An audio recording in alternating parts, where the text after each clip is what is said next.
Welcome in, everybody, strivers. Today we go over the pinnacle of Guilty Gear action here at ARCREVO Canada. Welcome in, and I'll be your host, Fawn the Legend. Players all over Canada are joining today to make their mark in this tournament, and I couldn't be happier to be bringing you the action with the illustrious BLM Dynamite. Welcome in, King. How are you feeling today?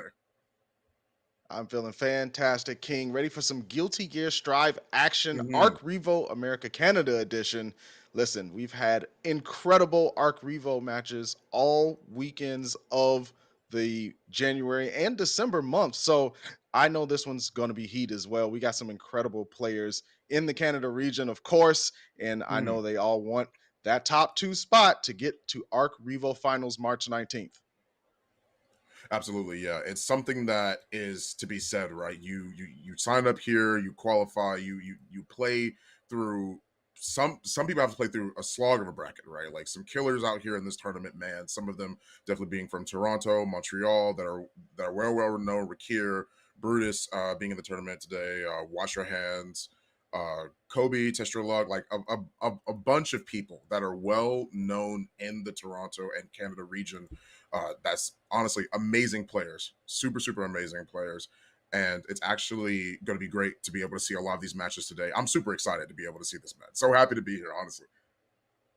Yeah, it is definitely a pleasure to be able to witness these matches Mhm. firsthand. And as you said, killers in the bracket for sure. But they're also, the beauty of online tournaments, you have a lot of unknowns too. People who've been grinding it out, people who Yeah. might surprise you when they show up ready to play. And that's one thing that I'm looking forward to. Who are the names that we're going to see climbing through the pools, making it into Mhm. top 32, top 16, maybe even top 8 areas, and, Mhm. changing the landscape. This is one of the most exciting things about Arc Revo America is the people that you don't necessarily expect creeping up and putting on incredible performances.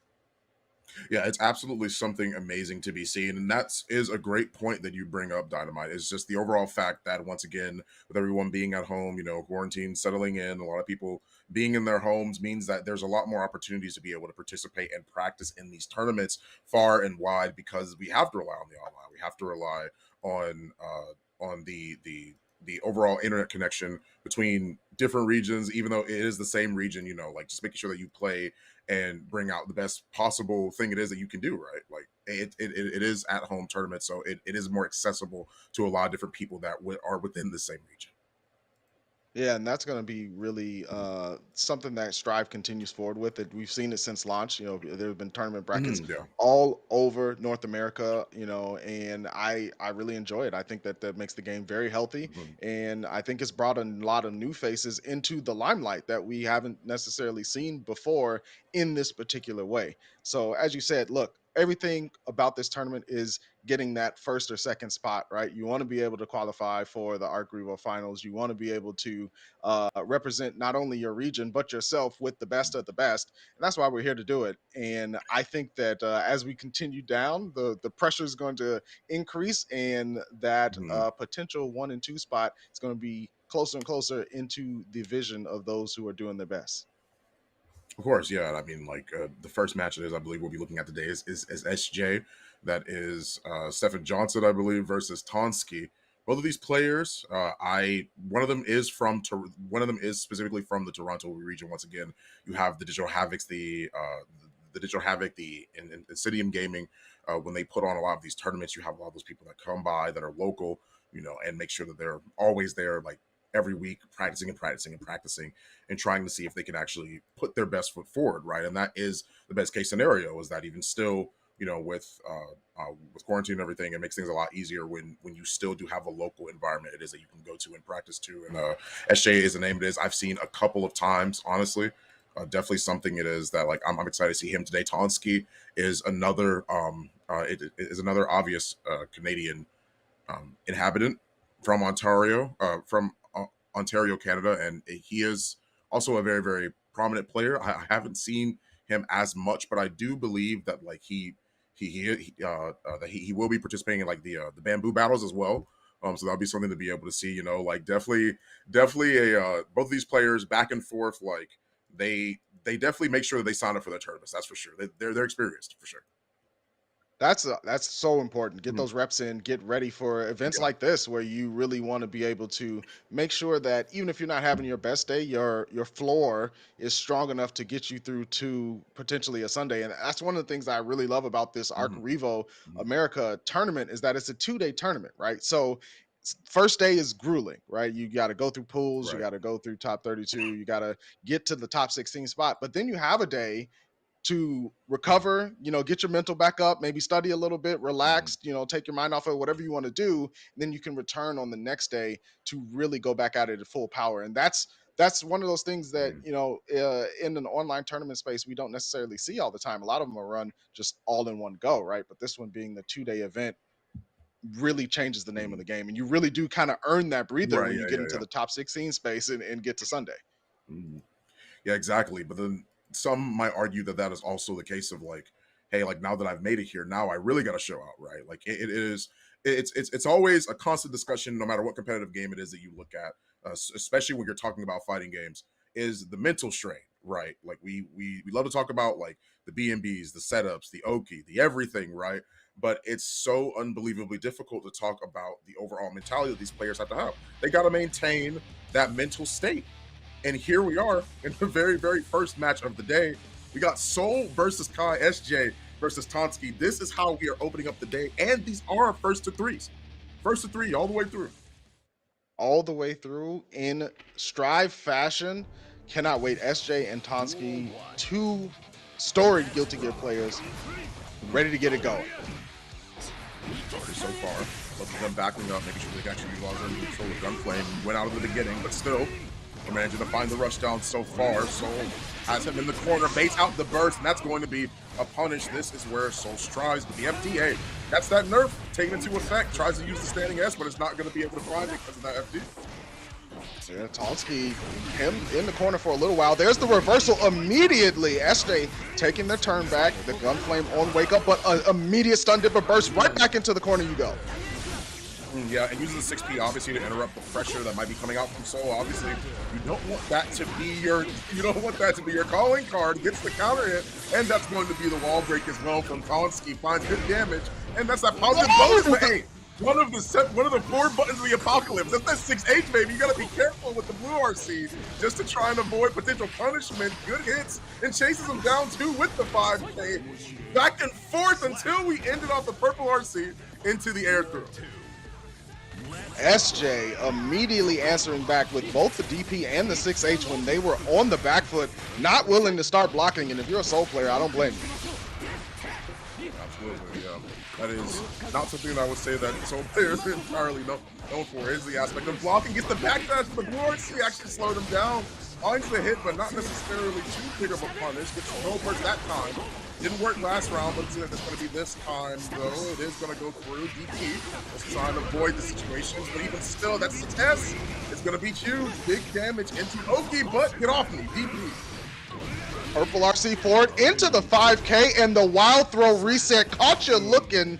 And SJ going to tie things up in the round count, send us into duel 3 for the first game. So far, it's been pretty back and forth, like a bunch of buttons being tossed out, lots of neutral going on here, really, right? But it's been like a lot of small hits that have led to bigger damage, right? The only wall break we've seen has been from Tonsky, but that might have a change of pace here. Use the purple RC drift backwards, just trying to avoid the incoming jumpers. Tonsky needs to find a vector to approach, but SJ is just waiting patiently for a mistake to capitalize. There's the Bandit Bringer, force out the burst. The 6S letting the rest. SJ with the bringer to finish. That's actually something that's so interesting to see that happen with Kai as well, because as a Kai player, I've absolutely seen this before, right? Like, Kai has decent buttons. He has great utilization of his normals to try and see if he can actually get the hit, get in, whatever the case may be, right? I definitely think that his normals are good. The only issue is that Souls feel a little bit more oppressive. That's not, it's easy on paper to look at his normals and be like, okay, but they're long reaching. But Soul is just oppressive, and that's hard for Kai to deal with. Yeah, if SJ closes that range, it's very difficult outside of Vapor Thrust or Wake Up, Super for Tonsky to be able to get SJ off of him. And you see SJ evading in the neutral space backwards while swinging a button out to try to catch a whiff from Tonsky. Tonsky finally, with the side switch, charge stun edge Oki. SJ hemmed up at the moment, needs to find a way out. And I love the utilization of that slide as well, just to try and close it. Gab throws him out of the startup of the DP. Oh my goodness. Unfortunate. That is unfortunate. That is how we close out that round. Try to use the reversal, but ends up getting his reversal reversed. Sometimes it would just be that way, but 2x counter hit. This is going to be huge for SJ. Corner carry, dash up throw. Saw the bubble come up, so it was even more confirmed, but Tonsky fighting back. Oh, nice. Good air tech as well from SJ. Finding the corner position. Oh my goodness, he's bouncing him off the walls. The wall break. Immediately, gonna use that super, break the wall, and gets the Oki off with this. What is it, DP? Oh, he backdashes instead, but gets caught by the 2P. That was a really good dash up from SJ there to go for the 2P and be able to down back if a DP came out there. Incredible close there. Tonsky early burst, SJ into the corner, but anti-air 5K again, the 3-frame dream. Exactly. Talking about closing that distance is exactly what Soul is doing. Finding a good couple hits from Tonsky, though, fought his way out of the corner and inflicting that shock state on Soul. Slides right on in and pops that RC, tries to bait out the burst, but seconds counter here. Once again, this time, the burst is going to go through on the side of SJ. Dash up throw here, charge stun edge Oki, the YRC, my turn please, denied! Application denied, Tonsky tying it up 1 game apiece. The gold RC tried to use it, but ends up getting baited out. Once again, unfortunate. But sometimes all you can say is it really do be like that. Tonsky having that mindset and awareness to make sure that he baited it out properly enough to just to make sure he can get the sweep off. Finds the counter, but not necessarily going to find any big damage. This time, SJ's the one in the corner, but exactly, Kai has to maintain that distance. You can't really rush him down like that. Oh, the chase down with the wild throw. Let me see what size that jacket is. It might fit me. Stun Dipper, RC to keep it clean. YRC right back at you. SJ wants to be swinging. Right now, this is neutral going on right now, but the air dash just to eliminate the distance in between them, manages to get the headbutt. What more will he find? Dust doesn't kill, but the 2S will, and that is going to be the round. SJ takes another game, another round under his belt. But once again, we've been going down to the last round every time. Get the air throw as well, just to try and find some decent positioning towards the corner, but he's already back out. Huge back there after the jump in as well with throw. The immediate punish from Tonsky. Stun Dipper, caught him looking. Blasted back into the corner with the burst. SJ has that wall pressure. Do it in reverse. I'll try to shake him down again that time, but 2P and a 6P, that's going to be a confirm that leads to shock state. Knockdown for the Oki once again, trying to find him a goal burst, just to try and see what's happening. I think he got caught on the jump, so this is going to be the round for him. DP, the Vapor Thrust, is going to break that wall and seal the deal on that round. Here we are, another last round scenario. Big counter hit here, blocked on the DP. Oh, dropped an opportunity for a punish there, but picked it right back up. Tonsky showing that he can still get the out even if he fumbled the ball a bit. Oh my goodness, so BTC is running at him like a madman, not even caring about the distance in between. I understand it, but DP, get off me. Doesn't deal with the situation in the 2D sweep off the counter hit. Has to backdash. That's 3 counter hits in a row. This is going to spurt so bad into the wild throw. RC, you have to find the damage. My goodness, the gorilla is out of the cage. He tries to use the Ride the Lightning, but it goes straight out and doesn't find the hit. The throw tech is what's going to happen. Has to burst in gear. He has one more Fafnir just to get close, but FD just to try and keep him away. What more is there going to be? Finally. Oh my goodness. Rest in peace. What an exchange. That was a incredibly hairy situation for both players. Tonsky able to survive the SJ assault, put themselves up into an important 2-1 situation. Nice man, just with the burst as well. Tonsky in the way. Gets right back on in there. Standing S, the 5S, gets the headbutt. One more is there. Goes for 2K, 2D, and still finds pressure. Don't put himself up. Headbutt once again, has to RC. Make sure that he gets this off of the Bandit Bringer. Breaks the wall, and Tonsky's not looking good. Tries to hit him with the 6HS, but it's not going to find its hit. That's going to be a punish. No way did he win that. Oh my goodness, the reversal DP at the end for SJ. That was incredible soul round for SJ. Run up 2K2D, straight to the corner we go. Huge plus frames with the Fafnir. Opened up the door and it was nothing but damage. You might want to return the Cinder, but this could be the ender of the round if Totsky does not find the defensive sequence.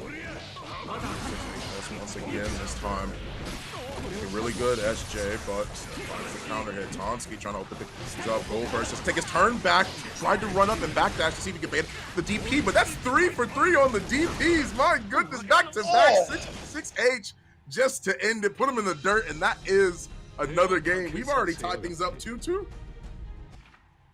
Listen, if we were going to start things off in any fashion, a game 5 is the way to do it. SJ and Tonsky fighting for their lives. The 6P immediately, stay back, sir. Nice 2S. Oh, baits the DP that time. Tries to bait the burst, but not gonna find it there. SJ trying to mix up his burst attempts here. Blue RC just to see if he can find more pressure. No mix up here, but backdashes over the 2S. Tonsky's doing a great job of making sure he's maintaining pressure and keeping SJ in his corner. Oh, aggressive burst there, catches the backdash with the 2S, and finally SJ uses the eject button, but not a lot of life left. Anti-air, 5K, and the pickup. Tonsky in a lot of trouble here at the wall against Soul. YRC going to be able to answer back in the reversal throw. There we go. Tonsky gets the first set point.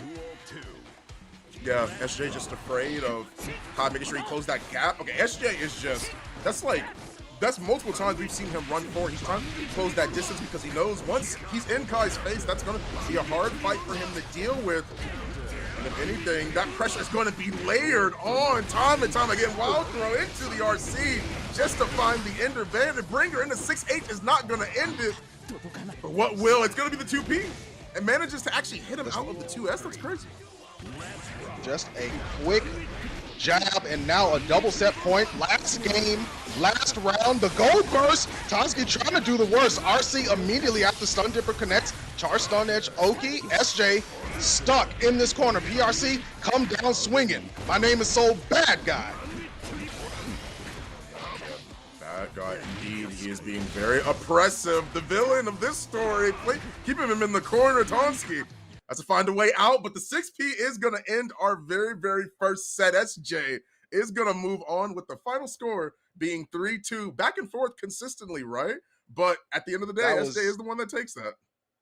Listen, someone had to win that match. That's the way these brackets go, but this one was neck and neck the entire way through. We saw SJ really adapting to Tonsky's ability to use the 2S in the neutral game to actually get a lot of hit confirms and to check the dash up from SJ, but SJ really did win a lot on just holding on to burst and not falling for the burst base that Tonsky was putting out there. Yeah, and it was overall something that you have to be a little bit more concerned about as well. I mean, like, once again, we had talked about it previously, is the fact that Kai he has good buttons, but with him not being like one of the more honest characters in the game, it's hard for him to sort of try and fight back against Soul all the time, especially when he is being oppressed. We saw a lot of counter hits, just a lot of his buttons just ended up, a lot of Soul's buttons ended up stuffing out Kai's, because he has to rely so much on that distance. Even when they're in the corner, he's still standing at like round start distance away from the corner, right? Trying to avoid any DP, trying to utilize that range it is that he has on his buttons, just to try and see if he can find a wall break, just more Oki setups, like anything to try and see if he can keep that Soul undercover. But SJ recognized that. We saw him running at the start of a lot of those rounds and closing that distance. Even if he did get hit, even if he did find a counter hit on the side of Tonsky, it didn't really matter. SJ was still making sure that he kept on that pressure because he was realizing, hey, this man's trying to outfootsie me. We can't have that. But not, especially not when I have 5K. A 3-frame button, one of the only 2 3-frame buttons of the game, absolutely not. Nah, definitely not having it was SJ, and then the ability to slip in wild throw as well on just reset situations. You know, just getting the first hit of Bandit Revolver, letting it go, and then jumping, landing down, and doing the wild throw after that. It can really start to add up in your opponent's mind of like, oh, I have so many layers to defend against. Which one is going to come at me next? And Tonsky really did a good job of enduring that.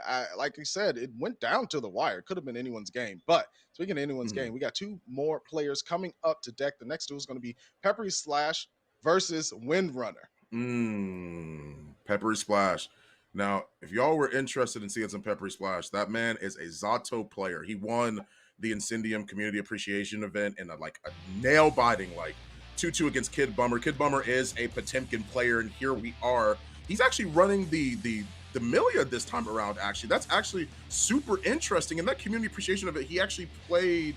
Okay, there we go. Okay, now it's swapped. Okay, I was confused for a little bit because I was like, "Hey, yo, like he Yeah, definitely plays yeah. He definitely plays Zato. Like, what is this?" But I mean, hey, here we are. Here we are for sure. Zato versus Milia Rage. Windrunner's really going to want to set the pace here, not let Peppery Slash get set up. But just as I say that, the post comes out. Windrunner, though, with the jump over H, lays down the LP. Peppery Slash guessing correctly, backing up into the corner. Here comes Eddie, unsummoned again on the opposed. No approach. There's the throw. Lay down that disc. Here we go, has to use the FD. This is a battle of the knockdowns, right? Whoever gets that knockdown first, that corner position, is going to maintain a lot of the rest of the match, right? But slowly but surely, the FD has led them out of the corner. Not going to find the pickup from Eddie, though. Instead, just going to keep the corner pressure, has to burst. Milia, that paper-thin health, she's going to die almost instantly. Has to find another way to set up himself in a good enough way, but it's going to end it here. Peppery Splash takes the first round in this set. What a great confirm off of the 2P. Immediately RC'd after to get the finish, and Windrunner now down to burst. Gonna have to keep that defense going, but gets ate up by the air chompers. Eddie coming out, clapping it up, enjoying the show, breaking the law, doing it raw. Windrunner going through the glass. Immediately gets another good air throw as well. Good awareness and positioning for Peppery Splash, just knowing that these things are not going to go well if he lets Milia have an opportunity. Hits him with the dust. Consistent pressure and mixes is what's going to allow Peppery Splash to take this very first game. I love how he was playing that, actually. Yeah, he played it really well, especially in the situations on defense. I mean, obviously the offense was there, but against the Milia game, if you can defend successfully, you're doing something incredibly well. Air scoop again, and now Windrunner in the corner. Wake up throw, though. Side switch, no, keeps it on the other side and finally gets a JH jump in. Windrunner has a chance to burst from Peppery Splash.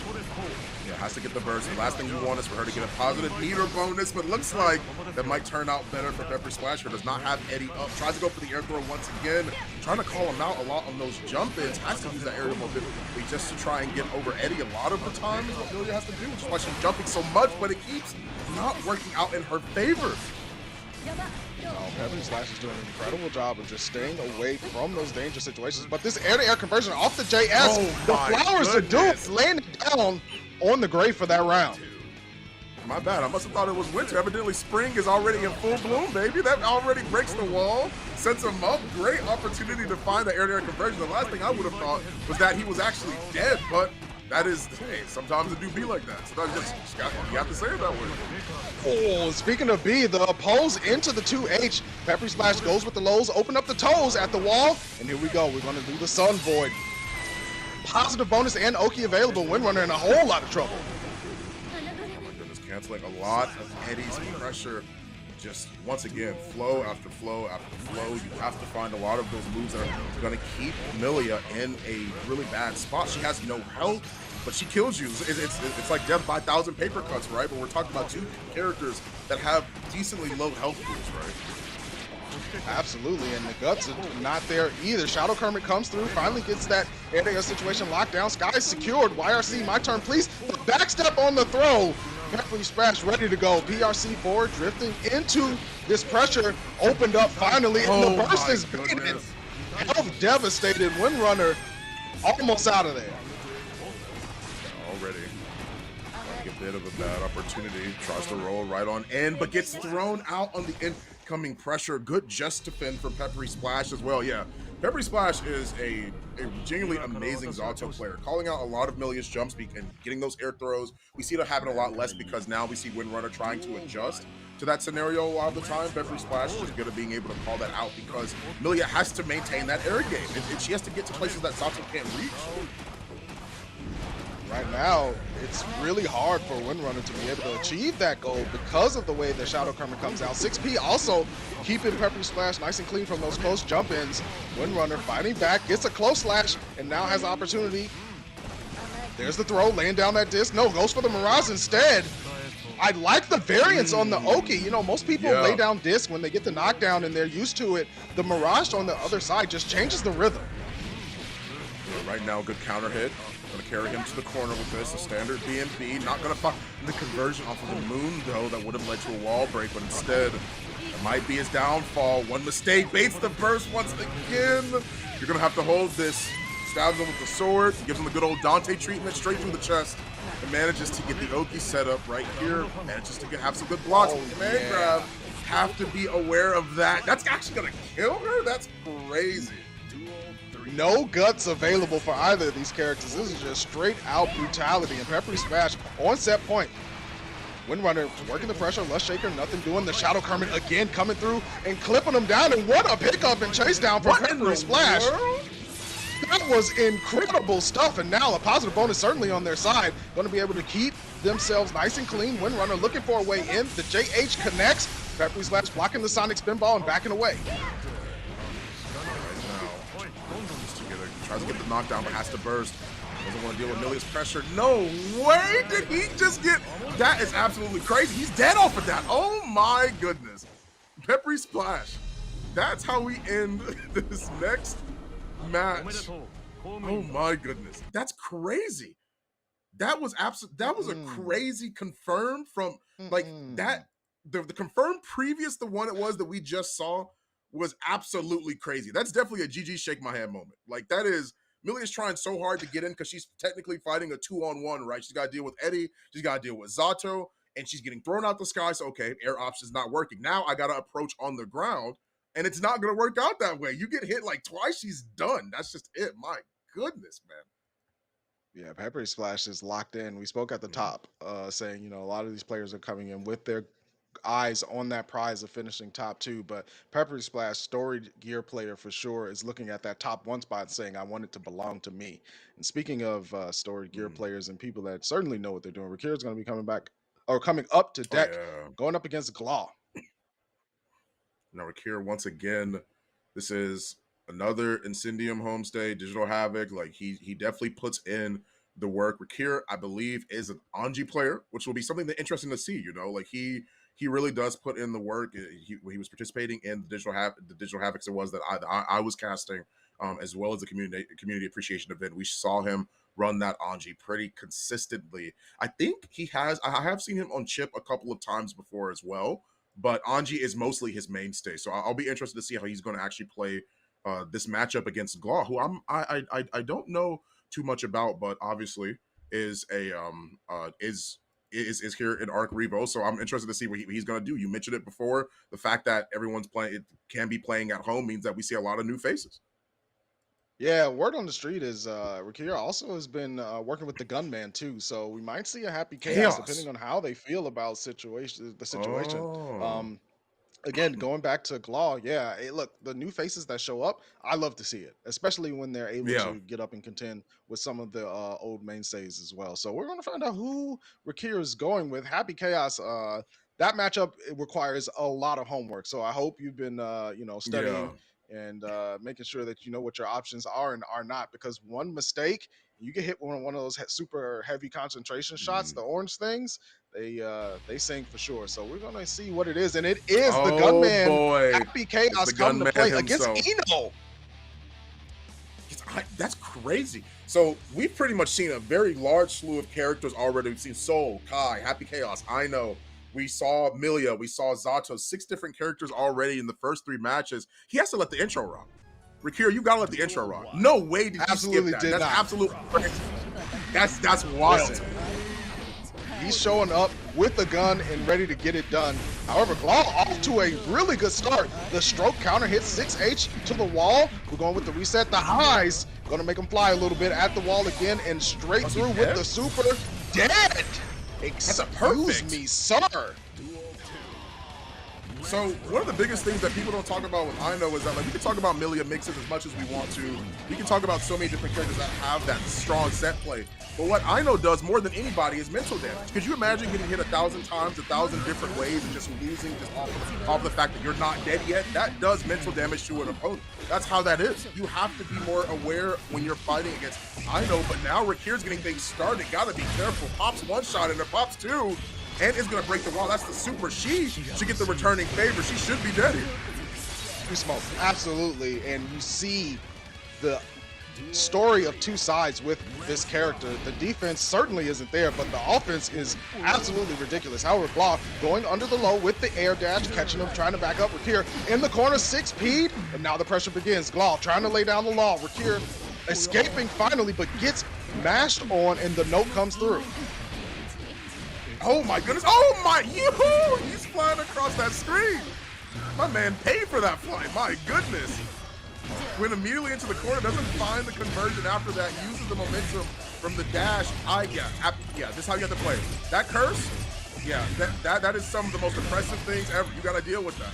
Popped out the curse once again, uses the super just to make sure he can refill his ammo, but his focus is still low. Gotta be careful about that. Oh my goodness! Either. And baked out the gold burst with no punish as well. The 6P. Nice. That's going to be the finishing blow here from Raw. Great opportunity. I definitely think that in a lot of those situations, like, Chaos can do a lot of damage if he finds the good, if he finds strong enough hits, right? Even if he finds decent ones, you have to deal with his pressure. Very easy combo 5K, 6K loops, definitely something that you have to be on the lookout for. But I think this is where he shines. Keeping that distance, maintaining the right to make sure that you can control that space. And Rakir's not using the clone either, which I think is something that's important in this matchup. She can't go past that. True, but he's just trying to keep the gun aim straight, trying to conserve the little amounts of health that, you know, the character has. Definitely has a lot of scaling. Goes for the concentration, reset the jump back, fadeaway gun, trying to get it done, mixing them again. Eno's usually the one with the wall slump pressure, but this time Rakir showing a little bit of tech. You gotta guess again. It was the high, shot up, and done. Wow, the guessing game was not fun for Law. No, it's not. That is absolutely crazy. I love how he's not opting to break the wall either, just to make sure that he can keep him in those situations. Oh, but here comes the mental damage. He's gonna break the wall this time. Gloss says that you may not be able to take that meter bonus, but I gladly will. Definitely can utilize that pretty well. Reloads the gun. Let's keep the pressure on. Keeping that vibe together. It's the mix, stroke the big tree, and then it's gonna end up getting the kill here. Glaw takes a round back away from Rakir. Going for the low again, but hover dashed over. Law has to block it up, does not want to get opened up by one of those heavy slash gun.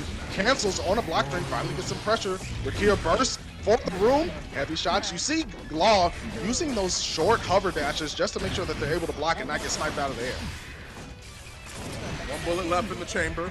On the side of Happy Chaos, no meter and a dream right now. Manages to get a good hit. I know. Here comes the mental damage. Already getting the wall. Doesn't find the wall break. Tries to get the confirm, but may have been too high up or didn't do it quick enough. Stroke the big tree is going to break the wall.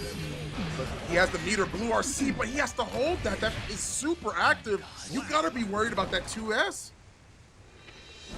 Yeah, Law showing they are super comfortable and did all of the homework necessary. The pressure that Glaw is putting down onto Rakir is really, really good. And it's a feast or famine scenario, because if it opens up like this and Rakir gets that full screen range, a lot of trouble comes out for Glaw. Laying down the orb, making those shots focus really quickly, but a jump in S again from Glaw gets opened up. The gold burst, we got some money, let's make it funny. Oh, so smart from Glaw as well, using the gold burst. Notices that he crossed over just to make sure that he can knock him back to the corner a little bit farther, so he can make sure he has this pressure available to him. He is running Rakir down right now, has to back off for the light version of Stroke the Big Tree. He pops him up into the air.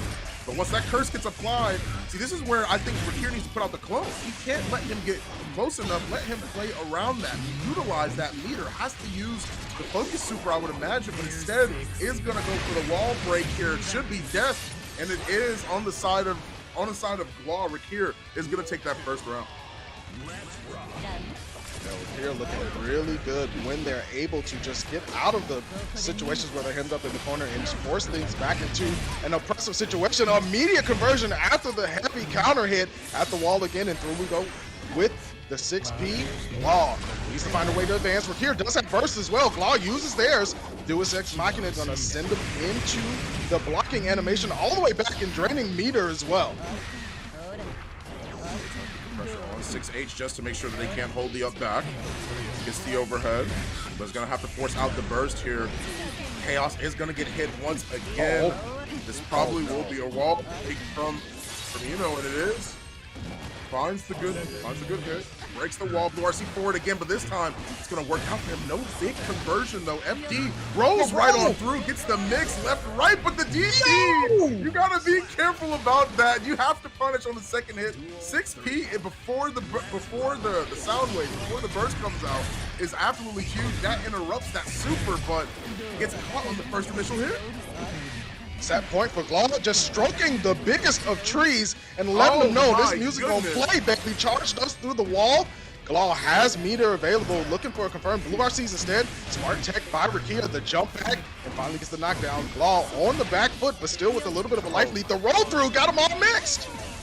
Nice, backs up. No, you can't go for the shoot. 16 in the burst. From the shrunk the big tree, Gold RC has to find his turn back, gets the overhead, has to break the wall here. This is too important for him not to have. He's gonna go for the mix. No, you have to break the wall there. He needs to make sure he maintains that distance. He can't risk that happening once again. Glaw is going to take the match. My goodness, man. Back and forth. That's crazy. That's crazy. Glaw certainly looked mad comfortable in the Happy Chaos matchup. I don't know, if they just did the studying or felt comfortable, but whatever it was, you see how Glaw was addressing the full screen pressure that Rakir was able to put out. Short hover dashes just to make sure they don't get caught lacking. And then once they got in, they were there to win. Rakir at the very end there going for the slump mix up that usually Eno is the one terrorizing people with it, right? Like you get knocked up against the glass, she's going to force you to guess high low time and time again. Sometimes, and a lot of times, she doesn't want to break the glass because she wants you right there so she can finish you on those reset guesses. But Rakir was able to do that in a round prior, went for that again. It worked out really well. I understand why they would do it. But this time it's going to be Glaw with the wake up mash to close it out. So good stuff to Glaw. I'm sure we'll see more of Rakir later, but our next match is going to be another heavy hitter from the Digital Havoc area, Brutus on the big boy, letting the big man rock. The first Potemkin of the day that we will be seeing with, if anything, the most oppressive move in the entire game. I mean, Garuda Impact, definitely something that you have to be wary of, man. I mean, like that move on Oki in a lot of the situations, even in neutral, sometimes, like it's if you have to read your opponent well enough, like throwing that out can be so unbelievably strong. I mean, like that move is so powerful, and it's something that like has obviously been like a point of contention and discussion, like in the Strive community for so long, right? Like, is it necessary for him to have that move? In my personal opinion, I think not, because that move is crazy. That's absolutely insane. Like, you don't need that on a grappler. Hey, it's fine. Let it rock. Let them have some fun. You know what? I Oh, don't. my goodness. I change my Come tune on, when bro. I have to block it, but let him have it, man. He needs to have his fun. It's time for Potemkin to party.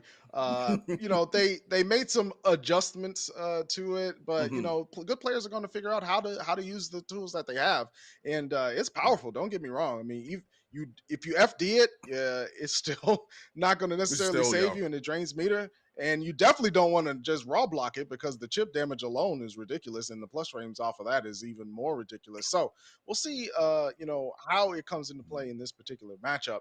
Not sure who Bruce's opponent plays, but I think Potemkin, especially in the Digital Havoc area, you got Kid Bummer, you got Brutus up there, doing tons of damage with Potemkin, and I don't know, something about that North American airspace is just lets those Potemkins sing.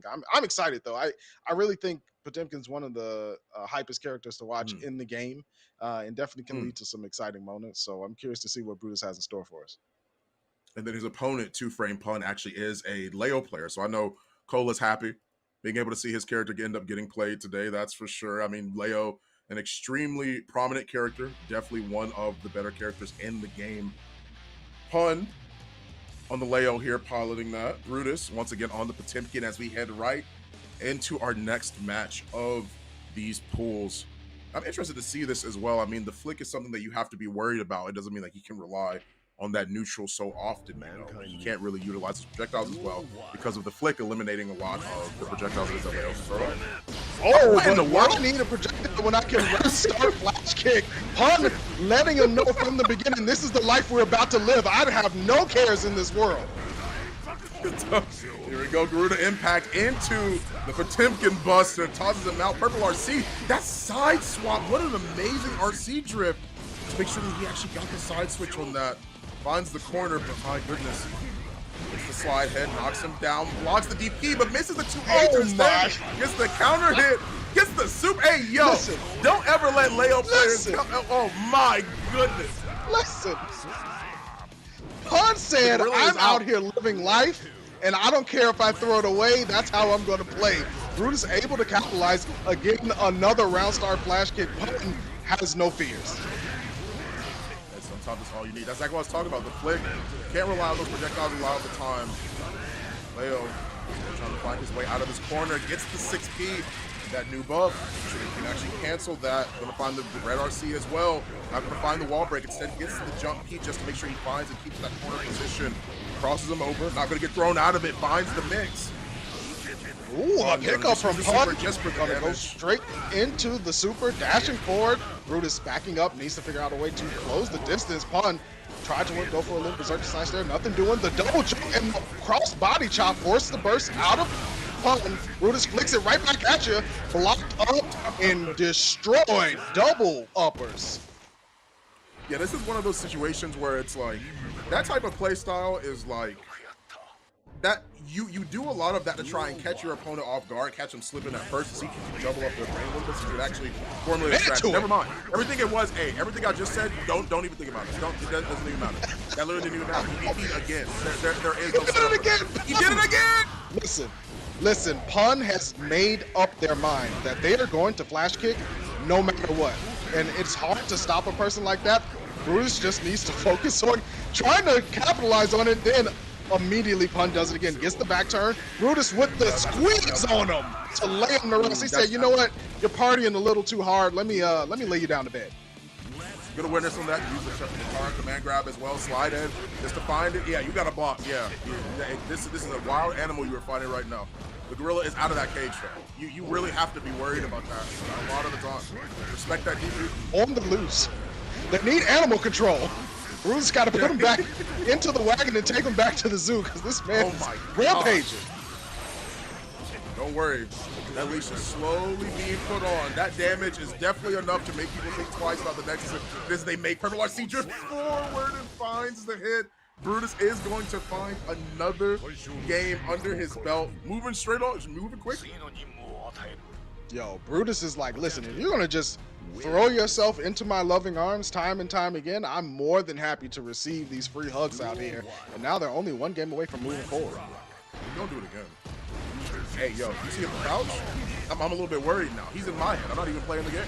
I literally thought he was about to do it again. Crouching as if he was about to wait for something, but instead finds a counter hit, tries to go for the DP, not gonna have it there. There it is. Oh, this is gonna be so painful.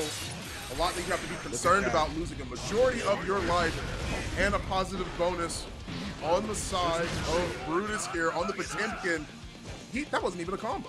And he just got 2 counter hits back to back. Didn't need to be. If your opponent's matching, you're definitely going to be able to do whatever you want to do, especially if you're Brutus. Set point, the Garuda impact into the 2D. Yo, we're just looping up the disrespect. Brutus is laying down an example to say, don't you ever in your life try to do this to me on stream. I'm going to show you something a little bit. Oh my goodness. Yeah, all right. Yeah, pack it up. GG, shake my hand. That's how that is. You get hit once by Potemkin and you lose 70% of your life. That's okay. Because, my goodness, Pun may not have won the match, but I feel like he won the hearts of many a Leo player out there. Definitely making sure that you follow your heart instead of your brain. He is the living embodiment of it's only minus if you believe it to be. That was a cautionary tale to me, Fun. That was follow your heart, not your brain. That you don't necessarily need to do that. Brutus was teaching a lesson there with the Garuda and the 2D loops. So you know what? That's why we got to be able to check the tapes. It's definitely going to be Brutus moving on 3-0, but I think Pun was the big partier in that scenario. Listen, we gonna need a few moments to relax, calm down a bit from that match that we just saw. So we're gonna thank some of the folks who are responsible for allowing us to run this fantastic ARCREVO America 2021 event. Yeah, absolutely. This is what the winner gets here of ARCREVO. A beautiful Guilty Gear Strive hitbox provided. Look at the sleek design, the buttons, the color scheme, and of course the wonderful logo on the left. You can't find this anywhere else, folks. This is what the winner of ARCREVO gets. An amazing prize, if I do say so myself. Absolutely wonderful. I wish I could have one of those. That's so sick. Absolutely. Man, oh man. Yeah, the design on that is incredibly clean for that hitbox. I mean, it is It's definitely Hmm. something worth fighting for sure. Along with that, top two spot to go through two finals on Hmm. March 19th. And, you know, what better way to also, have something to give back to when running these brackets? Hmm. And that's going to be what ARCREVO America is actually doing with Child's Play charity. Arc System Works Hmm. is donating $20 per match played. So every match Hmm. that is being played on stream and off stream, $20 goes into the charity pot for Child's Play. And Hmm. that is, I mean, that is something incredible. Hats off to Arc System Works for, wanting to Hmm. donate and give back, especially in these trying times. We're here because we love fighting games, but more than anything, it's the sense of community that mostly brings us all here together. That's the reason why we're watching Strive. Definitely make sure that you guys can donate if you guys can. But of course, Child's Play Charity, absolutely amazing, amazing charity. Definitely worked with them in the past before, and something it is that I will always, always sing their praises of. Man, absolutely a wonderful opportunity. I think it is absolutely great to be able to make sure that not only do we see some awesome ass matches and see some dope games, if anything, like just like that, like the meme matches, even if it is a meme, it's always fun to be able to watch it. We're here because we love what it is that we do. And it's absolutely something amazing when you actually give to a charity. It certainly is. Mm, And, we're going to continue things going forward. But mm, I think that we're going to sweep over to a 5-minute ad mm, break and be back in a few. So get mm. some refreshments, get something to eat, but stick around. Arc Revo America 2021 Canada qualifier continues in just a bit. Don't go anywhere.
I mean, absolutely brilliant. Oh, Gino is your winner of ARCREVO Mexico.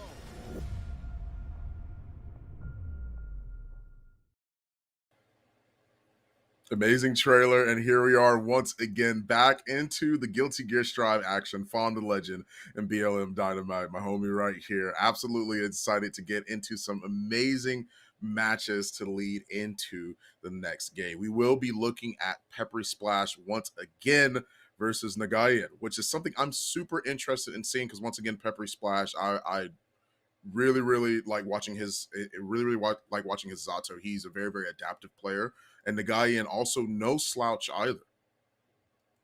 Yeah, we saw Peppery up earlier on the Zato just completely going to work, looking like they never stopped playing Stride for one moment, was just Right, yeah, locked in exactly. from the jump.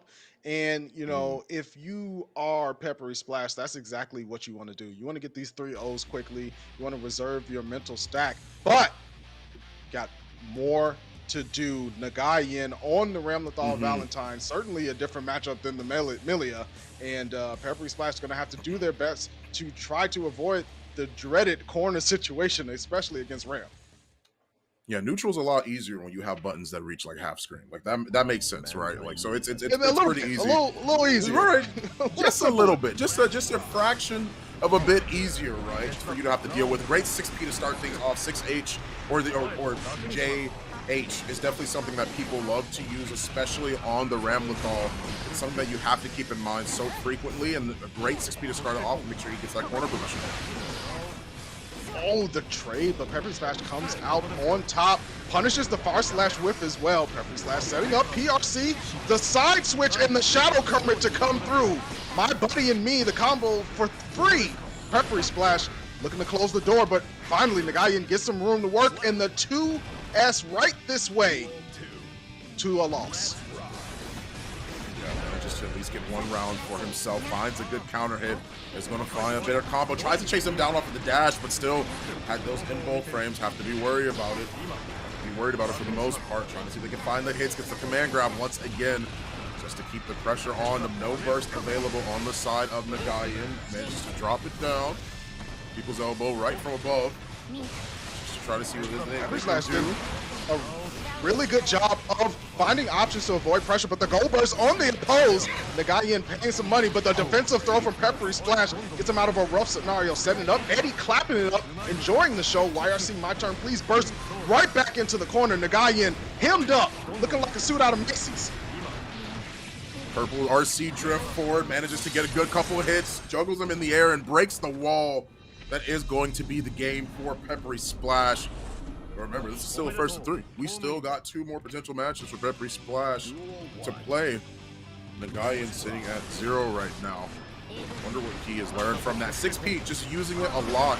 We love to see Rams love to utilize that that JH, that JS. They're great tools at controlling aerial space, but it's not applying too much here. No fear. Make sure he gets the median on the combo off on the guard break as well. 6P once again tries to get the command grab, but the RC drift will at least allow him to get the regular throw. Gold RC is going to get blocked here. Peppery Splash finishes it in 1 round. My goodness. Over before it even began. Peppery Splash is just all up in Nagayan's business, opening up the mail and everything in the fridge. Just will not leave his home. Great backstep though, and start from Nagayan. Gets crossed up and into a dangerous situation. I was talking about Ram's corner pressure, but Peppery Splash showing us a thing or two. The lows, the toes, and there he goes. Nagayan through the wall. Tries to see if he can get the air grip, but the RC drop, the fast RC cut, so allows him to drop a little bit quicker. That is going to be the game. Claps his hand, the shark, Jaws, approaches, finds its prey, and gets the kill. Peppery Splash will make this a 2-0 already. Moving quickly. Nagayan gonna need to find a bigger sword, because Peppery Splash is looking incredibly strong at the moment. And every time Nagayan tries to enforce the neutral space, Peppery Splash is just 1 step ahead and able to close the distance. Air dash back just to find the JS, but still going to find what he can. That 6P is putting in so Much work. Throws in Eddie a little bit forward. Baits out the throw as well. My goodness. Finds more damage and is going to break the wall. Having that positive bonus is going to be huge. Just like the amount of health that man is missing. Look at all of that red marked down like a bad paper. It's a lost and found situation, and the guy Yin has not been able to discover where the HP went. Pepper Splash knocking at the door. The fake out! The charge dust into the command grab is Shark Week, and we gonna eat Pepper Splash on set point. Manages to find the finishing blow just to make sure that he is on match point. Here, just as you were saying beforehand, Dynamite tries to get in, uses the 6P, finds a good throw. He's going to try and keep the pressure. This is going to hurt. Manages to do the burst as well. Tries to keep it up. Slices right on through Eddie and chases him down off the backdash. Nagayan finds a good hit, but not going to find the conversion that could have led to the round. Instead, the wall bounce will. That is going to be the first round he's managed to gather. Nagayan not down yet.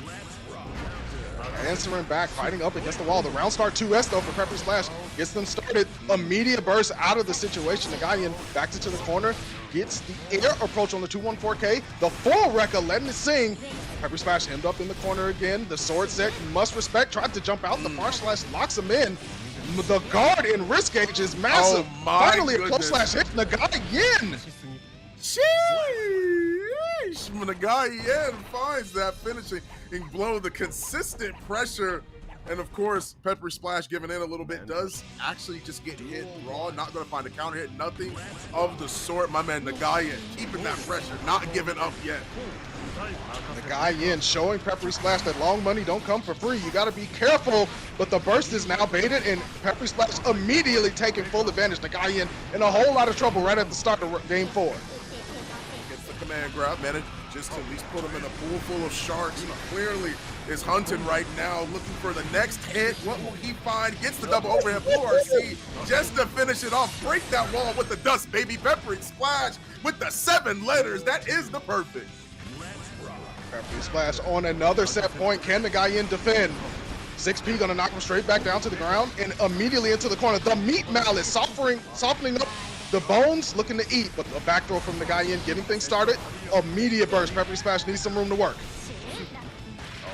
Manages to run up against the back throw. Is going to find the corner position. Will it be the double overhead? No, this time it's the throw. Finds the super just to find out the Oki.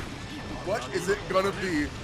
Throws out Eddie. Make sure that he closes the gap in between. He goes for the empty jump command grab to finish it off. He smelt blood and the Sharks managed to tear him up. Nagayan is going to lose 3-1 in these pools. GGA1. That is going to be Pepper Splash proceeding on in the bracket. My goodness, what an amazing show. This is exactly why I like watching them, man. A good Zato is terrifying. It is absolutely terrifying, and Pepper Splash showing exactly why, too.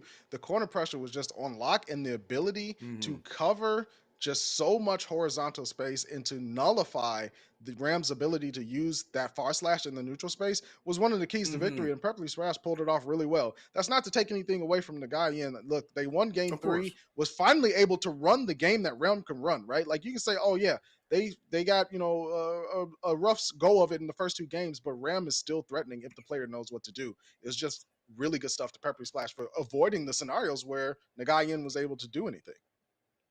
Just an overall good time, you know, like, and I think it's so interesting to be able to see that once again, using that JH, using that JS on the side of Ram, very pivotal tools, and not only making sure that she can maintain that pressure, but making sure that she can close the gap in between a lot of her different opponents. A lot of people don't really necessarily have an answer to that. 6P may be strong, but there are some 6Ps that are definitely better than others, and I love the fact that Pepper Splash was utilizing it a lot just to make sure that that Nagayan wasn't as willy-nilly with the jump buttons, because we saw him adapt in the way of him using, okay, I'm an insta air dash back and make sure I use JS, right? Use it more as like a low to the ground neutral tool, as opposed to him like utilizing it in the air, trying to catch him air to air. He knows it's not going to work. So Nagayan, once again, with great presence of mind, but isn't going to be able to take the match.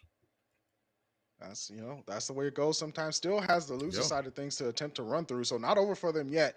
And not over is it at all for SJ, still on the winner's side, and that's going to be the next match we see. SJ versus Stabs. We saw SJ earlier on Mr. Mm, Bad Guy himself looking mm. incredibly strong, but Tonski took him to the limit. Yeah, he did. But once again, it's a so bad guy, man. You have to be more cautious around him. Him having the inclusion of wild throw, especially off of the changes and buffs it is that we've seen to that command grab as well. Command grabs in general, being able to RC it at any point in time means he's going to be able to find a lot more damage. Wall breaks happen a lot more consistently. It makes him more of a threat. He lost the ability to consistently pressure with that 5S, right? With that far 5S, making sure that he's stacking out pressure with that button because of the FD changes, but instead he gained a lot more pressure and a lot more consistency off of his command grab, off of his throws. Makes it super powerful and something you have to be worried about. Yeah, and we're going to see how that continues. I mean, Soul, just one of those characters that once Soul gets any kind of counter hit, it's a choose your combo situation. He walks into the restaurant and is just able to eat. Gets the headbutt once again, finding a Kai once more. How will this be a different adaptation from what we saw from Tonski earlier? Tries to use the FD air dash just to make sure he can actually close that gap a little bit better. 2H. And that 2H is going to be one of the things that Stabs can try to use that Tonski was not using very much to keep SJ contained in that airspace. There's the throw, the dash up from far screen. Nice backstep though from SJ. Quick RC for the full combo extension. He got a little bit of a close slash afterwards, but Stabs waking up swinging. A little bit of an unfortunate timing from Stabs as well. I mean, use the 5K to try and see if he could bait out any backdash, see if he can find anything, and try to go with the 5S immediately after, but doesn't find the hit. Instead, he will find this. This should be death, and it is. Gonna find that kill, break the wall, and find a way to get that round for himself. Stabs is going to take this one for the time being. I'll start going in SJ's favor. Yeah, Vapor Thrust on the Fafnir. No plus frames for you, sir. The slightest. Using the, oh my goodness, baits it out, but gets the 6H. That's going to be huge. Has to RC here, but not going to do it instead. He's just going to sort of find some sort of way to see if he can maintain pressure. RC off of that. Great job to make sure he can recognize the confirm in the first place. Sets it up. Tries to carry the shock state over and uses the jump.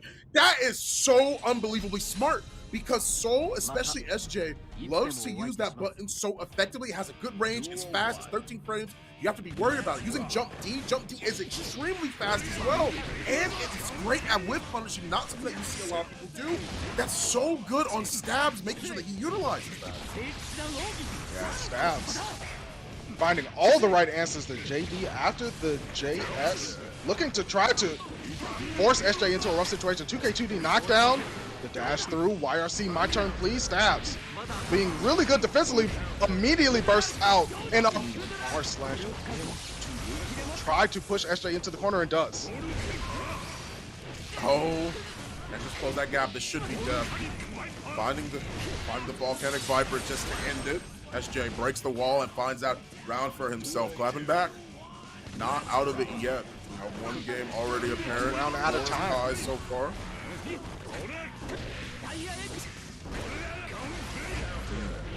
Dash over immediately. Stabs with the answer on the gun frame prediction.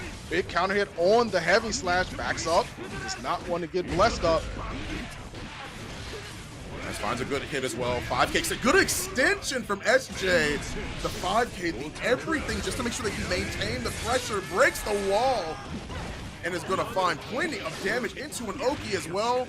2P into the throw, has to bait out the burst. Yeah, in that situation for Stabs, it's you burst or you die, right? It's like a dang if you do, dang if you don't moment. Like that's what you have to be concerned about. You have to burst. Essentially a checkmate scenario, right? And SJ was able to capitalize on it completely. Good stuff for sure. Game 3, all tied up at the moment. 2S counter hit. Stabs immediately bursting, recognizing that could have been a huge combo for SJ. Flame goes out. Tries to find the hit. Rolling at the projectile once again. Heavy slash version. 6P just to prevent the jump in, and it's blocked, but it sends him further towards the corner. Stabs is trying to play more of the neutral here, knows that even though Soul has strong buttons, good job on making sure he got the throw, vapor thrust, and use the gunplay just to keep the pressure. This is going to hurt so bad. Well, not as much. The wall breaks a little bit earlier, finds the super just to make sure that he can get the Oki as well.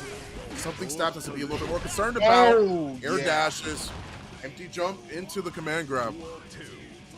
SJ's used wild throw as round enders when we saw him on stream before, bringing it back now, layering it into that mental stack against Stabs, but it's Stabs opening up the round really aggressively. SJ jumps out, gets thrown.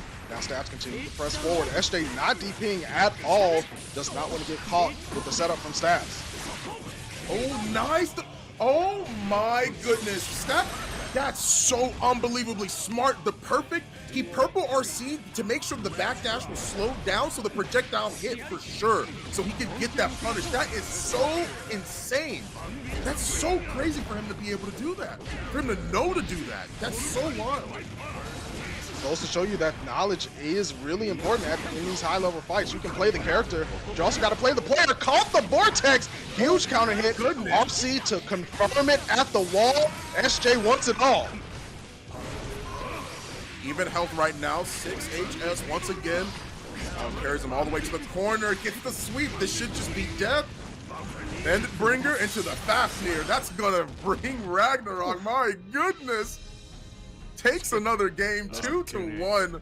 The tie has been broken with SJ having the lead. SJ has shown the resiliency of what just being put into a defensive scenario, deciding, hey, I'm going to swing back and capitalize on everything that Soul Bad Guy has to offer. Stabs is looking mad clean until that last exchange, and now SJ's swinging free, knowing that they can get to that game 3. Nice, gets the 6P just to try and see if he can find the anti-air backdash just to avoid the meter for right now, just to avoid the pressure for right now. Fafnir, Blue RC tries to find him, but the Blue RC also allows him to be able to block in time as well. Stabs, gets the 2S, 2H, I mean. Trying to see if he can find the anti-air. Just trying to maintain that distance. This is what Kai has to do in this scenario. Finds a good hit. 6P as well, just to avoid the Bandit Bringer. Oh, caught it with the tap dust on the back step, but underneath the Vortex in the night closes out the round, and SJ is on set point. Star manages to find the 5K. Good buttons. Gonna have a good combo here as well. The wall break is what's going to be the telltale sign here for Stabs. You still have to be careful. 6H again, he loves to do that after the wall breaks, after things are reset to neutral. It's a good button. I can't blame him, but DP just in the right amount of time to get the whip. Oh, interrupt on the Bandit Bringer with the 6P. Oh, the Vapor Thrust whips, and SJ with the wake up 5K. Bandit Bringer. Oh, you have to burst. He has to burst soon, and SJ knows that. Tries to go for the overhead and the command grab with the jump back from Stabs, just to avoid the pressure. My goodness, that was so scary. This is looking like Stabs can hang around and potentially send us into game 5. There's the goal burst. PRC for the chase down. 6P turnaround again. SJ forced to burst after the close slash lands. Stabs potentially can close this round out and send us into game 5, but SJ not out of it yet. Oh, nice. Good job on waiting on that. Tries to space it out properly and does, but you gotta realize about Soul. He does so much damage, not gonna find the wall break, but 6P just to stop the dash for the time being. Gets the dust into the purple RC to make sure he confirms that. That's going to be a wall break, reset back to neutral. Its next hit is gonna be determined about what happens. Tries to get the jump D to see if he can whip punish the 6H, but this time, SJ doesn't bite. SJ certainly doesn't bite, but this fight is not done yet. The turnaround throw, PRC, and there we go. The Bringer to dunk it home. SJ. Wow. That is so unfortunate. The 2K swaps the sides, right? Stabs is not ready for what's about to happen next, right? You roll up, you get the throw just to make sure you can find a decent confirm so you can end it a lot easier. Well played by both of those players, honestly. The score may have been 3-1, but it felt like a 2-2. Yeah, it certainly did, and it possibly could have went there, but the tail of the tape will be 3-1. SJ moving on in the bracket and will have to face Peppery Splash to get out to top 16. So that Zato versus Soul, it's going to be a high-powered match for sure. Both of these players looking incredibly strong, Mhm. winning both of their semifinal matches in pools 3-1. Yeah, that is something you have to be concerned about. Glaw versus June. We have not seen June on stream today, but I'm interested to see the type of play style it is that we'll be witnessing. Glaw, now, this is the I know player it was that we had saw earlier, doing extremely well against Rakir's Happy Chaos. This is once again, this is the character that does mental damage, right? It's death by 1,000 paper cuts. You get hit once, it leads into more mixes, it leads into more Oki situations. You have to be concerned when you're going up against Eno. It's something that you have to keep in mind a lot of the time. You get hit once, okay, cool. Typically, when you get hit once by a mix, it's like, all right, I have to deal with the next one. It's going to be a vortex situation. I have to truly be worried about a lot of the situations that are coming next. With I know it's once again hit after hit after hit after hit after hit, and she can even reset in the middle of it. It's something you really have to be concerned about. Yeah, you do have to think about that. Not only that, but how Glaw is able to advance in the neutral game. I mean, we saw it against Mm, Rakir's Happy Chaos. The way that Glaw was able to just navigate, use short hover dashes to mix in between the strokes that they did use and the longer hover dashes mm, as well. It's really, really frustrating for the opponent when you cannot guarantee that you can even force the player to block and drop down out of the skies. And so, yeah, I really mm. think that Glaw has shown that they are happy and able to get from full screen over to you very quickly and also risk it a little bit with wake up supers and the like. A couple of those converted to big damage for Glaw in that Mhm. Rakir matchup. Yeah, definitely something that you have to keep in mind. I think June is going to be an interesting player to end up watching as well. Haven't necessarily seen them as consistently in the digital Havoc matches it is that have been happening, the locals as well. But June did win their match, honestly. So far, it's been amazing. She is a very very good player. I'm trying to remember what character it is she plays. I'm not sure. It has been some time since I've seen it, but she is an overall I think good player, very strong, but still an overall new face to the scene, I would say. I love to see it again. New Mm, faces, new game. The ability to play at home, especially obviously in these world conditions, is important. And the fact that you can do that and strive, participate in mm, something as incredible as ARCREVO America 2021, it's just a beautiful thing to see. And I hope that more new faces continue to show up. I mean, it feels like Strive has been around for a long time. But I mean, the game mm, is really new and fresh. I mean, it just dropped last summer. So there's plenty to do and mm. explore, and plenty more to come from Arc System Works with this game, and that makes it even more exciting.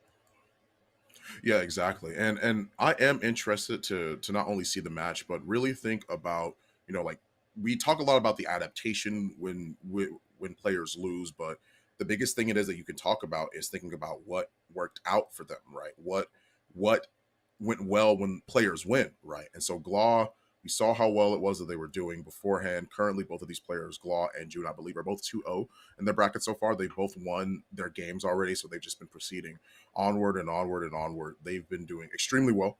And both players that I am once again like super interested in seeing taking out June does move forward a lot of the time throughout the bracket. Glaw once again beating Rakir 3-0.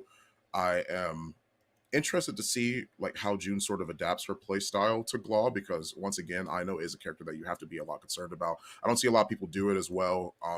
I know Super is not as scary as it was, like first week or day one when you have to deal with it, right? She's going to use it a lot in situations to wake up. But before the burst actually happens on the first initial knee after the guard break, you can actually 6P it. It'll go through a lot of it'll go through the follow-up that comes after that super. So it's something you have to be concerned about. I definitely know Nago can do it for sure.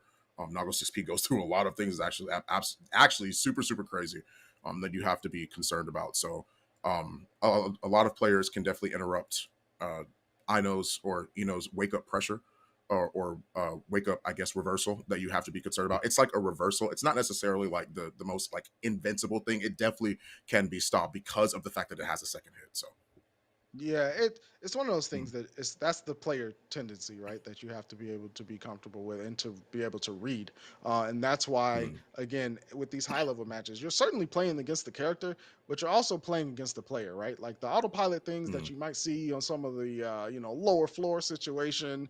Is not going to be there, right? And that's something that you mm, need to keep in mind. And so, if June is aware and she has that knowledge and says, "Okay, this is a player, I got to watch out for these things," and then the adaptation through the match is getting accustomed to what that person that you're playing against likes to do. So maybe she was watching a little bit mm, earlier and saw Glaw on the sticks against Rakir mm, and is able to take some notes. It's so important in these high powered brackets to be able to get as much data as possible either before or even during the match to adjust mm. and to force your opponent to stray away from some of the level 1 and level 2 things that they like to do.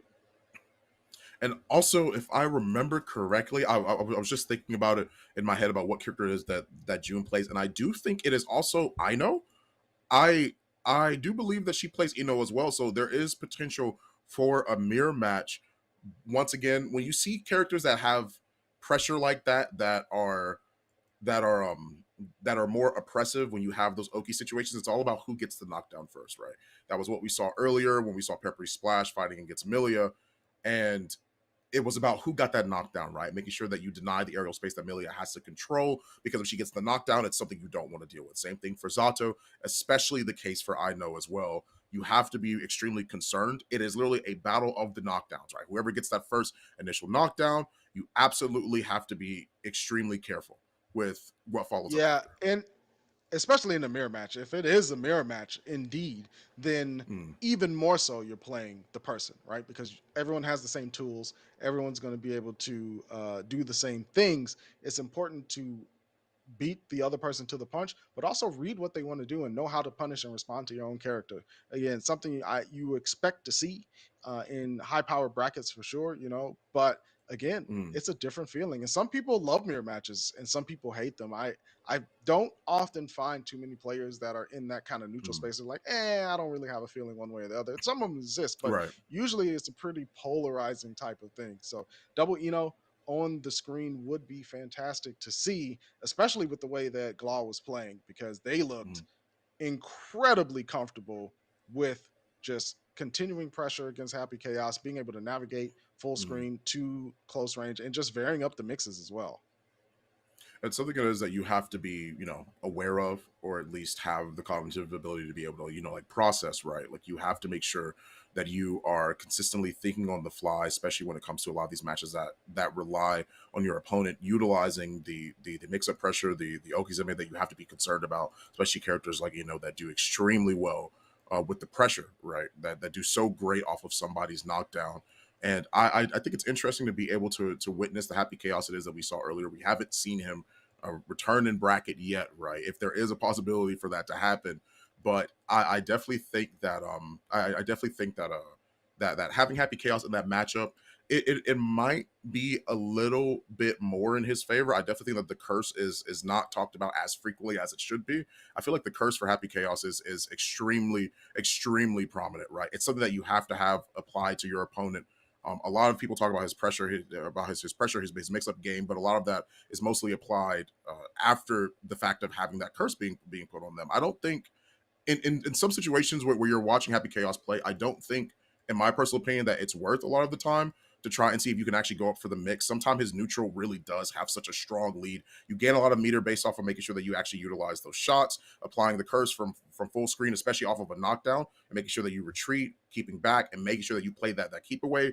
Happy Chaos, I definitely think is one of the most interesting characters in the entire game for sure, because he can be played in so many different ways. He's a very variety style character. You can play him keep away, you can play him up close and personal. You can play him as a mix-up character. Like it's very interesting, very interesting It character. is It is certainly interesting, and Mm, we on Wednesday, Bamboo Battles had Happy Chaos win the whole bracket. LK Krieg mm, ran the Happy Chaos and played completely differently than what we saw against Rakir. So again, as you said, it is something that you can kind of express yourself on with that character, and the importance of Curse is able to be shown because it just enables whatever type of gameplay that you want mm, to enforce and to do. We saw that with Rakir, when they were able to get the curse down and take advantage of it Right. against Glaw, it was just incredibly impressive. I mean, we saw also the wall slump situation, which typically Eno is famous for being applied to the Eno Right, yeah. players. So I'm Mhm. sure that was pretty cathartic for a lot of people in the chat being able to watch Eno get wall Yeah. slumped over and over again Right. by Happy Chaos. That probably felt pretty good. But I mean, it's a cool way to see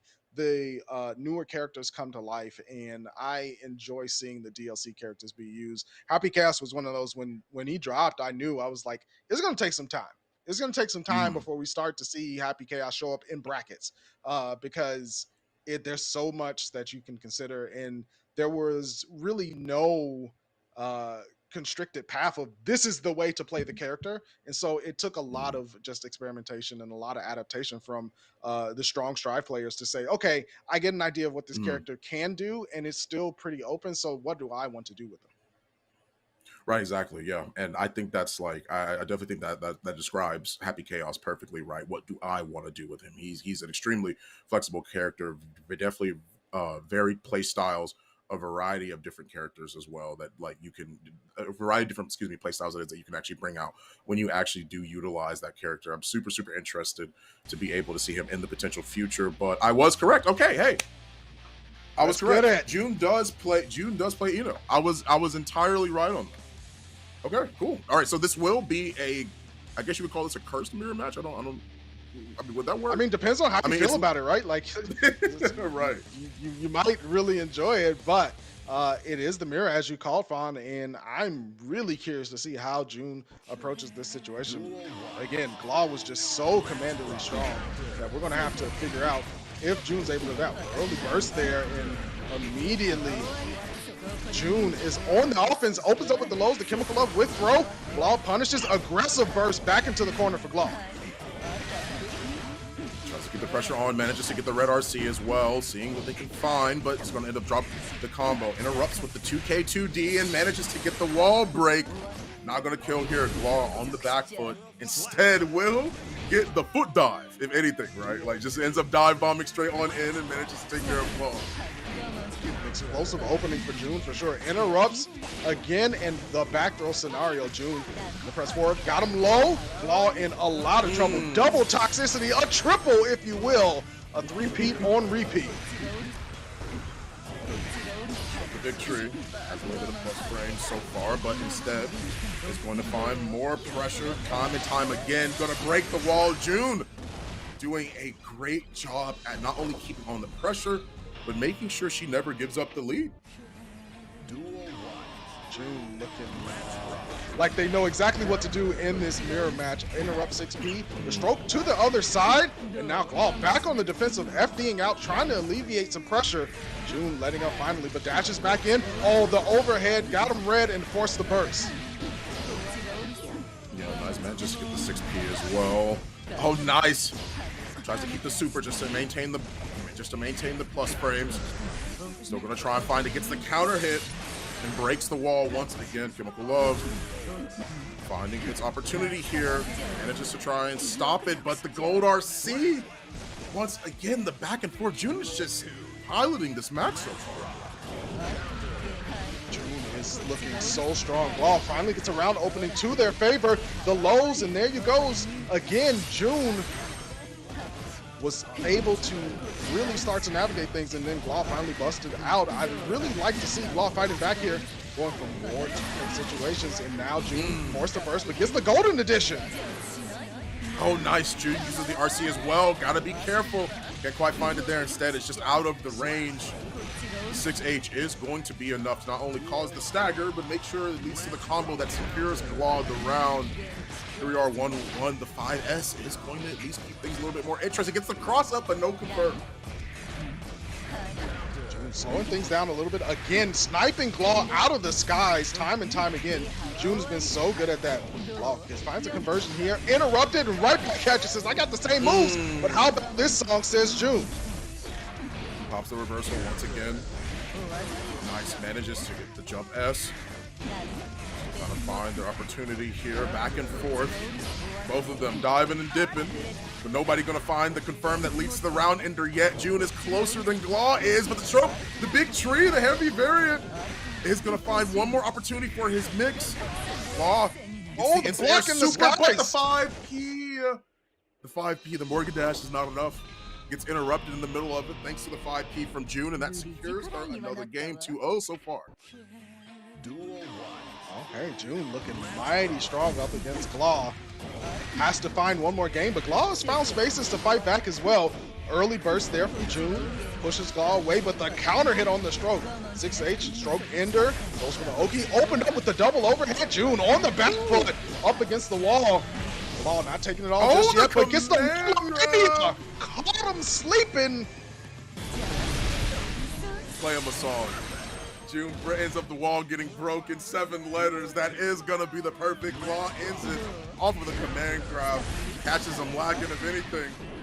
Dive bomb, right on in.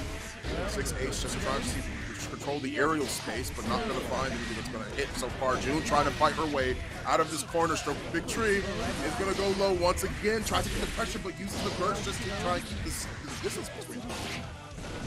I like that empty dash throw that the June's gone for that the second time and it's worked out, but Glaw fighting back with the 2S.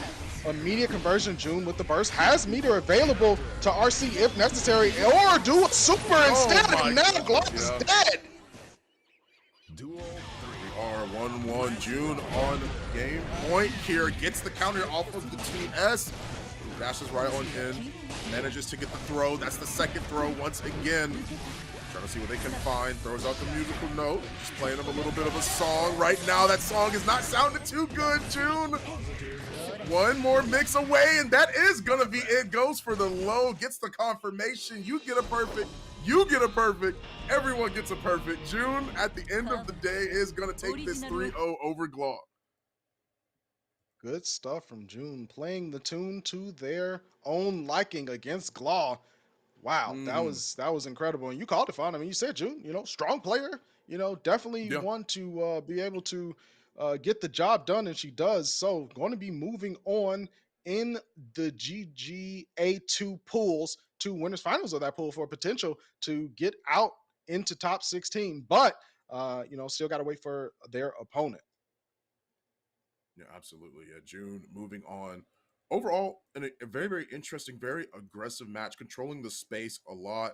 Like, it is absolutely insane, Like, it is crazy to be able to witness that happen because of the fact that we saw Glaw really controlling the pace against Rakira a little bit earlier, and then now the shoes on the other foot. June has most of her control in the back pocket, right? Seeing a lot of those interruptions as well. Stroke the Big Tree, very rarely actually getting utilized a lot of the time. We saw it a lot, but it didn't stick as frequently because we had to be worried about the burst. We saw June actually using that 2K, making sure that things were actually going in her favor, interrupting the Stroke the Big Tree, knowing when Glaw wanted to get those plus frames. Overall, like you had mentioned before during the match, just understanding what that mirror match is going to be. But the next match is Brutus versus B Miser. I am super, super interested in this match as well.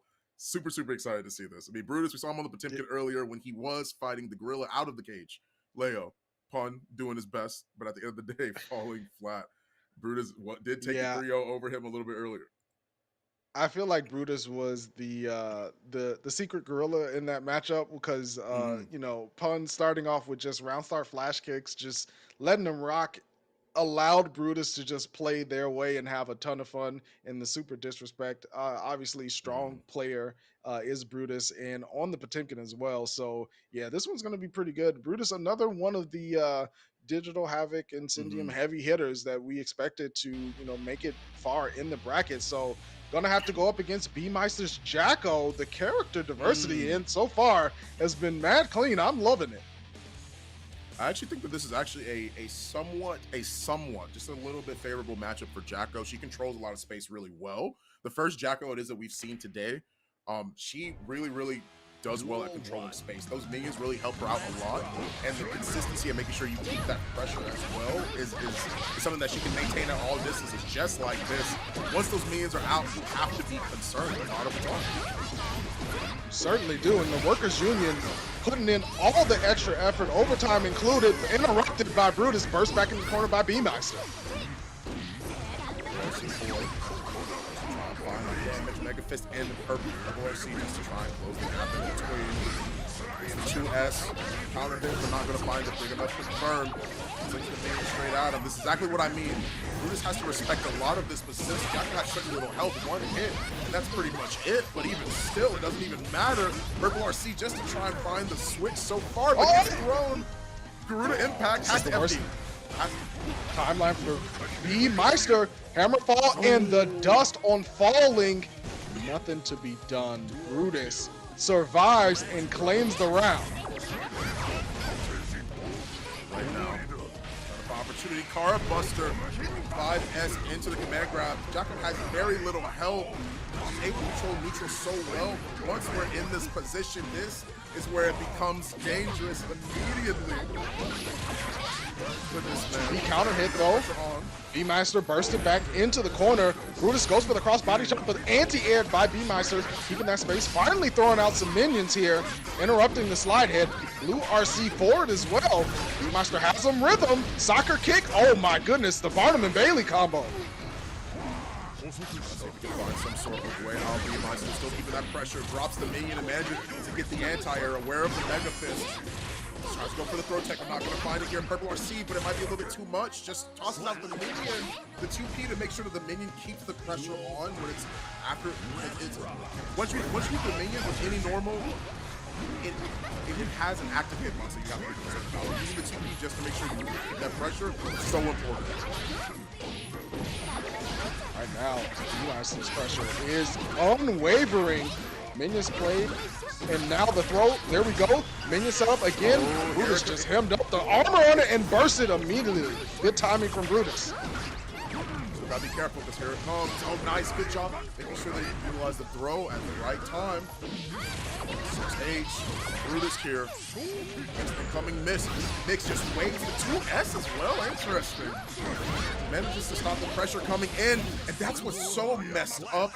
A forward advancing 5H and trying to use slide head just to make sure that you can get the knockdown. Stop her. Get off of me. Get away. Has one hit of armor. Not enough. You have to deal with the minion and the forward advancing 2 hitting 5H. What more can you do about that? Yeah, Brutus fighting the whole office and not coming out on top whatsoever. B-Meister setting up again, lost plenty of health in the opening of the round, but now it's Brutus' time to block. Slide head immediately interrupted. That, sir, is not going to be allowed. You got to do that outside of 9 to 5 hours. Oh my goodness. No way did he not die from that, though. Brutus. Big guts from the big man. Cross up. Mega fist. Oh, no way. I thought that would kill. That was so smart to use the 6P to interrupt that just to make sure that he had enough time to activate the super. A pixel of health was all he needed. Listen, sometimes dreams come true, and Brutus was able to survive the nightmare. B-Meister setting up again, though, has plenty of health on their side. Goes for the low, opens up Brutus again, and now the minion pressure begins. How will Brutus escape? They won't. Brutus with no burst so far. RC forward and manages to get the hit. You saw him winding up that 6H. It's not gonna come out here. Gets the dunk, if anything. That is gonna be the route for B-Meister. Now we're tied. When grapplers get grappled, it is quite the thing. Irony at its finest. No RC. Oh no. Manages to get hit out of it as well. Jacko, no HP. Kara command grab. She is going to lose so much brutal impact. Oh my gosh! Are you kidding me? We're playing 5 tests, baby! B-Meister with the activation knows what he's gonna go for, and finding that pressure. Null and void. B-Meister with the 2D. What is gonna be served up here for us, Dynamite? Gonna be a whole lot of eating, but Brutus knocks it all off the table, goes straight to the dessert bar and says, I'm gonna have a little something sweet, and that's looking like 2, 1 on either side. My goodness, what a match to be able to witness this. Soccer kick once again, throwing out the minion, gets the hit, but first just to try and avoid the pressure here. Gets out the minion, tries to maintain what they can. Brutus closing the gap in between, uses that red RC just to find the damage. Great job at setting up for the Oki. Uses the flick because knows that they're worried about the Garuda actually coming out, so uses the flick to catch the jump quick. Absolutely smart stuff from Brutus. The adaptation whip on the pop buster, backstep from B-Meister, but we got some golden addition. Guilty Gear Strive. DRC the jump over, bless up so I can mess up. B-Meister caught up, and now Brutus advancing forward. Right now, finding the 5S and the flick just to keep the pressure, manages to get the hit as well, breaks the wall. B-Meister, no HP remaining, 5H, just trying to see what she can find here.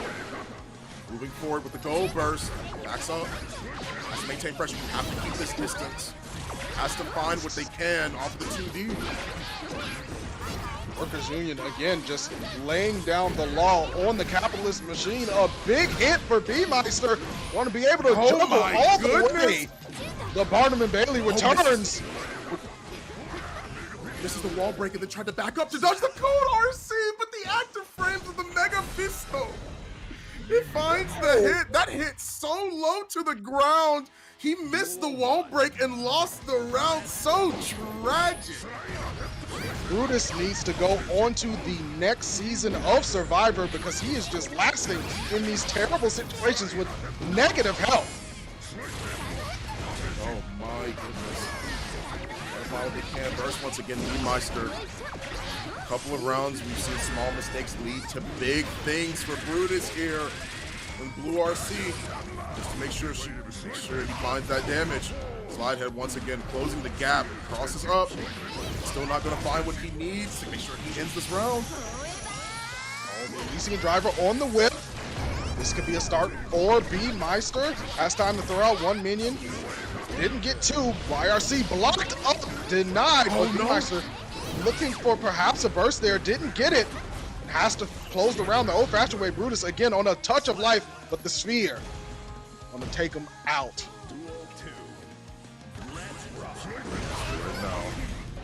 Trying to use the 6H to 5H. Close the gap in between them, toss out the minion once again. Here we go, making sure she keeps that pressure building meter as well. No burst, and this is actually huge. Gets him to the corner next time. It's going to be huge. Pop it, wave the flag of victory. Here we go. What mix will be available to us today? They are coming out in droves. Blocks that gold RC, break that wall with the kick. And you got no health remaining. Brutus finds one good hit, and you still got to be careful the side of B-Meister. Jump D is going to seal it and take us to a 2-2. What an incredible response from B-Meister, and you saw how terrifying the buff minion super can be. Game 5 situation. This is to go to winners finals of the pools for a chance at top 16 winner side. President got once again with the 5H. Misses the meaty on the 5S. And Brutus once again, the minion absorbing that hit. Make sure he gets the counter hit, chase him down, knows that he's gonna run away. Good job at using the super as well. This should be a wall break on the side of B-Meister just to try and find the Oki setup here. Positive bonus with so much meter being gained and so much health being lost. Kick him. How many? Yo, check out the shoe size, fam. Yo, B-Meister blasting Brutus back in the JD again, saying, I choose you. Brutus gonna be out of options soon, though. Final 5S. They can get Mega Fist. Just trying to see if they can close the gap here. No, not gonna find it though. Claps his hands. Minion obeyed and found the hit, but the burst is going to have to be used. Mega Imagine the hammer fall, I mean. Finds it. RC the turnaround. He knuckle whips. There's the pressure coming down from B-Meister, laying minions, letting them go to work. Overtime approved. The burst out from Brutus. Needs to find a way to escape and approach. Gets clipped up by the minions. They're on the toes. B-Meister working away. Hacks meter as well. All the minions disappear. Defensive Mega Fist. Not enough. Brutus at the wall. B-Meister looking to make him fall in dust with the charged dust. That is it. A back and forth match that we saw between Potemkin and Jacko. And Jacko, the victory, tossed up into the air by her minions. They're all celebrating, just as I'm sure B-Meister is. A hard-fought victory. And that's what I was talking about. I said it before when the match had started. I definitely feel like this is a matchup that favors Jacko, right? It's more in her favor. She controls so much space.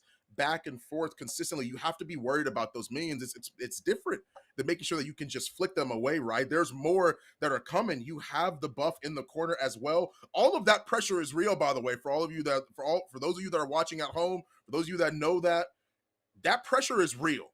You have to be able to hold that, and Potemkin has pretty much no way to get out of that scenario. A great match and good, solid Jacko play from B-Meister. Brutus doing what he can, finding a lot of those stray hits, but it just wasn't enough.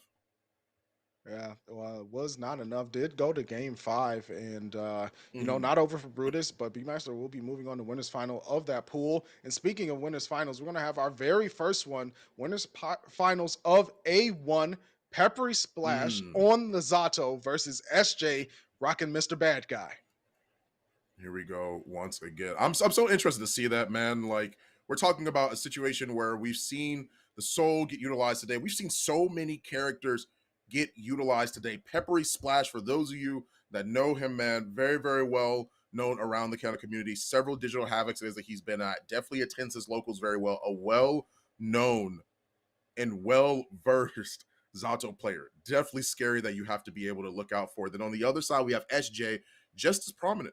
We've seen a lot of those confirms. It's Soul Bad Guy doing bad guy things. He's a villain. He's being oppressive. He's not letting you out of the corner a lot of the time, finding a lot of those confirms, leading from one corner to the next, wall to wall. Just a lot that you have to be concerned about. And Zato is one of those characters that has low health too, so you have to be careful if you're on the side of Peppery Splash. Peppery Splash really does have to watch how they're going to approach the neutral game and force SJ to respect Eddie, because one mistake and Zato's guts are, you know, nil in this game. So if they get hit up by one of those big confirms, it's going to hurt a lot. Just on the cross up here, flies away. Just to try and maintain this neutral. I love how Peppery Splash is playing this. He wants to utilize a lot of his longer range buttons, finds the dust to make sure he opens up SJ, and gets the super, refreshes Eddie, and gets the OK. Peppery Splash off to a great start, ending it with the Sunboy. Eddie clapping it up, enjoying the show. The backstep from SJ not working out. The opposed 3 hugs today and through the wall. The next block over. Show you some real estate. Here we go. Oh, it is definitely real estate at all. My goodness, he is paying rent in this corner. SJ back to the wall time and time again. He's found himself in multiple corners.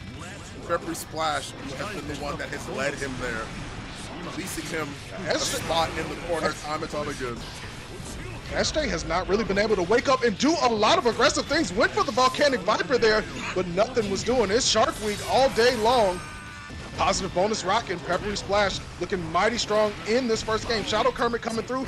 Finally a backdash 3K, but the 2S. Peppery Splash saying right this way. Peppery Splash time and time again. I love how he was playing that matchup, and that's something that you have to do with Zato, right? Knows that a lot of those counter hits, or just doesn't want to put himself in a situation where he has to get constantly frame trapped, right? Doesn't want to get counter hit, doesn't want to deal with that, so he's utilizing a lot of his long-reaching buttons and walking SJ to the corner through pressure just like this. One hit leads to so much, and you have to be concerned if you're SJ at this point. Yeah, you really haven't found a lot of opening. The burst whiffs though. SJ able to get a chance to run up 2K2D, revolver to the chest, the jump escape, blue RC, Peppery Splash finding all the escape vectors, got out of Danger City, and a big counter hit as well. No burst available for SJ. You got to hold this whole thing, and through the wall, done. Peppery Splash looking like Houdini out here.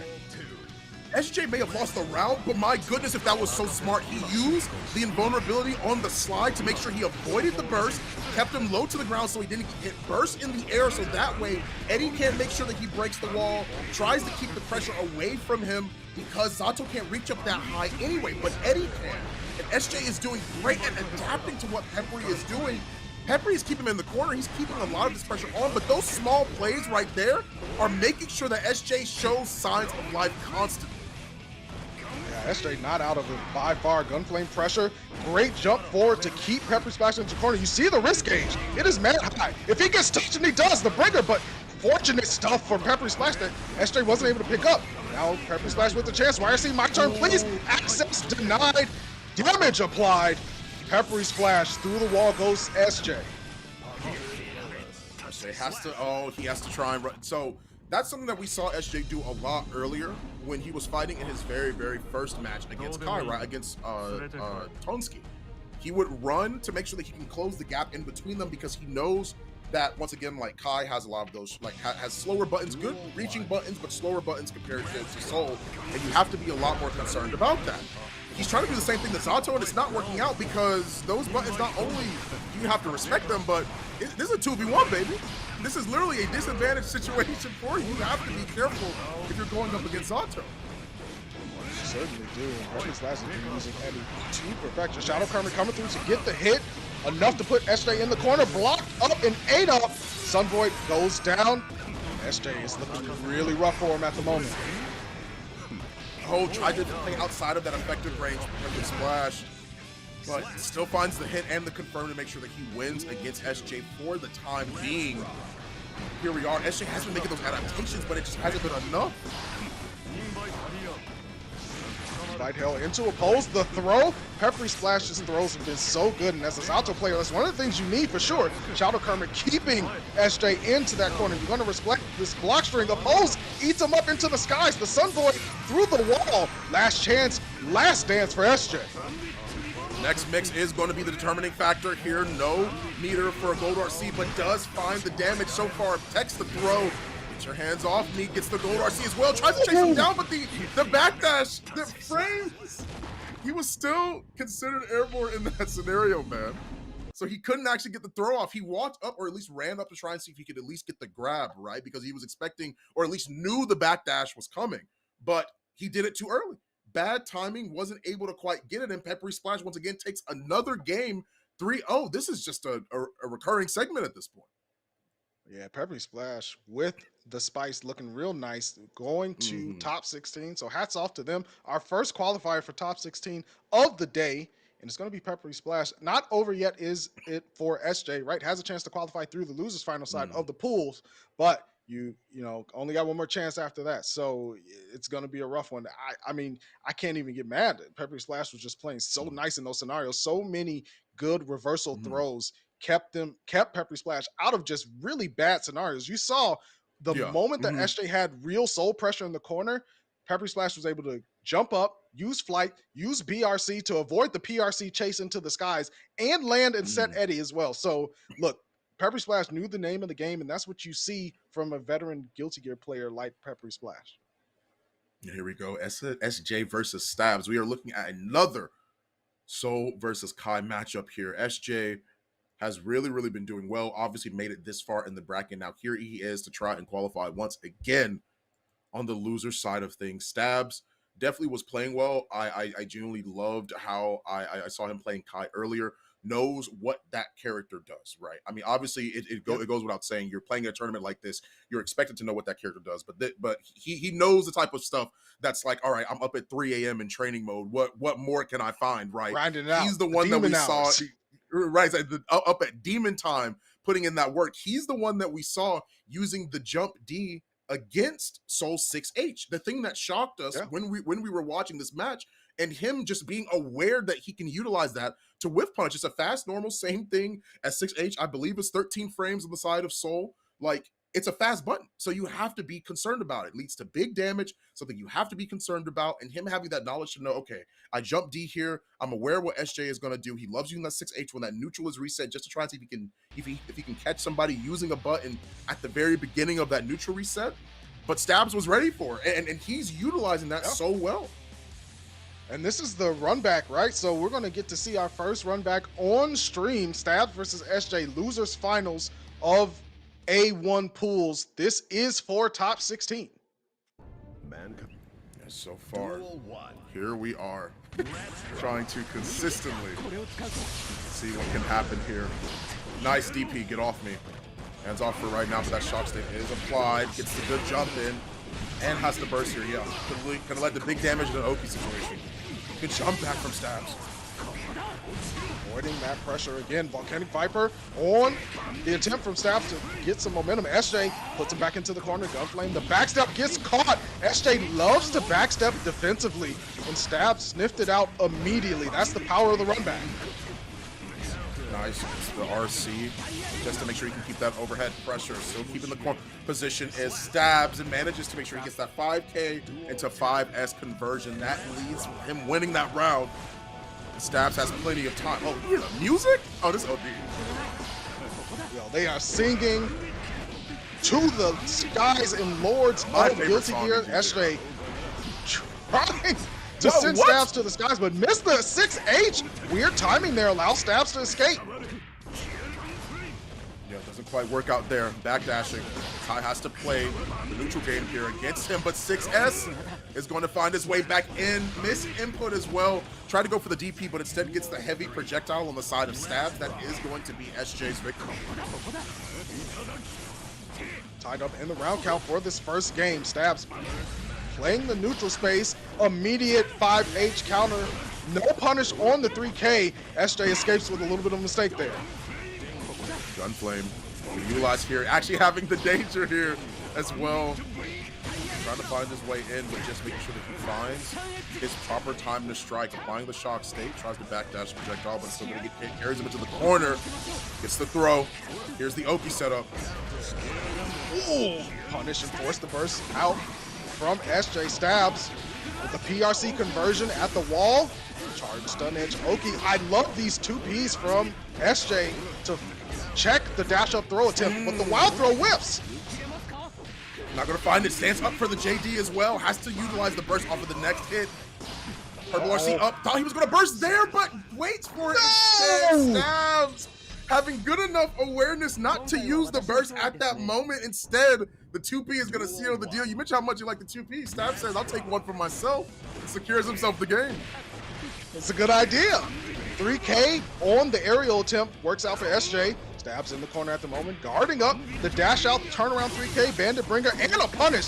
Stabs well aware, face full of charged stun edge in the burst from SJ.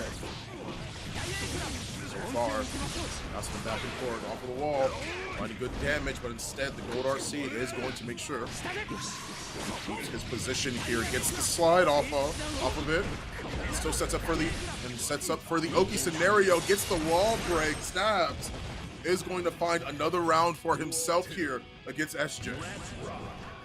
Stabs looking to go up 2-0, backstep 2K 2D situation. SJ mashing out with the 2P, but 6P right back at you. Wake up DP, get off! Oh, gold RC, or gold burst, excuse me. Just to find a way to make sure he maintains that meter. Gets the 6H, misses the slide. Not gonna find the conversion there, but instead he is gonna get run down. Soul Ride the Lightning. Gonna find the counter hit and the wall break into an Oki situation here. And just to boss. the projectile. Jump over from Stabs as well. Great movement and the air just to check SJ's jump on the PRC. SJ finally finds a hit though. Stabs keeping it clean. Double close slash with the blast, but unfortunate did not get the rest of that combo. SJ popped up into the skies. Of course, no burst just yet. Tap dust, YRC, and the punish. Stabs was not in range for the shockwave to hit.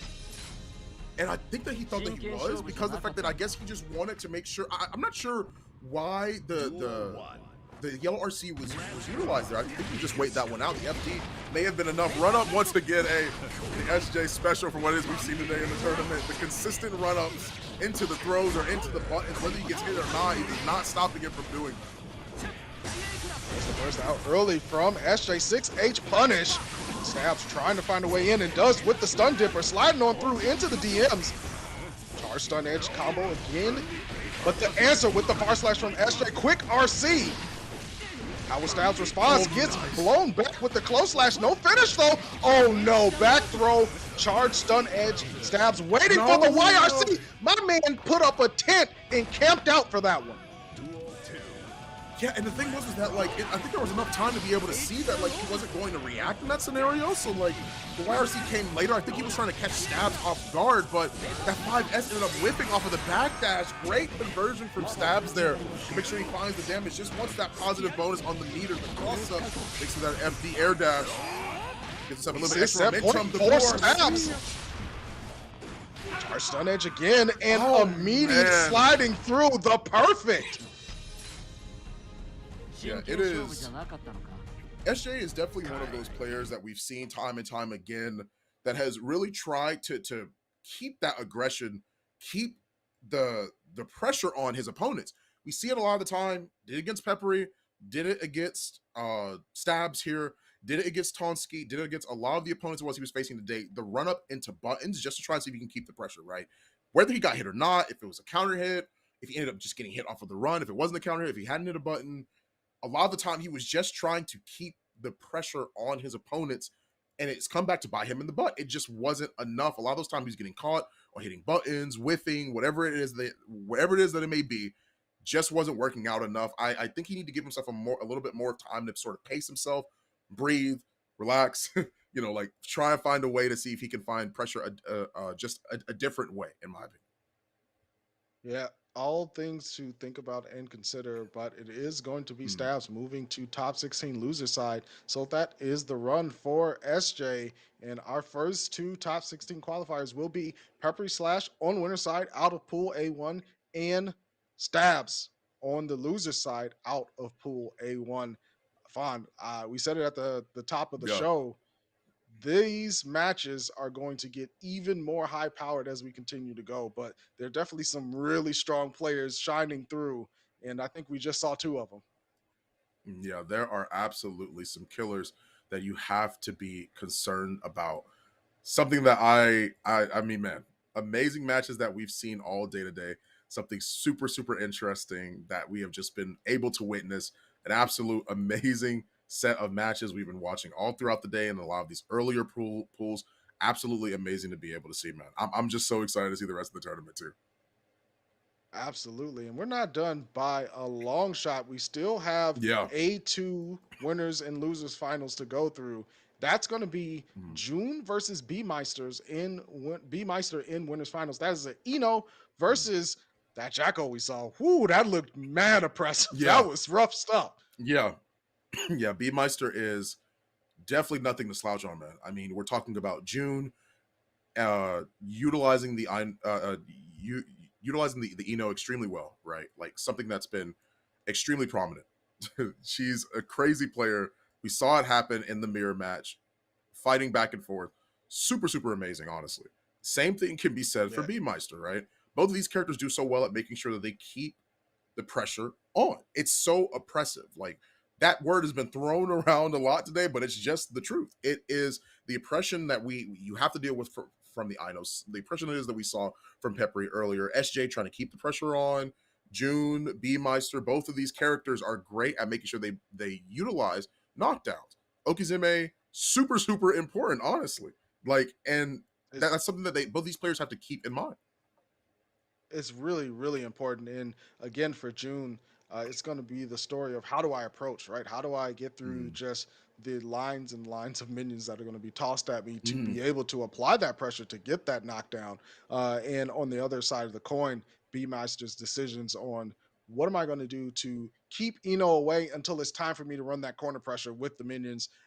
We saw B Meister have really good timings with reversal Elysian driver Mm. too. So that pressure may or may not be really easy for June to apply because Mm. B Meister seems to have the eye to know when to wake up super.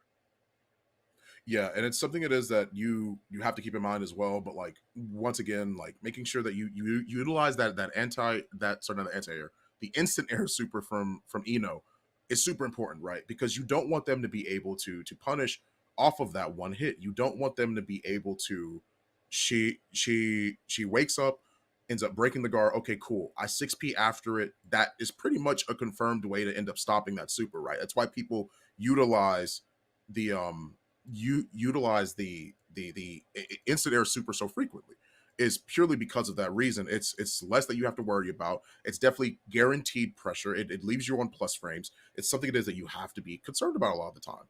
So it's absolutely an interesting thing to be able to see, to be able to witness. And Jacko controlling all that space, Eno's gonna have to play dodgeball. Like that is just that simple. She really is gonna have to be able to dodge and weave through a lot of these different minions that is gonna be tossed out. Because B Meister was definitely layering on the offense and controlling so much space against Brutus.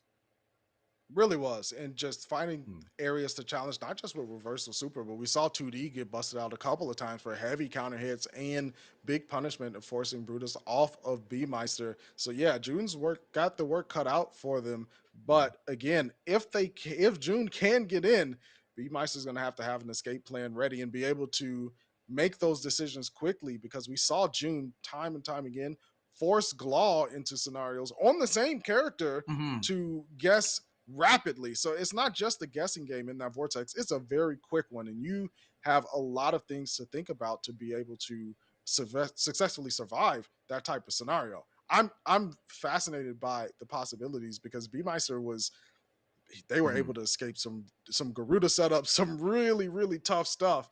Eno's a different type of character, but also got to be Hmm. aware of the sneaky megalomania if June catches B Yeah. Meister napping. Yeah, exactly, right? Like that's something that you have to keep in mind as well as Jacko, because Eno gets the hit, it's going to lead to big damage, right? She can definitely hurt, and that's something that you have to be worried about on a character like Jacko that has low health, right? We saw it earlier in the matchup with Jacko fighting Potemkin, Brutus, B Meister versus Brutus earlier is about controlling that space. But when Brutus got those hits were hurting. Like it was hard. It was always a hard hit no matter what. Even if it wasn't counter hit, him finding the command grab, him just finding 5S, just trying to keep the pressure, even Garuda having to FD it every single time. Like Jacko's health melts. And so that's absolutely insane. One of the biggest things as well is Jacko cannot get hit by that command grab in the corner. She will die at virtually any health, really. Like she loses so Yeah. much off of that because her health pool is so unbelievably low. It's like watching like Chip get hit, if anything, right? It's like watching the Chip matchup versus Potemkin, right? 2H into all that damage that you have to hold. B Meister has his work cut out for him when he does make it to the quarter against Eno. Yeah, it's gonna be fascinating to see. And here we go. Winners finals. Pool A2. Winner gets to punch their ticket into winner's side. Top 16. B Meister versus June. Jacko versus Eno. Far. The pressure back and forth just to keep it going for B Meister so far. Just trying to see what they can do here. Toss out the minion and gets the gold burst. That's going to be huge for June. But Purple RC into the 6P. Good awareness from B Meister. B Meister starting out the way they want, laying down the pressure. The soccer kick gets the minion set up. June trying to swing out of that corner, finds an opening to use stroke, has 100% tension and ready to let it rip. But B Meister with excellent screen control. Minions laid out. Workers Union back at it. YRC, my turn, please. Blocked up the stroke. That was the first person, and the burst whips. This is great for June. Yeah, finding so many hits as well. That's going to lead to the death of Jacko here. Gets melted. B Meister losing his life and the round. June does have the control here.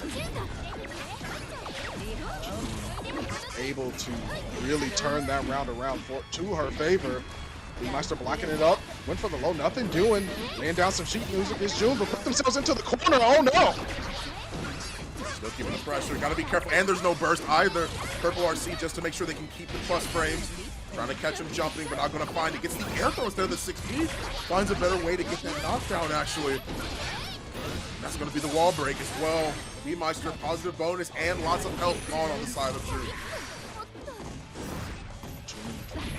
Navigating away, looking to protect her health. Has burst available. Not sure if they're going to invest in this round, though. It's looking a little long in the combo. When workers come together, anything is able to be achieved. B Meister tying things up. Yeah, you have to be cautious. Like, that's what I mean by playing dodgeball. She has to she has to chase Jacko half the time this match happening. Look, B Meister's running in, running out, running under when she's trying to dash in because of how Eno's dash is natural. Having the Morgan dash is definitely not something that you have to be, just like aware of. You have to be cautious when you're dealing with that and throwing it out, because B Meister's just dodging it a lot of the time or running away. Yeah, I mean, staying away is one of the options there, but June has B Meister in the corner. The YRC gives B Meister a turn. June blocking up, but gets tossed into the corner. This could be rough. Nice, tosses it out as well. Has to use the FD, but gets hit by the charge. That is going to be the game for B Meister here. You can only block for so much. You're only human.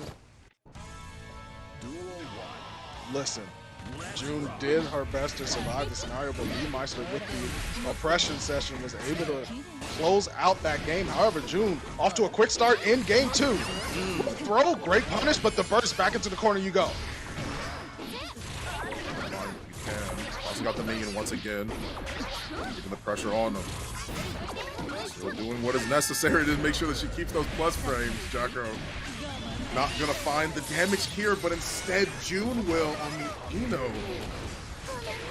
Just keep the pressure time and time again. Gold RC has used so much. I mean, it's really one of the options that B-Meister has to be able to weave in intelligently and not get it blocked up and punished. So far, it's worked out for them. Has the screen crack and the Elysian driver. It's going to do a rip of damage. I don't know. June still living, but only a damage left for B-Meister to be able to claim the round, and does with the 2D. Have to be extremely concerned, you know, like it's in a situation like that, manages to get the 5H as well, and then just use the 5K to make sure that he tosses the minion a little bit more forward, keeping the pressure on them. My goodness, it's doing so much damage, hit after hit, finds the wall break into the positive bonus. You see the pacing that June is trying to keep. The burst whiffs, and June only a little bit of a punish there. Unfortunate stuff, and B-Meister escapes again. Able to get out of the dangerous situation. June spins the burst, the PRC, and the throw, of course. Red RC throw the pop-up to make sure it sides it up just right. And that is going to be the last strike of this game for B-Master. 2-0. Looking pretty strong over June. Taking the round so far. This match does determine who qualifies here for top 16, FYI. So whoever moves on will have to end up fighting Brutus in the losers bracket, which is going to be interesting to be able to see. You know, like that's whoever ends up losing this one has to fight Brutus in the losers bracket of losers finals for a GGA2 pool. Something you have to be cautious of. Definitely want no parts of that, especially B-Meister, who just really survived the Brutus matchup. It was a 3-2. B-Meister looked really strong in that, but it was one of those things where they barely survived, you know, and so B-Meister is going to want to take this nice and clean over June to move on in the easy route, because let me tell you something, losers finals with against Brutus on that Potemkin is not going to be a walk in the park. Yeah, absolutely something that you have to be cautious of, man. Like I am so excited to see the match once again, because of the fact that once again these two are just putting it out back and forth. It's a battle of the knockdowns, and this is what I was talking about, right? She has to play that dodgeball so unbelievably consistently. I am getting word though that it is a bit of a lobby desync. It seems to be what happened here, so it will be coming back to the match, or at least we will know what the winner of this next match actually is. A bit of a lobby desync, so sorry for all of you that might be wanting to see some amazing Jack-O gameplay. We'll have to be sure to keep you guys all tuned in for the match, or at least the results of that match as well. But that's something that was actually really interesting as well, is because of the fact that because you have to control so much space, you just have to be worried 99.9% of the time as Eno about how you're going to move or weave in and out of this pressure, right? Because we saw the dashes. Yeah, exactly, right, exactly. We saw June try to navigate and even use the shorter hover dashes instead of just committing to the full screen ones or the longer ones, still being forced to block. In the moment that she blocks, she's dropping back down to the ground. Attempts at using stroke were here and there, but they were getting blown up by things like 2D, which is a heavy counter hit, right? And that allowed B-Meister to send June back to full screen or into the corner and then set up minions. It is, as you said, it's a dodgeball match, but it's like a 1v5 out there. You're trying to, do all the Ds, and it just wasn't being able to come to fruition for June. And we'll have to keep posted on the developments of the matchup, but B-Meister was looking super comfortable in a lot of those situations. Yeah, just genuinely as well, right? I mean, like, once again, 2D, definitely one of Jacko's, if not her best move, it's definitely one of her best moves, right? It's something that you have to keep in mind a lot of the time.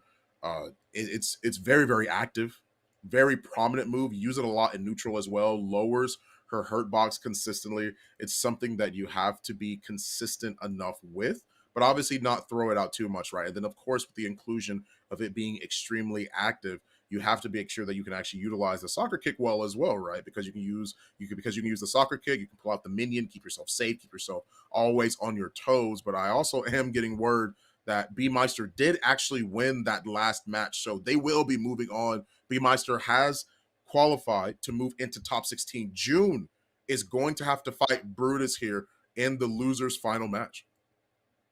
Yeah, that's going to be an interesting one. We're going to get things set up for that one just to make sure that everything's set. Mm. But we are getting information that it may be a replay going on, so we'll Yeah, stay tuned possibly. with that.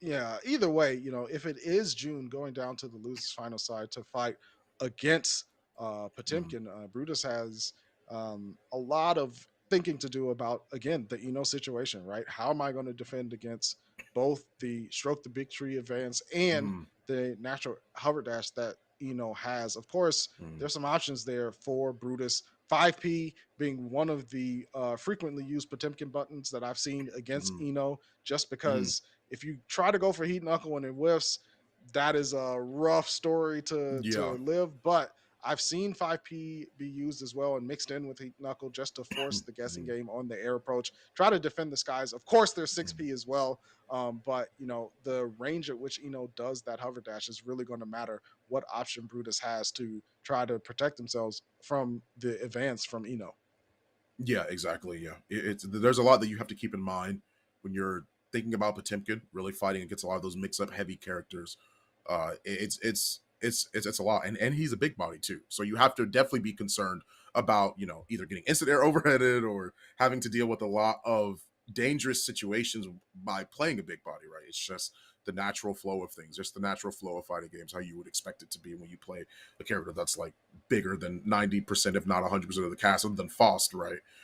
So that's definitely something that you have to be, worried about as well. Like you definitely are a little bit more vulnerable than a lot of those other characters that you will be fighting against. So it's something you absolutely have to keep in mind, right? I It will be is, and interested it's to be one of able to those see things it. that Hmm. I am too, and I think that it's one of those things that on the flip side of things, if Brutus is able to get one Potemkin Buster in on yeah, Hmm. that's going to be really good for Brutus for sure. So there is a bit of a balance there, and Hmm.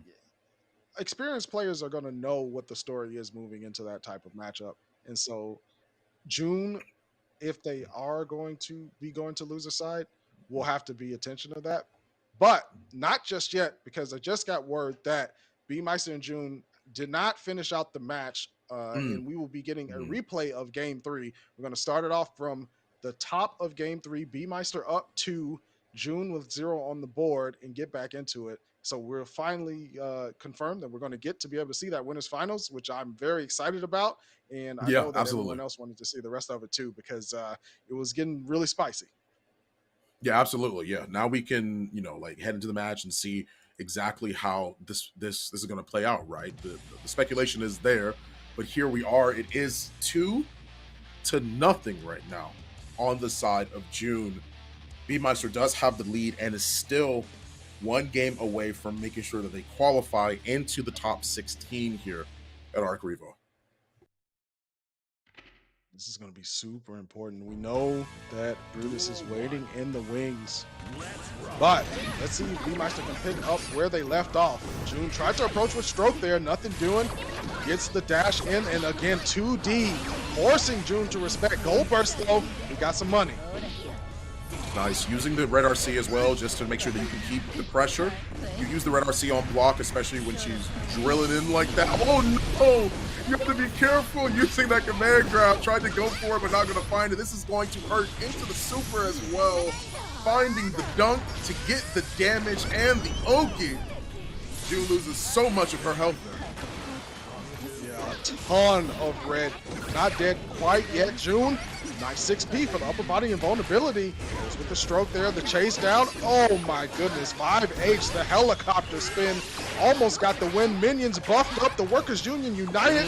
Want to get that wage negotiation going in June. Trying to escape, but stuck in the conference room. And it might be all doomed. June, 1 round away from going to losers finals. That is literally the epitome of teamwork. The dust didn't hit, the minion did. When the minion was buffed, it bounced up and hit him, and that's why they got the red RC. The dust didn't even manage to hit June. It was the minion that had most of that control. That's what I mean, man. You have to be cautious. Move purple RC backwards just to avoid the incoming super from June. Trying to keep the corner pressure with the purple RC as well. Oh, nice throw. B-Meister getting it started, laying down the minion. June has to respect all of this. B-Meister building up close to meter. Gets the meter. The buff minions. Oh, June is in a whole lot of trouble. We got one hovering, and June cannot find a way out. Look at the risk gauge. Look at the chip damage. If June opens up and does with the dunk, now it's going to be blasted. June needs to find a way out here. The B-Meister's not stopping. Get her help. Oh, get her help. Help! Somebody let her out of that corner. She's fighting for her life. My goodness, June manages to escape, and she wins with the stroke, the big tree. My goodness, ends the round. And we are tied at 1-1 so far. B-Meister doing well, but June just keeping that presence of mind to end it. Listen, June was in solitary, unable to escape, but managed to wait out the sentence and extend this game 3. Gold burst, got money as well. The stroke connects. B-Meister so close with this set point. Interrupted the super for Ultimate Fortissimo. B-Meister well aware, and air throw. All June. Last legs, last chance, last stance. The minion set up. Oh no, nice good job on the 5P to interrupt the dash. That's what I mean. Like, it's great to keep pressure and get those overheads, but it's so hard to really close the distance because you're progressively going up and you have to come back down. That you have to, and that 5P is so good at interrupting that. It's great to be able to throw out a lot of those buttons because of the startup of that dash naturally. So unfortunate. June did such a good job at making sure that she kept a calm mind and just aware of what that she needed to do to make sure that she could actually make that comeback happen. But even still, B-Meister was just ready for it. Absolutely ready for it. Had all the answers in the neutral game and was able to comfortably lay down just entire sets and waves of minion pressure. And not only that, you saw how B-Meister was able to put on pressure in such a way to build the meter necessary to activate the super armor on the minions. So look, B-Meister, third qualifier of the day for top 16 with the Jacko for a reason. And we're not done yet. We still got one more match to go. Losers finals, June versus Brutus. Yeah, that is, man, oh man. We had talked a little bit about the Eno and Potemkin matchup a little bit earlier today. And right before we were actually watching, right during that break before we actually came back and ended up watching the match that we just witnessed, B-Meister once again taking it, for those of you that may not have seen it just now, proceeding on and qualifying for top 16. Now we are here in losers finals for June versus Brutus. We've got Eno versus Potemkin. Absolutely something that you have to keep in mind, man. Like, I definitely think that you have to be concerned if you're on Brutus's side, because of the fact that, like, once you're in that corner, it's hard to deal with. But I think that Potemkin might have a little bit of an easier time dealing with Eno because of his naturally, like, long buttons, having that dash and making sure you can utilize those dashes and allow those normals to close the gap that we see that we saw June doing before, right? Where she's using the float and she's trying to use a lot of those trying to use a lot of those specials to close the gap in between her and B-Meister, just trying to get that way in. It's going to be a lot harder against somebody with larger normals like Potemkin. I think she would have the same problem with Nago if Brutus did play that character. Yeah, it's going to be interesting too to see what options June goes to on a knockdown situation. You know, Potemkin with the flick changes the way that Note Oki is played, right? Because you don't want that thing flying back at you if Brutus wakes up and is able to have enough space to do it. Now, obviously, if she's right on top of him, that's a different story. But it's going to be curious to see how June approaches that part of the game as well, and just how are they going to stay away from certain things. You know, a long distance stroke could be a potential victim to 2D from Potemkin. That button goes pretty far and leads to some huge damage.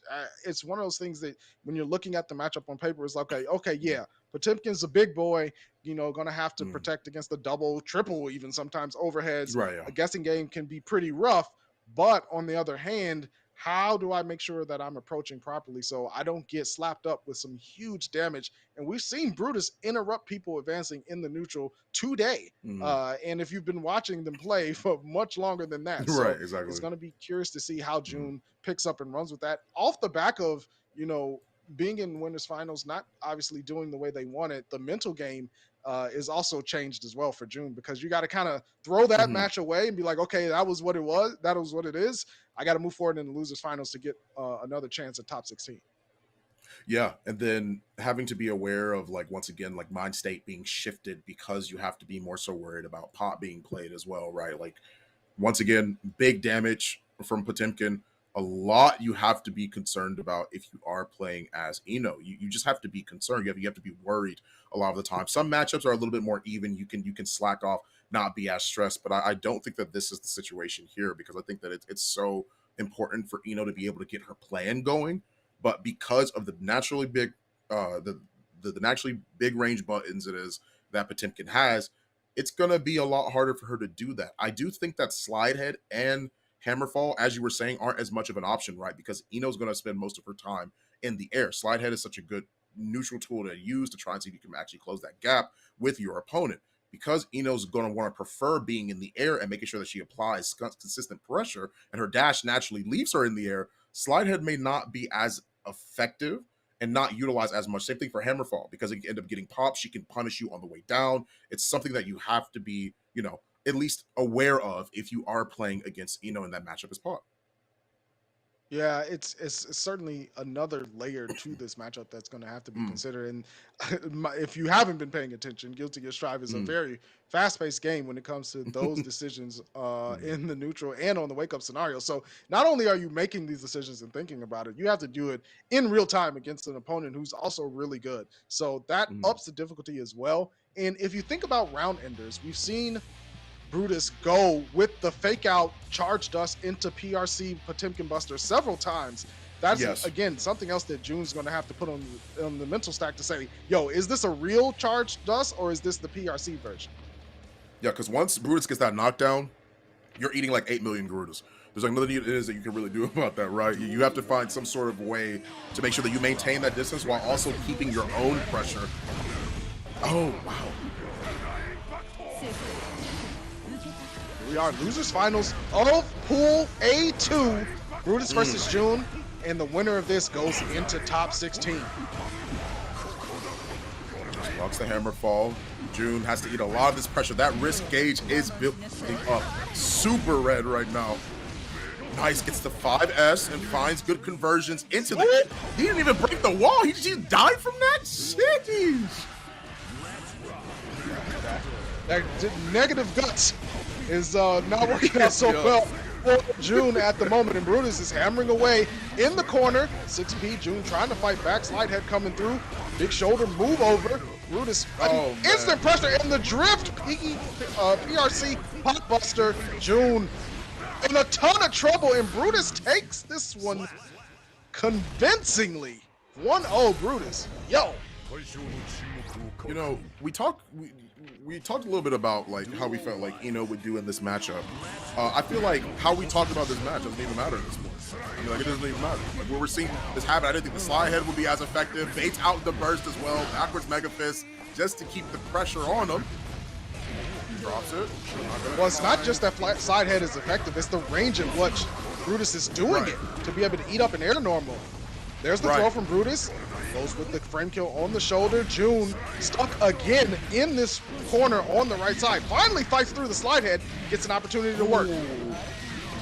Good block as well from Brutus, keeping himself in the pressure here. FP just trying to get it away, but gets the counter hit. Will find the wall break there, provided there is no drop, but actually doesn't quite find it there. Gets the 2D into the Mega Fist, and that's not going to be it. Instead, Brutus does take that.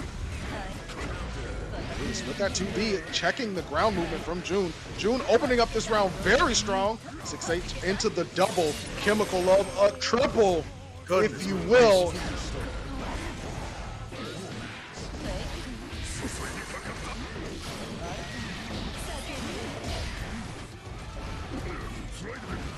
Backstep here from Brutus, but still in the corner. June with the red RC to keep herself clean. Gets a final overhead hit, and June taking around, hanging around to try to tie things up one game apiece. There's that 5P guarding the skies. Brutus with the advance and the Potemkin Buster with a huge taxation on the health bar. Nice pop buster, man. Just use the Garuda impact just to keep the plus frames. Air per fall into the purple RC. Good block from June. Trying to find her way out. Slide head just to keep him in the corner. Gets the command grab. That is going to be the round. Potemkin Buster is how we're closing this one. That's how we're closing out game 2.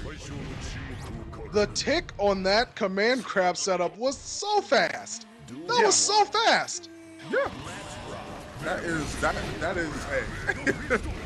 I've seen that 5S so consistently into that command grab is something that you have to be concerned about 90% of the time. Oh my goodness, the slide on through. Let me talk to you. Brutus trying to style on out for this round of PIC advance off of the fake Garuda. You gotta be able to read it. Triple scoop. There's a Sunday special on a Saturday. Someone help, my goodness. Somebody's dead. We need the police, we need everything. The firemen, call your local authorities. This is not how we want to be able to see this go down. June manages to get the 2K into 2D, finds the Oki for herself, but gets ripped out of the grab. My goodness, the double G's, and yet here we are eating all this damage. Oh no, Brutus blocking up the burst as well. Fortunately, no punish. June certainly on the back foot. That risk gauge is mad high. June finally able to fight back with the note Oki as well, the close range addition. Brutus hemmed up with the toes, the double chemical up, but is it enough? Has meter and will use it. Ultimate Fortissimo. Here we go, June fighting back, fighting for their life against this set point. Gets one down, has to defend another. And goes higher that time on the dash too, just to catch the back up, just in case, making sure that she's actually, I love what she's doing. She's adapting, she's playing higher in the sky, unless she's going for like a setup, she's going for Oki or an overhead, then she'll be a little bit lower, but in neutral, she's going way higher, which opens up things for the command grab for Brutus, but even still, the anti-air command grab for Brutus, but still. 35P from June, defending the skies, getting a chance, but the reflector on wake up says, be gone. And now Brutus looking to close the door on June's journey in ARCREVO, but not just yet. No Oki comes through. Brutus locking it up. The slide head connects. What's it gonna be? Oh, June didn't guess right. The Potemkin Buster. And now you see Brutus with the 3. Potemkin is such a criminal character. My man will just take the shoes off your feet if you're wearing them. Like he like, hey yo, like those. Give me those. Don't Give even me those right unlace now. them either. Just rip them straight off. Like no unlacing. That's what I'm saying. No nothing. Take your socks too if you're not fast enough to hold on to them. That was, whew, the big squeeze. Brutus. Yo, right relax. This straight up Debo. That's exactly. That's exactly. I want your money. I want red money. He specifically identifies whose money he wants, and for Brutus, that's going to be a qualification ticket. You know that's going to get him into loser side of top 16. An incredible run though from June, taking nothing away from her. We saw her play very well, but unfortunately, that'll be the end of the run. And it'll be Brutus being the qualifier number 4 for pools A1 and A2. Wow, Fawn, that is what can I say? Those matches were fantastic to watch, and that's the start of the day. We're not even nearly done yet. So there's plenty of people who wanted to see some fantastic striving, and we are there. And because we're here, let's take some time to thank those that make things like ARCREVO America 2021 possible to have.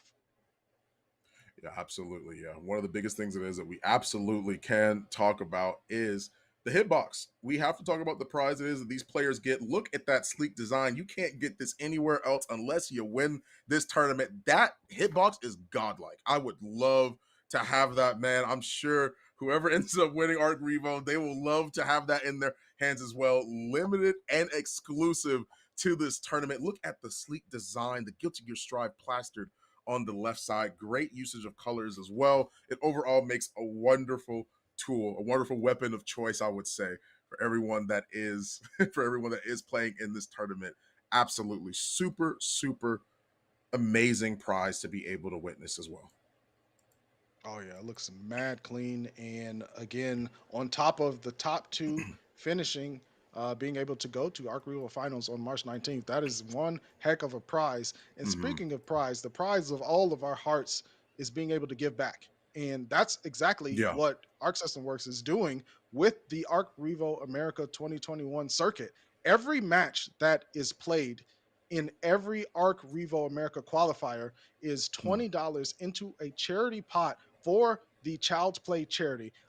Fantastic charity. I've seen other events they put on. I've read their mission statement, and they are a fantastic charity. So Mhm. hats off to Arc System Works and everyone participating in Arc Revo America for Absolutely. putting money in the pot for charity. Right, the players are helping add to the pot that Child's Play charity will get at the end of the day. So congrats to everyone involved.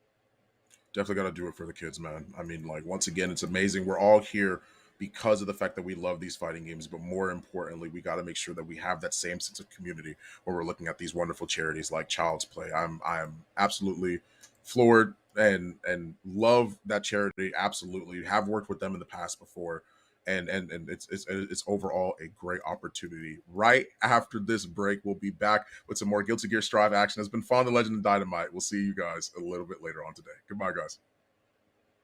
Don't go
to it.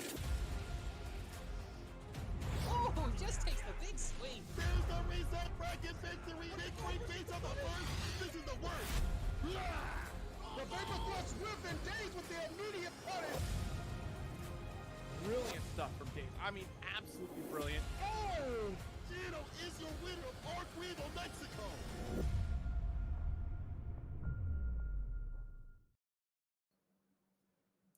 And welcome back to ARCREVO Canada. People, we are live with that Guilty Gear Strive and take you through this pool action that we are continuing in. You got your boy St. Cole, but who am I joined with to the other side of me? I'm Jadelyn, and I am so hyped to be here with you. We have not commentated together since Combo Breaker, so I'm so excited for the two of us to be here together today and just keep going with these ridiculous games, because I mean, I've been watching everything so far and we've had some phenomenal matches and it's not gonna stop. It's not gonna stop. We ain't gonna stop until we get to that top spot. Of course, today we're trying to get the top 16 and then tomorrow all the way to the finish, of course. And y'all definitely just saw the fact that we are playing towards ARCREVO Finals coming up in a couple of weeks. And we still got one more tournament to go. That is ARCREVO West. So be looking out for that and keep your eyes peeled on this one today, because Canada definitely came to play. And Canada definitely has a fantastic scene. We've already seen Brutus make a lot of work. And then also Peppery Splash make a bit of a splash, no pun intended with that.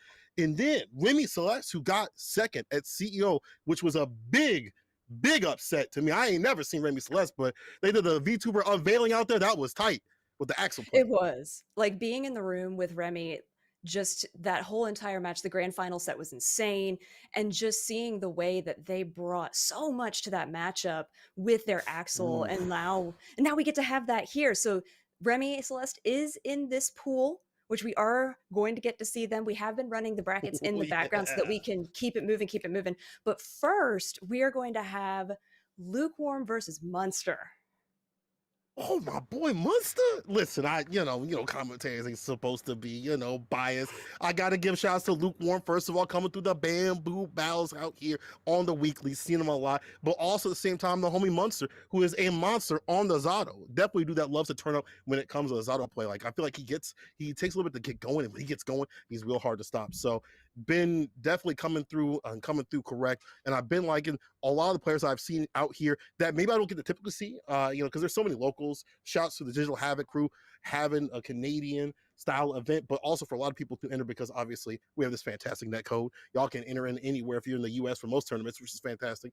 But I've been seeing a lot of new names out here and a lot of new faces, but that's the kind of cool thing about Strive. It's a melting pot of players from all different spaces and places. Yeah, so we've had, we actually talked about this last week on ARCREVO East, how we've had players that came from Dragon Ball, that came from Mortal Kombat, that came from Street Fighter, and they all come through for this game. And now we're getting into it with Lukewarm on their Milia and Munster on the Zato. What a matchup this is to get started with B-Pools. Yeah, we're gonna get real nasty out here, real freaky, people. Listen, I know we online, we ain't offline, but I need to feel your energy, chat. I need to feel it like that. Let's get into it. We're done with these pools. And Round Star already getting the aerial conversion and the mix on him. Puts him in the corner, jail him up, lock him up like Akon. I like the way that that Munster is using Eddie to get out of the corner. That was really great, but unfortunately for them, Lukewarm was ready for it, and it was a nice cross up there trying to send it back, forces a burst. I mean, I think actually Munster might be a zoomer. Well, he's zooming that corner. Whips the dust too far out though.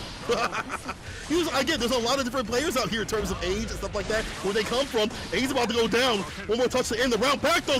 Defensive style. Puts him in the corner. I think this is where you got to make your money in the corner. Not funny. Yeah, I liked the idea of the BRC to try and do the space, and they came back in to get a nice little high-low, but unfortunately for them, Lukewarm was more than lukewarm. They were hot and they were ready for it. Hey, they were on fire with it. Also challenged with that 5P. Not a big challenge, but unless you've got Red RC behind it. There's the mix. Listen, both of these characters are the fragile type. They might get packed up softly if they ain't careful. Not a lot of health to play with. Full corner conversion right there with the air-to-air. Bad move, good kid. Back though, Red RC. What's the next? Unfortunately, gets the wall break, so we're going to go for the area shift. But Lukewarm does have that full bar or that half bar of tension there, and could use it. Oh, does get another burst out of Munster, so that's an advantage that they've got right now. Does have to use a lot to FD this. They should be fine. Yeah, not going to get, but goes for the low. Nice comeback there. Too much there. Unfortunate. I like that from Munster again. He's one of those types that first round's data. He just wants to decide what to do with it, and that's smart. You determine how they play, and you go in and get your win. Then you turn up that aggression, turn up by volley. Corner position right here for Lukewarm. Oh my God, this is looking nasty. Turning up the aggression. I mean, the way that Lukewarm has been handling Milia and just puts on so much pressure. Ooh, I was worried there for a second, but the dust does come through, gets the wall break, and Eddie is out for the count right now, so Munster has to make some quick decisions if they get the opportunity, which they do. So is Otto. Eddie was out for the count, so is Otto. But that does speak, good point though, that does speak to Luke looking out for the Eddie pick to stop that from happening. Then you only have to do with Zato, who isn't so strong in the neutral. And right now, Luke doing a fantastic job mixing his character in. Zato don't have all the defensive tools to play, but he got YRC like everybody else, FD, things like that, but it's not enough. One thing that does help is the opposed in the neutral, though, and gets the applause in the corner carry. Really nice corner carry, too, but unfortunately, again, though, Milia has so many tools that counter everything actively that Zato can put out. All of these air dashes, and then really nice anti-air there, forces a burst. I feel like every burst has been so defensive, but unfortunately Munster hasn't gotten a lot out of it, and Lukewarm is doing a great job getting all of these discs set up, big corner hit combo, and just goes ahead and goes for the full overdrive. Might as well get the extra damage. Make it shiny, make it pretty. Dash up. Oh, and the Lush Shaker is enough just to sprinkle that salt. Luke is doing a fantastic job of opening them up, but not for nothing. Munster is finding these simple hits to do it. It's just the defense has to be a little bit better. Easier said than done, though. Luke is putting all the pressure. Damn, the dash up counter hit. Corner push again. Reset situation, jump H, charge with the 5P burst. Does it on, in terms of the offense, 5 people. You're still stuck in the corner, though. Enemy are training. Yeah, this is unfortunate for Munster because they got out, but because of the way that they had to use Eddie so aggressively, they don't have anything. Now they do, but of course the second that they do, they're now opened up by Lukewarm. Does have to burst again, they just got that back. 2H, it's a pickup, I like this. Yo, PRC, the fast one too. But still the counter hit, close slash, doubling down, looking like a clown. Unfortunate ending with the Iron Savior Lukewarm. Once again, doing too much damage. Looking too hot. Lukewarm is doing a really excellent job capitalizing on when Munster doesn't have Eddie out. Every time they're not out, they're like, okay, what are you going to do? You're just Zato now. And is just putting out as much damage as they can. And then as soon as there's Eddie meter, they're already in the corner and they have to do something like just what we just saw, another defensive burst. Whereas Lukewarm's been able to use the bursts offensively to keep Munster in the corner. Right. And, having that is real key right here. As Lukewarm caught in the corner, that burst would have been good right about now. There's the 2D dash up with the maybe it's Maybelline. Once again, this is an Oki situation, building up that tension. That part build up was going to be real difficult to deal with. Yeah, this is so difficult, I feel like, for Munster to adjust to. Unless there's something really significant in this round, Lukewarm's got it running away. Yeah, this is now set point for Lukewarm. 6 feet, gets a knockdown. Oh, again, the jump team being called out. These close dashes doing the most. On the dash-ins, my man's be pressing. Munster getting taken to the corner once again for the mix. Dash up throw again. Stayed hot with it. Really nice mix here from Lukewarm. Just, okay, now we're getting little signs of life, at least from Munster, with the dust into the RC, takes him over to the corner. But that's a response. That's definitely a response. The Material Girl and the overhead to seal it. Lukewarm taking over Munster. And that's no small feat, to be honest. Luke has been getting top 8, or I should say Munster has been getting top 8 spots in various places. But that's the same for Lukewarm, who is also in the same in many other locals. So, man, oh man, that was a difficult match. And you saw it like that. Again, the defensive tactics blown up. Munster moving down the losers. If you still want to see some Zato action, he still has another chance to play. Lukewarm moving on the winner's side. It's always so fun to see an overdrive response in this game because it's a choice. You know, Yeah, it's a choice. you can absolutely respond with that button. I would say like it's a risky choice. It is high risk, high reward. And but you know what it does Hmm. work like that? Especially when you have such an easy follow-up in a character like Milia with just that easy low slide in there, take the game. It's Ugh. it's Oof. fun to see people really go crazy because you know we're fighting into top Yeah. 16 and we've covered it a little bit before in the A bracket, but just in case you know you don't know why we're here, everybody in this bracket is fighting for the top 1 to 2 spots to get to the ARCREVO America finals, which are going to be held on March 19th in person live Ooh, in SoCal.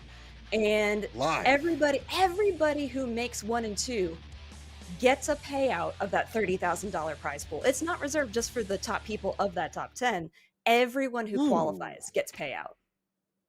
You know what? That that's why you see people fighting out here, slugging out like they're at the parking lot of a Waffle House. Stacks make savages. Now it's Corey versus Wall Joel. Let's get it. We can see some false on the screen, and right now he ain't looking like he lost. He has been bound. This character has been buffed, but still, he still needs a few more to stick with it. The burst is baited. Give me a burst. Put it in the bag. Oh my God, this is a drag. This is about to be it. Oh my God, the damage. They said they fixed that. Ooh. They said, Jalen, they said they fixed that. They said it Well, was a glitch. they may have fixed that, but when you're playing against a really competent May like Corey, you need a little bit more help. Yes. So, I mean, okay. Wajol got a hit in, so that's new, that's different, but beautiful RC with the jump from May, gets the wall break, sends him over. Shoo! I mean, Wajol just doesn't have a chance, and that, I mean, okay, the Scarecrows worked for like a week, but you can see where Faust is going to land with that. It's, I mean, and in case anybody doesn't know and you are having trouble with that in the Faust matchup, the eyes, the Scarecrow that he's going to become, light up, so you can counter it. And if neither of them light up, he's coming from above. I feel like people just mash either way. They only look at the lights. They just, I'm gonna mash a button. My man definitely mashed burst right there. Was aware that he was too far up. Corey going in PRC, and again the same sort of situation for the win. That's a perfect KO. We pushing P's out here. Corey. I mean, Corey is just Let's trying to look keep us on time to make sure we get through those brackets. Even though AGDQ may be over, we are speed running. This is ridiculous, honestly. Any percent run on Foss? Is that what's going on here? Gets a slide knockdown. If Foss be suffering, don't have the fastest buttons in terms of defense, and it's all offense. Once again, Corey. Coast to coast. Let's see who's got the most. It's looking like Corey right now. 2-0. I mean, Oh I'm going to be my perfectly God. honest. I'm going to start a timer for this next game. I want to see how fast this goes because this is utterly ridiculous how fast this is going. And the thing is that Wajol has gotten maybe a hit in every time, just one. Okay, big throws. Oh my goodness. And I know that Totsugeki got nerfed, and it's easier to counter Totsugeki, but right now Wajol is just not getting the chance. And honestly, Foss doesn't do too bad this matchup. He's got a 6P that's fantastic this season. Once he gets the knockdown, those long-range buttons are able to keep her out. And if you get the items going, be fantastic. He's going to see what's in his wallet. What's in your wallet? Nothing, says Corey. We don't take You're that broke. here. And You're you're absolutely broke. broke. I returned the wallet. Looking like bunny ears. Oh my god, it's like a cartoon. There's just nothing there. I mean, usually Faust is like the cartoon character throwing all the stuff, for doing some Looney Tunes stuff, but there's nothing happening. Every time they try to go, okay, there was finally a counter hit, but did get hit by meters. That was a really good draw for them. But Until. it has the burst, does get out, but it's just a few hits away from May. Yeah, 6P coming through. Jump P right there. Eat him up a bit. But the Totsugeki coming through. And that's the win. Corey with the 3-0 situation, looking like a janitor with that clean sweep off the feet. And now, you see someone like Corey in the bracket, y'all better be running. I'm going to be honest with you. He definitely was playing that matchup already perfectly to a T, but didn't have to worry too much about the false stuff. If Waljo looks back at that, I want to see more of that fantastic false buffs that have come into play. 6P. The long reaching limbs are fantastic for fighting May. And if you get the items going, as we saw with the Final Fantasy Meteors, you can get something going in terms of, the pressure, use that bar at the bottom. Didn't really see that. Maybe we'll see them moving on the bracket, but right now, it's all Corey all damn day.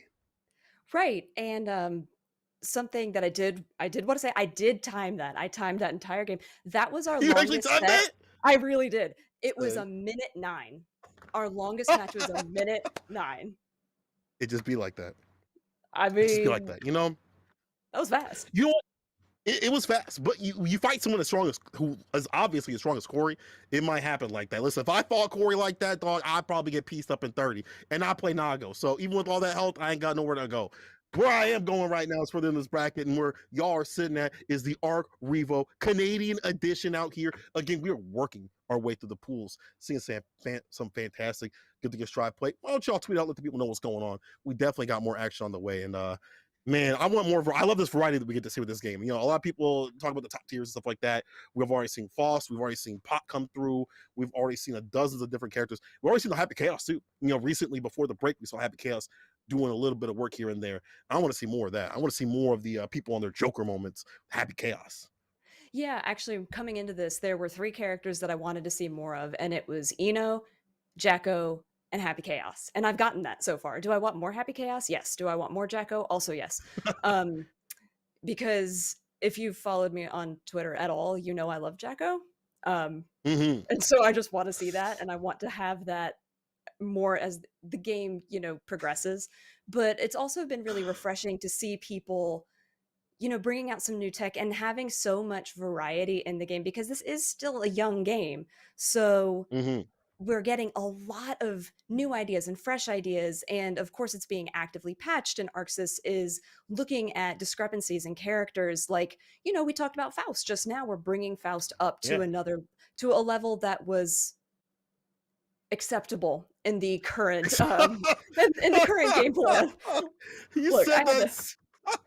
Yeah, you had to hold back a little bit. You're like, hold on now, this character. I mean, he's good, but it's just they're better characters. But yeah, I definitely feel like that matchup just we saw was you're not seeing what was good about Faust. And I definitely think that the game is balanced enough where everyone has a lot of wacky stuff. Obviously, they're strong characters, but we've seen a lot of characters work. If you guys watch a lot of the other matches or that have happened in previous tournaments, you know, over the past couple of weeks, Series E, Wednesday Night Fights, NLBC, and stuff like that, you see a variety of characters. People thought Chip was dead. B&B winning tournaments. If you thought, you know, Jacko would make a top 8, well, they've made a top 8 multiple times, and I believe they actually won one. Speaking of, you know, shout outs to Adventure.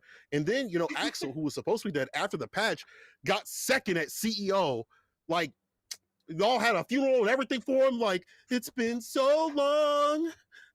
Memories. And it's like, no. He came from the grave. Like, that character's still alive. So, I think this game obviously could use a few more tweaks here and there.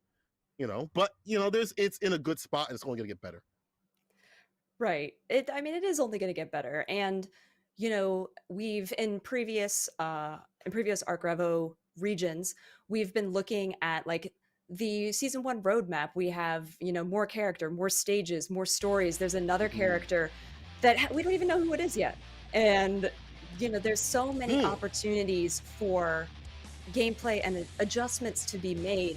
And even though it's fun to have these like slightly larger patches every couple of months that force us to reevaluate our characters and our game plan, it's also nice to be able to settle with it for a bit and let a meta shake out. Yeah, exactly. I like that. I like the game. Let the game evolve a little bit. And now we are seeing the evolution of players, and not just players, they're also VTubers. VTubers getting into the game. I'm sure they've been playing the game for a while. But Remy Celeste, CEO top placer out here, go up against May Gang, and make sure you have the PS4 on so you know where they come from.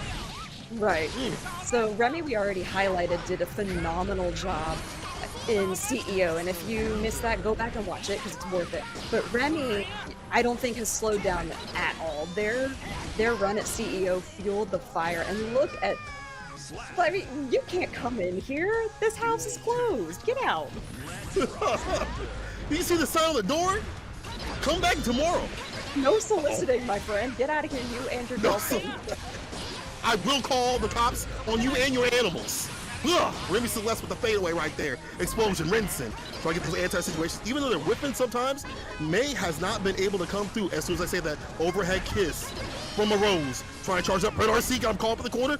Oh, you put yourself in the corner? Not a good idea against Remy. Take that screen space. Okay, so Remy's got to do something about these grabs because that's the only thing, like the only real openings that May has been able to get on them. But they have been thrown every single time. So they've either got to start attacking or backdashing or something because they've been getting caught. When they aren't caught, it's all Remy all day. That's true.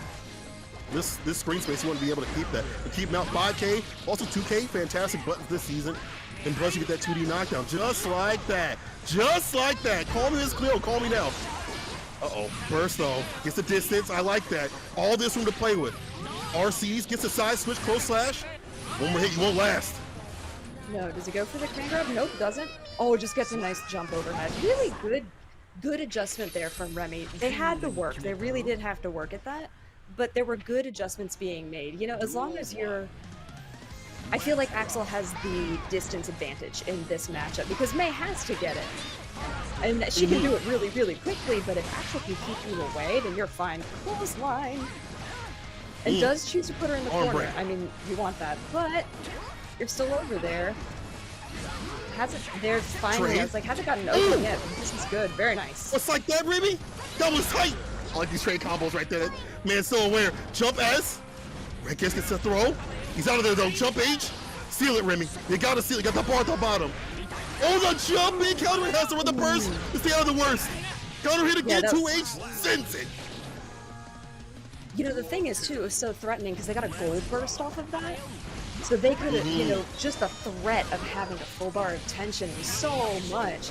Didn't even need it, though. Remy just, you know, closed it out with some nice buttons. And now I feel like Remy's really getting rolling. They have played several matches already, but look at this damage. Same great wall combo they had before. Send Made back to the neutral, which unfortunately didn't really work out. Whoa, the super Remy!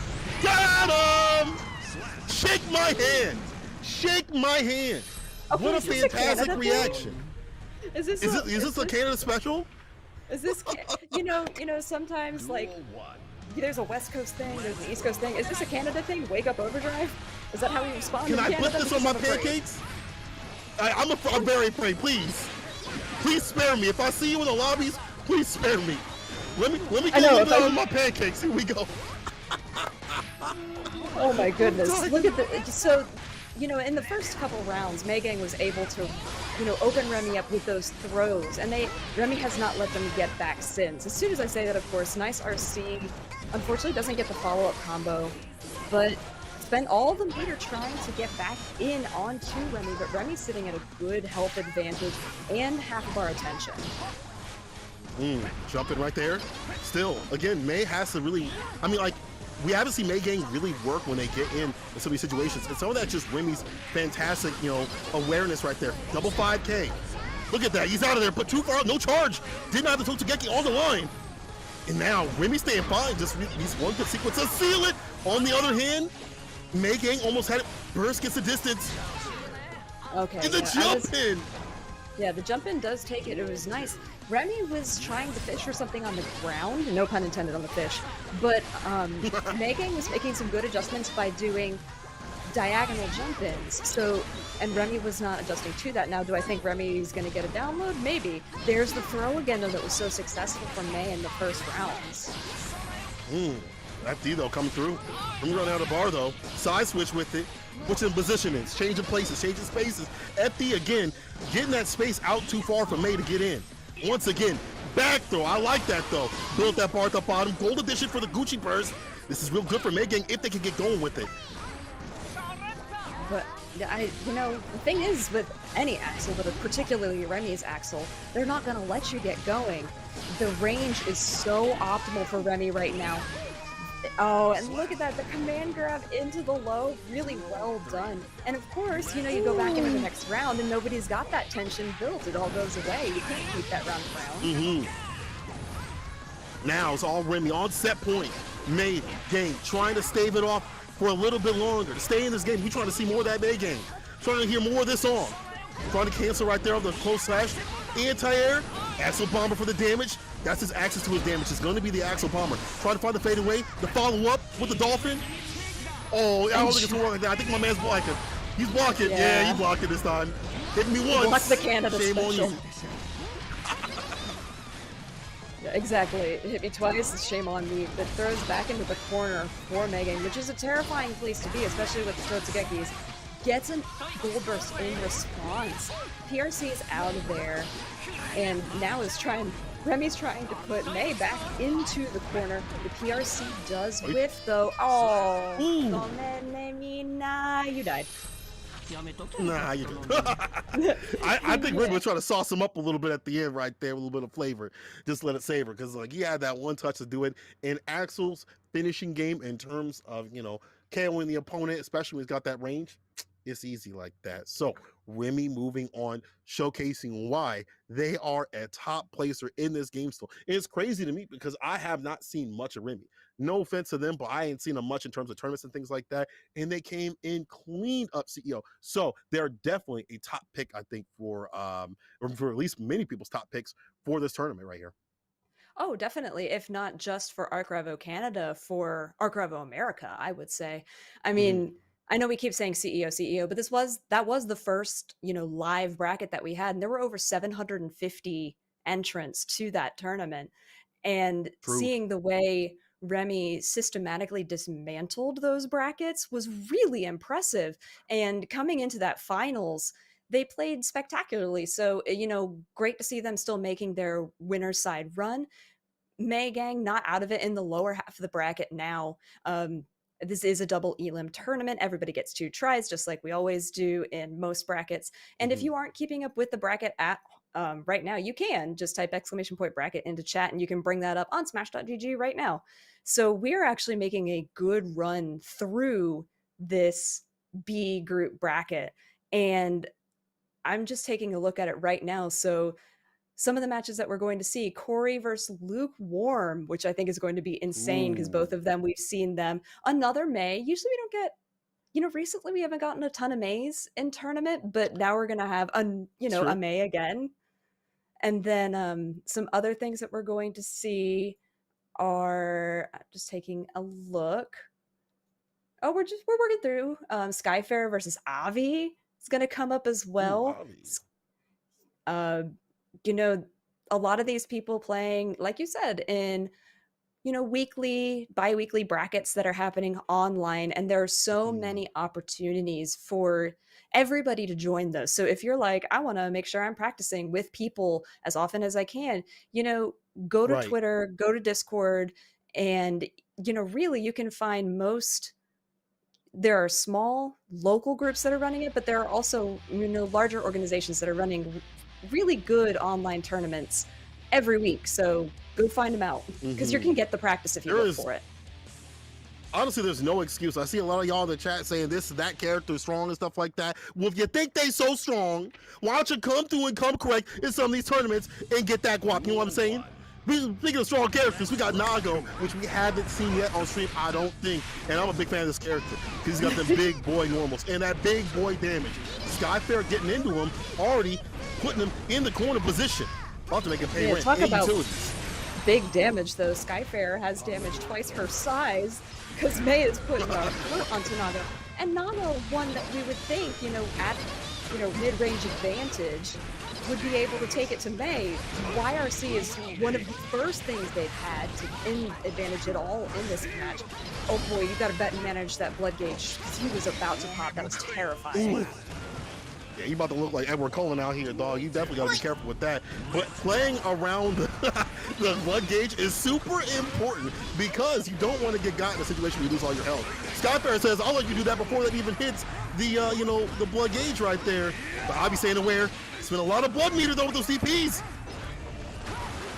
Yeah, okay, does he doesn't have enough meter for the overdrive, the special overdrive that happens only while you're in blood gauge, and that was a huge counter hit. I mean, May was already in the air ready for that. So a lot of the times when Nagos end up popping in the blood meter, they usually have a little over 50% tension, so they go in for that blood only overdrive, which does do a ton of damage, but he didn't have that, so he just sort of stood there.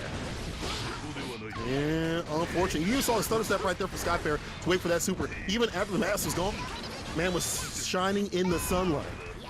Now Skyfair still hasn't popped in the corner. Yeah, he's roasting. Yeah, this is some sunscreen.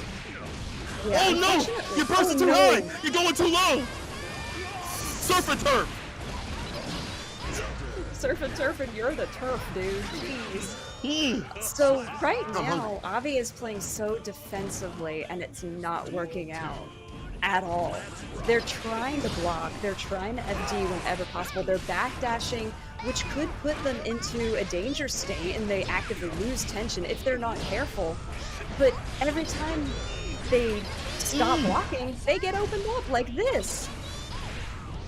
See, this is one of those things where I feel like you also, if you're Avi, if you're trying to do the more defensive run, 6Ps need to come out against Totsugeki.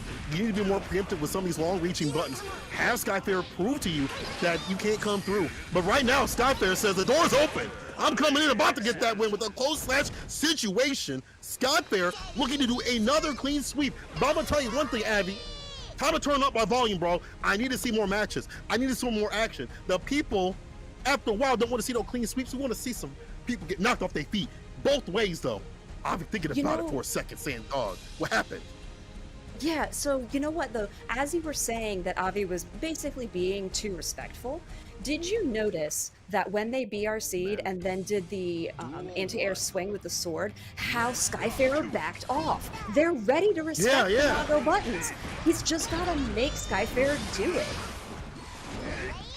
Yeah, that's, you know what Nago's gonna do to you. You already have the instilled fear of the character already there. Just making them aware. I like that. 6P, force the burst out. I'd like to see more of these whip punches, at least using the far slash to come through and come correct. But that blood gauge is about to get popped. Runs the dust. I like that. Pick him up, put him down to the ground. Make him look like a clown. Okay, this is such a nice turnaround for Avi. You know, throw Mei into the ground, assert your dominance. Let's do another round. It was a much stronger round from Avi, and honestly, at this point in the bracket, you need that. You need that confidence to just keep your mental stack going and in your favor. But right now, Skyfarer said, "I didn't like that, and we're going to do it my way." Dang, and what a rebuttal right here. Yo, the return no receipt runs the super. Go give him that Oki situation. We see a lot of jumpers from Skyfair this time to jump the BRC. We out of there for a second. But still, not a lot of damage. Whips a throw, no bite. You're going on a diet. This is very difficult for Avi. If he gets a really solid opening like he did in the first round of this game, it's going to be nice. This could be it. This could be a good start. Does whip a grab, though, forces to burst to try and reset the neutral. It gets a little bit better, but does get slapped by the Totsugekis and is now carried to the corner, which we know is Skyfarer's special by now. He loves this. The side of fries. Dash up and another pick up. You try to get the follow up. There you go, 5K. DP. Let's see the super situation. This is perfect. You know what's at the top? It's going to be a wave check. Just like that, Abby about to come back. So close to evening out the score. We just need to see a little bit more, but no! The blood gauge in the BRC for the dash up. That was even the best punch you could come up with. Skyfair just sealing it nice and easy. So I'm gonna burst. It hurts because there was so much potential in that. And you never, I mean, until you speak to the player, you don't know if it was just general mismanagement because you were caught up in the moment, or if you were like, I'm going to use this because my opponent, in this case Skyfair, is going to run up to me and I'm going to be able to hit them back and do a stun or the guard crush with the Nago burst and it's going to be fine. It was not fine. It was the opposite of fine. And every match that we've had so far has been a clean 3-0. That is kind of disgusting, but I'll tell you what's not disgusting: getting your hands on a hitbox. In fact, look at how sleek that is. Look at how beautiful, how just gorgeous that is. When you don't have to use a lever and you can keep your hands clever in terms of not having a stick, get with it.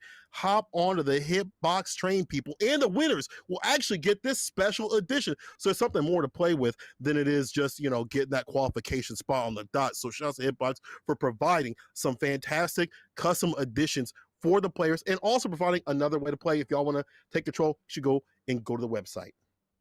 Yeah, and the other thing that we do want to shout out is the Child's Play charity, because as it's been mentioned before, and we're going to keep mentioning it, is that ARCREVO is proud to support Child's Play charity, and every match that gets played, every match, not just on stream, but every match that gets played is $20 donated to Child's Play. If you don't know about Child's Play charity, they've been around since 2003, and they, in partnership with Amazon and some other groups, they give video games, controllers, consoles, and board games as well to hospitals, particularly for the under 18 wards, so that children who are in long-term care or who in short term and they don't have, you know, the opportunity to leave and things like that, can go and like have some of it's actually used for rehabilitation purposes as well, and, you know, bring them entertainment and joy.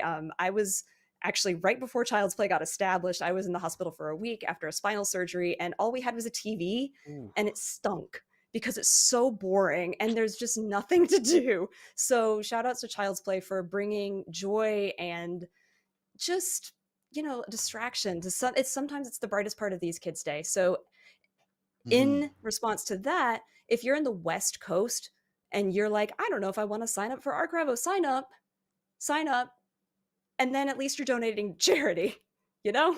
Yeah. Going over to is okay if you can, you know, sign up and play for, you know, the Child's Play out here. Give a little bit back to them just by playing, you know, and that's what we're doing out here for Canada and all the other editions too. So shouts to Arc for doing this. This is fantastic to have this sort of you know, benefit, and we appreciate everybody coming through, also watching and playing. People, we're gonna take a very quick break, but when we return, there's gonna be more Guilty Gear Strive on the way. Stick with it.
I wanna just be a trigger with a brutish impulse. Trigger, the silent preacher.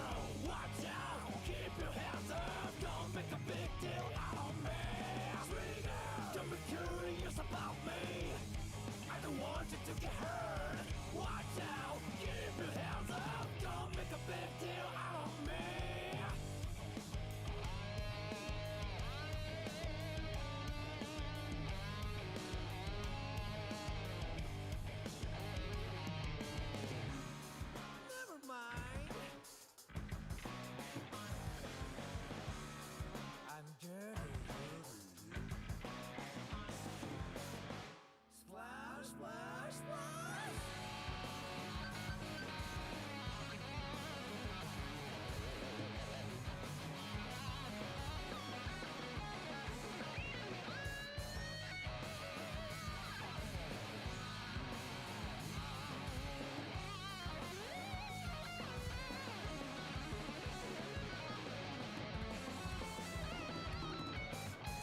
stuff from Dave. I mean, absolutely brilliant. Oh, Gino is your winner of ARCREVO Mexico.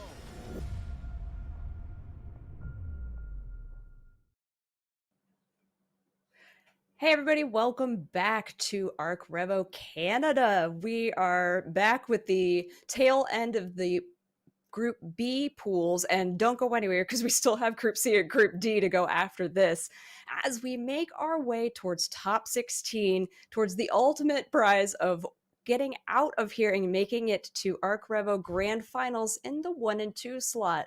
We've had some really great matches on stream so far already. Unfortunately, they've all been 3-0s, so we haven't gotten to see like long extended sets, which I hope as we continue to get through this towards the end, we get more of that. But we are coming up on our next match, which is going to be LeBryant versus Munster. Munster we saw briefly against Lukewarm's Milia. Munster playing Zato went down 3-0 in that. But I was going back through the bracket because I wanted to check. Munster sent LeBryant to the lower bracket very early on. So this is an early rematch.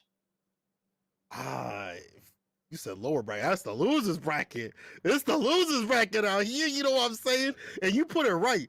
Your people are playing to not only get out of this bracket, but to survive and strive out here. You know, you're trying to stay alive, get those top 2 spots. LeBryant having to run that back against Munster. What I'll tell you one thing. When you send somebody down to losers, you're probably not even thinking about them again. The person that does get sent down to losers by the other person, they scheming. They upset, they angry. They say, if I ever get the chance to fight them, and now this is the run back. Here we go. So, I mean, we've all talked about Soul. We've talked about Soul 112 times, if one. And we know that he's got great, heavy, hard-hitting buttons. But in this matchup, you know, he's got to get in to get that started. And it looks like Munster is ready to counter that already. Ooh. I like this a lot more activity until man caught that drunken shade. Said, don't throw that at me. 6P anti-air. Trying to catch the backdash with the 2S. And here we go. Keep him full screen. You were talking about how difficult it is for him to come to a lot harder this season. You know, 6S not being the blessed button that it is. And Munster calling up leapfrog. Double down again. No night raid. Not today. All sunshine. 6P again. Anti-air. I mean, 6P, I've said it before. Have you heard of our Lord and Savior 6P? It's a great button on every character. And, it works really well in that situation, too. So LeBryant finally getting something going on, gets a grab, and a command grab in response. Really well done. It looks like Munster was going for a grab, but of course in that situation the command grab is going to win because it has less frames. So a nice comeback there, but look at Munster. He doesn't care. Eat him up. That's Scruff McGruff. Take a big bite. All right, we got the Oki dash up 6P. Meaty situation. LeBryant just backing off. BRC comes through in the clutch, the burst to get some distance. Munster's for that BRC. I feel like the bar usage a little bit, just anxious with it. No, it's one touch either side, but damage applied. The 6P again. Loves that button. Yeah, but I mean, it works. Why stop doing what's working until your opponent proves that you can't use it anymore? As effective as LeBryant has been in some situations, right now I don't see Munster being deterred by anything at all, and nor do they have any reason to. I wonder how their match went. It must have been something similar to this because LeBryant isn't able to make that comeback just like that. Sword save to come through. I would say, I wonder if LeBryant has this matchup knowledge, because Zato is a little bit less played than some other characters, but it doesn't seem like unfamiliarity, it just seems like hesitancy right now. Yeah, it's like I can't press a button. When is it my turn? I've had the controller in my hand and I haven't pressed a button in 2 minutes. Why did I pay $60 for this? Why am I paying $60 to not press buttons? Especially in Soul, you know that he's feeling tight right now. And all right, that's a big bite. Far slash in opposing neutral. Don't press a damn button. You gotta implement a dash up throw in some of these situations. LeBryant down bad for the down back, but can't come back like that if you ain't fighting back. The Munster getting into him. This is huge. This is such a huge match or particular set for Munster, because look at this. He's just, when you're getting every counter hit, when you're getting every advantageous situation, your opponent's got nothing, and you really can ride the momentum. So going into this third one, it's looking probably very similar to what their first one did, which is a 3-0 in that set as well. Yeah, So, we okay, see does something get different. over. It was a little I like different. the I 6S like, against it 2S.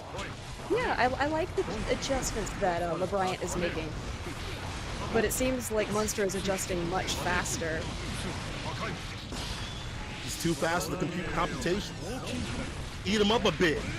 Didn't get the bite, but that's still all right. Oh, never mind. Red RC with a follow-up dust combo. Corner carry trying to get that fat near to the face. Too far for that place. And now the Pierce, they pause. Clapping hands from the stands. They're about to send him there. Munster just needs one good touch. With the bar to use right now, the 5-piece, 2P also becomes dangerous. PRC trying to find that jump in.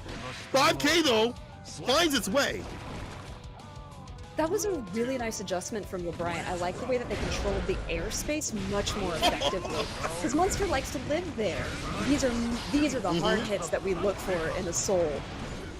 And following Eddie, yeah, trying to make sure that, you know, again, just like what we saw with Munster before, when Eddie is unavailable, that's when LeBryant needs to go in. And look how well that went. That was perfect. That's what we want to see.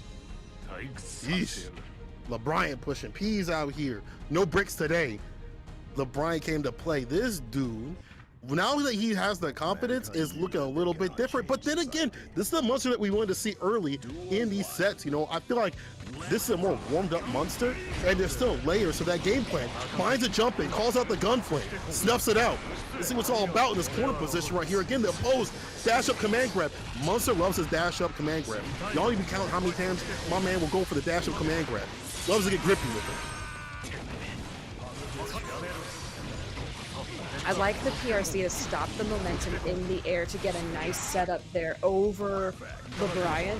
It does a perfect in return. The way that they, you know, adjusting your air momentum in this game is such a great way to throw off your opponent because you expect them to go on a certain trajectory, and the RC system and some other things like, you know, dash lets you change that. And meanwhile, this is the most back and forth we've seen so far, with little hits here and there. Granted, I say little hits and Munster's down to half health.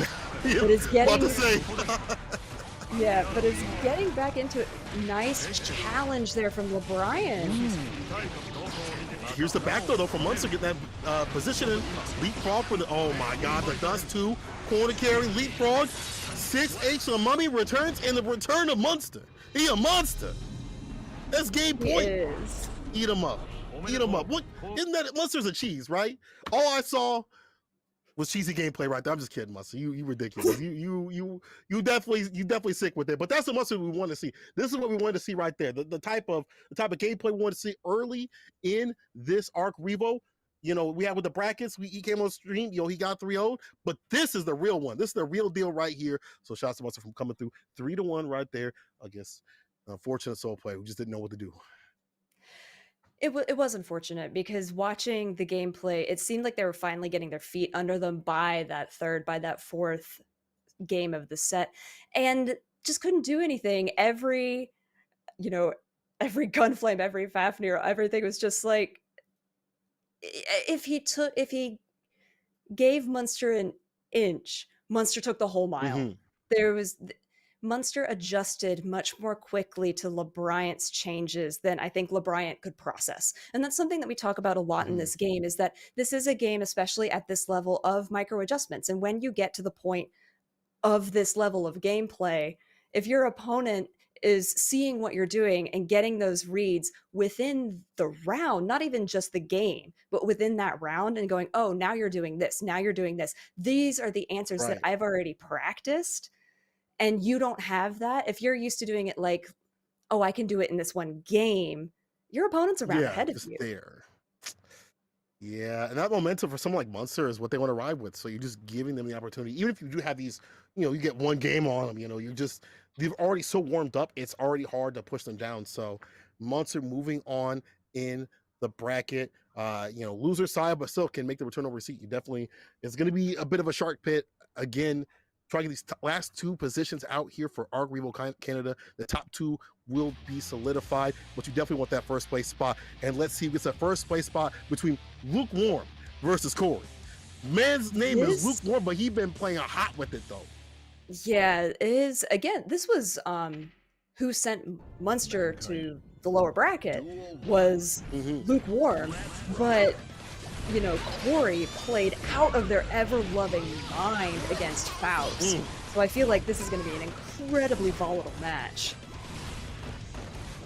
My man named Corey. I love how the fact that the tag is maybe the government. He says, I'm not afraid of none of y'all. I got my government out. Let's see what it's about. Side switch with it in terms of the mix. Corey had the hands up hot and ready, staying steady with the anti-air. Gonna get that corner push, actually going for the super. And I agree, get the damage on the deck. Surf and turn. God, I'm hungry. Yeah, it is getting late, especially for those of us who are on East Coast time.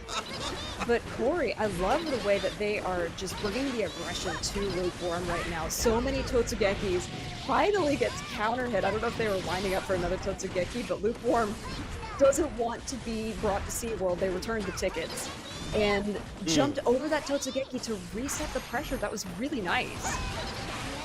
Ooh, whip punch on the 2D, let's go. That's how you know someone's a good player, when they're not letting those buttons go for free. And right now, Corey making it look mad easy. One touch on Luke, try to BRC, but Corey getting picked up a little bit. Luckily, that wasn't a full aerial conversion right there to get the wall stick with the mix on him. The upward dolphin. No, here are your tickets to SeaWorld. She said, I came back. I don't know if I would I brought him again. Mankind knew that. No return policy. Don't you look familiar? She's got like a mustache. You look familiar, ma'am. Right. Weren't you up in the line before? No, it's not me. What are you talking about?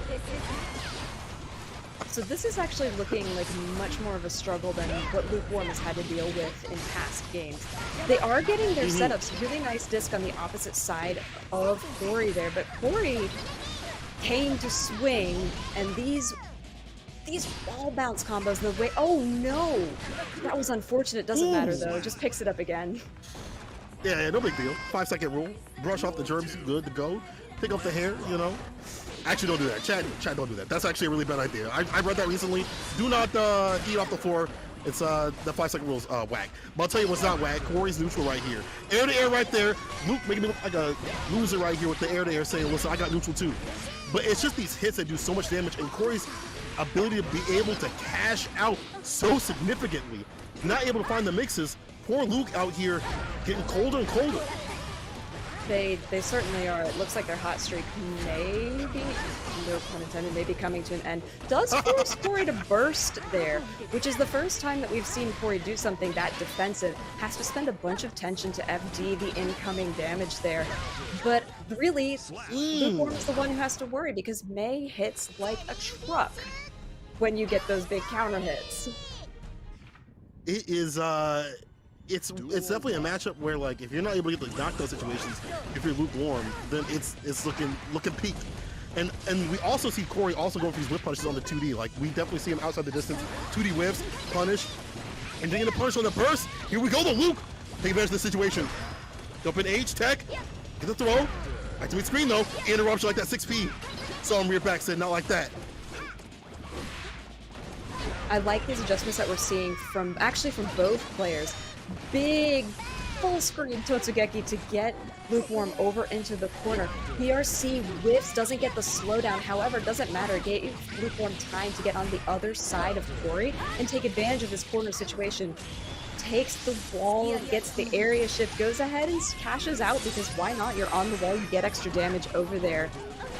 Now Corey does have burst. Oh my Oh, face. He got caught out of his own tag.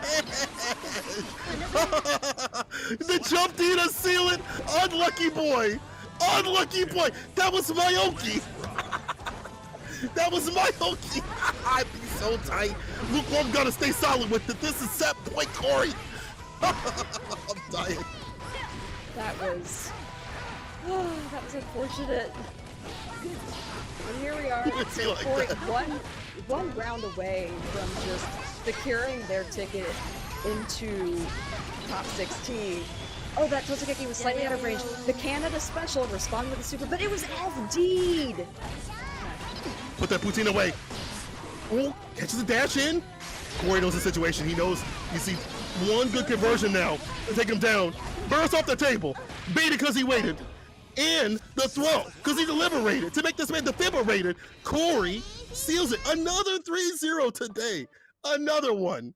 And what an unfortunate turn right there. Got grabbed out of his own okie dog.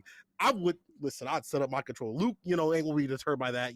They top player. Someone like me with weak constitution, I'd be like, I'm done with this game, bro. You ain't going to see me on Strive. I'll wait till Strive 2, I guess. That's it for me. It's Guilty Gear, Strive, Arc System, Second Gear. I don't know. Our systems, please don't let that happen again to me. That's the, man. That was, I'm feeling for and Buddy. it's so funny when you see such a strong player like Lukewarm come into that and just look lost. They had ideas, and Corey just said, no, they're my ideas now. He said, they're mine. And you know what? I have an idea. Let's take a quick break. My heart's kind of pounding a little bit. So we're going to take a quick 2-minute break. When we return, there's going to be more Guilty Gear Strive on the way. Don't go anywhere.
Get into it. Oh, just takes the big swing. There's the reset bracket victory. Victory beats on the first. This is the worst. The Vapor Thrust whip and days with the immediate punish. Brilliant stuff from Dave. I mean, absolutely brilliant. Oh, Gino is your winner of ARCREVO Mexico.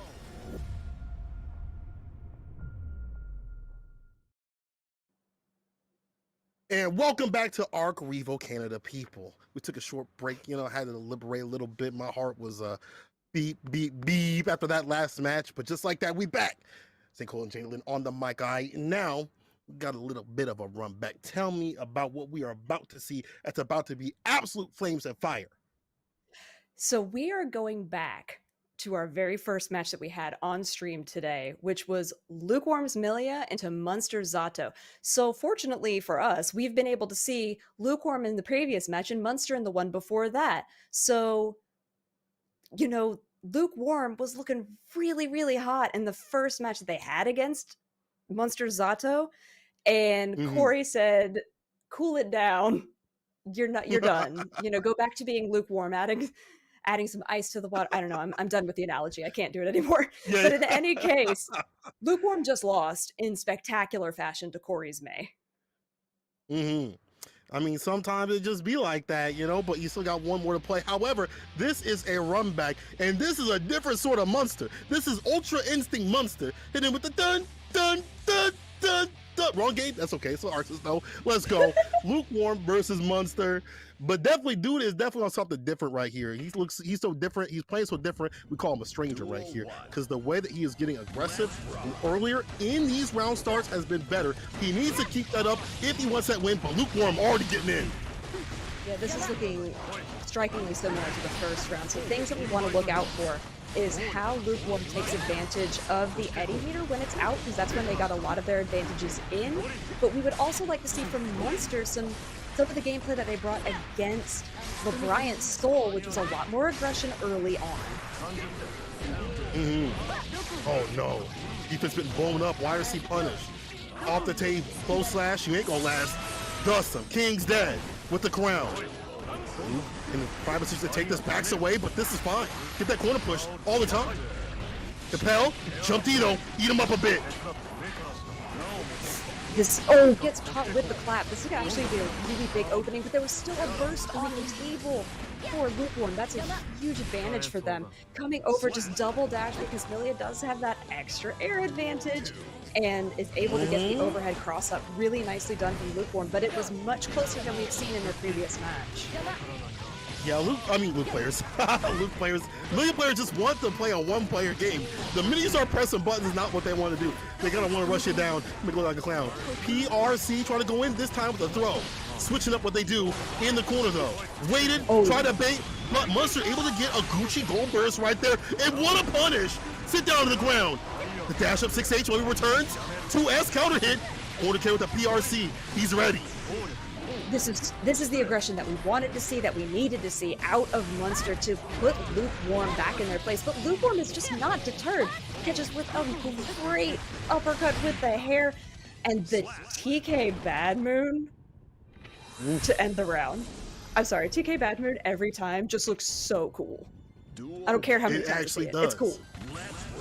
It looks super. She's all up in that moon space like that. How do you make your hair look like a moon like that? You know, I shouldn't say that. There's some fantastic hairdressers out there that be working hard. But so is Lukewarm in terms of not letting this character play.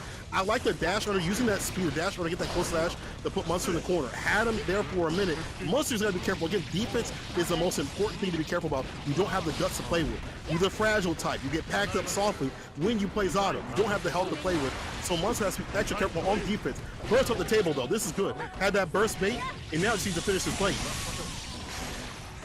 Really love the way that Lukewarm took advantage after that overdrive to set up this entire situation with the disc, because you know you got to wake up and where is Milia going to be? You have no idea. She can be everywhere so fast. And now gets the wall break, and again just a really good disc setup and goes for the overhead. That's one thing I like about Lukewarm's Milia play, is a lot of Milias will set up the disc and go for the same thing every time. They're going to go for the low, or they're going to go for the hair part, or something like that. But Lukewarm has changed it every time. However, in this round, Munster doing a great job with starting the pressure now, but look at the defense on Lukewarm, just ironclad. Until then. With these dash up command grabs though, that the Gorilla Glue almost stick to you. 2S, 2H, leapfrog with it, and now it's going to see the 2H closer and closer to get that round finish. I like that Pierce.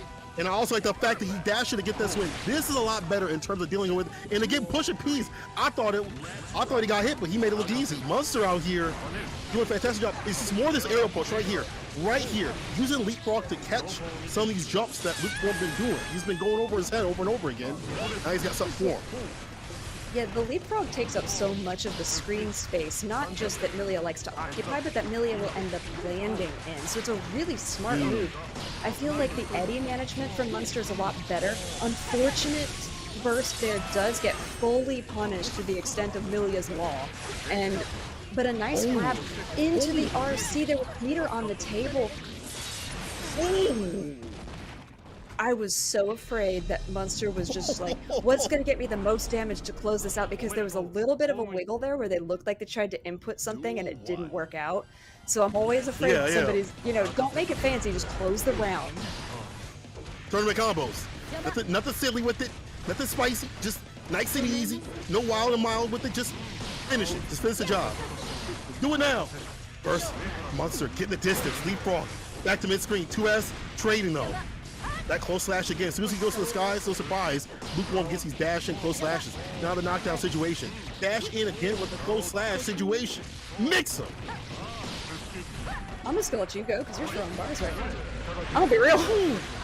I gotta bar him up. You know what I'm saying? When I see action like that, I gotta bar him up. Munster, he's a turd though. Thus, look at the defense. YRC, he ready. YRC right back, he's steady.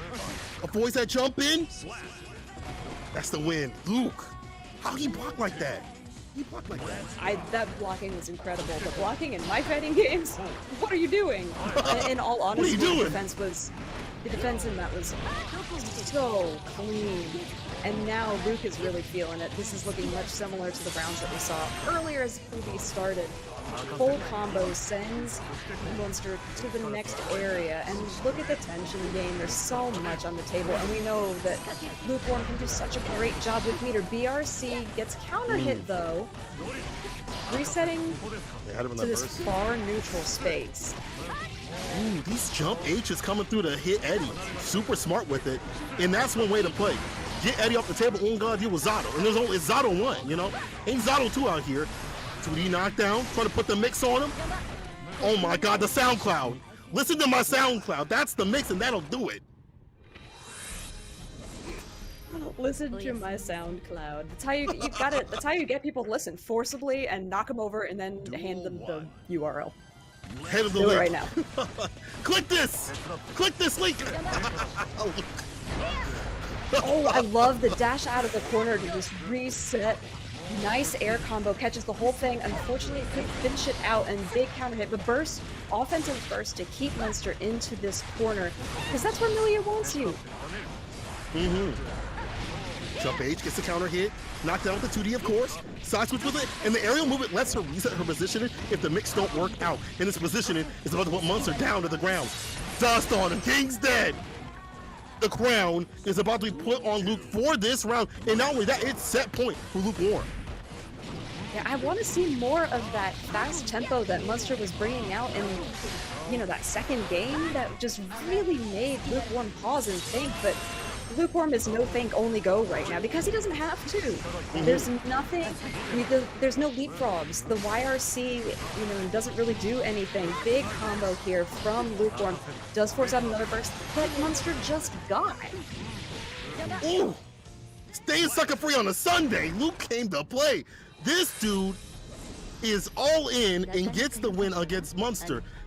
And honestly, this is before we even get the top 16. These are two top-level competitors out here that I've seen in top 8s, if not do well in fantastic in tournaments and things like that. Y'all are getting some prime-level action. Luke doing a fantastic job against one of the best Zalos I've ever seen.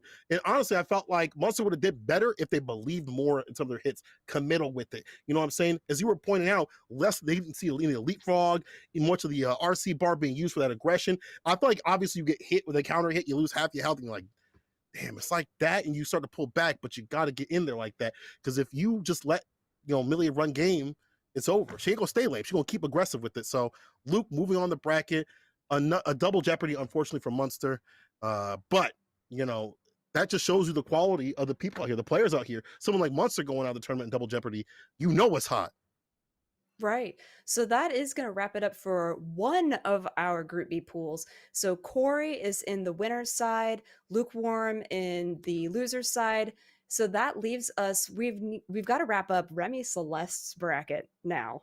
So Remy Ooh. Celeste is going against Skyfair, another May. I feel like we've gotten so many Mays, but Remy with that Yeah. Axel fought previously on stream May gang of the PS4 May, and it wasn't a runaway. On paper it looks like it because it was a 3-0. Yeah. But there was work that had to be done by Remy in order Mhm. to maintain the momentum and the damage that they needed to get against May. He said it in a nicer way. And I would have said, May, you got to maintain the gorilla that's at play. That's a little tiny silverback right there, little goblin gorilla silverback, and you got to keep her out, or it's about to be night. But that's how May, when she gets in, she avoids the chains that be hanging out here. When you read the economy of buttons, that's how you find access. You read the economy of buttons, you figure out a way through their pressure, and then you get in, you run your aggression. And Axel, what can he really do? 5K, 2K knockdown to put you back, get the side switch, things like that. But he's got to find these confirms, and he doesn't really have a DP to threaten. He could threaten out, or he could put out like YRC and stuff like that. That could be baited and stuff. So, Right. he doesn't have the most amount of guts. He's a little bit of a coward. His guts ain't super high. So Skyfair might make them fly, but we'll have to see, because Remy is not a typical Axel player. Beyond just being a VTuber, is actually one of the best in the US. Second at an offline, the biggest offline tournament, and definitely just taking out people. I was watching that bracket, and right before I was commentating the top 8, I was like, who the heck is Remy Celeste? Who is this person? I'm like searching Right? online, trying to find them. All I'm finding their little VTuber thing. Oh, I'm like, VTuber avatar. It's super. If what? you haven't seen it, What? it's a super cute little tiny alien. It's precious. It It's is. like It's it's actually so adorable. it's so hard to describe. It's like a little white thing, a little alien thing or whatever. It's ridiculous. I was like, you sitting here, people, that just shows that people have multiple hobbies and can still be a top player out here in Guilty. If you want to, do crochet or whatever, you want to be out there, you'll be a chef, you can still be a top player of Strive. Don't matter what you do or what you're into or what games you play. That it just speaks again to the volume of the new players coming to Guilty Gear Strive. We've seen MK or champions from other games, from other genres and things like that come into here and make the magic happen. Let's see what magic happens here. It's going to be Glacial Rain actually versus AV. Oh boy. So Leo Nago is something that we've actually seen a lot in different regions of ARCREVO. I feel like no matter where you go, you're gonna find your Leos, you're gonna find your Nagos, because right now they're really good characters to play. So the thing though with Avi is that we've seen them already. Unfortunately, they played against Skyfarer's May and just had some really questionable blood meter usage. So I want to see some good Yeah. adjustments to that. I also want to see more aggression. Pops him, but does have him caught up in the corner. Can make the return over seat. Gotta be careful with these button choices. Glacial doing the smart thing, just blocking it out, staying lean. FD, get the distance too far for the 2D. Clash, in my favor, says AV. 6H, DP, red RC. Get that side switch though, doesn't even need it. Actually, with the ground pound, takes him down. I think you were talking about gorillas. We just got brought to the zoo with Leo. Oh my goodness. my So Leo God. does hit ridiculously hard. And then when he's in that back turn stance, is able to amp up so many different combos. And the way that he's able to use turbulence to just break walls and oppress, this is insane. And his high-low mix is nothing to sneeze at either. And this super too. Not He at just broke all. the wall twice in the span of 15 seconds. Twice! Yo, I know people are definitely going to be complaining about this character on Twitter. Glacial also doing a fantastic job of having follow-ups with this bar. Using that bar for fair momentum, and the clash has been fantastic one too.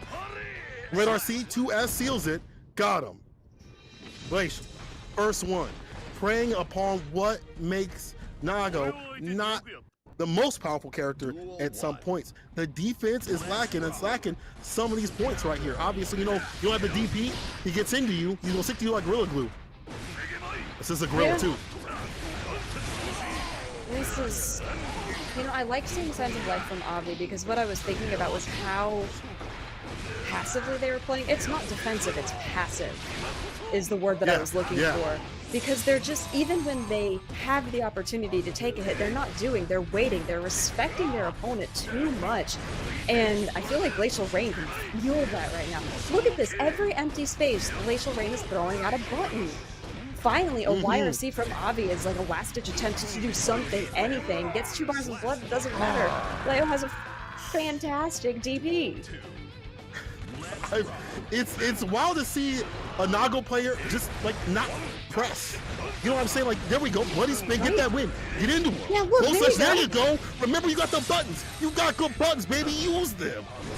That's the thing. It's like, I just want to see you hit a button. Don't be so This is a fighting game. You can't be passive because if your opponent smells that, you die. And that's more what I wanted to see out of Avi. It's a perfect. It's the first real signs of life. Somebody got out the defibrillator and was like, here, please breathe. Breathe, baby. Breathe, stay with me. Hit him with the yeah. They raise him from the dead with the homies on his chest. Oh, the 2H connects. There we go, get that corner push. Does force out the burst, but this is not looking too good right here. Glacial about to be melted. Yo, he smelt it in terms of the smell of the game. AB said, I'm not gonna be lame. In Daisuke's vision, what he sees is aggression. They can't pull back like that. AB said, okay, I hear y'all. Y'all want me to start pressing buttons? I got you. Every button in the business came from AB. And now AutoZone with the clone with the round start. Fantastic corner push. Yeah, this is, finally it was like Avi realized that I have buttons. Oh, the whiff grab, they were both just slightly too far apart, so nothing happened. I would have checked if they were close enough. It was pretty much on the same frame there. But look, he's not being passive anymore. He's taking advantage of those big gaps that Leo has at the end of his strings. Unfortunately, does get caught there. The wall bounce is going to continue the combo. Big opportunity for a super here. Area shift all the way through. But this is not as bad as it looks because of how much guts Nago has. No. I'm about to say, I really thought Man's got, but here we go. Harlem Globetrotters in the super once again, about to be the win. This is a big boy, yeah, a little bit longer. With this Oki situation plus the bar, game back, the positive tension, looking peak, and just with the slash, he seeks that win condition. Yeah, I really like the way that Avi decided to get out of FD just to respace the end of that round, but they did get their footing back in this one. They're doing a really good job opening up Glacial Rain. Okay, look, using the sword distance to your advantage. YRC doesn't get anything out of it, but a big counter hit caught in the corner. Oh, they both stared at each other. They're actually both being more respectful to each other. Yeah, one of them doesn't want to get hit with super, one of them doesn't want to get hit with the hard knockdown DP. But all I see again is Glacial getting in. Is Rain trying to begin back though. I like this. AV, gotta be careful, just runs the 2D, had the bar to back himself up. Meaty fireball, PRC, mixed with the dust from the back door. It's not dominoes. With the jump H to seal it. Rain. Bro, that was nasty. that was look, I'm originally, well, I still am a BB tag player, and that was a sandwich situation that could only be rivaled by a tag game. In between the sandwich to maximize damage. Now, Glacial maximizing his way through loser side, trying to survive. And I like this right here. AV using the far slash against the 2D. You know, this is one of those matchups where you can't be throwing out fireballs aimlessly because 5H, especially with the blood bar pump, will catch it. That's what I'm talking about, bro. Gotta be careful with projectiles, though. Yeah, you have to. Back turn stance gets him easily through to the other side. I love the way that Glacial has adjusted by going back and forth and back and forth. Are we hit by this? Yeah, we're hit. That's unfortunate. It's not gonna... I don't think it's gonna change the way of the match because neither of them have burst, and there's a lot of tension though coming out. Oh, I lied. I am a big old liar. I thought that Glacial could have gotten something with attention. Yeah, but it gave Amy that confidence boost. You know, maybe not like, you know, it's whatever with everything else, but that confidence boost, like, oh, you got this super, let me grab that momentum to stay in, stay with that set point for a little bit longer, give us more games. Runs a full DP right there, close slash, you ain't gonna last. Red RC with the side switch. Oh my God, careful of the blood, but this is good. This is good. The lead. A nice overhead there, though, to counter that. I like the way that Glacial is trying to do these, like, fake cross-throughs now, because it's not something they've done before. Double parry doesn't get anything off of it. Go ahead and use the super, even up the life. It's fine, good idea. Coming in here with fairly similar resources on the table for both players. I think he's over this. I hope you block this. I hope you Oh, block. he did Oh my block it, god, he and still got did. hit with a projectile. If he would have comboed that, that would have been the sickest thing all damn day. But still, Glacial about to get that set point. You see one more hit. Auto zone with the clone. YRC to stop that approach. He's getting into him. Shining the sunlight. Edward Cullen, this is unfortunate. And the fireball puts him down this round. Glacial on set point. That's unfortunate for Avi. I mean, I'm hoping that doesn't throw him off too much, because that was something so similar to what we saw earlier when he was on stream. It doesn't look like it's done too much to the mentality, because full combo into the wall built enough tension for this super. That's going to put him in a pretty advantageous situation here. Could bring in a 2-2, but I feel like Glacial Rain, as with most Layer players, they don't understand health deficits. And so they're just going to go for it. Talk to him. Talk to him. Listen, I play Leo from time to time. I know what to do. They definitely have those DPs. You got to be worried about it. I like this back turn to get this full conversion right here. Ground pound.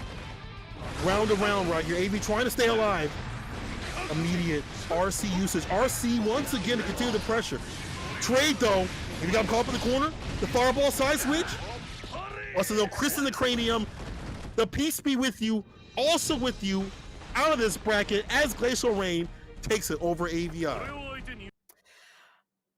I mean, I said it, and I said what I said. Leo players do not understand the concept of deficits.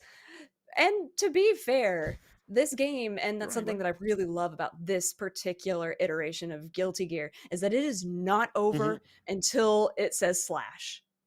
You can have a pixel of health and you still have a fighting chance. Leo players do tend to go in a little harder than most, I've noticed. But in all honesty, Glacial, I mean, but in all honesty, Glacial did a really good job making that situation work for them. You know, Leo players definitely have a proclivity to DP and things like that. Their character is ridiculous in a lot of ways, but to be consistent in a bracket takes work, and you definitely see the bar being used consistently well by Glacial. He played that matchup really well. I've seen it on both ends. I played it on both ends too, and he didn't utilize the fireball too much, which usually gets him got by a lot of Leo players, because you know that 5H comes through from Nago. Also, he knows if he gets in, he gets that win. Once you get close, it's harder for Nago to defend, and navigating those long normals is a difficult thing, and you definitely didn't see AV turn up fast enough. I feel like if we would have saw that confidence at the end in their play at the beginning, we would have saw something different.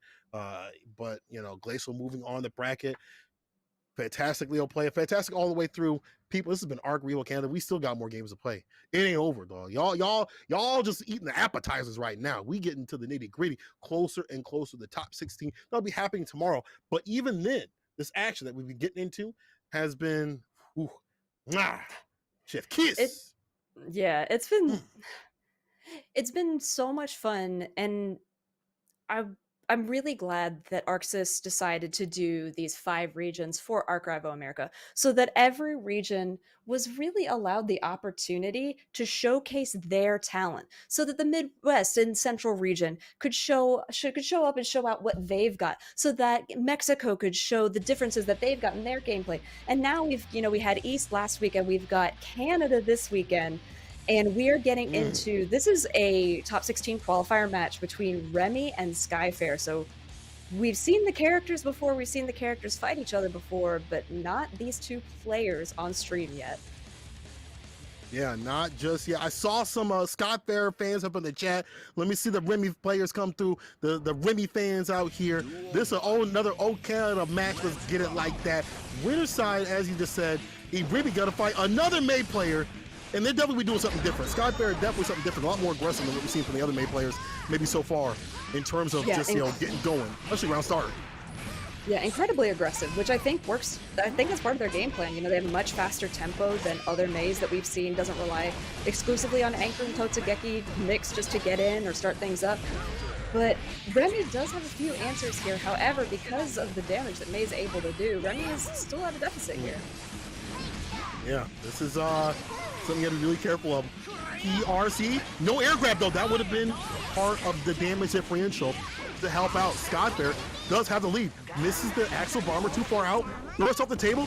Dash up, we'll get that command grab. Side switch with it. 2D down, or goes for the dive kick. And this is all pressure all damn day. Skyfair came to play. I feel like Skyfair's movement on May is really unconventional as well. They're so willing to high-low where other Mays wouldn't be. They'd be sticking to one direction, and I think that's going to give Remy a little bit of trouble until he figures out what pattern they're doing with this.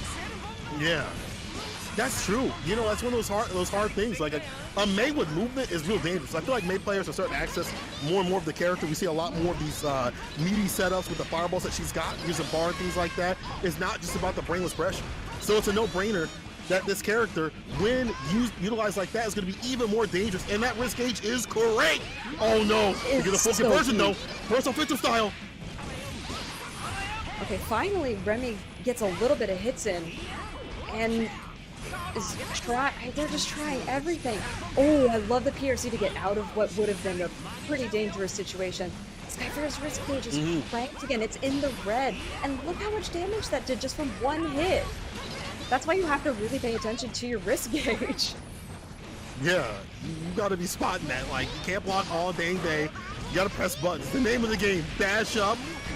Reach into the bar. No, just a meaty situation. Close slash. You ain't gonna last. Surf and turf. What's on the menu? We eating big out here. Especially against a big player like Remy Celeste.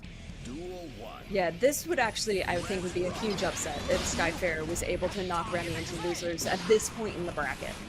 I think a lot of people would be incredibly surprised. So adjustments from Remy, I feel like, you know, there were a lot of the times that Skyfair was jumping that they weren't punishing, and it was repeated jumps, repeated neutral jumps. Just like right there. There are no punishments from that. I don't know what Remy is waiting for, but they're not getting it. Yeah, this is not something that you, like, again, that risk gauge, not looking too good right there. A little bit off the table. I just feel like Remy, like, has such a good plan until things get late game, especially the bar being used. But now Remy, a little more aggressive, and that mid-range is starting to be played a little bit better. He interrupt the up Dolphin with the quickness and the win. There. And so finally, yeah, Remy was able to start countering some of that air movement from Skyfair, making him think twice. Look, there's another one. This is a good adjustment from Remy. Skyfair not deterred at all. Big full screen Totsugeki. Coming in with a slide. I like that punish right there on the nice side. counter. Yeah, nice counter there from Remy. Jeez, okay, this is much more back and forth, much more what I was looking or expecting to see. Oh, here we go though. When May gets in, it's about to be that win. Closer and closer. And got a lot of guts to play with the overhead. Blessing the dome, christening the cranium, and finishing the job. Yo, Sky. Is Sky the one? Is Sky the one to create one of the biggest upsets of the tournament thus far? Is that what's about to happen like that? It could be, and oh, what a charged dust, and I'm sure, oh, bursts to get out of that entire charged dust combo. That was really good for Remy because it would have been a ton of damage. And just not something that you could deal with. Yeah, remember, Axel don't have much health to play with. The trade right there, still not too bad for Skyfair. If they can find a way in, they can get that win. They don't have much to. Oh man, the PRC, the skate step through with PRC right back at him with the moonwalk. With the oh no, oh my God, man's called for the corner and another overhead. Ay, caramba, this is so oppressive. And, you know, we keep saying Remy CEO number 2, he fought against a gorilla in CEO. Is this the thing that he can't do, gorilla characters? Is that Remy's weakness? Is that the weakness? Is that it? You know, Remy, I mean, this is a character about control. He wants to control the screen. The less control that he has, the more he is dying. And Skyfair is doing a fantastic job of the majority of interactions they get, they're landing a big amount of damage. Plus with the meter usage too. We've seen them also skate up the normals. Maybe not this round. Red RC, and they're going down. Right to the wall, make them meet their neighbors right there. Ooh, Remy's aware. There we go. Like, what you were saying about controlling the screen space and making sure that there's nowhere that Remy or that Skyfarer could be, that was what that round was, and Remy won. But unfortunately, they weren't able to get that established in this one because Skyfarer had some really superior movement coming into this. Goes ahead, spends the super, breaks the wall.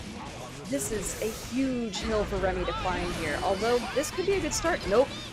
A nice offensive burst there. All right, pulls him close. Let me tender kind of thing. By P, 2H. Remy gotta be super careful. This bar at the bottom, PRC to get in. And about to get that win. Oh my God. Up Dolphin, yeah, burst immediately. No meaty situation right here. All vegan. Or something different on the menu. We gotta keep him out. RC again. RC. Scat there. Oh, the anti-air.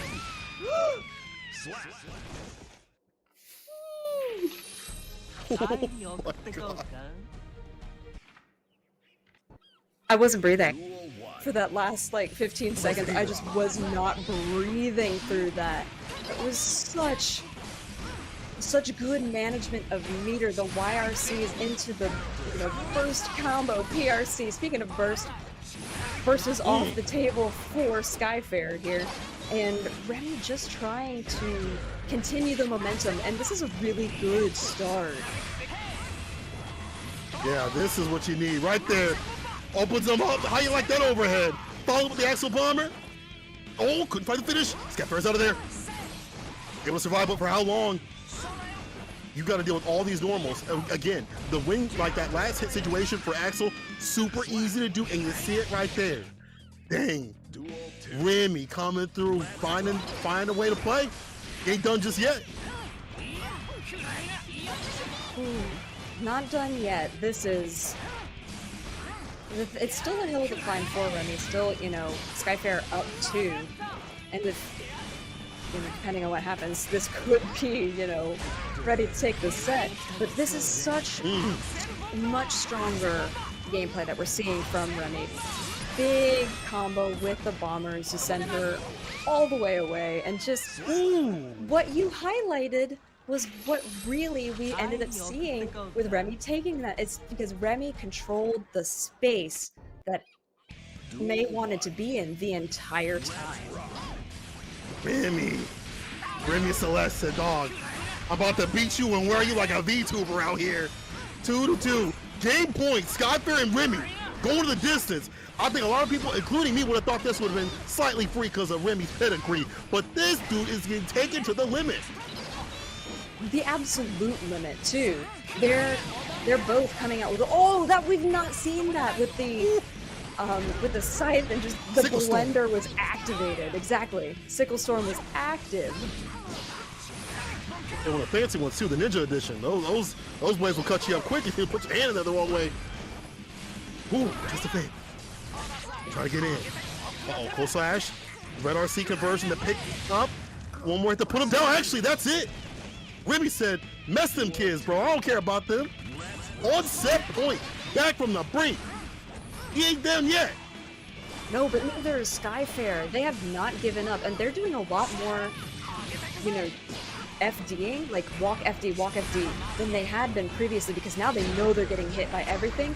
And death by 1,000 paper cuts, these sickles really hurt, especially when you have such competent Axel combos like Remy is bringing to the table. It's so consistent too. That's what builds up that damage. Plus the bar being built, if he gets those Axel bombers, it's gonna be a wrap like that. And in fact, it's about to be a wrap. Remy about to seal it. Back from the break, baby. The dash up throw. There you go. Forget them kids, says Remy Celeste as they move on through the bracket, sitting down Skyfarer. That was sick. And we're not even top 16. We're not even top 16. No, and that's what I love about this game, is that because we're not top 16, because we're not top 8, we're gonna throw everything we've got at each other. And that's what I'd love to see. This is the first 3-2 that we've had in our block. And it was down to the wire. But Remy really did just have the superior adjustments in that. Now, Skyfarer not out of it, which I think is great because we're going to get to see them again. But Remy did a spectacular job just adjusting and outplaying. Remy kind of godlike. If you didn't see it, now you know. Those adjustments are what make a top player right there. You're never out of it. The bell ain't rung, you ain't done. Y'all should know, even if you're not even a top player, you should have that mindset in fighting games. If the bell ain't rung, you ain't done. Keep fighting back, especially in a game like Strive, where you get bar with the quickness, where you get the damage on the deck, you can still make the magic happen. And Remy, with the second May that he had to fight, maybe more, I'm not sure how much they had to fight in the rest of the bracket, but that's stressful in and of itself. You got to fight May after May. You put down one gorilla in the cage, and another one pops out, you're like, dang. It's like Curious George out here. Oh, and it's just there's so many. What is it, barrel of monkeys? Just somebody pours out the whole jar. That's all you Trying to get. seal him, like, get in there. Please stop, please stop. But speaking of which, we're gonna see Skyfair. Skyfair gets 0 breaks, and they have to. This is the fight of the gorillas with Leo into May. I actually haven't seen. I have not seen this particular matchup in a long time. So the horrible person in me is really excited to see this. Yeah, I don't want to see no sleepers up in the chat like that. You know, this is going to be a slugfest. Like the outside in the Waffle House parking lot. Look at that. 3 We a.m. gaming out here, and that's what I want to see. Just gaming. Oh my god, look at them just Totsugeki. The projectiles are everywhere. Oh, your dust, no, my dust. It's the same idea, just in 2 different characters. You know, and I think this match, Leo definitely has the advantage. The fireballs are a pain point with his character. DP obviously can anti-air. 6P also really good in the neutral. But Skyfair is not letting any of that come through. Too far for the overhead, still be pressing buttons. Plus on whip and lands a final. Oh, final touch. Needs one more. My bad. There it is. Yeah, I got a little bit on the tip right there to do. Okay, this is... I love how, though, their game plans are so similar that you can see, oh, now it's time to throw. Now it's time to do charge dust. Now it's time to throw. Now it's time to do X, Y, and Z. It's so interesting because the character archetypes are so similar.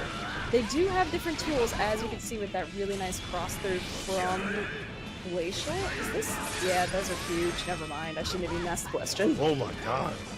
That is a lot of red and close to dead. 2P cancel right there. What a counter hit off the 5P back turn and right into the super. Yeah. One more touch with Oki on the line. Glacial staying fine. Meaty fireball. I like how he went to swing with the fireballs, knowing that there could have been a super situation. And again, with the fireball coming through in the clutch, it's too much. Yeah, and right now, you know, it is... Oh, what a nice parry there. I feel like he could have gotten a little bit more, but it was enough to deter Skyfair from continuing whatever they were going to get started. Ooh, gold burst on the side of... Yeah, Skyfair. This is actually really good for them because we've seen what Skyfair can do with meter. Are they going to use all of this for the wall bounce? Gonna super? No, gonna save it. Trying to get the dash situation, not too good. Red RC. Ooh, DP, Red RC to back himself up. Is he smart with it, you know? Not doing it for free. Skyfair trying to find that finish. Put down this gorilla. Goes on with the slide. There you go. Ooh. The thing is with this matchup, and this is what I was going to say at the beginning of the last round, but it was too fast, is that there's no... I feel like both of them are playing fine.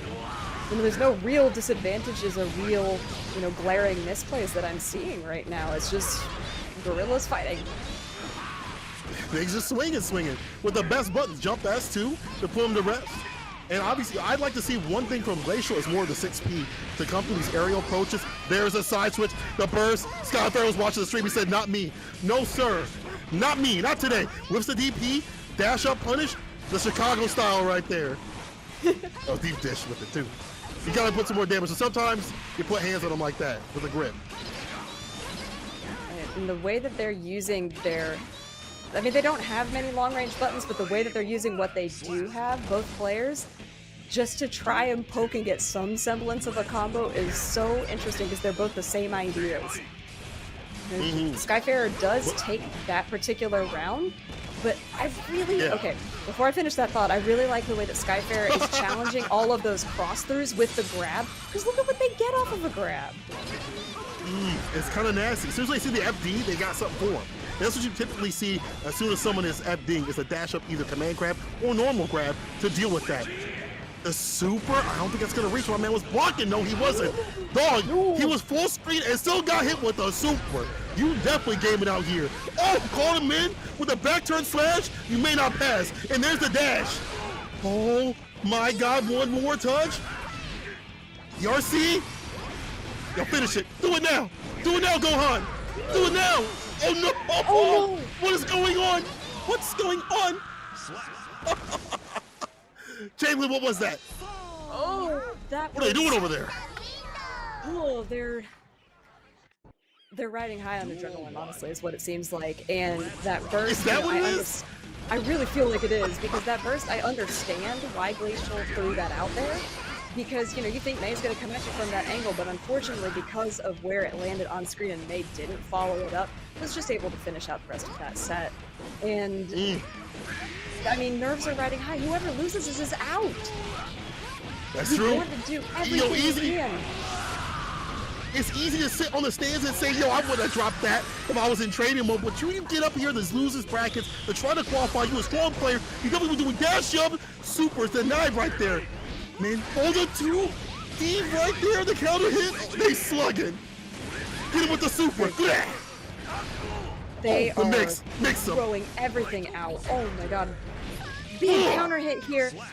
Again, I like the idea from Skyfair. That was something different that they hadn't done, is that, straight down aerial approach, but Glacial was ready. This still is Skyfair's game to lose, and they're trying to get it to the point of where it's going to be set point fast and in a hurry. Look at there's that throw again. Glacial has got to do something about that throw. Oh my God. What's the king of the jungle to a goblin? What's the king of the jungle to a goblin? Man's is pushing P's out here with the perfect and Skyfair on set point against Glacial. Honestly, these are two strong competitors out here. I don't know who's gonna win when I came in, but the gold edition, Skyfair trying to find the follow-up. And back at it. Gold material. This is the most even match I've ever seen. Gold burst for gold burst, goes ahead and uses the super. They're almost the exact same on burst meter. This could go either way.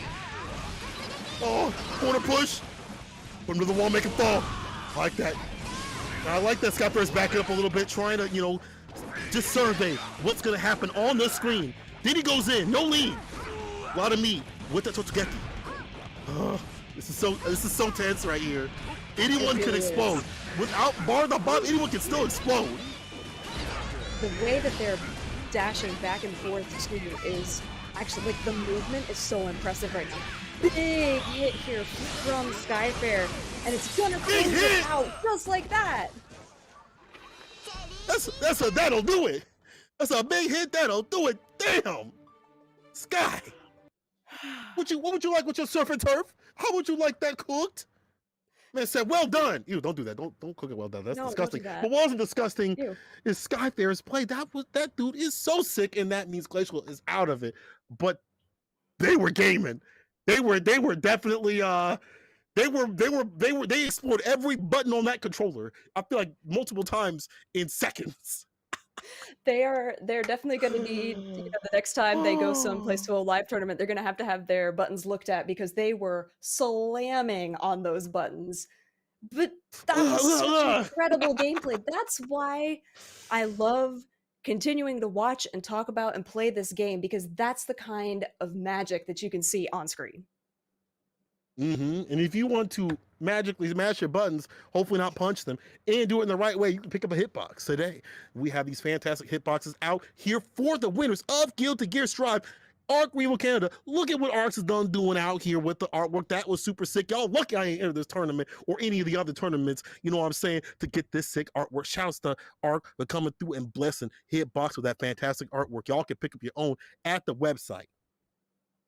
And I mean, I can't say enough nice things or enough good things about the Hitbox style controller, because I recently switched to it and it's just really changed the way I play. And also, some of us who are in the older gang, we got to save our hands, and it really does let you play for longer because of the the ergonomic way that the buttons are laid out. But speaking of saving things, as we've mentioned multiple times before, ArcSys has teamed up with for ARCREVO with the Child's Play charity. So every match that has been played in each of the 5 regions, every match, even ones that are not featured on stream, donates $20 to the full pot that we're going to donate at the end of this to Child's Play. Child's Play being a fantastic charity, been around since 2003, and has been donating games and systems to hospitals, over 190 around the US, to help kids in rehabilitation and just brighten their day. Well, we've had some fantastic action. It's time to take a break, but when we return, we're going to donate some more L's and give you more Guilty Gear Strive action, Canada edition. Don't go anywhere. When we return, it's going to be fire. See you in a second.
stranger say hello to me. Tomorrow their names will be carved on the stone. We're going home and I'm a terrible liar. Forgive me, that's not the ARCREVO. For the sake of the day, keep crying out. Swing the soul, swing the soul, swing the freaking soul down.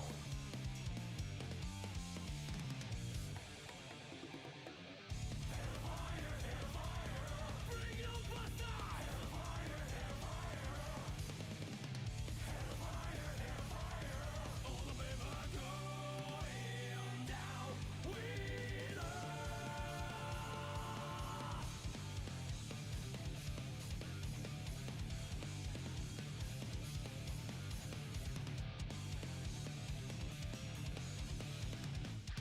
Those who dream of heaven.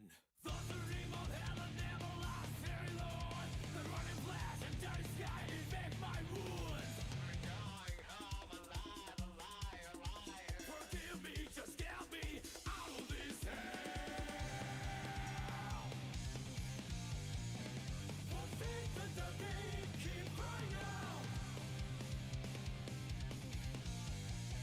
Swing the soul, swing the soul, swing the freaking soul down.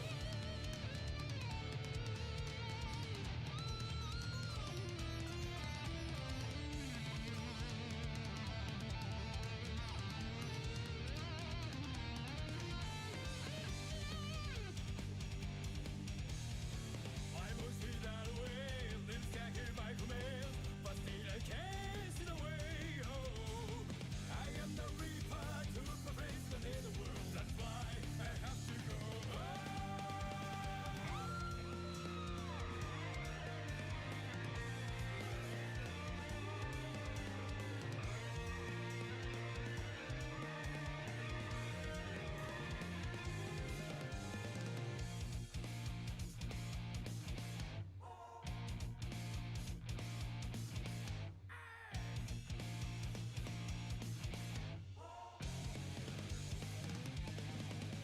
I think down, told me out, who can say that I'm just an ordinary soldier.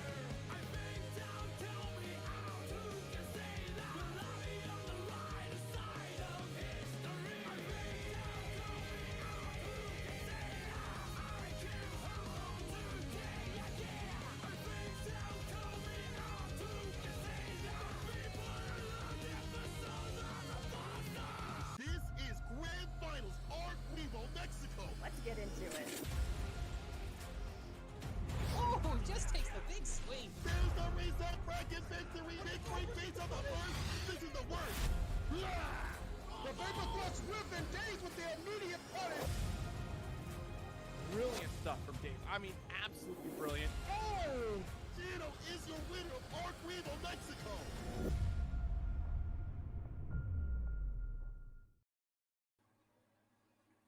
And that's what it's all about. Welcome back to ARCREVO America 2021 Canada Qualifier. Dynamite joined by Fawn, the legend himself, here for Pool C action. Fawn, are you ready for some more intense Guilty Gear Strive? Oh, absolutely. I mean, like, I'm on the edge of my seat from the last pool matches it was when Jadalyn and Sate Kohler were commentating. Like, I'm on the edge of my seat watching all of those matches, right? So here I am, back again. Couldn't stay away for too long. I'm ready to see some more Guilty Gear, man. Always excited to see some more Guilty Gear. It's going to be great. You know, the matches in Pool B definitely did not disappoint whatsoever. And, you know, Pool C is going to be just as fire. Look, all of this is for qualification to that March 19th date. Tickets will be booked for it if you can get either first or second place here at the Canada Qualifier. And you know what? We also got that Fire Hitbox controller on the line too. So there's more than enough reasons to play your best. But also there's a little bit of pride involved too. You know, you want to be the type of player that says, yeah, I did incredibly well at ARCREVO America 2021 for whatever region you're in, and punch that ticket, because at the finals, that's going to be a really incredible event to represent not only yourself, but your region as well. Right, exactly, yeah. And I mean, we're talking about, once again, Inko versus Nitro Flare, I believe. These are two newer faces to the scene as far as it is that I'm concerned. I haven't necessarily seen these two players played before, in terms of the Digital Havocs, in terms of their locals. I haven't quite been able to find out exactly what the information. I was trying to gather information on them and understand them as players, but I haven't quite been able to find as much as I'd like to on them. Not too aware of the characters it is that they play either, but so far they've made it pretty consistently throughout the matches. And I'm interested to see how well it is that they're going to end up doing. Like once again, like we're still looking at the pools matches. Everyone's trying to play just how you were mentioning before Dynamite for that night on the 19th for that spot. Like they everyone wants to be able to fight and make sure that they can make that qualification, because that's going to be important. Exactly. Yeah, it's going to be one of those things where we are starting to see, obviously you got the heavy hitters in brackets, right? You got the Peppery Splashes, you got the Remy Celeste, you got the people who you expect to do incredibly well, but sometimes those new faces will surprise you. And one of my favorite things to see are the new faces to not only the game, but the series showing up and showing out in bracket and surprising folks. Curious to see Absolutely, how yeah. that's going to be and find out where they're going to end up and where they're going to place, because they might surprise you. Might end up in top 16, might end up in top 8. Depends on how the Right. bracket falls.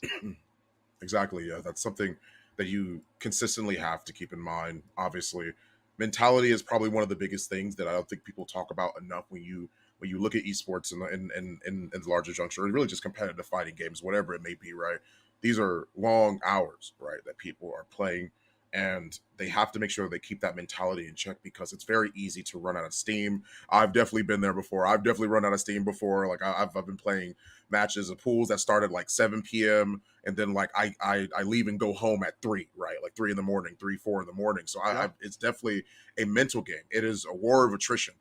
It really is making sure that you can keep like your mentality strong. And that's probably like the best thing it is that you can do, like making sure that you have a healthy mind. You're obviously going to make sure that you can stay consistently in terms of fighting your opponent one-on-one, in terms of outsmarting them, whatever it may be, the crazy plays it is we were seeing all throughout today. And then here we are once again in another pools match where people still have to make sure that they apply their knowledge. It's one of those things that really changes the scenario when it comes to ARCREVO America, with it being a 2-day event. You have these intense pools matches all the way up to place to top 16. Then you get a break. The Saturday, you're done for the day. You get a chance to recharge. You made it out of your pools. You survived. Then you can start to, do some research, watch the other people play, look up your opponent. You know exactly who you're going to face. It's a different type of beast when you're approaching top 16, and on that Sunday, it's a different type of bracket. It's almost like a tournament in and of itself. Yeah, it's something that you have to keep in mind, because of the fact that like, man, like I've been playing. Like it's finally we have that break to lean back on. But I think it's so important to actually mention, because these players aren't getting too much of a break. Like it's going to be, here's pools today, here's the rest of the matches. Later on, a day later, there's not really much time to rest on your laurels. Inko versus Nitro Flame, Zato versus Kai Kisk. An interesting match. Here we go. Indeed. Yeah, speaking of no more time waiting, we're getting our match, and we've seen a number of Kais on stream do a lot of work, and the same can be said for Zato. Nitro Flare starting off, jumping over Eddie, immediate gold burst for Inko. Paycheck arrived early. So far, trying to keep the pressure on, going to see what they can find, but so far Nitro's just been jumping out of it, carries him to the corner, and I love the early usage of the super, but may have been a little bit too early. Jump the gun, gold burst right back, get that meter 100% in the bank. Right in the stop, that gun is loaded. Stun Edge comes out, Shadow Kermit as well. Nitro Flare keeping it together, got opened up low. The reversal super, step back, Sacred Edge, but the defensive throw for Inko not stopping.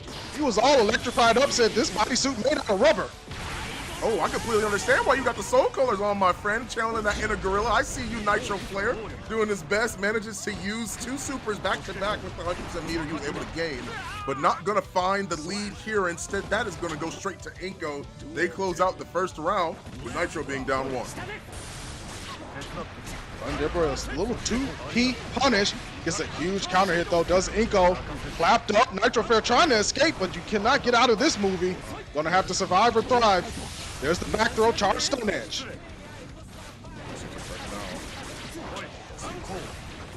It's mostly just back and forth. It's like Nitro's getting these hits and getting Inko to positions that he wants him in, but not able to confirm anything. It's not really leading to bigger damage. Most of that's going towards the way of Inko. Purple RC from all the way in the back. Eddie's flying all over the place. Just projectiles coming through. Like it's a lot of back and forth. That's much is for sure. For sure, but Inko's always getting the momentum swing on the pendulum, taking the first game as well, and looking mad comfortable. Nitro Flare has a couple of moments where they are really good at challenging certain situations. 2 reversal supers connected, 2 for 2 in that area, but it's the rest of the gameplay that's going in Inko's favor. You also gotta be careful when you use that projectile super, by the way. I don't know if you guys know this, but I know for sure that Nago can. It's probably the same case with Jacko as well, since their 6Ps are sort of similar, horizontal, but also great at anti-airing. If Kai tries to use that super, you can 6P through that. You don't even have to reflect if you don't want to on the side of Zato. That's probably what he'll rely on if that does happen again, but he has to be careful using that super. That super is not as good as people think. Same thing as it not being as good when your back is against the wall. You break the wall, and Nitro Flare takes another round. Yeah, Nitro hitting the red button and accelerating in the matchup, smothering Inko, but it's Inko immediately at round start. Huge damage capitalization. Some Void, Eddie clapping up, enjoying the show, but there's the back throw. Now it's time for Nitro Flare to work. A double, caught him looking. No. Here we go. The Kai special, the run-up throw, we do love to see it. That's what he has to go with, man. Just use the purple RC, but gets reflected immediately. Great reaction from Inko as well, 6P. While he's falling, and then immediately going for the low to make sure that they close out the round. Now here we are, tied up at 1-1. The game is still in favor. Set is still in favor, excuse me, of Inko. Inko back behind Eddie. Watch out, Mr. President, having his friend block up for him, not getting put on a sun edge. Invite Hill blocking the other one. My man Inko is playing ultimate defense right now. No projectiles will get through. Oh, nice red RC as well. Can't burst. Yeah, I agree. Take the hit. Make sure that you reset things back to neutral. Save the burst for when it matters. Like right now, I would have to do it. Yes, absolutely. Make sure you get out of that situation. Toss another projectile, but it gets reflected right back at you. Return the Cinder, the Uno reverse card. That's going to be a 2-0 for Inko already. Good stuff from Inko so far. Again, turning the situation around every time Nitro Flare gets some sort of advantage or momentum, immediately slapping down that reverse card and saying no, right back at you. So far. Oh, nice. Great 2P to actually stop that 2S. On the side of Zato, Eddie putting up all the hands. Waving, look at me. The wacky, waving, inflatable tube man. Making sure that he is being seen and noticed by everyone that might be passing by. Kai's gonna have to respect that. That's the blows are pretty much going back and forth. No definitive combos, just pokes really, leading to small damage. And the damage is adding up though, and the equation is favoring Nitro Flare. The vapor thrust, definitely dead. No guts available for Inko. Those muscles are all for show. In the world? Yeah, he got them SpongeBob inflatable arm. He got them SpongeBob inflatable arm muscles. That died off. I can't believe he died off of that. That made absolutely no sense to me. Puts up the wacky wavy inflatable man again. Blew him up. Damage coming through as well. Trying to stop to see what he can do against Kai. Uses the super as well to get Eddie's meter back. That's probably the biggest thing about that. He got ran down. Punted.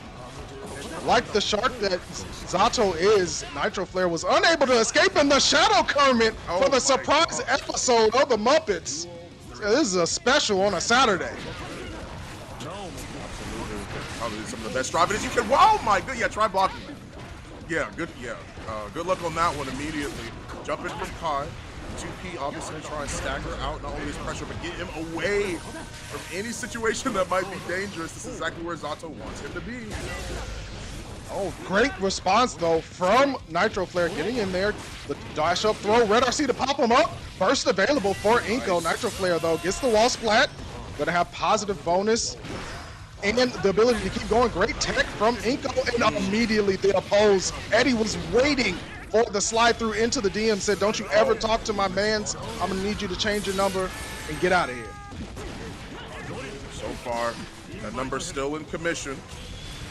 Playing back. Oh, wow. The dragon install? What in the world? Oh, the purple RC. I think he No, thought that Zato will be a little bit too close. Oh, but we still go back to the tried and true, baby. Don't matter about no dragon install. You can get grabbed in HD. You can get grabbed immediately after this install. No, it actually gets caught out by the Eddie as well. Even still tries to back up. Man, oh man. Rest in peace. I felt like that was a good attempt from Nitro Flare because he obviously was trying to play to Kai's strengths, but it just didn't work out because of the fact that Eddie wants to control that space. You can't rely on your projectiles in that situation because he has a reflect. So you have to be more concerned, a little bit more reserved when that happens. Yeah, you saw a couple of dash up throws come through for Nitro Flare to try to figure out, okay, if Inko's going to hang in the background, wait for the projectiles, the stun edges to come out, I have an opportunity to advance, right? But Inko was really good at, for the most part, defending, checking the dash up with the 2Ps, making sure that Nitro respects the space that Inko needed to get set up. And again, the ability to shift the momentum back into their favor is really what let Inko get the advantageous state time and time again. Yeah, I absolutely agree to that. I absolutely agree with that statement. I definitely think that Inko just had a lot more control, a lot more flow over the match because that's what Zato does, right? Zato's great at making sure that they can control that neutral space. Of course, there's a couple of characters that are better at doing that than him, at least in my opinion. I definitely think Ram's one of those great characters that has those long-reaching buttons. Same thing that Zato has. It may not be a 2v1. It's technically a 3v1 if you're looking at Ram. She's got 2 extra swords. Might as well be 2 different characters, 2 different bodies. Big range, great buttons, and great normals. She's great at controlling space. Zato does much of the same, you know. And it's hard for Kai to get in and really try and stop that because if his projectiles are the last thing he falls on, what do you do when somebody has a reflector, right? And that's what we saw. And every time he throws you saw that the up, frustration too. Oh, yeah. From Nitro Flare, right? The stun dippers into the oppose, obviously, you know, something you definitely don't want to do. And we saw it get punished a lot. But those stun dippers are the recognizing Nitro Flare recognizing, hey, I need to get in. You know, and speaking of getting in, we're going to get into our next match. It's going to be Jay Wong, Panda's own Justin Wong, on the May, trying to Toshigeki himself into potentially top 16. But first stop will be Typo, his opponent. Yeah, Typo versus Jay Wong is how we are leading up into this match. We've got Faust versus May. My goodness. We got Diddy Kong on the screen. That's exactly what's happening. That May is going to be a force to be reckoned with. And this is actually such a weird matchup. It'll be interesting to see how Typo plays this. Getting caught immediately with the Toshigeki on the backdash. Typo bursting the moment they touch the corner, knows the threat of this character. Here comes Justin trying to call out this classroom to him up Typo. Back throw, here we go. Nice, toss up the hammer. The drill almost instantly, toss up the bomb, just trying to control the space where necessary. Knows that bomb's about to blow up. Justin can't go in because he has to respect that as well. Letting the soul glow is Justin Wong. Typo went for the super and nothing doing. Justin was nowhere near, not in time for a punish though. The JD is gonna light up the dome. Justin with the Toshigeki as well. Typo's trying to figure out a way to get time to set up those items and Justin's giving him none of it. Riding in. Yeah, you have to make sure that you actually rush them down. Don't give Faust a chance to actually think because his biggest strength is when he comes with meter, right? When you give him a chance to also let that RNG pop, that's exactly the biggest problem that you have to deal with. This is what Justin's doing. He's shutting it down. He's rushing him down. It's hard to fight back against that. Oh, Typo is playing excellent defense in that corner. Justin tried to chase and end up eating the gold burst. The whole bank account is looking real good for Typo. Immediately into the super. We get in the wheelchair over there. Man, immediately hitting that shin. That is not something that you can rest lightly on. Oh, swings the batter up, but it's going to be safe from this swing, if anything. Dolphin coming through, great swing and good awareness of the command grab to finish it off. Typo with the autocorrect in that round to take us into duel 3. You love to see it. The jump D just to try and make sure he has an easier chance of getting the jump in. Justin with the setup, the seal, throwing out the bounce ball. Great job in the link as well. Gets the wall break. And so far, the positive bonus is on the side of Justin, but good sweep. Justin really spacing this out, waiting for opportunities to punish, just like with that back toss. That JH from May is just swinging away, and not today, says Justin Wong. You're going to put all those things back in the bag where they came from. Yeah, you have to be careful because it's like we saw Typo actually try and use another one of those item tosses, and it just didn't work out because it's like he's utilizing it too much, which sounds like a lot for Foss, but you gotta respect the space it is that May commands. So the meteors came out too. Using the level 3 limit break is Typo. Keeping Justin Long in the corner. A little bit of the bag, but not this time. Justin in a bag of their own. Meaty close slash pushing Typo into that corner. Bless the dome, and Typo's all in trouble. I like this positive bonus here from Justin. Typo does have some meter. Needs the RC here to keep it clean and does. Oh my goodness! This is gonna hurt so bad as well. Well, Typo managing to get the knockdown. It depends. Gotta be careful. Gets the back dash, or at least the backwards air dash. JH. That's pretty huge. That's such a good button as well. You have to respect the space that commands a lot of the time. Good 6P as well. The banana peel is out. Oh! Slipped up, but not tripped up. Justin Long still going forward. Was the one to pick up the trumpet. Typo being betrayed by their very own items. Nice finds the counter hit, toss out the bomb, and manages to get the JH again, but bursted already. Oh, no. Rest in peace. Pass 2-0 Justin. That is tragic. I definitely think that Typo has to try and slow the roll a lot, exactly like that. I think utilizing those buttons is really good, but I think that, like, unless you see a knockdown, like, I know it sucks, but unless you see a knockdown, you have to wait on the RNG. Or if it's full screen like that. That's like best case scenario. You can't give in to, or like do much because May's always trying to rush you down. Justin doing a fantastic job of just playing the game at their own rhythm. Ooh, incredible stuff from Typo though, and get the burst as well. Here comes the meteors. Oh my goodness, a double summon, but it's gonna be the back throw, and here we go. The explosion actually cooks Typo. Rest in peace. Like, that's all that you can really say about that one. That is definitely worst case scenario for that specific situation. Manages to get a lot of the 6Ps, and it's huge because this gives Boss an access to a lot of different mixes. You have to be careful.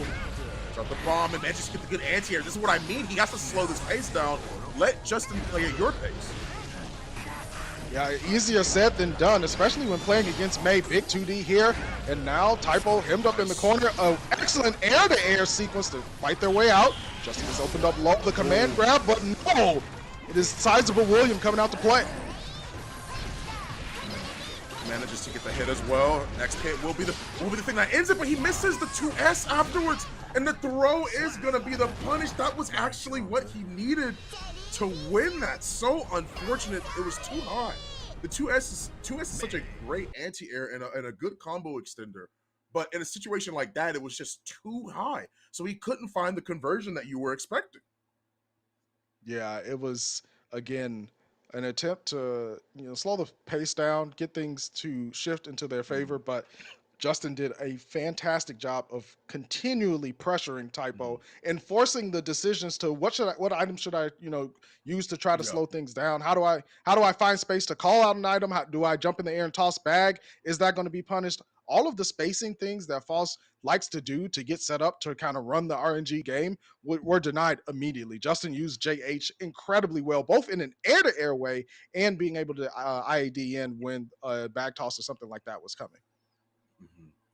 Yeah, J Rain and Trace are our next matches it is that we'll be looking at. It'll be very interesting to see this match as well. I mean, once again, we've just seen a lot of back and forth, really, between a lot of these matches. They've been quick ones, but even still, you can't count them out yet because we still have to obviously look at the losers bracket and everything of the sort. Some of these players are still in the tournament, so they still have their chance at victory here. It's just going to have to be a long climb, honestly. I definitely think that is a very, very interesting match to watch. Once again, two players it is that I haven't really found a lot of information on, but do my eyes deceive me. This is the first Gold Lewis that we have seen all day versus the gorilla, the Donkey Kong, the silverback himself, Leo. The first Gold Lewis all day. Gold Lewis, the Secretary of Absolute Defense, comes out to play. But you have to be careful. Already Great jump in already from Trace, but already finds a huge amount of damage from J-Rain and gets a good hit. Great backstep there from Trace to get out of the corner, but back you go. Immediate burst, sending out the drone just to get some space to move. JD blocked up. J-Rain finding a way to escape. Gets let up. PRC advance. Now you're in trouble city. The flash kick for safety. This should just be the round. Yeah, but end up using the super, get the wall break, find the extra damage, and that is going to be curtains for Trace for the time being. J-Rain, a good job of making sure he kept that pressure. That earlier hit that he got at the start of the round was pretty big, but goes for another flash kick. You're definitely going to see tons of flash kicks, not just because it's a Leo player, but because you do not want to be blocking BT at all. And Trace will not get a chance to play any offense. There's the burst, absolutely baited and ate up by J-Rain. Double turbulence, but fasten your seatbelts, it's going to get a little bumpy. Nice, pulls out the blicky. Manages to light him up for the time being, trying to go for at least for the overhead, but blocks the Gold RC and no punish on the side of J-Rain. He has the meter. He has a lot at his disposal. Gotta be careful. Comes out. Swinging that coffin around. Great 6P there from J-Rain. A fast game one. And exactly the pace and the rhythm that J-Rain wants to play at, right? You don't want to give this big boy a chance to swing that casket around at all.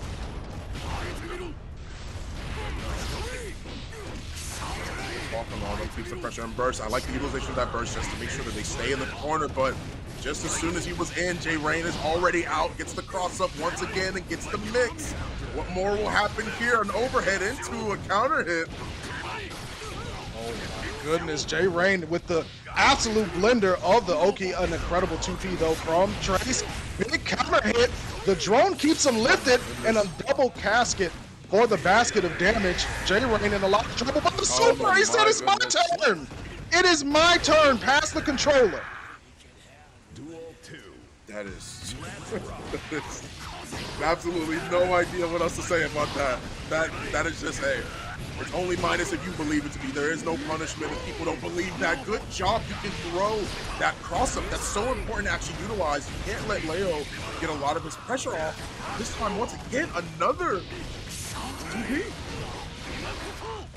J-Rain has been doing a great job outside of those 2Ps from Traces. A PRC throw. Here we go.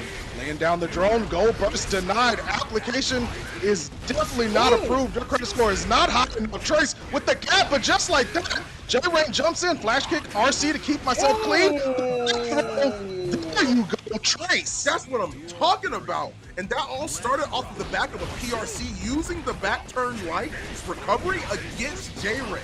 Using the PRC to make sure they got the throw, and all of that led to what we just saw happen right there. Great round on Trace. Trace starting to track down the ways to win. J-Rain already at the life deficit. The Berserker slash gets the back turn overhead. Dome split open and the S counter hit. J-Rain's not stopping pressing any buttons whatsoever. And the super, get off of me! He should have reconsidered when he was hitting those buttons, and he used the thing at the wrong time. Coffin, put him in a coffin. Round already over. That's going to be the first game for Trace. We tied things up at a 1-1. You would think somebody as big as that would get hit by that DP, but no, sir. Ain't as big as you think. Not bigger than the confidence I got, says Trace, and now we're all tied up. Game 3, incredibly important here. The guard point, knew he was going to swing. J-Rain with the read. Nice burst, get off me, Trace. Wants to run this one down, goes straight to the projectile too. Oh, great reaction on that as well. Jumps right over and using that as a meaty to make sure that he can actually keep pressure, even at the distance that he wants to, and baiting out the DP. Trace has been using that ever since he realized that he likes it. Yeah, he has to, hey, you better block for your life. He's gonna use the counter. He didn't use the counter? My goodness, Trace with the heaviest of uppercuts, and now J-Rain on life alert mode, but the jump in, RC conversion, not enough, but he gets it with the 2K. This must be breakfast. All these scrambles happening right now. Got some scrambled eggs all over the place. My goodness. Back and forth constantly. Just both these players are literally just slugging it out. The 5P, the boxing jab from Trace, but not good enough to push J Rain away. A meaty projectile right in your face, and the 2K comes into play for J Rain. Turbulence through the wall, and that's going to be all for that game. 2-1, J Rain's favor. Yeah, that is extremely unfortunate, I would have to say. Like, that is just, once again, that was just a lay around. That was just a situation where Leo just sort of manages to get the momentum and runs away with it. Great utilization of the spacing as well. I like what Trace is actually trying to do by using his coffin a lot more than he is trying to meeting him. He's just letting the specials do the work. It's really important to see how J Rain is varying up the pressure that they're putting down onto Trace as Trace adapts. Here's a BT and a follow-up PRC advance, the burst for safety. I need out, says J Rain. Not a lot of life left. Gets the flash kick and the back turn. Gotta guess now, overhead. Almost dead is Trace. Gonna have to guess again. The low, and this time the dome. The double repeat. Oh no, my man got the Heelys on. You saw him skating past him? My goodness, dash on the right, dash on the left, taps his toes a couple times, and that's how we end the round. J Rain with the consistent pressure. The mixes are just hard to deal with. It's a 50-50. You gotta hold it. Trace trying to survive against this set point from J Rain. The biggest of jump ins knocks him into the projectile. Trace forced to burst. Security drone comes out. Oh yeah, I like the utilization of this. Make sure that you utilize the super so that way you get the hard knockdown. Has the Oki, what will it be? I'm gonna find it's 5S. Oh, this is worst case scenario. This is trouble for J Rain. The security drone's gonna allow Trace to pull forward. Needs to figure out a way to get in though. J Rain got that meter, so you know a flash kick is available, but he won't get the chance. The OTG. In this behemoth typhoon, you will hold this home. That's exactly how that went for Trace. One counter hit led to all that damage. You get the round as well. Misses the conversion off of the counter hit for Trace. I can't say the same for J Rain. Gets Oki situation and great pressure. And Trace is back to the wall. Burst just Aggressive burst there into the corner. Such a smart decision from J Rain to use that burst there to keep Trace locked in that space. Attempted to put him through the wall. The guard point didn't even need it. Got the anti-air hit and a full conversion. The headbutt sealed the deal for J Rain.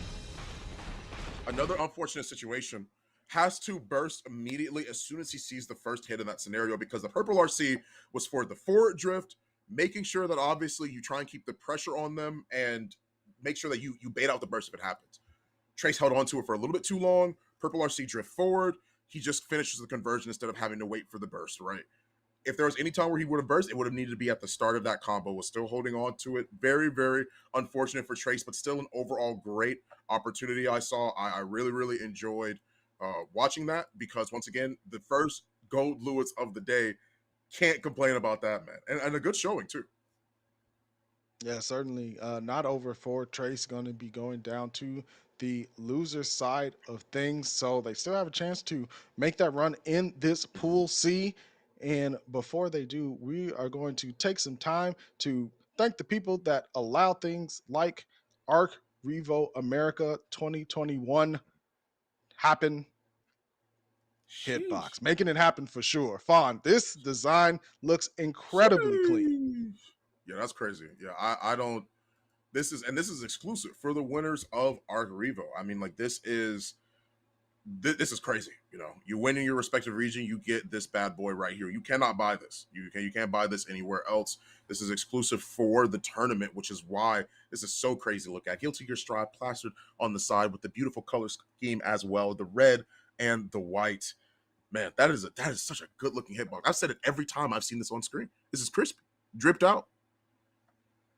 Speaking of dripped out, nothing says dripped out like doing good for charity. And if you didn't know, Arc Systems decided, hey, we're going to run ARCREVO America 2021, and we're going to make it count for those who need it most. Every match that is played in the entire ARCREVO America circuit goes towards the Child's Play charity pot. It's a fantastic charity. If you haven't heard of them, go check them out. They do so much good for children who need that space to be able to be taken out of the situation they're in and just play some games, have some fun, enjoy the things that they can. And that is why Child's Play Charity is such a fantastic group. And hats off to Arc System Works for deciding we're going to not only provide hype fighting game action, but we're going to do it for a good cause as well. Absolutely. Worked with that charity before in the past. A wonderful charity. Definitely be sure if you guys can donate on your own time. Be sure to donate if you can. If you have anything that is you find it on your heart to give, be sure to give it because we get some awesome matches like this as well. ARCREVO America 2021. It's absolutely phenomenal matches all day today that we've been seeing. Once again, Gold Lewis versus Leo, not a matchup I thought I would have seen today, but I'm glad that I saw it. Like it's definitely a back and forth match. Big counter hits a lot of the time, a lot of sort of neutral gameplay. I love the fact that Trace was trying to adapt his play style a lot of the time to Leo, which is what we would see pretty consistently.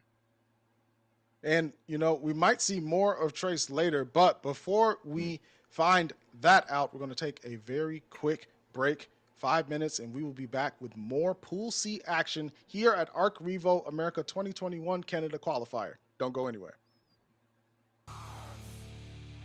Bring it on your bastard! Bring it on, bastard!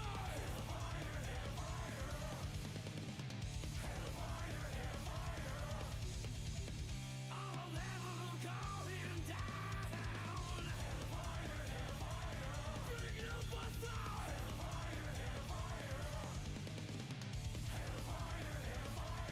All the paper going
Vapor Thrust whip and daze with the immediate punish. Brilliant stuff from Dave. I mean, absolutely brilliant. Oh! Gino is your winner of ARCREVO Mexico.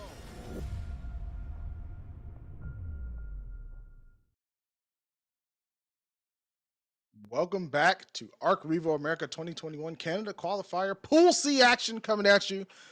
Dynamite here with Fawn the Legend, of course. And Fawn, we saw some incredible stuff. We saw Justin Wong on the sticks, looking like they never pushed drive down. And of course, we saw Gold Lewis come out from Trace.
All right, we got a little bit of technical difficulties, but we're going to get that sorted on that end of things to look at the bracket and see what we got coming up next. We got Big Cena up against Urban Ego coming at you for a loser semifinals match. And at the top of this pool, Inko versus CD Lime sitting in winners finals. We saw Inko earlier on the Zato doing a lot of work up against Nitro Flare's Kai.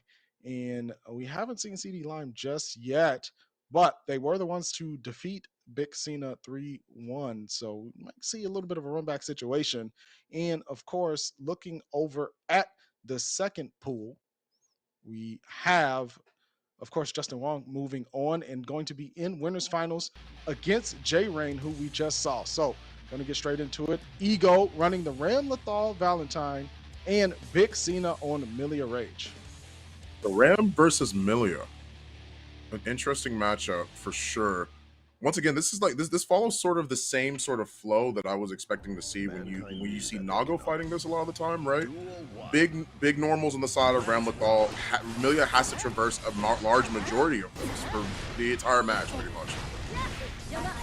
Yeah, it's going to be a dancing game for Milia to be able to get in. But Big Cena does that quickly. Cold slash counter hit. The hair car, we're going far. Ego pushed all the way back up into the corner, side to side.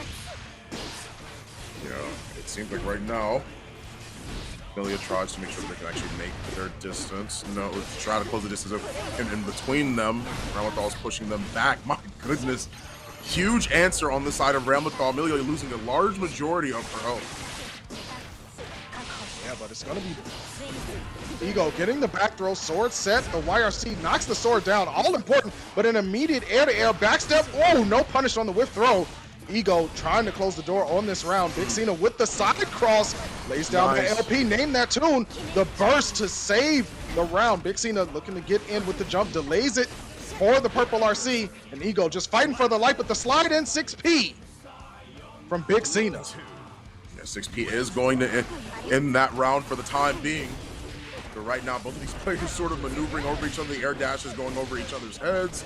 But even still, Ram Lethal finds the first good hit that's going to lead to a majority of Milia's HP. Is going to get the huge damn, my goodness, super. Gets off, no health remaining, but gets thrown out of the 2K. Yeah, but Big Cena does get the wake-up throw. And now side situation, an immediate reversal throw from Ego sends us into Duel 3. My goodness, man.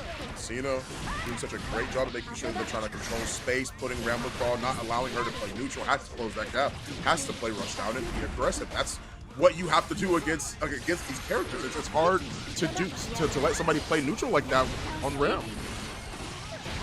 Goodness, the windshield wiper knocking Big Cena way into the air. Red RC, here we go. Walk with me, talk with me, baby. High sword set. And now the wall break for Ego. Do as much work as you want to with Milia. And in a situation like this is not looking too great. I like the utilization of making sure you use that RC just to find the opportunity to set up your Oki. Don't even go for the combo. Don't go for anything. Make sure that you have that mix. Finds the counter hit. Probably could have actually gone for the combo to get the kill anyway, but why not put somebody in a situation where they have to guess? Absolutely. Able to keep your opponent on the back foot is one of the things that you definitely want to do, especially in a high-power tournament like this. But Big Cena going for the Milia conversion of a lifetime with the wall splat after the bad moon and the break. Oh, DP immediately, but manages to stop Milia from approaching. At least is able to block it, because that would have been her whole HP bar if that was the case. Taking out the sword, goes for the double cross up. Purple RC rolls right on through and finds the hits that's going to lead to her taking that round. Cena, again, with another round under his belt. Big Cena is really taking the momentum here. JS immediately shutting Ego down, but the close slash and forcing the burst out of Cena. 2H to make sure you respect my space. Ego looking to fight back, but Big Cena with another air-to-air and the full conversion. We are in the hair salon with these extensions. Right now, throwing up the blade once again. The disc gets tossed. What more is there? Using discus, playing track and field here. Gets the counter hit and the throw. What more is there? Crosses over, but it's going to end up getting blocked. Great defense from Ramlethal. Good stuff from Ego just to be able to defend against the assault of Big Cena. Sword's going to open him up, and you're definitely in a ton of trouble. Lift him up with the 5D. 5K, no finish just yet. Ego needs a little bit more. Nice. Goes for the classic tick throw. 2K into the throw. You're going to see Ram players start to weave in that tick throw scenario once they're feeling like the opponent will respect their corner pressure. Oh man, just an empty burst there for Big Cena and plenty of pain. Windshield wiper through the glass. I'm trying to go for the DP, assume that Cena was okay, all right. Okay, I can understand the DP, but at the same time, I don't quite understand the burst here. It works out for him though, doesn't get too much of a punish. 6B into the RC drift backwards. Just try and find the proper spacing. Was trying to set up for a different combo, but the throw is going to be the tail end of that round anyway. That is a game for Ego here as he ties up the score 1-1. Yeah, you slowly start to see Ego finding the space to slip in just that throw on the approach, and Big Cena is going to need to add that layer to their mental stack of how they need to defend. 2K2D, immediate burst from Ego, does not want to play the guessing game, but gets hit anyway. Name that tune. The other side, Big Cena with a huge conversion. Oh, gets thrown out. May have ended up using the 5S a little bit too early. Baits out the burst as well and finds good hits, drifts backwards.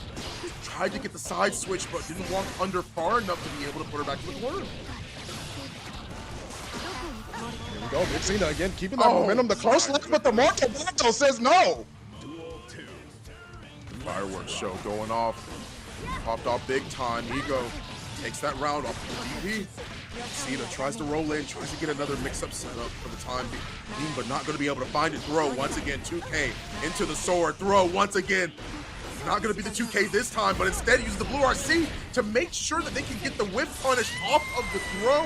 The whiff throw from Milia being stopped in his track off of the blue RC. Big Cena on last legs because of it.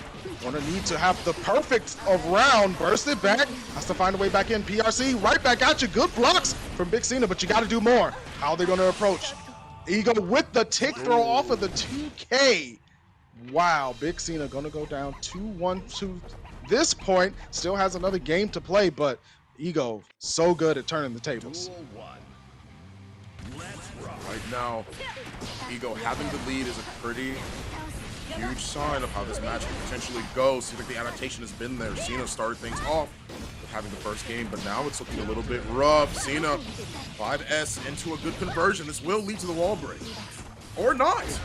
Oh no, the hair card did not get it the job done. And Ego was able to escape. Big Cena with the approach. JH, a double one with the crossover and one video. Nice, man. Just to get the red RC. What more is there? Pulls the dust to make sure that they can get the maximum damage, optimize this combo, and breaks the wall for the positive meter bonus. It's the dash up, but the JS from Eagle is going to stop the approach from Big Cena. The throw, Red RC, and there we go. Set point for Ego. The round is over and done with, but Cena's still not out of it yet. The match has not ended. Still trying to find different ways to get in. I actually love how Cena's using their movement to try and avoid a lot of those bigger normals from Ramlethal. This is a prime example of how to do it. Gets the wall break as well. Positive bonus on their side. 2K2D knockdown. Ooh. Laying down this side with the JH, the tricky stuff. Oh, Gold RC. This is going to hurt so bad. Yeah, has to burst it. Definitely don't want to be caught in that scenario. She DPs. Yep, exactly. I knew that was going to end up coming. Thought that the pressure was going to continue on, but Ego not going to get punished.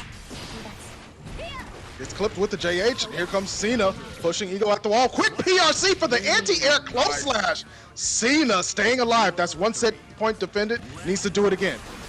I love the utilization of the PRCs, the VRCs, the YRCs today, because a lot of it has been used to extend punish windows. That's what we're seeing, right? Giving people a chance to actually utilize the Roman cancel to notice what's happening in the match and try and react to it. But there's nothing that can prepare you to react to this damage. Goodness gracious. She got hit one time.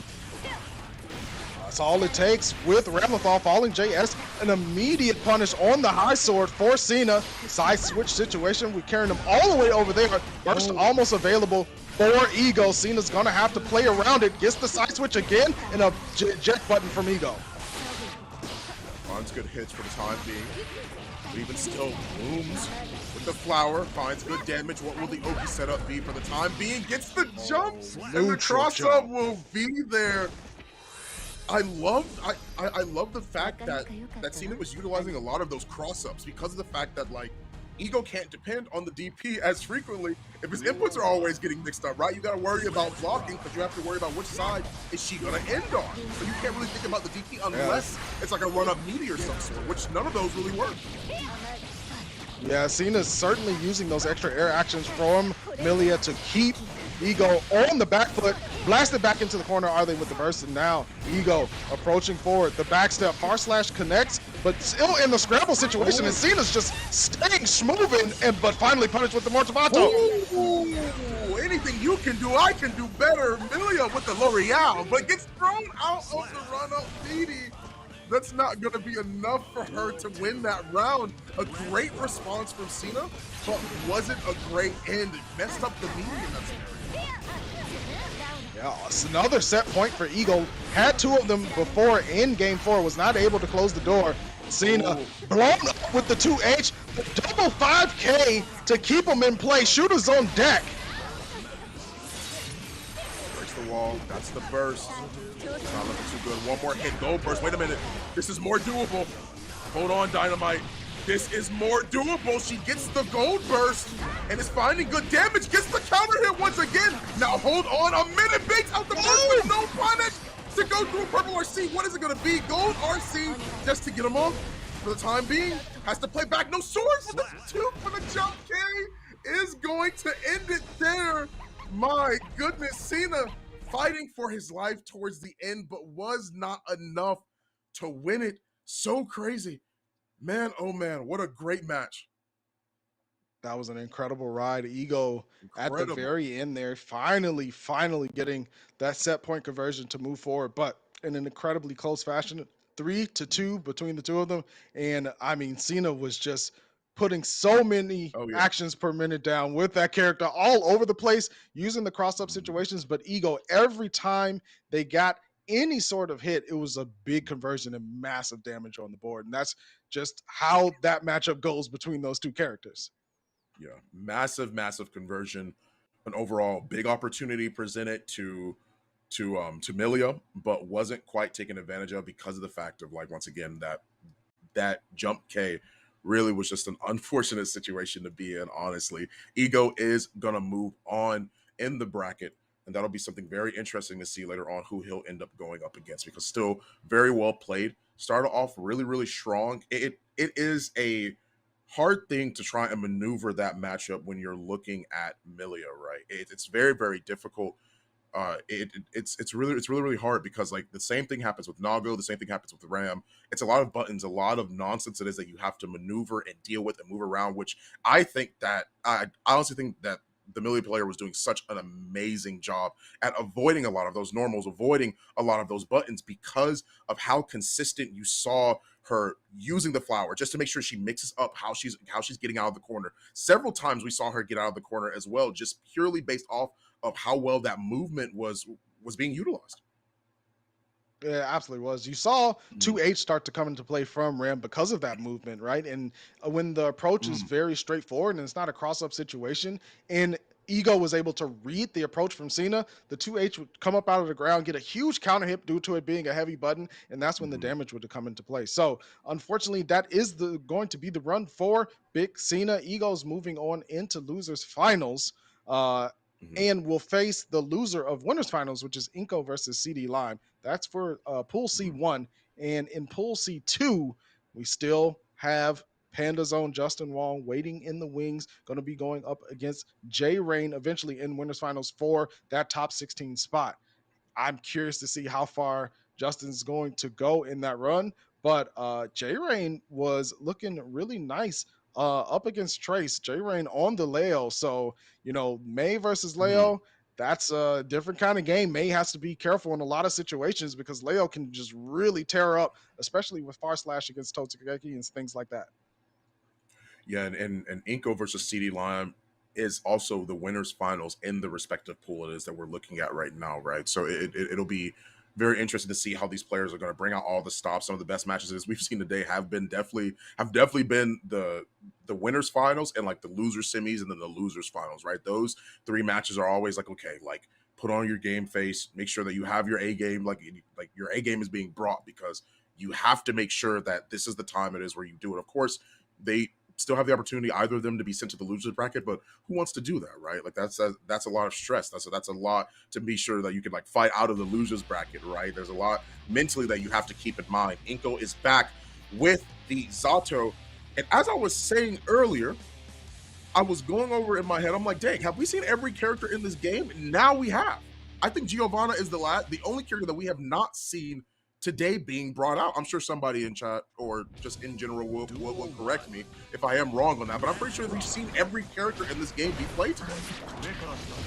Here we go. I mean, the character diversity is well on display here for winners finals of Pool C1. Inko versus CD Lime. It's a first to three to enter top 16 on the winner's side. Right now, Inko doing a good job at running Gio to the corner, gets off the super, just to make sure they can get the Yokozuna. Gets Eddie back, now has a good opportunity to make sure that they can actually lead things pretty well. Gets the dust again just to open up the defense. Well, Inko picking up right where they left off with that incredible Zato pressure, but the dog Tatsu from CD Lime blessing Inko, and now the 2H again. Shadow Kermit comes out. Another one, two-part episode for CD Lime. They're trying to escape. Sun Void, let's get this Eddie meter reset. Right now, Elon is being kept in the corner, stuck in the gulag. Has to fight his way back out for a chance at a second life and manages to get it away. With the 5P, dashes him to the corner. Manages to get the 5S, sets it up again. Will be this time, will be the strike throw, a frame trap. Lot you have to consider fast RC. Has to try and cancel and keep the pressure on. And Inko makes it out, but the burst allows Lime to get another chance at life. Yes, Lime attempting to get this round. Even if Inko loses it, they did get the burst out of CD Lime, and that is a resource win because if you look at Inko's side, that burst is going to be coming back really soon. Pivotal duel 3 here for game 1. No, things are looking extremely dangerous for CD Lime right now. You have to respect so much when Zato is in play, especially when he has Eddie at his at a very ready disposal. He is very, very dangerous already right almost out of the round. Look at that life gauge. Not healthy is CD Lime at the moment. Does get the dash in to escape the corner, but the knockdown, invite hell, Snapdragon, all the animals coming out of the dark forest to try to finish off CD Lime, and the DP will be punished. It manages to get the 2K, ends it at least in a little bit of a poke. CD Lime having a hard time trying to find a way to get in, which makes sense. I mean, Eddie, Zato, both of them great at making sure that they can actually control space. Eddie has good buttons to utilize. Him having that extra flight as well means there's an extra layer added onto that pressure, extra layer added onto those mix-ups, right? So it makes it really, really dangerous to Lima try and close the gap. It's really hard, especially when you have that barrier on the side of Zato. Yeah, Zato's doing Inko's doing such a good job with Zato of just making Eddie the middle ground between him and CD Lime. Far Slash is going to connect, but nothing doing off of it. PRC forward, the Usher straight into the corner. Shadow Kermit jumping twice, trying to get CD Lime to open up. Inko blessing the legs, not even having Eddie meter, still advancing. For the time being. Uh-oh, not like Seeing this. what it is, did the controller come unplugged? Oh, Oh, no. Oh, no. Controller might have come unplugged there, but CD Lime showing the respect and not blessing up Inko. I don't know, but whatever it is, the players decided to invite hell, going to take the round. You know what, Fawn? They're a better person than I am because I would have done the biggest combo. I was about to say the same. I was about to say the same thing. There ain't no way because it wasn't a desync. His controller definitely got unplugged in that scenario. Like that's what it is that ended up happening. It's like a couple of controller issues for the time being. Not sure what's going on. They might actually give them the game. I'm not too sure on what specifically the tournament ruling could be. Looks like it might be a desync here. Oh, okay. It actually is a desync then. Okay. Yeah. Looks like it's a desync. We're going to go back in and check it out. That makes a lot more sense. I see. Yeah. Okay. Yeah. That That situation. So does, yeah. So we're gonna get that checked out and examined. But we can certainly talk about game one because we saw that one to fruition, and Inko was doing a marvelous job of just making Eddie the nuisance, right? And just making sure that they were protected at all times from CD Lime's approach. We saw CD Lime get the corner at one point, was able to start to run the strike throw game, which is what Gio needs to do and wants to do. Play at that high pace speed, keep the opponent guessing. But other than that, Inko was doing a really good job of just saying, you know what, you're going to have to do this 2v1 the old fashioned way, and it worked out really well for him. Yeah, keeping a lock on Geo is probably one of the best things it is that you can do, and the best way to do that is just from utilization of those big buttons, putting up the shield it is that Eddie has, not necessarily the reflector, but when obviously he inflates the wacky, wavy, inflatable tube man that is Eddie, then you have to be a lot of careful. You have to be really careful. Like you can't really close the gap as easily. You can't really do a lot in that aspect, you know? Like Gio's going to try and see if she can actually get in, but a lot of it's being stopped by 6P. A lot of it is just the pressure that she naturally has to deal with because she doesn't really have a lot of those long-range big buttons. She has some of the best strike throw in the entire game, but even still with that being the case, I would definitely say that she still is going to run into a lot of issues trying to out-neutral him. That's just not something that you would likely see. You saw CD Lime try to use 2D a little bit to challenge Eddie from certain ranges, and that's one of the larger buttons. I mean, it's a fantastic button. Let's not kid ourselves, but it's only going to do so much if the opponent is able to recognize this being used frequently and then able to punish it. I mean, 2D is not going to do much when Shadow Kermit's coming from the skies to splash down on top of you. So it's one of those scenarios where CD Lime was forced into a situation of how do I approach, right? If I try to jump in, I could get blown up if a pose is up into a 2H huge counter hit combo, right? Got to keep that in mind. 6P locked me in as well. It's really going to be up to CD Lime to see what do I do about the approach situation and how do I continue my pressure once I get it. Exactly. Seems like we're heading right on back into the match here. 2-0 for Inko. CD Lime is going to not have any points on the board in terms of the set. Inko is literally one game away from proceeding on and Lime being sent to the losers bracket. A great start from CD Lime and a great opportunity. All right, CD Lime starting off game 3 the way it needs to be. There's the jump in, but an incredible defensive throw from Inko. Baits, burst baited. There's the YRC, the escape route, no. Yeah, right now, keeping the pressure on Edge to use the YRC. Trying to get people away from him. But even still, CD Lime fighting literally back to the wall, the standing low.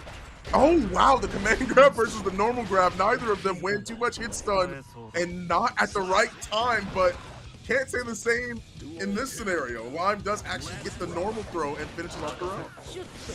Yeah, CD Lime able to take a round, get this game 3 underway the way they need to be. 2D fighting up against Eddie, but not enough. Inko playing defense at the moment. The dash in, close slash gets the party started for CD Lime. Jump in, side switch. What's it going to be? The chase down. Inko, all kinds of hemmed up, fighting back, but overhead 3 times a charm for CD Lime. Dashing back in. Trying to find more pressure as they can. 2K into 2D. Eddie, Zato, both of them tag teaming with the power of friendship. They might be able to find a hit, and they do. Counter hit onto Giovanna. Tries to mix them up, but not going to find it there. Mixes up again. Try and block that one. My goodness, back and forth. And it is going to cash out in some big damage, with the blue RC almost felt curtains for Inko. Thank God he had the burst. Yeah, had to spend the burst there to keep this game going. Now Inko has to figure out a way if they can close the deal, but it's CD Lime with the approach to empty air dash throw. Inko with 1 on the board.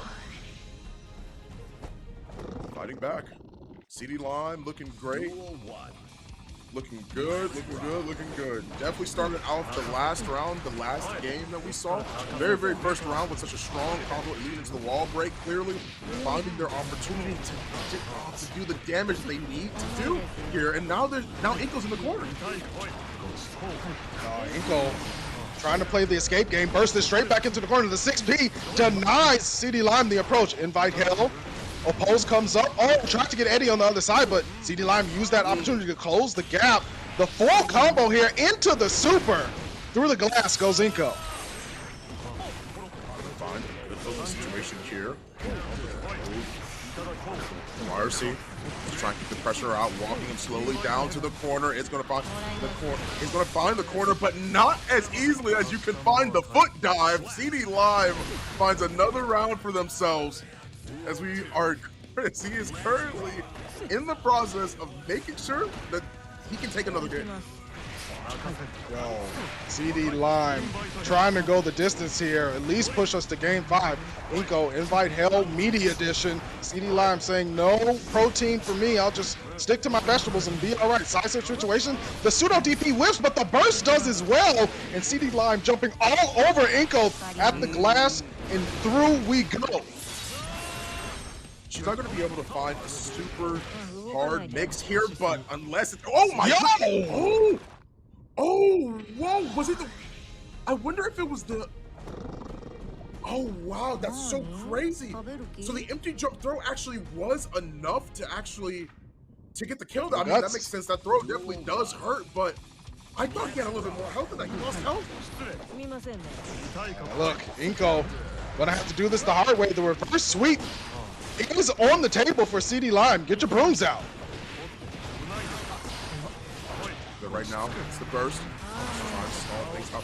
Trying to being burst right back. Obviously, CD Lime doesn't want Inko to get his game started same way that Inko doesn't want CD Lime to get their game started. And now here we are in a situation where he is eating all of the damage. Not gonna find the corner swap though, thank God. Otherwise, that would have been curtains for him.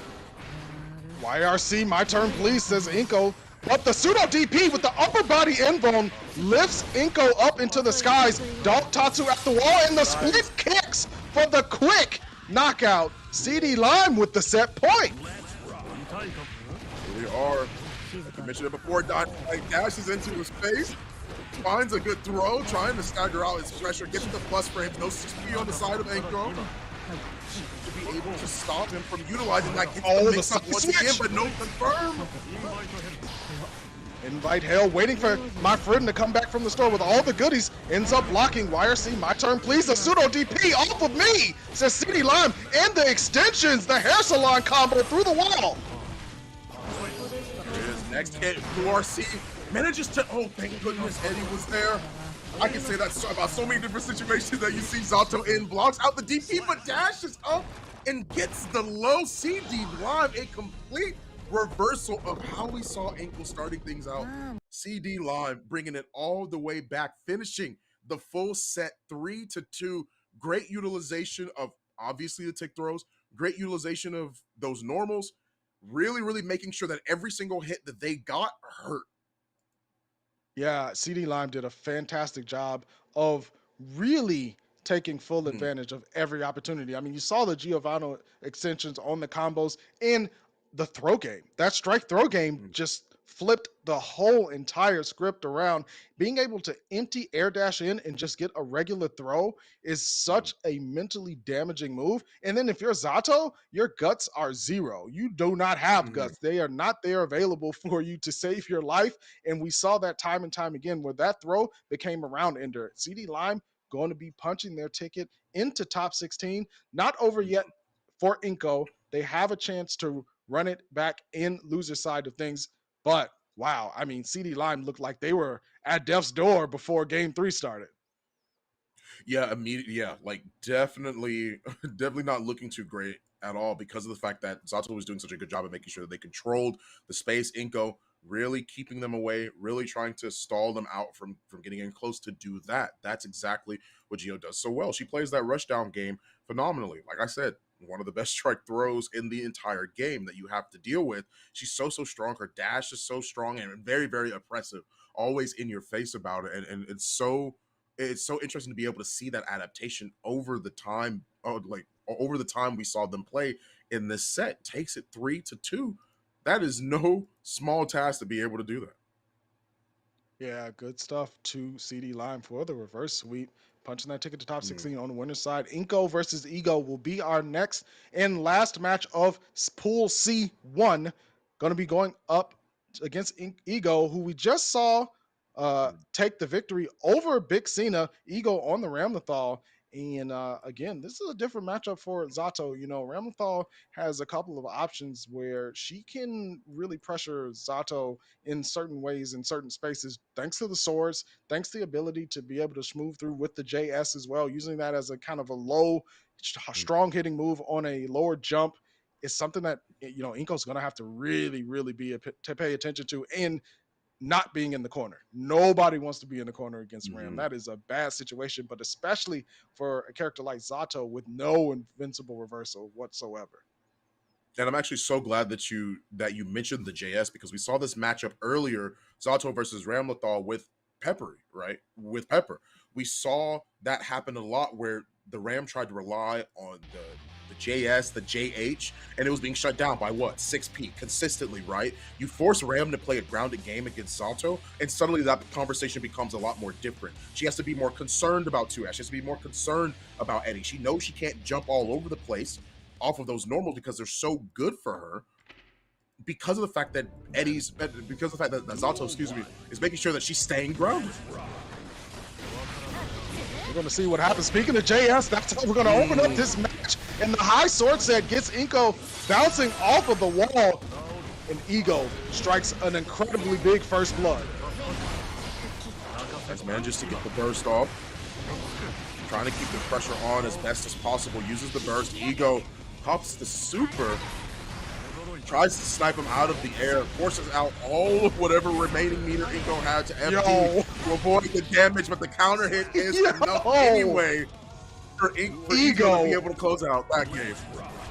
With the IRS super, let me get all of that money. I'm going to tax the entire bar. Versus invite help. Nice. That's exactly what I'm talking about. Use that 6P, and all of a sudden we're talking about a different game that Ram has to play, trying to set things up, gets the overhead, and finds the wall break. A positive meter bonus for Inko so far. Inko definitely looking a lot better this round and closes the door with the Shadow Kermit. Perfect.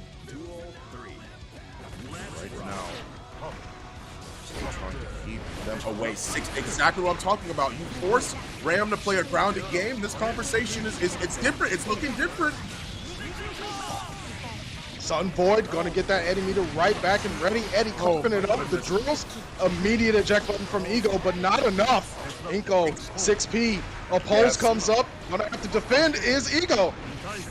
That's managing to find an invite hell as well, just keeping the pressure maintained. I love that usage, Inko. That's what I'm talking about. Using that 6P to also stop the 5S, right? Because there's been a lot of times in neutral for a variety of different characters, 6P really can stuff a lot of buttons out. Force her to play that grounded game. Force her to utilize buttons that you know that you can stop. Make her play within your range in that game. She has to respond with, like you saw, a 6P in their own right. Absolutely. There's the 2H heavy counter hit. The full Rekka going to PRC to get that extension going. Got to respect the explosion. Got the source, but not the throw. And it's Inko's turn. Here we go. YRC whiffed. Snapdragon going to punish as well. Nice, good punish, making sure that they already maintain the distance in between so the gold burst doesn't actually come through, or the YRC doesn't actually come through. That way he doesn't get hit, finds big damage as well. Another counter hit that leads to more pressure in the corner. Oh, the low, open up the toes. Ego getting blessed on the sneakers, or lack thereof. Might have to put on some protective boots. Definitely gotta watch. Yeah, she is no shoes, nothing whatsoever. The She out bandages here. are not helping block her. Those bandages are not helping to block her feet at all. And just get the punish at least, but still just trying to play back. I like how Inko's adapting. Yes, this is how you need to play this. Where's out the burst? Just let me out. She's in the gulag. She's trapped. She has to fight her way out. She's stuck there. She pays rent in the gulag. That's literally what's happening right now. She had to fight the whole crew, and it was not enough. Inko That's with a what I'm fast saying. 2-0. Inko wants into this top 16 real bad. Ego gonna have to make these adjustments and turn up the volume. Right, once again, trying to find the opportunity, and now Ego, they know, utilizing the shield, keeping the pressure on, trying to get the mix-up, good blocks. Not gonna find it that time though. Invite hell as well. Side switch. Big combo here for Ego. Waited, combo off the wall. Wow. Ego letting himself flex a little bit. No. The YRC going to get ate up by the sword, and another catch. What attack from Inko. I don't know. That was a little disrespectful from Ego. Inko might make him pay at the wall, and through they go. Inko taking that meter. Yeah, I don't know if I agree with that either. Not breaking the wall in the slightest, it just gets thrown out. Yeah, I don't know what. I'm not sure what happened. Like, what is that? Like, how? Like, you have to break the wall. You literally have to break the wall there. There's no HP remaining on Inko's side to happen. Oh no. Ego though answering back with this round, baited the throw, have to burst it. Inko immediate punish though on the windshield wiper, and the back throw for Ego. Wow. Here we go. Inko though still on set point. Nice, good 6P, and baits out the burst. I love the run up to make it seem like he's going for a more middle option, but instead just ends up blocking the burst and keeping the pressure in. Really invite hell. As Eddie is now into play here. Be careful, overhead. Finds the hit, overhead again, but you're gonna get hit by the second part of Eddie. Gotta get out, but 6P to keep him in the corner. I told you, you're in the gulag. You pay rent here. You don't go anywhere. That's why you get 7 letters. That's a perfect, and Inko moves on. Inko took that opportunity to the fullest of advantage. There were a couple of times where Ego had the wall splat, went for the cheeky wall catch on the tech, got the throw the first time, but Inko was not asleep at the wheel, and that round ended up going to Inko. Ego answering back, but it was just not enough after that. Inko got some space to breathe, got an opportunity, and took it. That's why they're going to be moving on to top 16, 3-0 over Ego. Yeah, absolutely. Definitely great adaptation. Once again, back and forth that we saw throughout the neutral. It seemed like Ego had sort of a better run-in towards the earlier parts of the match. But I'm telling you, once that 6P started getting utilized, that's literally was the game changer button. That's what that matchup really indicates, is because it's less about that button specifically, I should say. I shouldn't necessarily say it's about that specific button. It's more so about what it creates, the situation that it creates around the RAM player, what they have to be aware of, right? They have to make sure that they are very, very present in that scenario. They have to make sure, okay, well, I can't really throw out these buttons. I can't throw out my 5S. I can't really jump. So in that scenario, I have to now find and create a new plan, right? So that's why we see all of a sudden Ego's getting hit a lot more consistently. Ego's getting sort of kept in the corner a lot more frequently, all because of the fact that they're trying to find a way out. They're trying to find a way to adapt. Their strategy may not have been up to snuff in that specific scenario, even though they were doing so well and so amazing. Yeah, in the situations where they were doing well, full command. But Mhm. in the corner, in that gulag, as you said, laying down the rent money, it was tough to get out. And that's when you saw the defensive options start to crumble there. A couple of situations where even a YRC and things like that were completely read by Inko and punished. And Ego Mhm. just, at the end of the day, ran out of cards to play.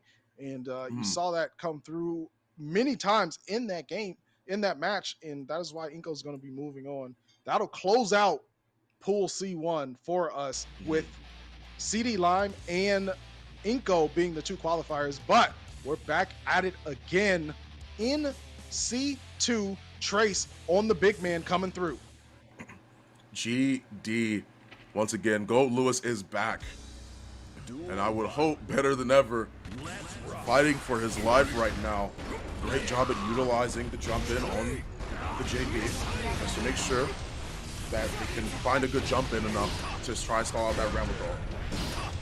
Yeah, we're going to see Trace attempt to get to lose his finals, but Lillian on the Ramlethal might have something to say about that big counter hit and the Typhoon to finish it. Yeah, just overall being smothered, right? That drone something you have to respect. Behemoth Typhoon after Behemoth Typhoon, you are getting locked down, goes for the oak, and instead it is going to end up getting blocked with JD once again, just to keep Lillian in the corner, trying to find as much pressure as possible. You got to, goodness, what is up with RAM players and paying rent in the corner? Okay. Listen, they love it so much that, even if they're the one in the corner, they're trying to stay there. And Trace more than happy to oblige the corner attempt. Oh, flip up behind the back. Typhoon, it goes full circle, baby. Trying to keep the pressure on for the time being, but bursts out, throwing out both the swords just to try and see if they can find the corner positioning that they might need. Good job on the throw bait. Breaks the wall with the explosion from the sword. Gets her weapons back. And use the DP to try to see if they can catch it. Oh, I actually like the usage of that. Forcing out the FD, running up, using the DP to force out the FD so that way they get forced all the way back into the corner so they can maintain that position and using the aerial sword just to keep that pressure. Oh, the back step on the BT and immediate punish from Lillian. Such smart decision saying, I'm not going to go in willy-nilly. I'm going to wait for my opportunity to strike and wait for Trace to make a mistake. But here we are, second round of game 2, and Trace is going to work. Oh man, finds another hit. Oh god. Oh, messed up the super. I think they actually messed up the super. Maybe one of the Behemoth Typhoons. Still gonna find the wall splat. Lillian says, I'll take that willingly. Instead, is gonna have the positive bonus here. Huge counter hit first because they thought they were gonna hurt Radar C because they thought they were going to go for the burst on the side of Gold Lewis. Lillian gets the 2K, 2D, lift them back up, runs up to get the swords, a couple of jabs and nothing doing for Trace. No. Does fight out with the JD and a big conversion. My game said 2 feet to the chest, lay him to rest. Rest in peace indeed, as we are now 1 round 1 apiece on both sides. Tossing up the swords once again, trying to see if they can go for the pressure. The aerial Typhoon. He's going to keep him locked down. Like the usage of those swords just to keep him in the corner. It's hard for him to get out without meter. Oh, there's the escape plan from Trace and the aerial Typhoon. On the finish, Trace. Now, I've seen that confirmed before, but it's still crazy every time I see it because you would think, okay, he got the mid, he got the air-to-air hit. There's no way he gets a conversion off of this, but he still gets it anyway. That's just those Behemoth Typhoons when it can work. The Behemoth Typhoons are certainly putting in extra time on the clock. Lillian avoiding any sort of BT situation. The security drone protecting up Trace at the moment. Lillian attempts to jazz forward, but the JD on the air-to-air. PRC forward, and here we go. Lillian on the back foot, opened up. BT to lift him, and then this one to finish the job. Trace on set point. The speed run. Yeah. Must be SGDQ, you know? Summer games done quick, evidently. That's how we're dealing with this one. Manages to at least get a couple of bounce off the wall, the super, just to make sure they can get the Oki. Big damage on the side of Lillian. No meter available to Gold Lewis. Instead, it's going to find the finishing blow here, but there's one throw. This is how it all begins. Manages to find at least the RC to keep it clean, and the dust. nice to finish that off. Lillian still in this for sure, but an immediate smooth through with this Typhoon. Trace not deterred whatsoever, and look at the chip damage, anti-airs, and everything. Good back throw though from Lillian. Here's the setup, forced out the burst, and there's the gap just like that. Lillian getting shot up. Nice. Tries to go for that, but has to RC and gets the charged up dust once again. This is big damage for her. Big damage. Off of an overhead. Has to block. Nice, ran up and blocked. Oh, you think you got a DP? I got a DP, baby. What you doing? The waifu for a reason. Lillian I DP your with DP. the incredible no fear reaction there. Says if you're gonna super, I'm gonna do that too. That's a good idea. Let me see if it works out for me. My goodness, man. Amazing awareness from Lillian as well. Why not just block? Go for the normal punish, whatever the case is. Okay, blah, blah, blah, blah, blah. Nah, DP the DP. That's the best way to do this. I don't know if the best way to win this round, though, is blocking with your face. Seems like Gold Lewis has Lillian on the ropes.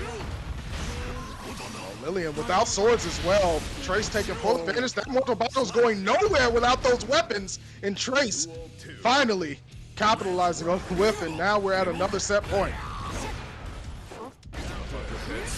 Oh, went for the aerial throw. May have thought that. They're gonna go for the jump. Oh, you gotta be careful. Here we go. Keeping the pressure with that. Goodness. Oh my Oh god. my. Oh, No! she's dead. Oh my gosh. Okay, thank God she made it out. Get me off this wall. Help! Police! Help! Listen. Oh my goodness. 7 letters. Someone needs to tell Gold Lewis that there's already something occupying that casket. He was trying to stuff Remlethal inside of it, and it was what I'm not saying. working out well for Lillian. Our man was swinging, and Trace That is going to be crazy. swinging on through into losers finals, taking down Lillian 3-1. Yeah, that is, man, oh man, that is absolutely crazy. Like, that is super wild to be able to witness a lot of that happen, honestly. I mean, once again, good utilization of the Typhoons. That is what makes Gold Lewis so oppressive. It's the same thing for Happy Chaos. It's the same thing for Jacko. There's not a lot of people that play those characters, but when you find a person that mains those characters, that's when all the stops get brought out. That's when you see the utilization and the awareness of that character. The reason why I'm bringing up the specialization is because of the fact that the Gold Lewis, in that matchup, Trace had such good movement that it was hard for Ramlethal to pin down a lot of the time, right? There was a time where Ram had her back to the wall in the corner. Lillian was literally back against the wall, gets knocked up into the air, recovers in midair, does jump K, but immediately after the jump K hits, before they can even get the special off, 5P from Gold Lewis, right? 5P from Trace, understanding what they need to do to make sure that they can stall out that pressure. But we got a big match here, Dynamite. We got a big match here. This is a Justin huge match. This is Justin Wong on May versus On May. J Rain on Leo. the Leo. That is, listen, this is for Winterside Top 16. Mhm. This is where you want to be because you want to go into tomorrow with that extra loss still in the pocket that you can use. Incredible stuff. Justin Wong, Panda's very own, on the May, and J Rain on the Leo White thing. My goodness, man. What a match we have in store for us today. Back and forth. You want to talk about back and forth characters? We're talking about two characters that are great at Rushtown, making sure they keep the pressure on each other throughout the entire match. This is probably what we would expect to see. Oh, the side switch. Oh, Got the wow, burst as well. already. Jarrett starting off right, starting off correct. Huge plus frames. Justin stuck in the corner. Another back turn situation. Scuffing up the J's. Justin Wong cannot escape. Oh, Tap my dust. goodness. Walk with the turbulence. Oh, man. J Rain out here to cause a storm. Oh my goodness. Projectile to close it out, man. Oh man. Not even giving a single thought to what's happening. He crossed up off of the 2D and then immediately. Oh, okay. All right. You got that. My bad, fam. My fault. I thought I could play the game. My bad. Yeah, no. You definitely don't get to play against a Leo, but Justin Wong making away.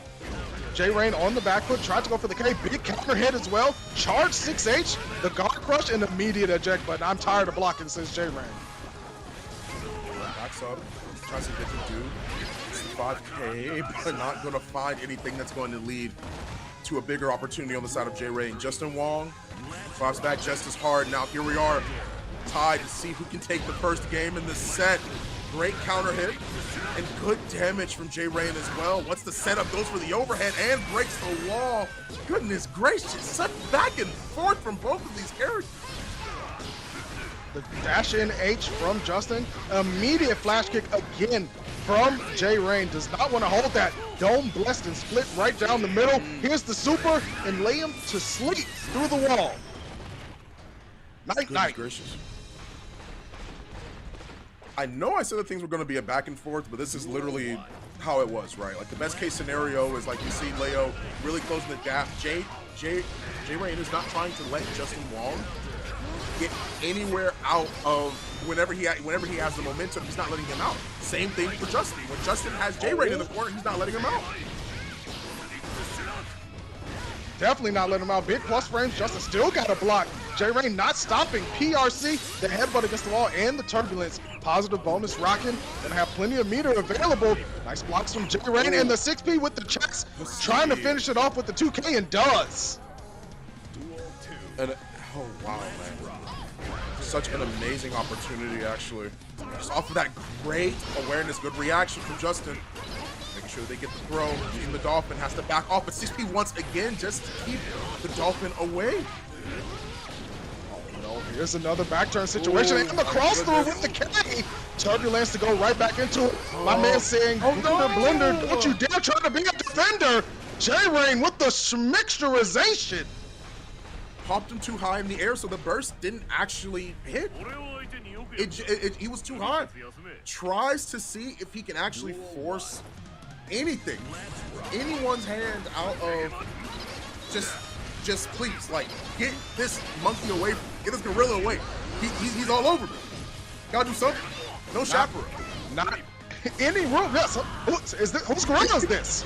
That's what I'm saying. Can somebody come pick him up? Please put him back in the cage. He does not need to be out here. Justin answering back, making some adaptations here. SEAL Team 6 comes out as well. J Rain with a full screen projectile, Berserker Slash. Guarding it up, but Justin has an opportunity. Oh my goodness, the door was closed with the flash kick. Side switch situation. Oh, the double mix. Said you got two shoes, I'm gonna scuff both of them. It's just the pressure that J Rain is applying right now. That's what makes it so dangerous. Dust into the RC. Any opportunity that is being met with opposition, like if Justin is keeping him in pressure, utilizing the Dolphins, we saw it. Flash kick, right? DP comes out immediately, just trying to maintain the pressure so that way J Rain has some sort of chance to get. That's what I'm talking about. Anytime he's gonna interrupt. This is an absolute mauling. This is when animals attack. Justin needs to find the answers here. J Rain looking to finish it up with the set point, but here comes Justin. Huge conversion here. Totsugeki at the wall, and the Dolphin goes through. This is Justin's chance to slow down and change the momentum onto his side of things. J Rain's fighting back, but can't find a space to make Justin block. Nice, man. Just to back up once again, that jump back. JH. Just trying to find a way out. Double jumps as well, but the 6P into the conversion. This will be damn. Won't be. Man, that super does absolutely no damage. Already tries to go for the DP once again. Justin still has a chance available from the seal. Base the burst though. Justin has one more opportunity. The FD tries to keep him away from me. Justin, one more hit. J Rain. Oh, and the tap doesn't do it. J Rain surviving an incredibly scary scramble situation there, but ends up taking it 3-0 over Justin Wong, going into top 16 winners side with an absolute mauling, an appalling mauling from the Leo. Yeah, that is. I mean, like that's literally you got Donkey Kong, you got Diddy Kong. That's how that's going, right? You got a silverback, you got a chimpanzee. That's literally what's happening in this scenario, right? Big monkey, small monkey, but at the end of the day, the big monkey is what's gonna win out here. Like, goodness gracious. A lot of the time, I brought up the fact because like the opposition Justin Wong was trying to keep the pressure on him, doing what they can, utilizing a lot of those dolphins. Obviously, uses the light dolphin, backdashes, or jumps away to try and make sure that he doesn't get punished or doesn't immediately lose his turn. Tries to find ways to keep pressure in a different way since that light dolphin is minus. You have to sort of try and find some sort of way to make sure that you can maintain pressure in a different sort of way, right? Anytime that happened, though, he was already ready on the side of Leo to just DP.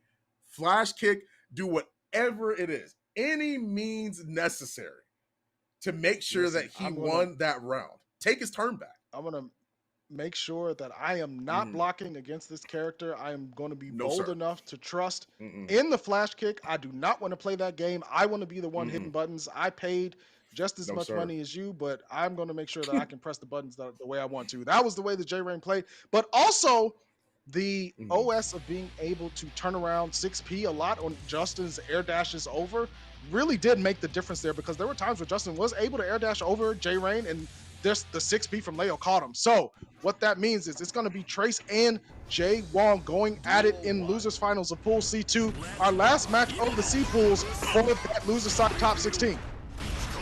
Swings that coffin. Trying to see who else can qualify.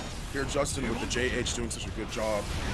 And Trace, really, he's been showing out with his movement a lot of the time. He is swinging that coffin, uses the burst, just to try and keep away. Let Gold Lewis, just push Gold Lewis away.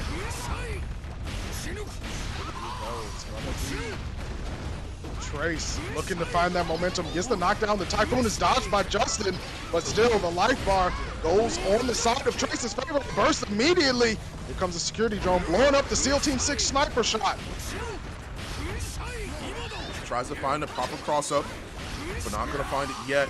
Instead, it's just been a back and forth. Most of these Typhoons have been blocked, but look at how much life Jay Wong's actually lost off of blocking the majority of those Typhoons. Manages to at least get a good combo, breaks the wall, but even still with the positive bonus, that bonus probably won't matter much, as now Gold Lewis is going to be in the mix, but got to be careful of that JH. JH, what a fantastic button for May. You can just let that anchor swing and do some things. Trace going to have to be well aware of it. The 2S as well. Justin Wong taking full advantage. JD finally hits Trace, looking for a way in. There's a BT block, but Justin Wong staying out of danger until then. Clipped up and sent to the sky slam. This might be the round. Oh my goodness, look at the red. Yeah, definitely dangerous right now. Good overhead from Justin as well. I was trying to see how Justin was trying to approach this. A couple of pokes here and there, but the overhead into the red RC cancel just to make sure they can get the wall break and lead to a bigger combo. Good anti-air as well, purple RC, and he can't burst from that range. That was literally 5D chess. That was so crazy. Jay Wong is using specific buttons. Obviously, it's a combo it is that May's gonna do. That's like one of her BMBs, right? But the distance that he's at, Trace can't burst. Trace waits until he hits the ground to burst, and Jay Wong knew that, so he waited and baited it out still. That's crazy. Trace already losing more than half of their life. Security drone not going far enough. Looking for air Typhoons, but Justin is just waiting them out before he aggresses. Look at the double jumps, just staying out of those air interactions. The dunk with the 6H, saying these anchors are to keep you grounded. Yeah, ship's not leaving harbor anytime soon. Those anchors tied around him, goodness gracious. That chain, see, part of the reason why you don't even see the anchor on the chains that he's wearing with that combo is because Maze has it right there. That's exactly what's happening. My goodness, keeping the pressure on time and time again, hit after hit, keeping him in the corner. It's rough out. It certainly is a big knockdown though for Trace. Justin with the immediate eject button with the burst, and now finding a way in, looking for timing. JH forces Trace to block. And Trace, Air Typhoon whiffing, Blue RC4, lets the dome and the full conversion. What a burst, great block from Justin Wong. And Trace, one game away from going to a different space. Justin Wong up 2-0. Yeah, the overhead into the Blue RC just to make sure they can convert that as well. Mating things out with JD. Trace, trying to keep the pressure on. Swung, my goodness, that's huge. You saw how far that launched her? She went far. Listen, Justin knows what's on the line here and is looking to hurry up and close this out 3-0. Trace has some adjustments to make. but it's going to take a lot. Security drone Oki, one way to get it started with the low. The Typhoon PRC. Nice. Oh, this is going to be huge damage. Almost enough, but not quite. Slowly whittling away at Jay Wong. The one good usage of 5P by Trace just to try and stop the jump in, but the command grab, no burst as well. Gonna break the wall instantly. Positive meter bonus. Jay Wong still got plenty of opportunities for himself. And my goodness, what a whip punish! 2S into the Dolphin, the correct, the Roman cancel. Finish the round. Goodness, Justin, set point. Trace has a whole mountain to climb. Has to start doing it round by round. Justin in the corner. The JH gets him out again. The Typhoon, though, answers back. Trace finally with some pressure in the corner. This is what they want. Trying to keep him in the corner. Look at how much life she is losing, and then you get hit by one and you can't burst. That's the messed up part about that. Look at how much life she lost, and she couldn't burst that because of the distance the Typhoon was hitting her from. This is Trace looking to get to game 4 and not go out 3-0 to Justin's favor. But Justin with the Barnum and Bailey combo, bouncing them all over the place. And here we go. At the wall, through we go. 3 Willie. Knocks down, gets the Oki. Plus frames. This is the 5P just to try and interrupt things. Hima Typhoon, you gotta be careful. Go burst as well. Needs a little bit extra meter. Swinging that coffin though. Right in midair. Justin, the RC conversion.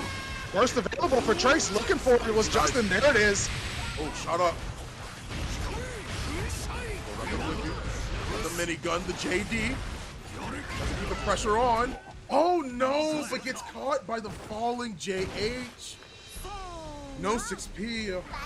Instead gets hit. Justin Wong qualifying himself for top 16. An absolutely amazing opportunity to be able to move forward in this tournament. And Trace, no slouch either. Played well despite it being a 3-0. And I think that their movement is still extremely impressive. Like really how they maneuvered throughout that match, the utilization of the Behemoth Typhoons. I mean, loved watching a Go Lewis today, honestly. Yeah, it was fantastic to see Trace's Gold Lewis. The way that he's able to move on that character is really, really impressive. Unfortunately, it's not going to be enough to move on. Justin's going to qualify, but happy to be able to see such a diverse cast of characters so far on stream all day today. Really, I mean, all the characters I think outside of Anji have been represented, and you never know what we're going to get in Pool D. So, and Chip, yeah. So excited to see Chip, what comes forward with Pool D.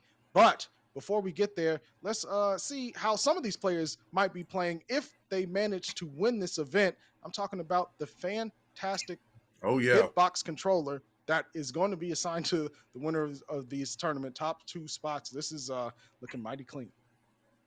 Yeah, this is definitely something that you have to keep in mind. The ARCREVO hitbox, the stick, is possibly one of the most important things that's like out there. It is an exclusive hitbox. That's why I'm saying it's super important. It is an exclusive hitbox. Folks, you can't buy this. The winner of ARCREVO gets these hitboxes. That is just how it is. Look at the sleek design, the 2 camera angles, the one from the top down and the one from the side. Guilty Gear Strive plastered right there on the left side of your weapon of choice. If for all of my fellow hitbox users out there, I have one myself. Very, very amazing. Yeah, incredibly cool looking hitbox. Unable to be purchased. You got to win it. And one of the things these players are fighting for. But speaking of things worth fighting for, Child's Play Charity is the recipient of $20 for every match being played here at ARCREVO America 2021. For every regions qualifier, that is the case. So if you want to participate, and you can in the next one coming up with ARCREVO America 2021 West, you can help participate towards a fantastic cause in the Child's Play Charity. They provide so many opportunities for children kids, who are in difficult situations to be able to escape and play some games, do what we do, and enjoy them in many different ways. So shout outs to Arc System Works and all the players that have signed up throughout the ARCREVO America 2021 circuit, because you've helped out in such a great way. We're doing it for the kids. Yeah, absolutely. Great opportunity there. Genuinely something to be enjoyed with. Once again, if you find it in your heart to give or donate to the charity outside of the tournament as well, you guys are more than welcome to do that. Support these children. For the kids, man, we have a sense of community here in the FGC. I think it's so important, and definitely spread that love and sense of community and homeliness to those children it is that might be in need. An overall amazing tournament it is that we've seen today, man. I'm like super impressed. Great opportunity. Great job, Cassie, with you as well, Dynamite. We'll be right back after we go to a quick break, and we got some more Strive pool matches for you guys. Don't go anywhere.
Vapor Thrust lived in days with their immediate opponent. Brilliant stuff from Dave. I mean, absolutely brilliant. Oh, Gino is your winner of ARCREVO Mexico.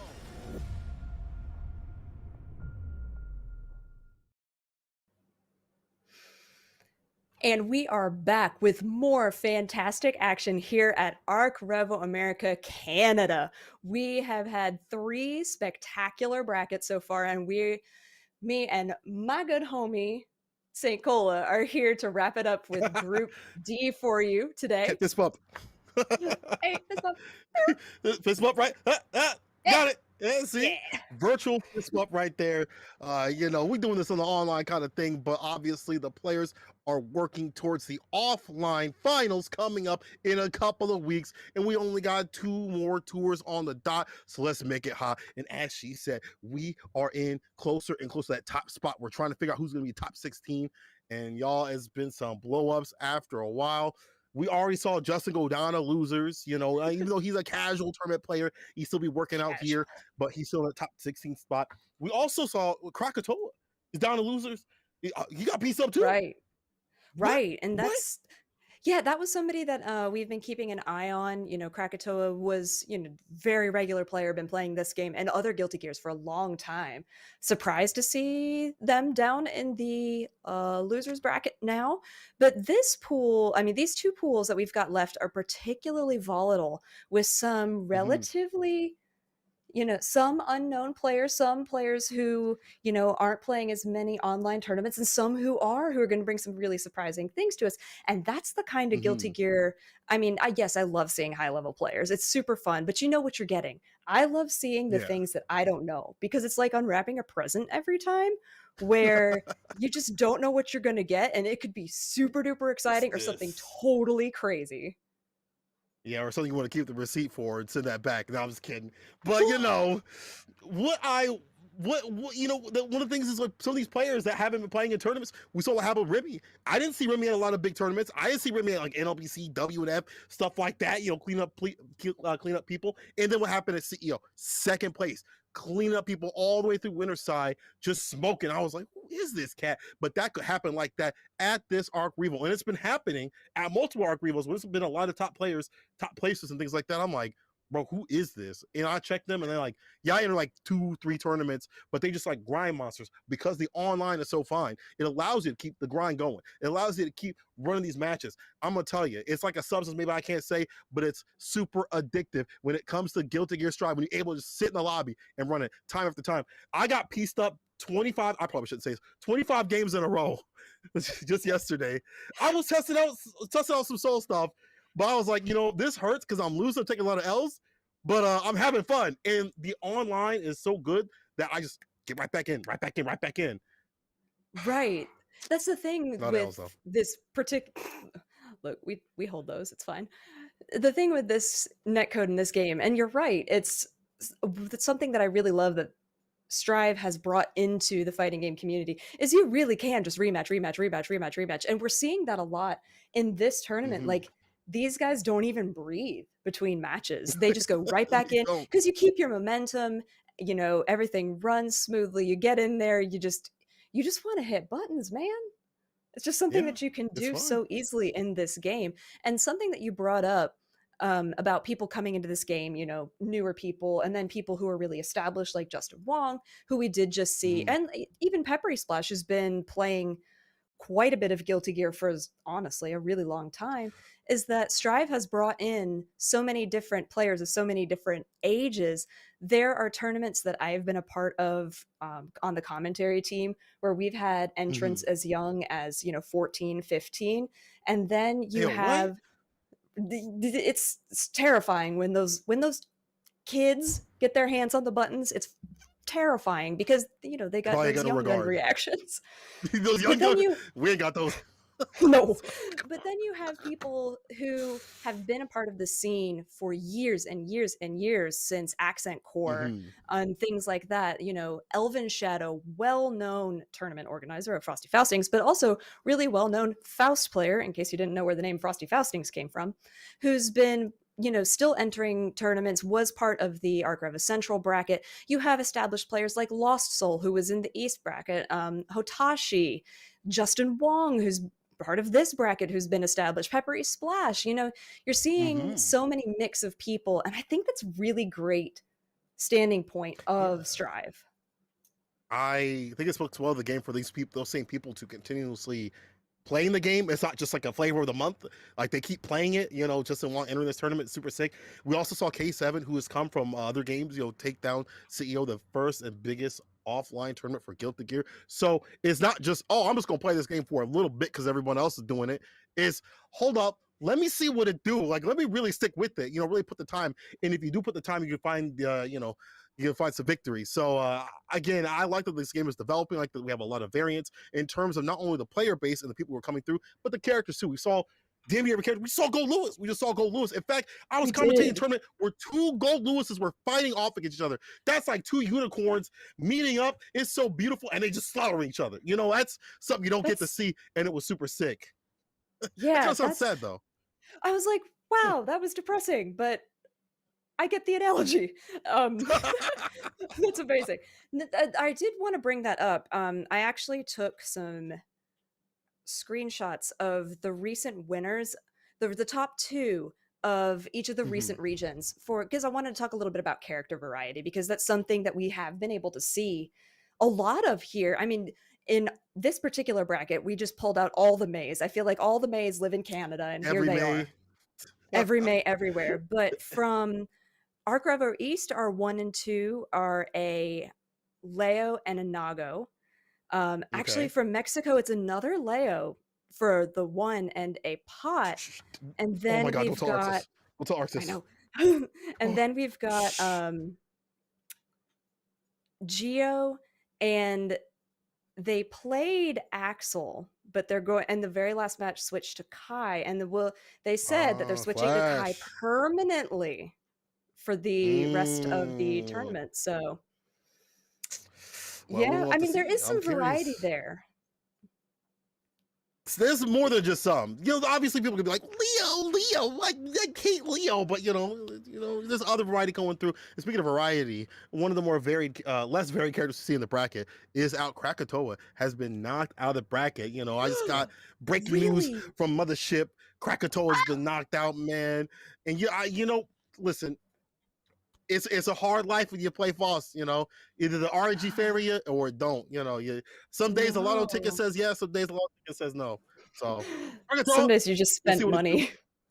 Yeah, some days you just spend a lot of money and it ain't funny. You're just like, dang, I'm broke. I'm in the red. But listen, we still have a lot of good players coming through. We already saw a lot of variation, stuff like that. And I'm excited to see going in, not only from this bracket, people that might be entering this bracket and going into Frosty's coming next week. And then obviously what we're going to see at the finals, 10 players are going to be coming through, the top 2 from every single region. What they've learned, what they've gained, what's going to happen if we get something in between that area in terms of like a release or whatever. Like, who knows? Who knows what's going to happen? There's a lot of things to look forward to for Guilty Gear Strive coming up. And I'm just striving for some more action. We'll get to y'all in a second. Don't worry about it. But listen, all I want to strive to see is some more happy chaos. I want to see some people put their paws on that blinky, bro. I'm not a magician, but that's what I want to see.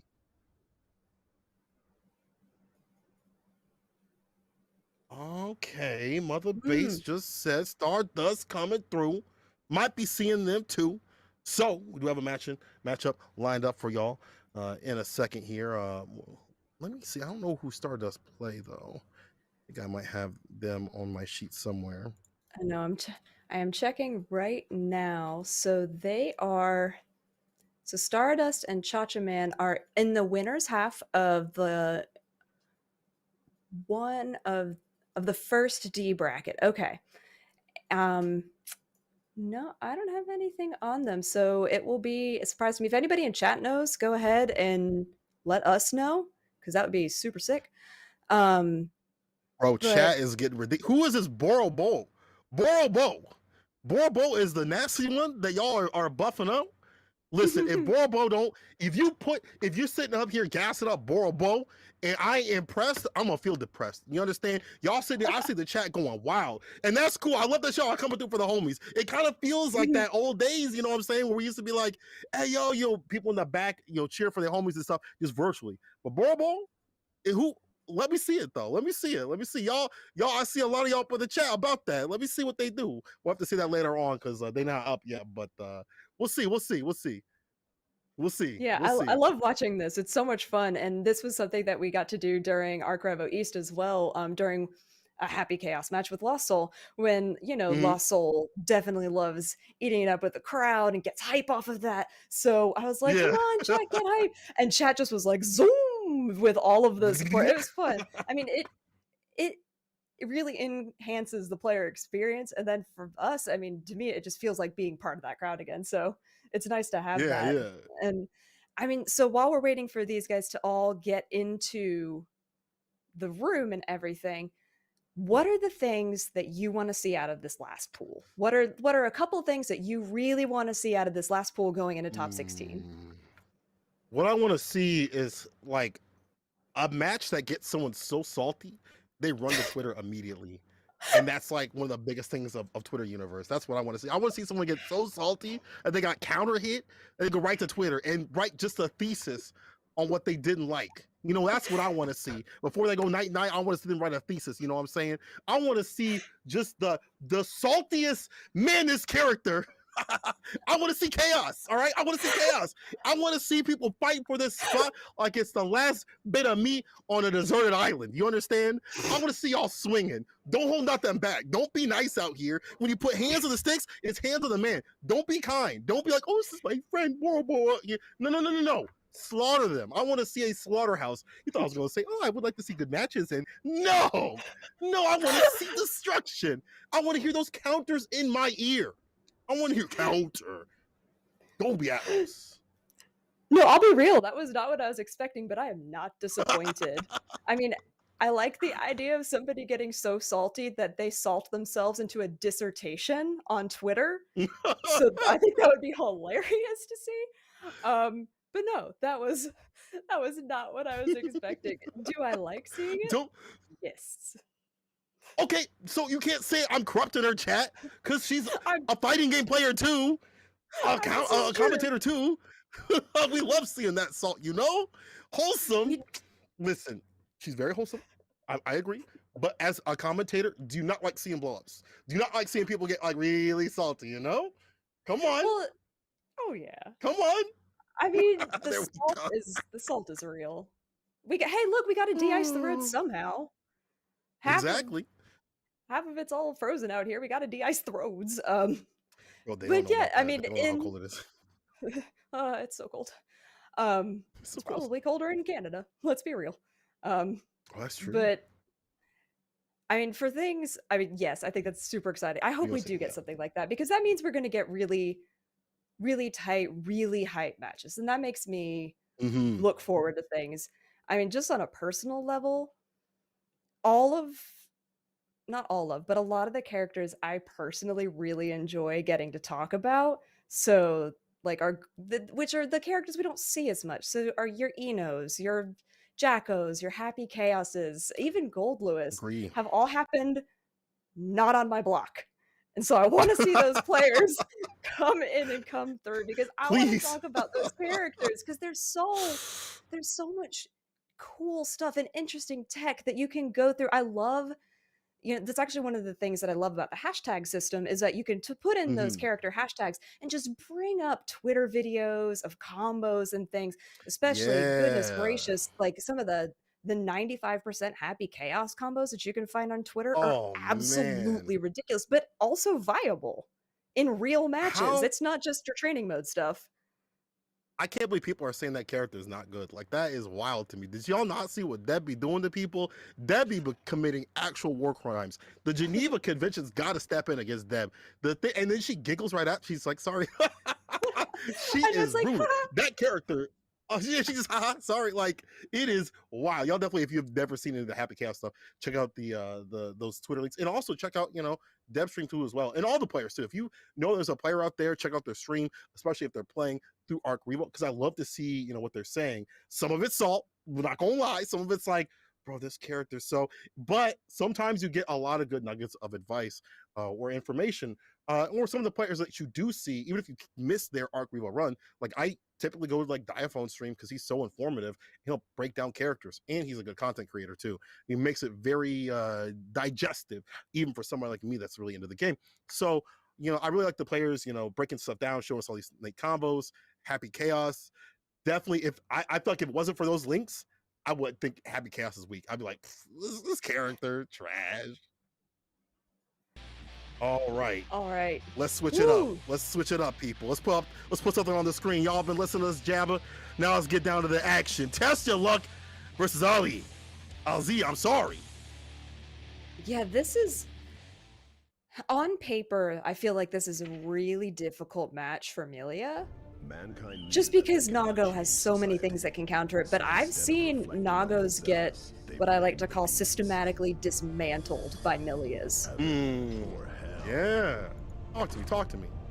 Systematically dismantled. Can't do nothing, can't be swinging out those buttons? Is that what's going on? I don't, you know, that's the, you never know until it starts. So with this, depending on the pace at which Elise wants to play. So if it's super fast, it's something that so speedy that Test Your Luck can't wrap their head around it. Yeah, I think they've got a good advantage.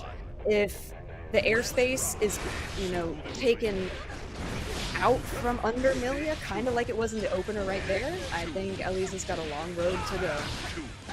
Oh, definitely. Midnight Sack from Count Black. Get that bloodlust down.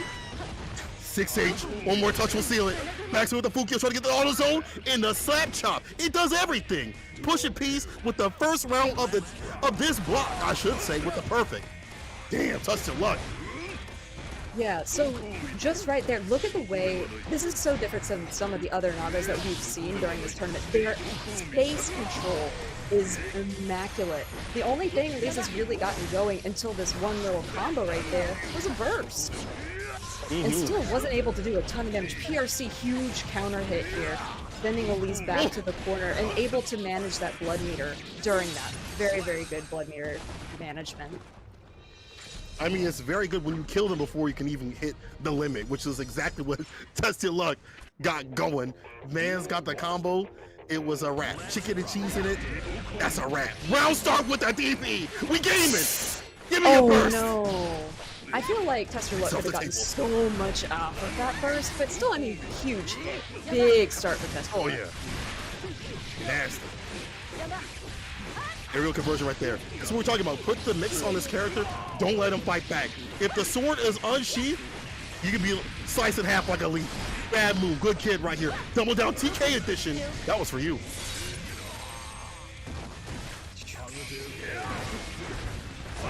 Getting a little bit more off it. Nope, just counter hit. Man, it's always crazy when you get a counter hit and then it kills the other person, but you like briefly check to make sure it wasn't you that died. You're like, wait a minute. Oh yeah, the other person died. Yeah, exactly. I mean, that's starting off here. This character, when it really feels like I ever get hit with by a Nago, I'm like, bro, I'm still alive. Like, there's like it's a wrap, you know, like just like that. He's already in, gets the red RC. The follow-up, FP may not save you. He's got all this distance because of the blood bar being extended. Oh, here we go though. I really like the way that Ali's is changing this up with like throwing out a lot more of the discs. It was something, granted, they didn't get the opportunity to do it in the first game at all, but the way, such good movement to avoid the sword from Nago, just great space control there, big counter hit, and another disc. So, excellent adjustment from Elise there. This is what we were talking about before. If you don't let him play, you can have it your way, and that way is a W. Just keep him down on the ground. Bro, these round start DPs, damn near every single time, Test Your Luck is testing the gangster Elise. He just said, I'm just gonna run this DP, you won't get hit every single time. Yeah, I mean, Test Your Luck must come by the name naturally because they really are every time. Okay, big hit. Milia tried to come in. She kind of stopped trying to do that, but blood bursts, and what an opportunity because she didn't get hit by the crumple there. huge combo, exacerbated by the fact that he was draining health the entire time during that dust combo. Man, couldn't do nothing about that. One of the things you got to do definitely with your Onago player is play around the blood meter. If you're not aware, you're going down there. And down there is a cemetery. 2K2D knockdown, dash up, King's Dead, crown him. I like this. Get that wall break. Back to neutral, though, is not too bad for this character. Midnight Sack and Count Black. Once again, we hungry. R/DP, close slash. Hit him with the super.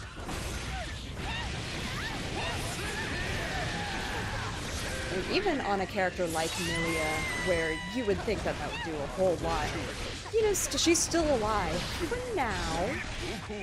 Gotta have immaculate blocking. YRC had a full bar of tension. YRC back to maintain control. That was very, very good awareness from Tester Luck to know the tools that he had in the kit to be able to keep that round on there. However, Ali's just not... Never mind. Holy moly. That blood pressure. Popped high. Been watching your health. I don't know what the clone he's in. He's looking at this win. It's a character that does a lot of damage. This does a lot of damage. Caitlyn, this does a lot of damage. Bro, if she's dead, I'm walking off the set. I'm out of here. I'm out of here. I'm out of here. They're going to have to find a new caster. Please, avert your eyes. Daisuke, avert your eyes. He already in the lab with the patch notes. I know she ain't got the guts to play with, she ain't got the health to play with, but damn. That was crazy. Like, a whole lot of other characters would have been alive by a pixel. It wouldn't have been much, but it would have been a pixel. But I feel like at least Elise is not deterred by this. Oh, just do it again. I dare you to do it a third time. You won't. TK Bad Moon over to the corner. Big. Yeah, you won't. Oh, but pushes out of the corner, and the side switch was detrimental. You never want to be in the corner against Nago like that. But you did it a third time. You're crazy. That's that Gorilla Glue almost stick to you with the quip. He gonna do it. He said, I'm not out just yet. And the hair card, just to go under, if that was blocked, that would have been punishable. But fortunately for him, it's out the way. Throw, 6H though. Clean that neck, I'm coming for it. These Fukios, you gotta be careful. Test your luck again. Building up that blood about to burst. It's not looking too good for him. No, I don't think they're managing the blood gauge at all. I mean, if they do, it seems like it's almost been entirely by accident. Does get some big hits in though. So, you know, even... Risky. Yeah, it is risky. They are... Like, Nago's a great character. Keep testing your luck with the blood gauge. Because sometimes it's really working for you.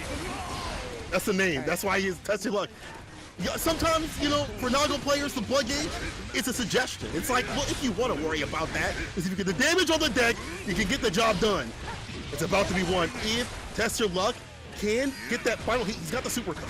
BRC doesn't slow Ali's down. I like the change up here, the way that Ali's was changing the way that they approached after disc, not going in for grabs, going for cross-ups instead. Whiffs the end of the combo, that could have been wall break and just, that could have been so different. But unfortunately, dropped the extension of the combo, and that's that. You know, sometimes it's not in the alternate universes that Mr. Stray saw. He's like, in this one, you landed the combo. But in this one that we're in right now, you're going down a loser. Sorry. But Test Your Luck moving on. I like that style that they play in terms of the Nago. Just need to pull back on the blood gauge. We'll see how that works out. But I've seen them play. It's not like they're like a newbie kind of Nago. They're definitely one that has the game plan is like, I'm going with all risk, all reward. And for right now, they bet the right way. They walked away with that money, but for a little bit more, they still have a little bit longer to go in the bracket though. But yo, Nago, okay, what a character. Yeah, so then I'm curious, have you seen Test Your Luck play before, and is that like consistent with the style that they play with their blood meter? Like that's not something that was unique to this particular situation where it's kind of managed questionably. I feel like he's been a little bit safer with that. Like they've definitely been a little bit safer with their blood gauge, but you know, like he won, so I can't say much. I'm sure if things would have went. Go on. I'm sorry. Go on. No, I mean, you made the point. It's like he won. It's not, that's something that we say a lot, you know, it's not a bad decision if he won. It was just, it could have gone either way. It's the true 50-50, you know? Mm-hmm. Yeah. And to be honest, I'm sure he could have pulled it back like that if he needed to be. You know, he was up in game. So I'm sure one of the things that Nago players can do is put a lot of pressure on you and then pull back if need be. You see people like Kotashi, you know, be gaming out here, definitely playing for maximum excitement. And then when he's like, okay, I'll turn up a little bit, he pulls back and manages that blood meter. And that's one of those things that you have to worry about. It's like, dang, the Nago player actually realized there's a bar down there. He looked down. He wasn't looking They can at read? the bar at the bottom, besides attention. They could read. The Nago players can read. That's crazy. But that's one of those things where it makes Nago players like Test Your Luck and the top ones like that so powerful, is that they can pull back like that if they need to be. But that's another layer. And we're probably going to see that later on as they move through the bracket, and we're layers upon layers out here in ARCREVO Canada. We have some more action for y'all in a second, but man, oh man, you know, I see y'all asking for Milia buffs and things like that. Y'all have not seen the beautiful Milia play that has happened not only just today, but also in other brackets. Like this, Milias have been working out here just fine. Milias have won stat tournaments, you know, locals, Bamboo Battle recently. A couple of Milias have won those, which had like strong players like No Kami and stuff like that come through. So it ain't free. You know, Milia players can definitely work. It's just how you have to work around the characters, especially bad matchups like that. And if you're not getting the mix and getting those hits, that's how it be. Yeah, and it's something that you're always going to find in fighting games, no matter what fighting game you're playing, is that there are going to be characters that you have to work twice as hard for the same amount of damage. You know, depending, like, and in this case, it's Milia, where, you know, she has to get 10, 11, 12 hits for the same amount of damage that Nago does in 2 to 3. And that's just the character. And that's just, I mean, there was an amazing, really cool Milia combo that we saw last week at ARCREVO East, and it was so neat, and they worked so hard, and they still ended up losing eventually. It's like, that's just how it happens. That's just how it be. Listen, you didn't work hard enough. If you didn't finish the day off, cool, you worked your 9 to 5, but you worked that overtime, didn't see it. We're going to be seeing more Nago that people want versus Stardust. And now Stardust definitely got some pedigree to them. I've been seeing them in some of the brackets here and there. If it's the same person I'm thinking of. And Cha-Cha Man out here with that Cha-Cha slide. Real smooth with it. Let's see what they do with the Nago. This is one of those matchups where I don't think that Nago wins, but he definitely puts Ram in uncomfortable positions, right? Far slash deals really well against her far slash, so you can combat that. And also, if he gets in, they feel that pressure, that same sort of pressure they put on other people. It's like, damn, this is how it feels? This is how it feels? Jeez, that was a lot of aggression from Cha-Cha Man to start it with. I like that they're not respecting the space that Ram can be in at all. Doing a great job just not letting her play. I mean, that's one way to win this match, or any match. Don't let your opponent push a button other than block. I mean, I was once told by a friend no that Justin... Yeah, he didn't really have a chance to press anything. I was told by a friend that Justin Wong told him that the best way to win is to not get hit and to hit them more. Sometimes simplicity works out. Well, let's see what it's all about with the super. Puts it through the wall, get the Oki dash up, try to bait it out, and serves as any sort of movement so as to smooth. Pop it against the corner. Oh, you're dead. You're dead. So one perfect one way, one perfect the other way. I mean, just don't let your other person play. So whoever gets first hit and gets all of the aggression and oppression session started is who's gonna, looks like right now, who's gonna take it. RC to extend the combo, extend that ridiculous aggression. Oh no, you're in the corner against Ram. You have to block all the sword incoming, and she's got her swords back. Keeps hitting Guy, finally lands an explosion. She does have enough tension if she wants to break this and then do more to Bato for the extra damage. And just windshield wipers instead. Woo! Woo! That killed? That's a big boy. He wakes up, he exercises, he drinks his protein. That's a big boy. Still got the job done. Stardust with 1. Round start, blocks the DP. We've seen that from a lot of Nago players. Round start with the DP, he saw that. He said, not me. Asked him trying to get the throw. Now gets the far slash and sends up the sword. This is real good. Don't let him pass. Just goes for the sweep there. The bottom didn't have enough for them. Extra damage from the super because they just built that gauge. But Cha-Cha Man is not deterred, but he is going to do blood gauge pop, and that's not going to break the wall. It's going to reset it. Counter super. In the fadeaway. Oh my god. That has to be so painful. You're like, I'm gonna get this jumping, but you know what Rams want on Wake Up. It's disgusting. Wake Up super. We be doing it. Rams only want one thing on Wake Up, It's disgusting. and Just it's swinging. disgusting. But at this point, I think Naga only wants one thing too, and it's also to Wake Up Super. Yes. At some point, please.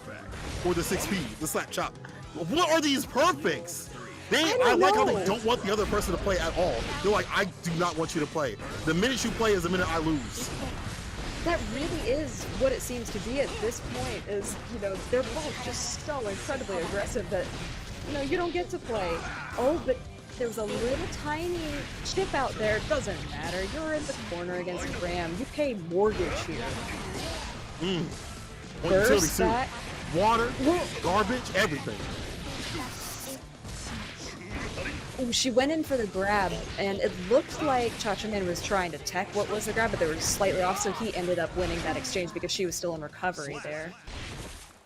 And you know what? He ran with it. He took the grab, and he was like, oh, I didn't tech, I grabbed. Great. Just had all of the combo lined up.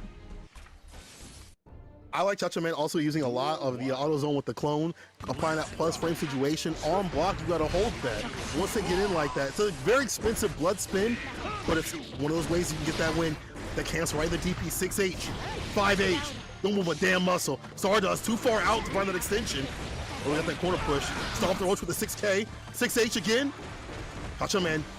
One good touch in the super would seal it. Oh man, I love the way they're testing the range of those hitboxes with their gigantic swords, but nice one from Cha-Cha-Man. That one actually, I mean, I wouldn't call that a back and forth, but there was at least damage on both sides. Mm-hmm. Been a pretty explosive match. Sometimes people don't want to block; they want to press buttons. And sometimes I don't mind that. You know, you don't want to get hit, you want to stop it. 6H with the wall bounce, call them Globetrotters. Pick them up, put them down. To the super, get out. Yeah, and that's a huge, like, 80% combo. Grab back. You never expect it. RC just immediately. Because, you know, you've got the damage at that point. Ram, I mean, a lot of characters have great combos off of a grab, but the RC from Ram just secured it. Absolutely. It's a bite. Auto's over the clone to give him the plus frames. Another bite. My man's hungry. Going it for seconds. It's a buffet. A blood. Was it DP? But started swinging. Let's run way out of this corner. Yeah, gotta get that escape. It's hard because the 2H could have sealed it or could have got him. Jeez, right now Cha-Cha-Man is so in control of this corner and is not... Okay, there's a YRC to reset. I feel like Stardust... I was gonna say something about how Stardust, if they continued the record string, might be able to open up Cha-Cha-Man, but the way that they had stopped that, because I'm not really sure why the decision-making process there, but Cha-Cha-Man was able just to open it up with a kick and continue the combo. So, I mean, good for them for finding openings. One thing that I am noticing between both of them, while they're in the corner, while either one is on the defensive position in the corner, is they are really mashing buttons when they think the opponent has a gap in the string. And it's not working out for either of them. Like, please wait. Like right there, autos over the clone.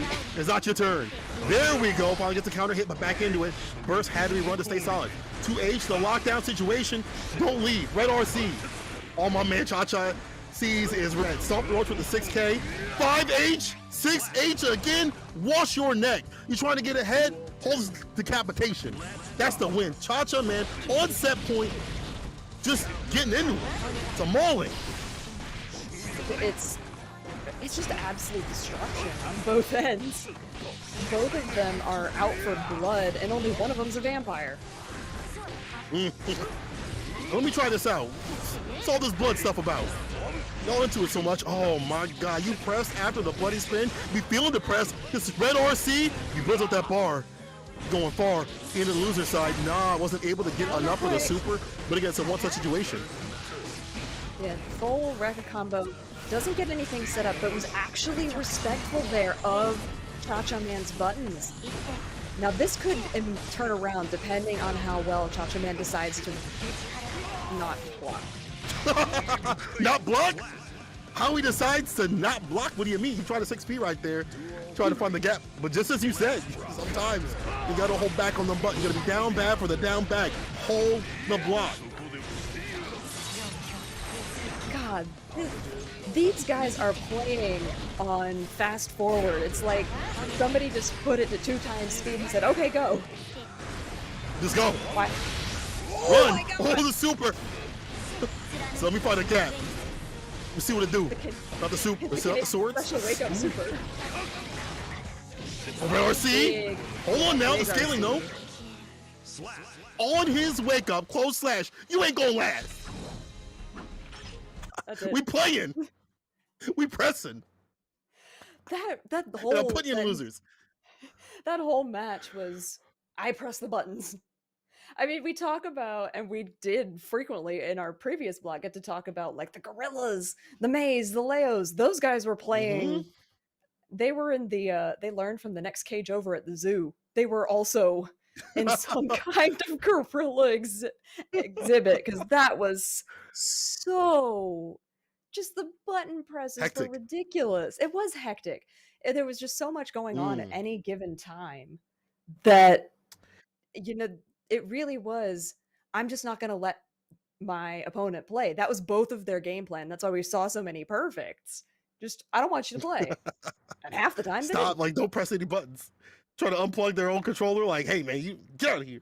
But like that's, I also feel like maybe that some part of that is like nerves, you know, you being in a big tournament trying to qualify, and then also like some of that is like, man, I don't want to have to hold the dash up pressure that could come from both characters. Like it's easy to be like, well, you know, they didn't block, but like sometimes you're trying to find a gap to get out like that against Ram, or especially in mid script, she gets a knockdown, they'll go for that dash up close slash, or you know, fade away with the far slash. She can threaten real well in the neutral. Same situation with Nago, because we also saw the Nago player exemplify a lot of the command grabs. So I'm sure the Ram player was like, bro, what if I just hold up north? But nah, bro, we going down south, the losers. But you still got another chance to work out the kinks in your armor, because we still have more matches to play, and we might be seeing them later today. We'll see.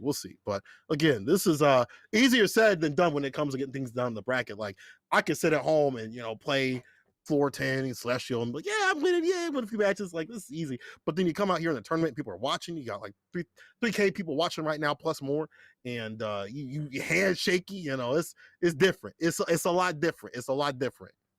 It is. And you know, even though for now we're in the comfort of our own homes and getting to do all of this, even, and the players too, it's still, you know, eyes are on you when you get called to stream. And it doesn't matter if you're at home, if you're in front of a crowd, if you're at locals, if you're at a major, it makes your heart race. And that's actually something that's really good for people who want to keep getting competitive and keep being competitive in this game and in other fighting games, is to put yourself in that situation where you have to deal with the nerves, because the way that your body responds and your muscle memory reacts during an adrenaline rush versus when you're just practicing is actually totally different. It's in my real daytime job, I teach people how to sing and perform, and so this is something that we go over really frequently, is you have to know how to react in a situation where your body is not at its most optimal. And that's what they have to do during this, is to act and react when your body is hyped up on adrenaline, which is just a natural rush. Dang, you go out in front of the crowd, something different. You see in the shower, that's all cool. You go out in front of a crowd, you got like 1,000 people watching you in the stadium. You like, you know, same thing when it comes to fighting games, even if it's online, you know, even if you're at home, it's something different. All these stream monsters out here, I see you, you know, I was saying different things than that. I get you. But when it comes down to putting hands on the man on the sticks, it's something different. And now I see someone like Borobo out here. Y'all be hyping him up in the chat like he don't got no fear in his life. Like he ain't got no one that fears anything. Like he walk across the street out looking both ways. Borobo, the way that y'all are hyping up Borobo out here is kind of ridiculous. It sounds like that person has not a fear iota in their body at all. Like not a fear follicle in their body at all. Is that who we're gonna get? Borobo Demos versus Negative. All right, chat. You said this dude is the bee's knees. You said that he was sick with it. Let me see it. This is, you guys are just going off right now. I am so excited to see this. I hope he did not disappoint, because I'm looking forward to this match probably even more than you guys are now. And just, again, more Nago all day, every day. You love to see it. Look at them. Let the intros rock. Full weeaboo. Heck yeah. Well, and the thing is too, I really enjoy seeing mirror matches because it really points out the differences in play style between the two different players. Because if the approaches are different, you're going to get to see so many cool nuances of the character. If it's the same, there's going to be a lot of same frame counter hits. Are we gonna get round start Beyblade same time? Please, Do it, God. do it, I dare you. No! No! Oh! That would have been so great. You know, great minds think alike. Bias, I would assume a lot of the 2S is gonna come through. 5H, just right in front of the face, not even close slash, just swung 5H negative, said I'm positive, in terms of pressing this button. And again, getting it in.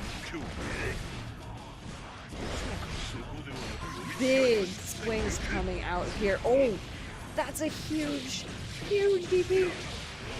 Didn't have anything to burst that I'm sorry, DP charge dust. I apologize. That bloody spin caught the button. Oh no, they were in range for that, so they got the crumple state and the knockback from it. Couldn't capitalize at all. Oh, they both did the auto zone with the clone, but negative comes out positive. Oh my god. Round start DP. We gaming. Do it again. The dust though, that would have been sick. The trade. I love fighting games so much. Yo, poor. I'm dying. Look at the 2S right there. Probably in that range for 2S is so smart, but you gotta worry about 5H, right? That's gonna deal with that button very well, especially in Blood State level 2. Oh man, caught him on that backdash. That was really nice. And does. Ooh. Oh. You get a combo. Yeah, okay. Like a light combo, but still pretty good. Yeah.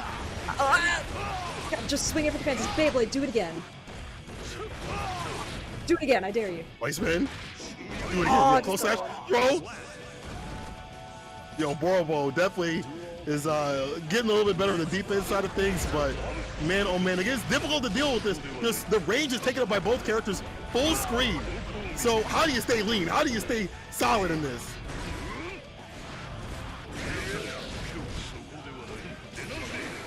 Oh boy, okay. Mercy. A little bit of a counter with some text there. Okay, Beyblade does hit. Beyblade dash. That's all up. button whip, Reset the Beyblade. blood gauge. This is really even right now. Like the only thing that negative has in their advantage right now is burst. Oh, right back at him with the bite. Staying all right. Corner carry negative. Thanks for the wall, but the super Bobo. No Let way. me get some Bobos in the chat. Let me get some Bobos in the chat. Wave check. Hey yo, they said you couldn't do nothing about that bloody spin, but man, so I get it in. When I play Nago 2, bro. Duel 1. This is This is my favorite match of the day. disgusting. Yeah, this is such a disgusting match right now. All right, dash up, Beyblade, big counter hit, keeps negative in the corner. The super, get the extra damage. Great. Fantastic. Spend it. Send him. Goodbye. Send her. Same day delivery.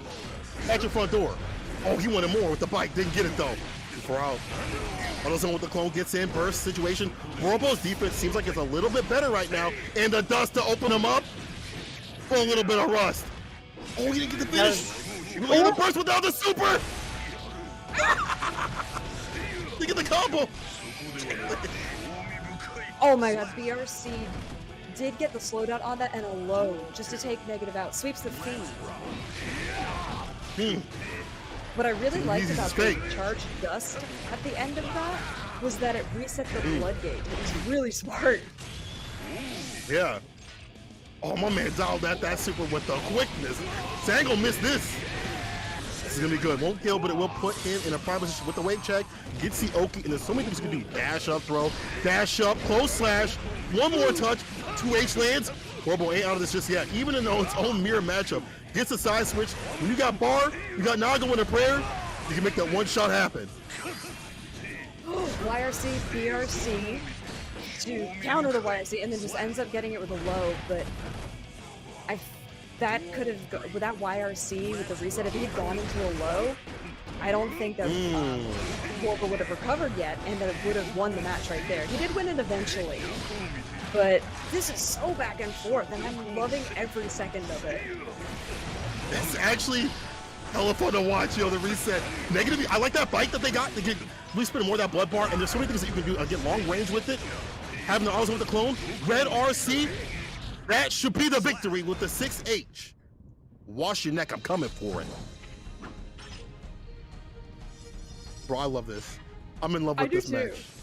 I mean, there's just the joy right now cannot be contained, and just getting to see this, it's so fun. It's so, and some of it's legitimately hilarious. Like Beyblade, my idea. Burst, no, my idea. I'm gonna charge dust you. There we go, same ideas. And you definitely see some difference of negative going from one of these command grabs. Borbo definitely has to watch out for those, especially these Fukios. And he's saying, let me take a page out of the book of you.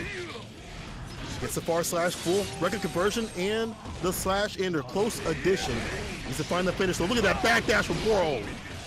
Into those. Look at that 5K. Uh-oh.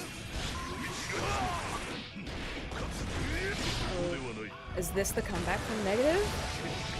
Full. Oh my god, this is gonna be so. Yeah. Oh my god.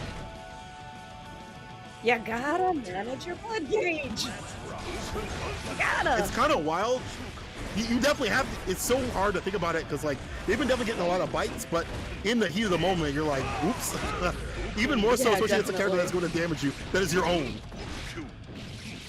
It's so much. Oh my gosh.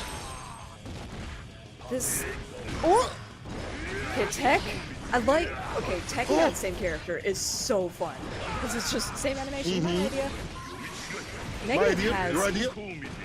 Yeah, Negative has so much to work with right now, and Borbo, they had to burst. They really did there. Yeah.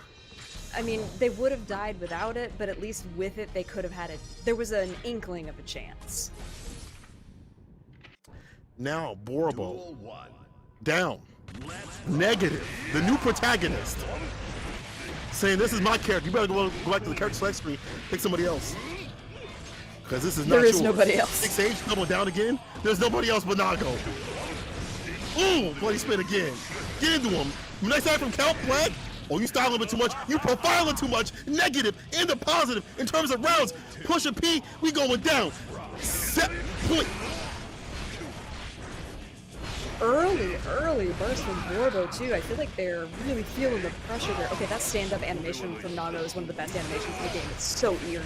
But anyway, getting back to the actual gameplay, which right now it's just Borbo blocking, trying to find anything, something. Negative with all the plus frames, the positives. They are the opposite of their name. Slam into the ground. Red RC? Yeah, I love this. I really like the way that they are so quick on that RC too. Big dust come up and drops the end of it. Hold on now. Did I prophesy my man's demise? Oh no, the blood popping just like that. Guilty Gear is finished. Y'all know the commercial? Guilty Gear. Guilty Gear. God. I freaking love Guilty Gear so much. I love this game so much. I love being a commentator for it too. You get to sit down and relax and vibe while they probably stressing the pits, be dripping, like I gotta fight Nago. I play that character too. I gotta fight this character. Oh my god. Negative moving on though. I'm stressing too because that was so much in that match. There's just so much happening, and it's always go back. How to collect my thoughts. I really hope that both of them go back and watch this match because I think that they can both learn a lot from it. Both Negative, seeing what Borbo did that was different that they might be able to get ideas from, and then from Borbo's angle where they can go back and just be like, what did I do? Because, in the heat of the moment, you're like, man, I shoulda, coulda, woulda. And then, 5 minutes after, you're still salty and you're like, I teched that. No. I know I did that. I know I did that. But then, one of the great features of this game is that you can set it to That. record. So when you've cooled off, when you've been like, okay, what actually happened, you can go back and actually like slow down and evaluate your match and your gameplay. Because something that one of our earlier ARCREVO competitors said, and I loved this statement from them, was that they said they never want to lose the same way twice, which is why they go back and go watch all their stuff to Okay. see how they lost and said, I don't ever want to do that again. And that's how I'm going to improve. So I mean, that really resonated with me, and it might resonate with some of our other competitors and players as well. But you have to be able to objectively watch what you're doing and take yourself out of the moment. Which is hard. It's really hard That. to just be like, take the emotion out of it Yeah. and constructively evaluate your gameplay. That's so hard, but you can get so much better by doing it. It's a little bit easier, I think, when you play your character, because you come to the conclusion like, man, that character's hella cheap, bro. That character's super dumb. Bro, you play that character. It's a mirror match. Oh, yeah, you're right. I know, But you're it's still definitely correct cheap. in terms of, it's still cheap. Arcs is nerfed, but you'll get nerfed too. Still. But, you're right. I feel like, you minimize the things that you're losing to. There's only going to be so many things that remain. There's only so many options that are in fighting games that remain after all things are done. All right, this button's getting you. Take off the table. This button's getting you. Only if there's only so many buttons and things that can happen in the game. Take those off the table, and then you minimize the amount of risk that has happened, and then you find a lot more reward. So, Boro, honestly, I think that match was maybe not looking out for the command grabs enough. And just the round starts were a lot better for negative. And so they were able to get more of that blood gauge going on. And obviously you see, when Nago's got blood gauge, you don't got to worry about popping for a while. AutoZone with the clone projectile plus frames, 5H, I could be swinging that, and have a DP right behind and some of these buttons and things like that to stay fine. And that allowed them to get a lot more consistency in the end. So I feel like all those factors came into play for negative. Borobo didn't do the worst job. And I would love to see them in a match that's not a mirror match. And hopefully we get that, because they'll only move it on to losers. They ain't getting knocked out just yet. We get to see more Nago action either which way, because negative moving on the winner's side. So, people, we're also going to get another piece of action right here. Kyle Kisuke himself, Mr.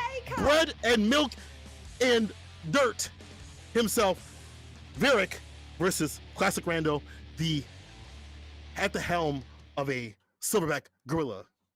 I can't say that Kai is, I can't say he's like that. He's actually got a little sauce. You get a little shock state in that bar applied. He's definitely different.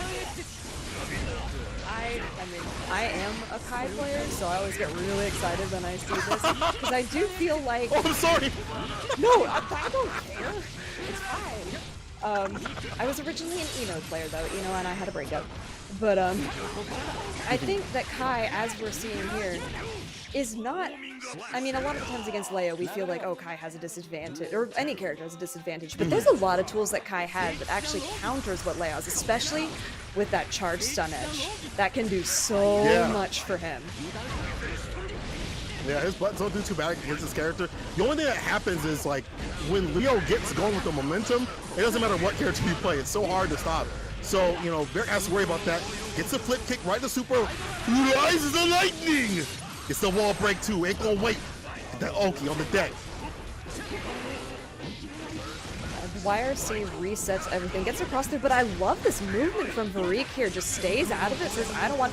Trips him, Ride the Lightning again, because you know what? You can confirm Ride the Lightning off of the littlest thing on Kai. Mm-hmm. Him hit confirms. That's one of the better things about playing this character. If you have those hit confirms, you'll definitely be able to stay steady at the ready. No anti right there. Avoids this to jump ass. Are we in? That could have been the win. Finishes off in the end. Whew. That was looking different. That would have been bad. Yeah, but I like the way Varric is playing the matchup.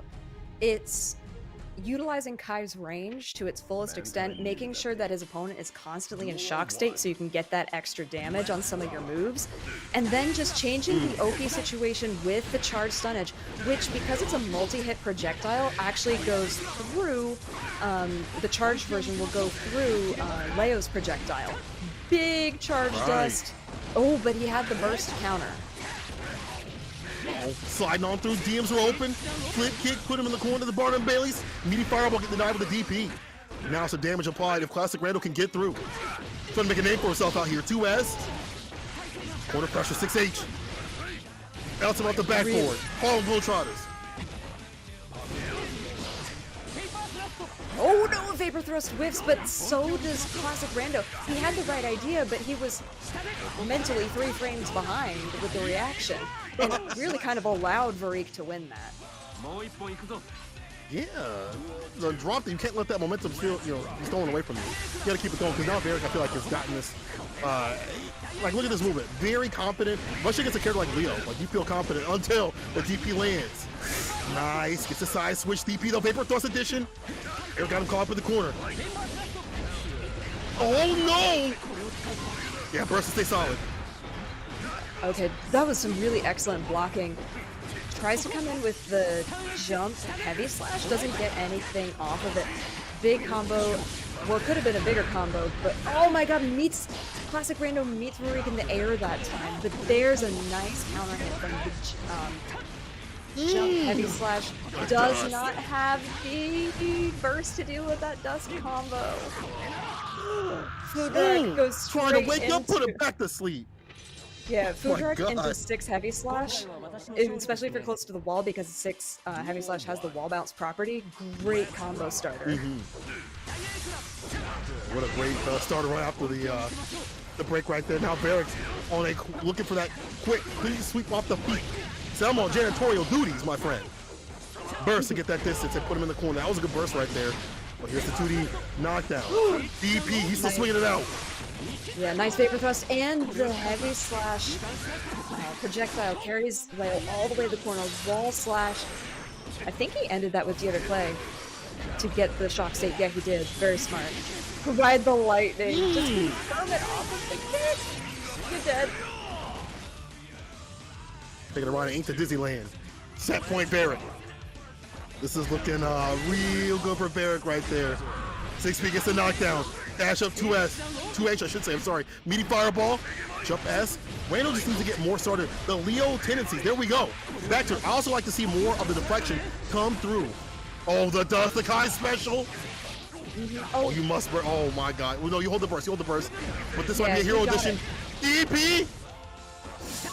He got that burst back halfway through the dust combo. It wasn't worth it at that point. Oh no, baby, no, not in the air, not like that.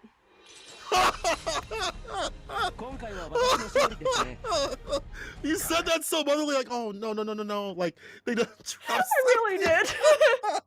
Well, I mean, you hate to see it. The thing, like, I know why Rando did it right then, because Varric's been he was, during the course of those 3 matches, he was just, he'd run up, do something, run up, charge dust, and then he's like, I've got it, Mom, I got the burst. And it's like, baby, no, that wasn't the time.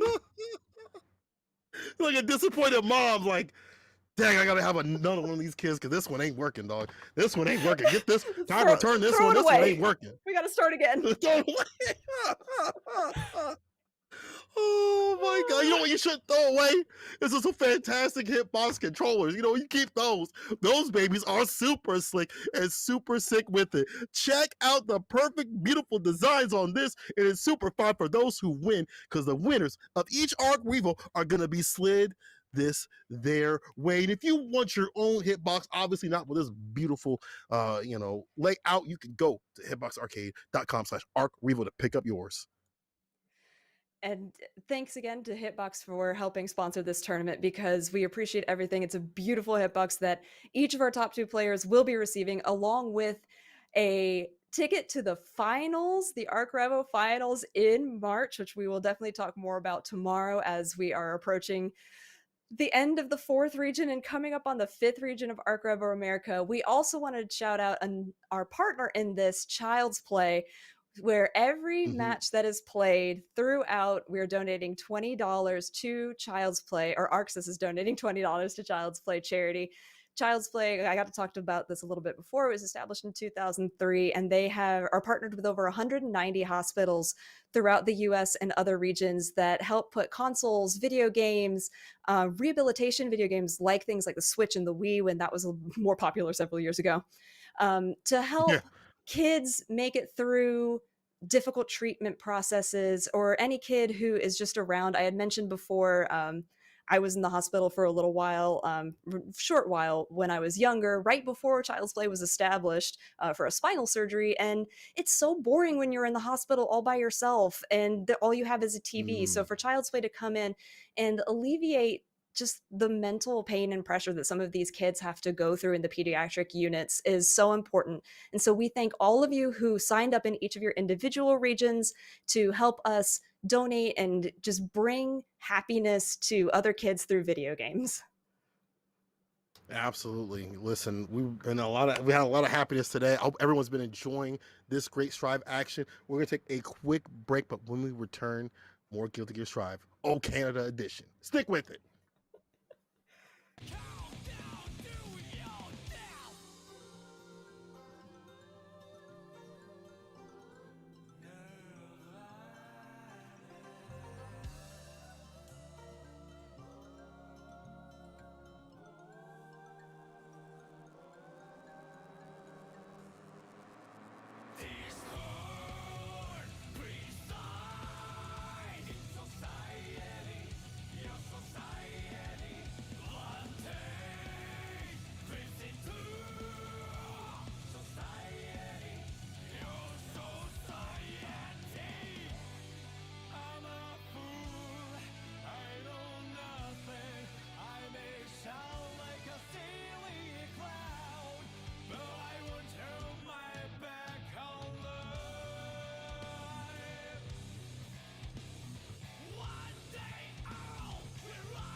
Vapor Thrust whipped and dazed with their immediate punish. Brilliant stuff from Dave. I mean, absolutely brilliant. Oh! Gino is your winner of ARCREVO Mexico.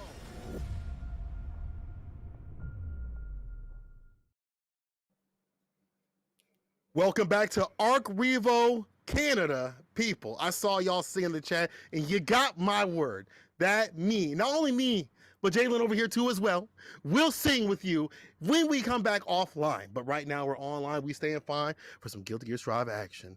I hope y'all have been enjoying this fantastic action, because I have. What's the Nago versus Nago bout? That's been my favorite. How about yours? My favorite so far, I mean, really out of everything we've seen today, yes, the Nago versus Nago, I think, has been my favorite that we've gotten to see. Although I do think that earlier, way earlier, several hours ago, there was a Jacko into Gold Lewis match that I loved. And Jacko into Potemkin. I liked that. That makes me happy on a spiritual level.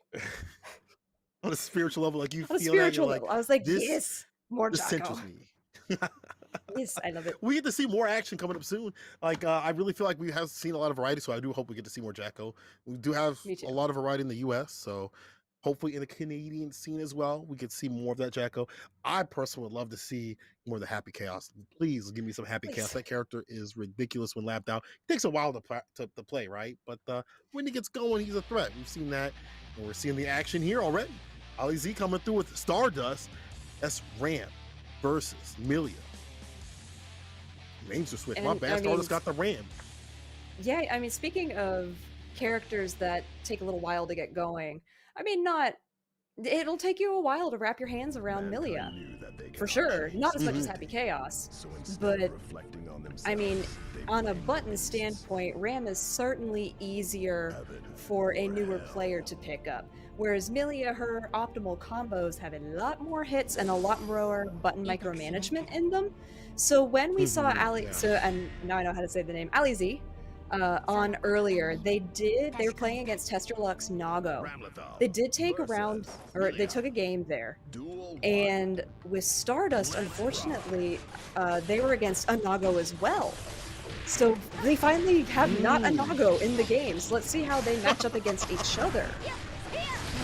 I think Stardust is probably a little bit happier, especially because if they start putting the 6Ps on them, or just any sort of knockdown or corner play, it'll be their way. You know, like the damage differential is definitely different. However, if Ali Z can get going and continue that pressure with the mixes looking like a bartender, it could be a rap like that. The material girl, Nadoki right after. Attention puffed up. Yeah, I like the BRC from Stardust to avoid the incoming damage, but unfortunately, Ali Z is not deterred, and TK Bad Moon, I said it before, I'll say it again, that's such a cool looking move, and it's not the easiest to input, but it's very effective when done correctly. Ali Z getting started, you know, really just laying down everything that you want to. You're creating the high-low mix. Milia is a high mix-up character. You want to be able to rush down and then just confuse your opponent. And Ali Z is doing a really good job doing that. However, now they're stuck in the corner with one sword out. Tries to follow the sword coming in because Ram does not have as much opportunity when there's only one sword on the field. And there it comes again. Ali Z taking this opening all the way to wall break. King's dead. Crown him.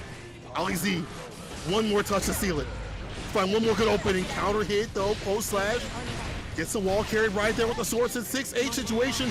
I have a sensation, and it's a super overdrive.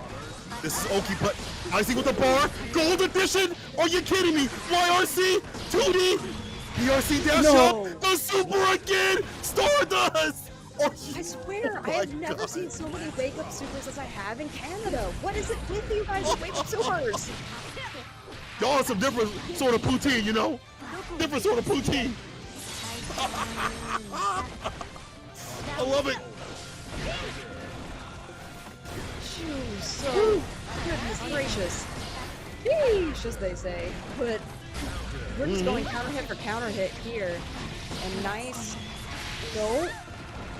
Okay, that time didn't get as much damage from the whole super exclamation, but now we have another super, but at least there was like buttons before it. So Yeah, there was a after all of combo. that, there was a combo before that. After all that, which seems so long compared to what we've had in the past, Alizé takes one, puts it on the board, just one. Yeah, I mean, I don't mind some of these wake-up supers because sometimes it behooves you to use the wake-up super as defense. You don't have much of a deck, but then again, one big read means, you know, defeat right there. 6 speed coming through again. Stars has started exemplifying that on the grounded game. The 6 speed to stop some of these dash-ins, especially some of these closer aerial into air dash situations. But there's the aerial conversion right there. Compel, wall break. Let's see. Nope. I was gonna say, let's see what Stardust has in this neutral. You have the corner, and you're going to go back to the other side. That's what you have. It's a combo with fries. Whoa! I can't believe that killed, actually. Damn! Get him! I mean, Alizé! That had to be like the very last pixel to do it. You know, being able to get enough damage. 6 speed! That's what we were talking about before. That's 6 speed in the neutral right there. It's a jump H.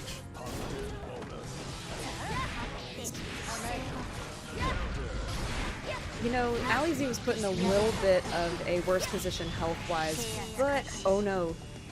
Do you have meter deal with this? Yeah, you do.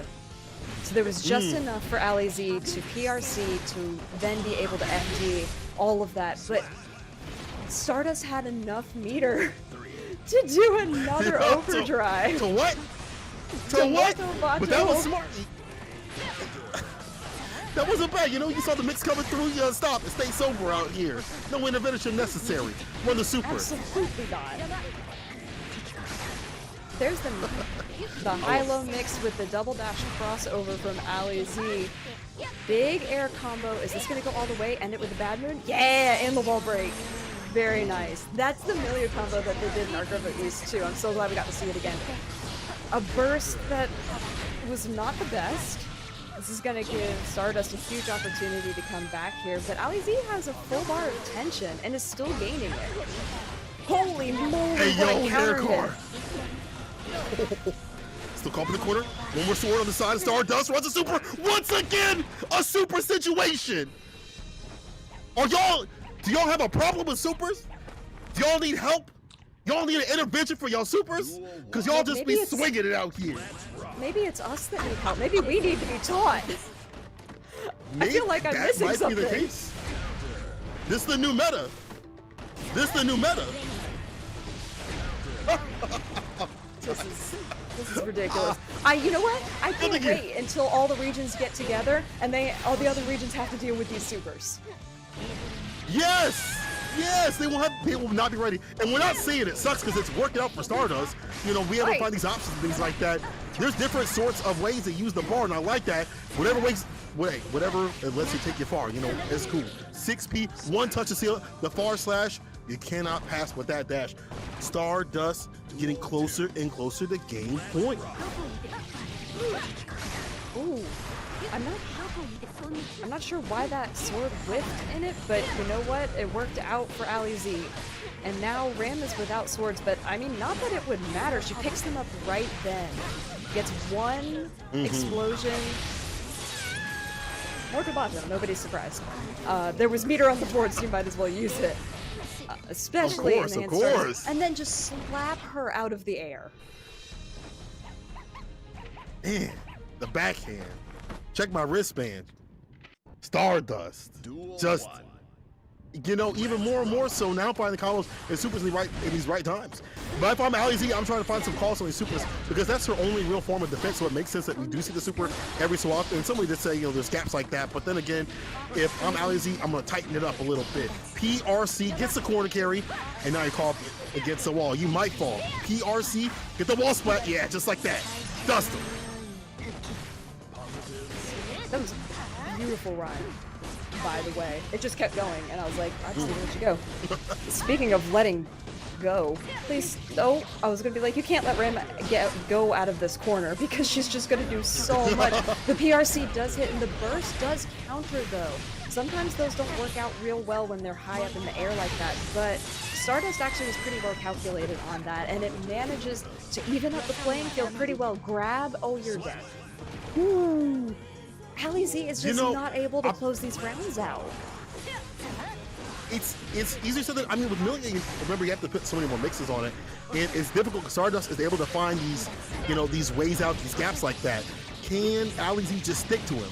You got to be on my Gorilla Glue. I'm going to stick to you. Again, King's dead with the dust. Once again, crown him. Ali Z. PRC trying to get in. Trying to find the mix. Jump H. There we go. You got to see this. Ali Z. To stay in the game, you got to see this. He got the bar to do it. Jump H. Knockdown. Into the super. Yes, sir. Ali Z. With the P. That's nice. That's really good for them because that's going to, put them back into this game, get them back in the right mentality and not be like, oh, I'm one away, I'm one away. I mean, yeah, you're still one away, but now you're also one away from bringing it to 2-2. And that's a big mindset shift. All it takes is one round to game to victory. Ali Z. Yo, the hair car, we going far. We go over there. Bursting at the distance. Stardust can still do this. Let me see the super zone. Who got the super first? Who gonna draw first? Oh, Star saving the bar. That means they're gonna go in with 2 bars of tension. BRC trying to slow him down with the BRC possibly, but didn't really work out like that. But still, the far slash, heavy slash coming through in the clutch. Stardust takes away from Ali Z. Dang. Just really well done from Stardust. We didn't get... So when they were playing before, they were against Cha-Cha Man's Nago, and that was the most ridiculously fast-paced, aggressive match that I think even the Nago versus Nago wasn't that aggressive. But in this one, it really felt like Stardust had to change the tempo at which they were playing to something a little bit slower because Milia wants to play super fast, whereas Nago doesn't have that speed. So the way that Stardust was able to like hit the brakes, let Milia do these full combos, find the openings and weave them in there, and also wake up super, which again, and I mean, and they said it in chat, why stop if it's working? Don't.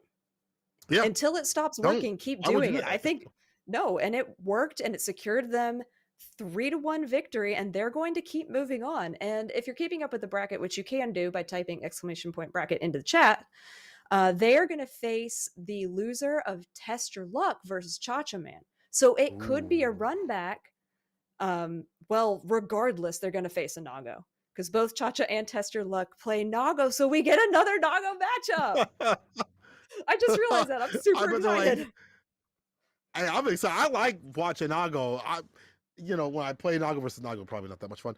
But, I like watching that character. And I think if you're a Ram player, you're probably not too fond of playing that matchup. You're probably like, dang, this character could put me in the corner as we saw before.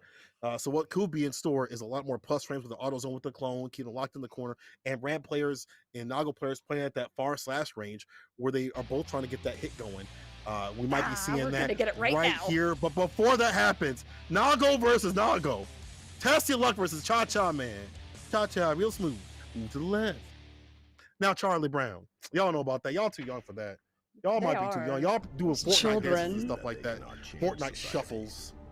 Oh my god. Disgusting on themselves. Sad. You know what? We've aged ourselves, but that's totally fine. So we're gonna get into this. Graceful. All right, so we're back to the gray and the white Nagas, and shout outs to the stream and the production team for actually putting those up there so we can tell who is who, because it's really tough in the middle of these fights to figure out who they are. Yeah, especially, I feel like this is also to claim who is like the best Nago in Canada with all these matches right now. The white Nago, aka Test Your Luck, doing it big. 2S round start with it. That's a fantastic round start, but even on Nago, Red RC, you're definitely dead with the close slash. You ain't gonna last.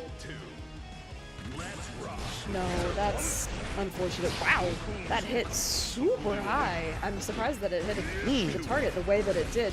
But it's something that you learn. The hitboxes sometimes are really big on people. And Nago is a big boy. He's a large guy. He's a big boy. You. Test Your Luck. Backing up. Some of these back dashes are going to be super important. They'll be outside the range for, Beyblade or 2S and things like that. We've always seen, 2H gets whipped, there's a punish. And the bloody spin for the win. The perfect out here. Test Your Luck. Sealing it with the quickness. bro, you definitely say Touchy Luck is ready for these Nago matches. I feel like, yeah. Oh, my bad. I guess the Cha-Cha that is. Oh, no, wait, it was Touchy Luck that one because he was the white.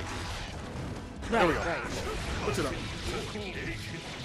So the first time that we saw Tester Luck, they were wild. We were saying how they really did seem to put their name to the test. They had some really interesting ways that they were using their blood gauge, and I think it's a nice way to put it. But the way that they play against Cha-Cha Man, who was a much more controlled Nago, they were aggressive, but they were much more controlled, seems to be working incredibly well. Oh, Look at that control no. on his side. The burst there was just not aware. That's one of those bursts that you know you're probably in a die in that situation. Or you're most likely in a die in that situation. So in the burst right there may not be good because in this round you don't have that defense on the deck. However, Cha-Cha Man says, listen, who cares about defense? So I got all offense all damn day. Top stairs for that wave check. Remove the Dewey. Bam! All waves. So now, let's see. So this is the exact same position in the previous round where Tester Luck is doing what they're doing right now. Just like, oh, I'm in guts range. I should probably do something. And then they just start taking their opponent's health. Burst does not work out for them in that situation. This one could go, yeah, to Cha-Cha Man. All right, so now it's a 1-1 in this particular round. He took all the things. What? Counter it. He said, what you got in your wallet? So give me a house, your kids, your keys, your car. Give me it all. Tester Luck has him against the corner. First off, they worked for the 6K. Didn't work though. Fukio back. Just like that for the plus range. Red RC, midnight snack from Count Black. That means we get to see a lot more of the blood movement and movement. Recovered in time after the AutoZone clone to get the 5P wall splat. Are you kidding me? What a character. Yeah, and nice backdash there to avoid the incoming from Cha-Cha Man. That was something you pointed out earlier, the way that Tester Luck backdashes to avoid whatever's coming in. They know, I mean, and you should, if you're playing this character, know the range at which your opponent is going to operate as your character. So they're able to stay out of the range of things like Beyblade, of those shorter sword swings, just to be able to come in and slide while the opposing Nago is in recovery. It's really... like I said, whereas Tester Luck seemed really wild the first time, this seems much more calculated and controlled, and I like it. I like the difference. Yeah. And doing different round starts too. Gets the 2D right there, knocked out. Had a fantastic round start for the corner push, Cha-Cha Man. 6H. Oh, now he's getting a bite. No diet. Another bite. We eating big today. First for the distance. Tester Luck still getting hit with a bloody spin. Clone. The DP too. Oh no, you're almost through. Tester Luck gotta do something different here. Something, anything at this point. Good blocking. All right. They did try to get something out there. I mean, at that point, yeah, that's fine. It's still the first round, though. So not a huge loss, but it was interesting to not see Tester Luck, try and do something a little bit more wild, like we're more used to seeing at this point. Okay, overhead jump from Cha-Cha Man. That was a really nice mix-up. I like the way that I haven't seen that from them thus far in the matches, so good for them. This is much more demanding. And this should be a super. Oh, or just Red RC, follow up, just get that wall splat just like that, 2H. Okay, Cha-Cha Man. Okay. Yeah. Okay, Cha-Cha, real smooth. You look at real smooth out here, and what I really like is the fact that he called out, you actually just called it out, the overhead. Being able to get the jump in, because we've seen a lot of wake up back throws, which is a Nago special. You want to wake up back, you got the range of the throw that's better than most other characters. Great defensive tactic to put him in the corner, make them suffer. And Cha-Cha read that. He's like, wait a minute, this character does this. I'm with it. I play Cha-Cha Nago. literally said crisscross and hit him from above. Crisscross. Really did. Everybody clap your hands. Bro, y'all don't know what them lyrics are, bro. Y'all don't know. What I do know right now is Tester Luck's own game point, but Cha-Cha fight back like that.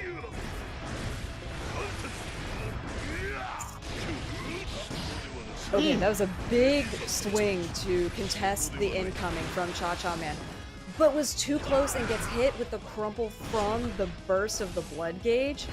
Nothing really happened from that though, which is, honestly, it's fine. It was playing it safe on both Oh my god! AutoZone with the clone. Get in the zone. AutoZone. Both throwing out the clone at the same time. Great minds thinking like as you have pointed out with his Nagos. Yo, Tester Luck, he's in. Okio, 6H. He's in again. Close slash. Oh my God, Cha-Cha suffering. This brother's suffering right now. He really opened him up too, just able to catch him in the slightest moment and big overheads, and you were not protecting the rest of your head with that mask. Sorry. Helmet does not protect the back of the What are you dome. doing out here? That's not FDA approved. What you doing out here? Get me on this construction site. All right, Cha-Cha with the 5H. Has that blood meter cranked up to catch with these long, make you normal. Potential Lucky's in there. Had a bite, close slash, DP, 6H. Careful now.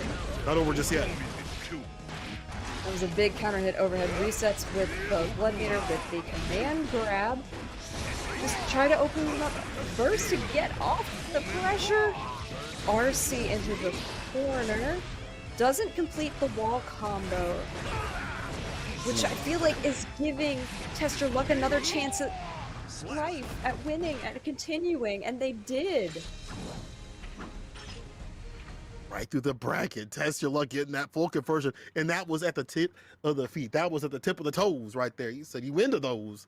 And as he puts the foot on him down to the ground, puts him in the loser's bracket. And through the bracket they go, man, oh man. So Nago, it's so funny how different that Nago mirror match was than the one we saw previous. That speaks volumes to the characters and the game, that allows people to kind of express themselves. Like I know Borobo when I see Borobo, okay, and I know Test Your Luck when I see Test Your Luck. Even in the mirror match, I could you put them in a police lineup. I'm like, there he is, officer. That's the one right there.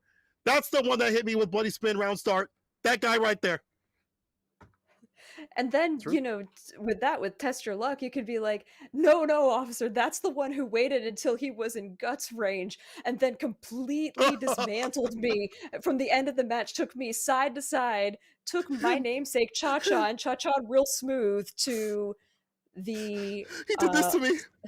He did this and did that all the way into top 16. I mean, so... Oh, fighting games. What... If you are following along, that finishes 3 of the 4 top half bracket for top 16. We've only got one more to go for that. So Test Your Luck is going to be facing CD Lime, and we're going to go over this all again tomorrow, but there are only 3 more spots left in top 16. That's it. That's all we've got. After all of these players and matches today, that's what we're down to so far. And these are, I would say they're shark-infested waters, but right now I just think they're vampire-infested waters because we have so many Nagos. Vampire Nagos. Listen, when it comes to these brackets right now, honestly, I love seeing these Nagos. These Nago players are different. That's what's super fun. And for the people that get done in, you don't have to go home, but you cannot stay here. As we've said, only 3 spots remain for top 16, which will be happening tomorrow. In fact, we got the qualifiers right here. B Meister with the Jacko, Brutus with the Potemkin, CD Lime with the Geo, Corey with the May, Inko with the Zato, J Ring with the Leo, J Wong with the May, Luke Warm with the Milia, Peppery Splash with the Zato, Remy Celeste with the Axel, Stabs with the Kai, and lastly, Sky Fair with the May. So that's what we have so far today, but we still got 3 more to fill out, and I can't wait to see who can get them last spots on the dot, because remember, this is the last stop for Canada. We only get one. You only get one chance in a weekend, and we only have 2 more tours remaining with this one and West coming up actually in a couple weeks, and then we got the finals. Ooh-wee. Right. Now, what's really interesting to me looking at this, because I love talking about the character variety in this game. We do have 3 Mays that have qualified for top 16, but we also have 2 Zatos that have qualified. And I feel like that's really interesting. And everybody else is not a repeat character. I mean, that was not supposed to be a joke. I'm sorry. We might, depending on how this next one goes, because this is going to be Cha-Cha Man and Stardust. Actually, either one of these characters would add something new to the bracket. We would either get a Ram, which we don't have right now, or a Nago, which we don't have a Nago in top 16. This sounds like Pokemon with like Guilty Gear. Like, I haven't collected this one, Catch 'em but now all. I'm gonna go out to the fields. I gotta catch them all. Gotta catch them all. Guilty Gear. Wait a minute. Mankind knew that. Hold This dude, this Eddie is leveling up to a Zato. This- He's leveling up. The Dark Stone. Okay, let's get into it. Cha-Cha Man versus Stardust. Also, a fantastic round start. Puts him in the corner.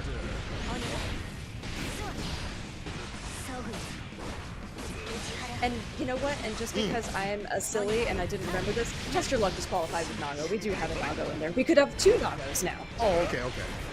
2 Nagos. Okay, that's fine, Yeah, someone said buff Nago, I agree. Right now, Cha-Cha Man, I don't need no buffs. I'm just getting bites upon bites. Midnight Snack coming back. Eating them up. But, yo, Stardust getting those bar slash. Earth Split back in the corner. Zone with the clone, doesn't get nothing. First, defensive edition, Stardust doing everything it takes. Won't wait to get in this character and finish him off. Do it now. Red RC. Oh, close to the victory. I get that bar back after this wall break.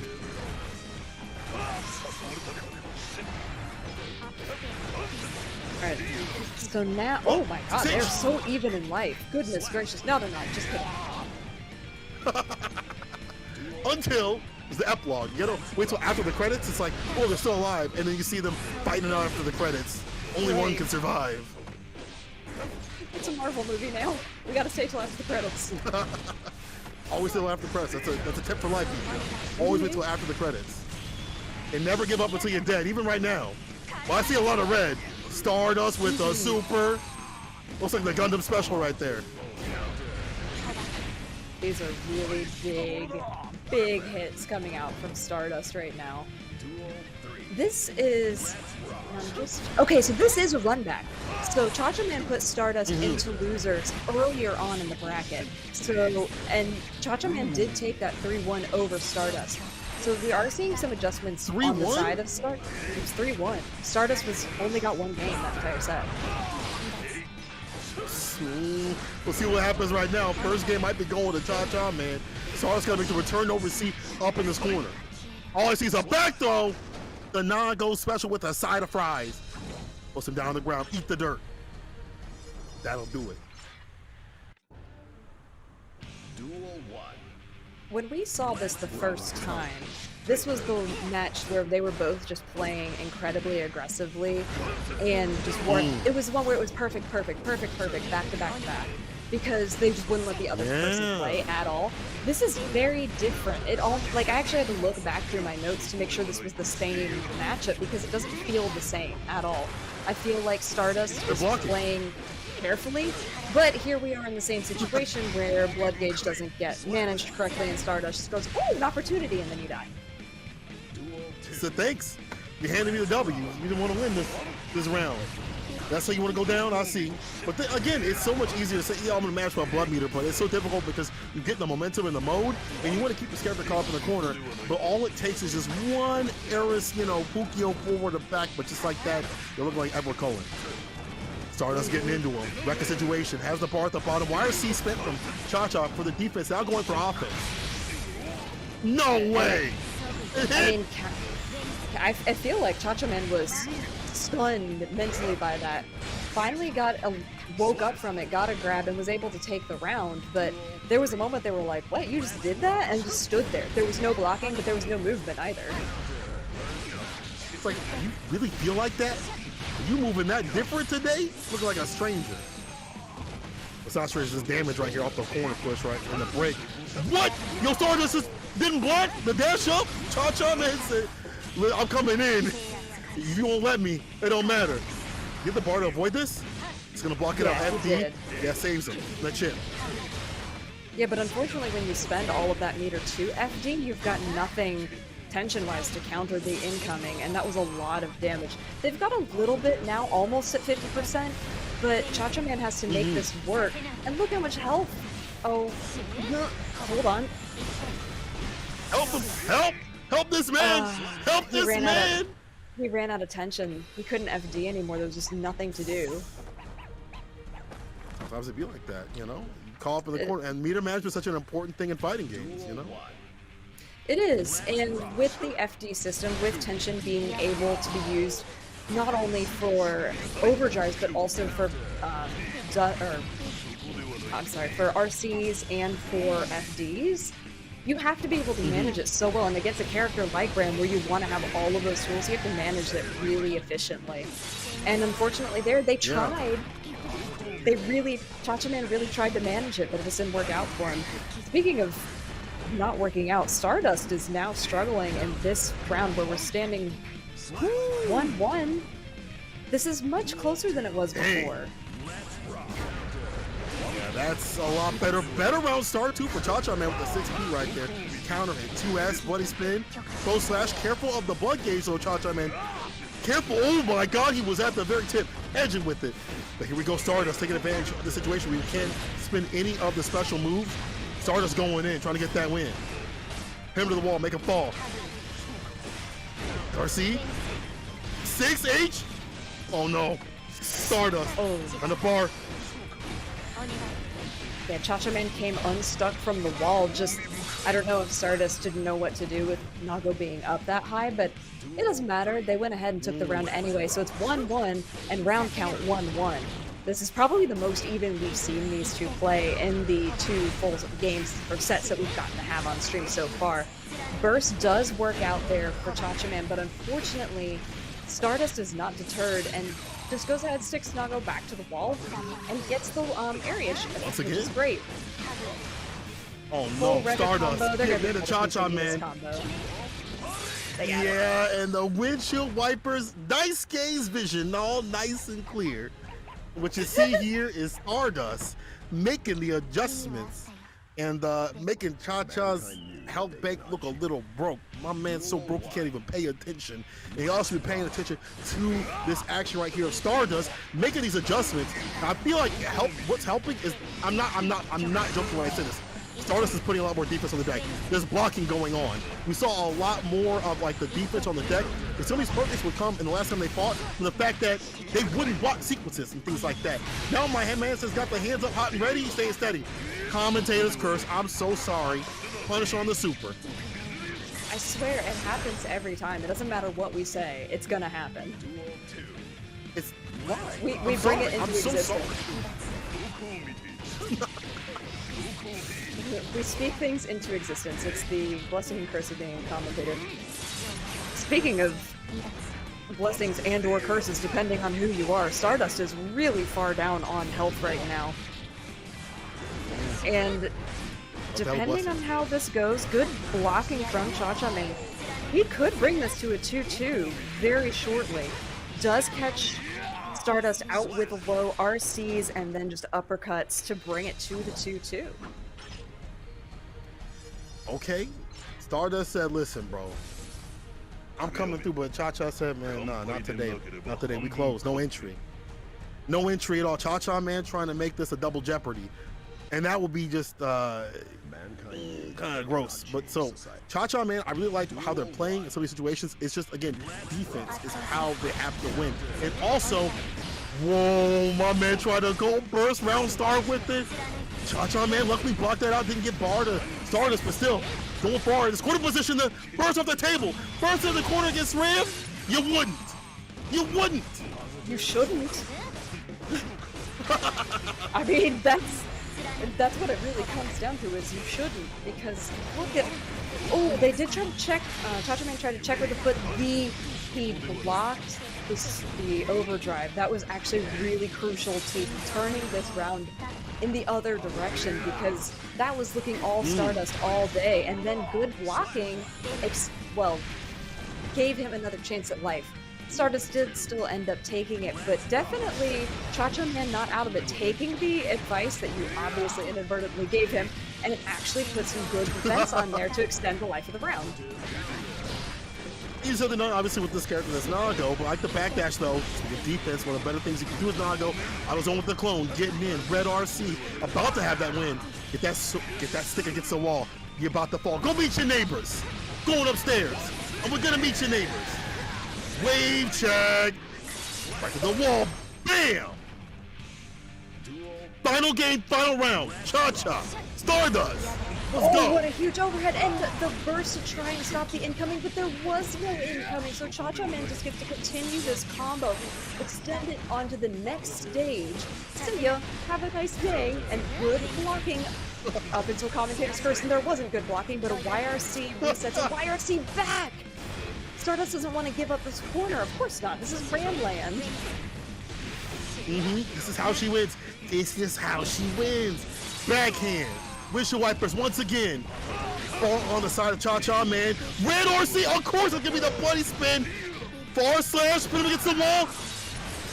2H. Wash your neck. I'm coming for it. Cha-Cha real smooth. Through the bracket, bro. Turn around. I can't do it right now, but I'll tell you one thing. That was a Super 6 set. All right, Cha-Cha redeeming himself. What a name. Oh my God, the best name in the business. I know, I was like, that's a good name. So that is now our second Nago in top 16. They cha-cha'd real smooth all the way to top 16. I swear we're going to keep making this joke tomorrow too. Buckle up. We're not done. So that finishes out the pool D1. So that brings us to pool D2, where we have Negative, Varik, Hank Pythias, and Nicola R remaining. So of those players, we've seen Negative. Negative had a fantastic, that was our really explosive Nago versus Nago that we had the first time today, and did a really good job with that. Varik, however, played that really impressive and cold calculating Kai that really kind of, I mean, it was fun watching chat in that, being like, oh, this Kai is doing things and things are being done by Kai. Into things. a different large-bodied character, Leo. But we're going to wait for that match. We're going to get into Hank Pythias and Nicola R, who've managed to make it really well through this bracket so far. Hank was put into losers by, I just want to double check on this, by Varik in the second round. Okay. So, okay, you know, depending on how things go, they could face each other again. And Nicola was sent by Negative. So both of them were so by sent to Negative. losers by players who are still in the bracket. Ooh, they can still get that revenge. They can still be swinging. I love me some revenge stories. I love to see what happens when players gotta fight each other again. It's like, because you know, people always say, if I would have did this, you get your shot in the bracket, or you get double jeopardy. You know, it just be like that. You know, like so. I love to see people get their second chance. Love to see if the new player, or the loser, if they found something different, or if the winner, if they just keep doing the same thing and get that victory. Hank Pythias, what a name. I wonder what they play. Like, it sounds like E2 Brutus. Hank Pythias. My man sound like a Hank Pythias. Hank Hill Pythias. Listen, I can't wait to see what characters they play. We've seen a lot of variety. I again love to fill out the list that we've got. We've got a lot of variety. Only 2 Nagos, only repeating characters like with Nago and Zato, which is kind of wild. And May, obviously. So we got the 2 May. Yeah. Because Canada, that's where all the May players are at. They've all migrated north for the winter. They've all went to up north. But I'd like to see some more Gold Lewis or Happy Chaos. Come on now. Come on. Give me a little bit of Happy Chaos. Come on now. That character's been out long enough. Y'all know what to do. In fact, I see people saying, oh, that character's super cheap. That character, you can't be beat. Like, there's nothing you can do. Like, he just puts you against the full screen and he shoots you, and nothing you can really do. And I want to see that same sort of salt. Come on now. Give me that salt. Give me. Let me season my food with the Lorries. I know you want. Hey, Gold Lewis and a Geo. Let's go. And a Geo. Okay, hold up now. Okay, I'll take this. I'll take this. I'll take this. Rarity. Yeah, so this is gonna be really. So we personally have not seen a Geo yet. There is one in top 16, so that's great. CD Lime playing an excellent Geo earlier today, but Nicolar playing Gold Lewis into this. I'm really curious how this is going to go, because I feel like, again, on paper, I feel like Gold Lewis can counter a lot of what Geo brings, but with just 2 hits, Geo is bleeding. Oh man, she gushing. Uh-oh, PRC, that's the victory. I feel like it doesn't matter if it's Gio, it don't matter if it's Leo, it don't matter if it's Nago. You just go outside if you get hit with this character. And you just you look at the wall like, dang, it really happened like that. Because he does a ton of damage. Tried to get a gold burst, maybe thought he was coming through, but didn't happen like that. Nicolar in the corner, still fighting, swinging. I mean, Hank is trying to find anything to get in. Because Gio doesn't have huge normal. She just doesn't.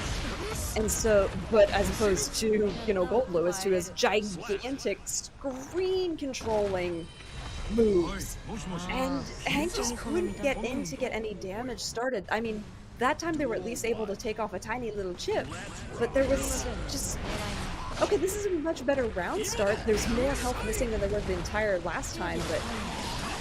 Oh, a gold burst there. Ooh. See what, Y'all Nicolar really love your can gold do bursts out here. We've seen a lot of gold bursts come through from y'all. I think y'all really love to get that Gucci. But it kind of makes sense to get some bar get going. You know, you do have the wide receiver defense right here. You have the super for plus service if you go to the skies.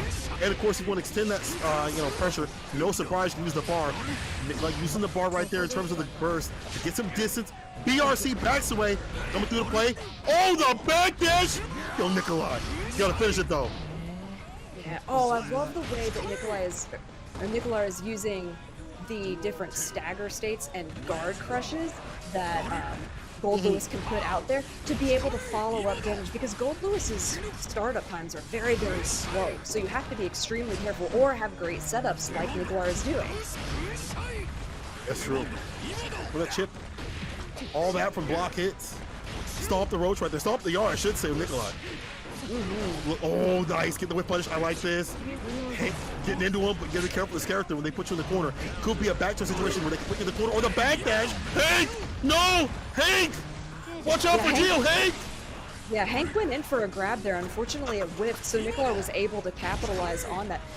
Hank did get another gold burst, but finally finds a foot into this. Spends a bar, doesn't get anything from it. Nicolar whiffs with the one Gold Lewis move, but it doesn't really matter. They're both in danger state. They're both losing tension because they're backdashing so much. Ugh. And he lost the round. Going down with the anti-air right there.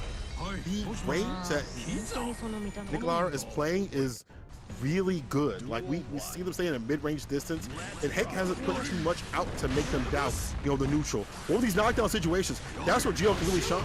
You gotta call these backdashes, the corner play. Oh my God. Speaking of play right now, Nicolar with a fantastic round start. Jump D coming through. Area 51, getting it done. Oh, back it up. Perfect. He said back it up. He didn't order any pizza, but you definitely work for the government now. You have been recruited by I know I'm mixing character quotes, but that's fine. Because it's all working for the government. Yeah. You work for the government now. You work for the government just now. hit her with the overhead again. Under scoop. Go ahead, hit her with the entire cast because she needs it. It's her funeral now. Mans has been checking the airspace to put Hank in a square space. This dude is ridiculous. Hank. Oh my God, wait, we're done? That was 3. Holy crap. I really was like, oh, we have another round. Y'all lying. We have another one, right? Bro, what? Wait, what? We're done. That was it. That was 3. He's done. Wow, that was same day delivery with the quickness. Bro, hey, can you get, I wanted to see a little bit more. Well, we will get to see more of Nicolar, but unfortunately we didn't get to see a lot of Hank's gameplay. Man, Amazon doesn't even deliver that fast. That was ridiculous. Hey, yo, when you get hit by that character, I get it, but like, bro, that was 3. Amazon primed. Oh my God. They said, it's not even, I even checked out the cart. We know you're gonna buy it anyway. It's the drone delivery that's available in some countries. It was just that fast. The drone went, here's your 3 games. Have a nice day. Bye. Oh my goodness. This is the future that y'all want to see. Fast delivery and a high level Go Lewis moving through the bracket, trying to get that top 16 spot. And I'm about it. I'm about that future. I am, you know, but it's one of those things where if like you don't know how to fight Go Lewis, that's what happens. It's quick. I fought Go Lewis's in many matches where I'm like, bro, is it not? Am I done? I guess I just get up. I guess I'll just hand it off.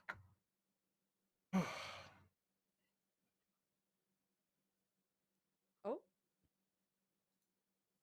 I think Mother Base said a potential top 8 right here. Varik is coming up. Is that what y'all said? I Okay, believe. Varik.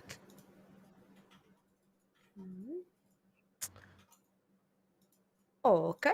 Yeah, I think Varik's coming up. Great. Yeah, so negative. So this will be negative versus Varik coming up here. Okay, so okay, negative, negative playing Nago and Varik on that Kai, which, so this is a qualifier into top 16 because this is the winner's half of the bracket. So potentially could get the third Nago.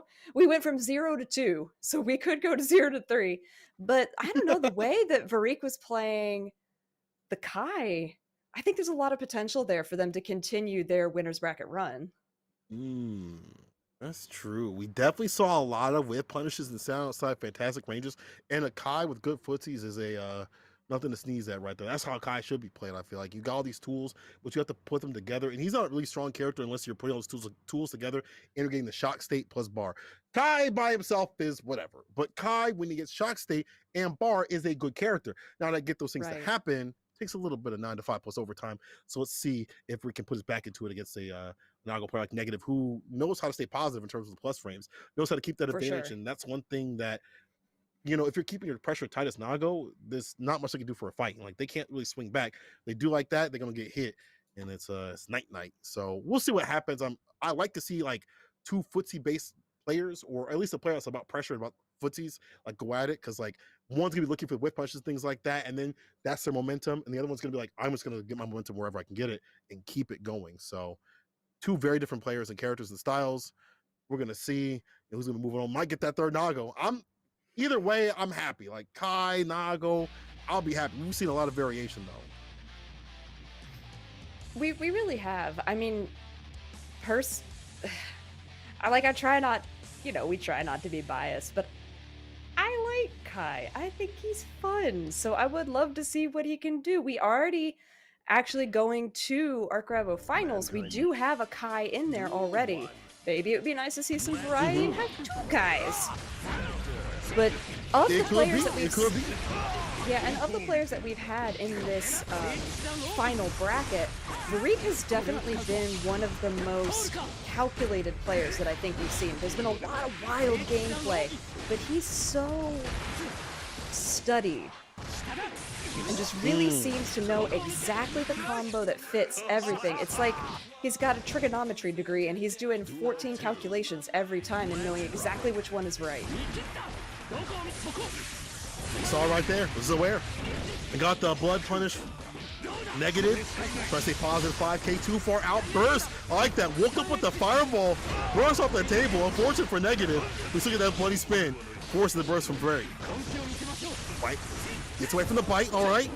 Shock state. 6K. Plus frames. 5K. Oh, the dust. This is unfortunate. No burst to save you. Hold his damage. Oh. Yeah, he had to hold all of that. There was just nothing he could do about it, but the PRC gets the full combo. He missed the dust at the very end of his own, which could have done a huge wall break combo, reset to neutral, all of that jazz, but Negative does manage to take it. It's unfortunately slightly out of range for that. Yeah, careful with these fireballs. That auto zone with the clone, able to get in and deal with the fireball situation. Then when you're in, you get that win. 6H doubling down with the damage. Check that red. Miz is almost dead after that 1 interaction, or 2 interactions, I should say. Varik keeps trying to open up with the Fudrark into the stun dipper, and it's not really working out super well for them. They did get a nice full charge dust combo, and Negative couldn't do anything about it because they didn't have burst. Varik does have burst. Oh no. That's unfortunate, and this is the worst. Doesn't get the combo, but still picks it up. It's like, wait a minute. One of them buttons be dropping, but we don't stop him. Yeah. I mean, Negative. yeah, again, I understand. Get thrown. I understand why Varric burst where he did. Not there, but in the previous one. But unfortunately, it's just not working out for him. Okay, goes from 6P into Deer Clay, gets the shock state, but it comes off pretty quickly. RC back in the corner forces a burst. This is much faster than we've seen Varric play previously. With the quickness. But this is the unfortunate thing is playing this fast, you're not gonna last. Still caught up in the corner. Even with this position, this is fine. You have all the range to play with those normals. One touch either way. In the auto zone with the clone. Get in the zone. Auto zone. Negative. Full screen fireball coming through in the clutch. Alright, there was a nice... I'm gonna say there was a nice full combo to end in with the a stun dipper, but that's one thing that Varric has not been really clean on are his DPs. They're just not quite hitting the mark every time, and it's opening him up pretty badly right now. Okay, goes in, try to do the 6K combo too, and just, you know, mix up the pressure a little bit. But then, again, not quite working out. Negative still is just one hit away from closing this. Does manage to close out. But ain't gonna happen today.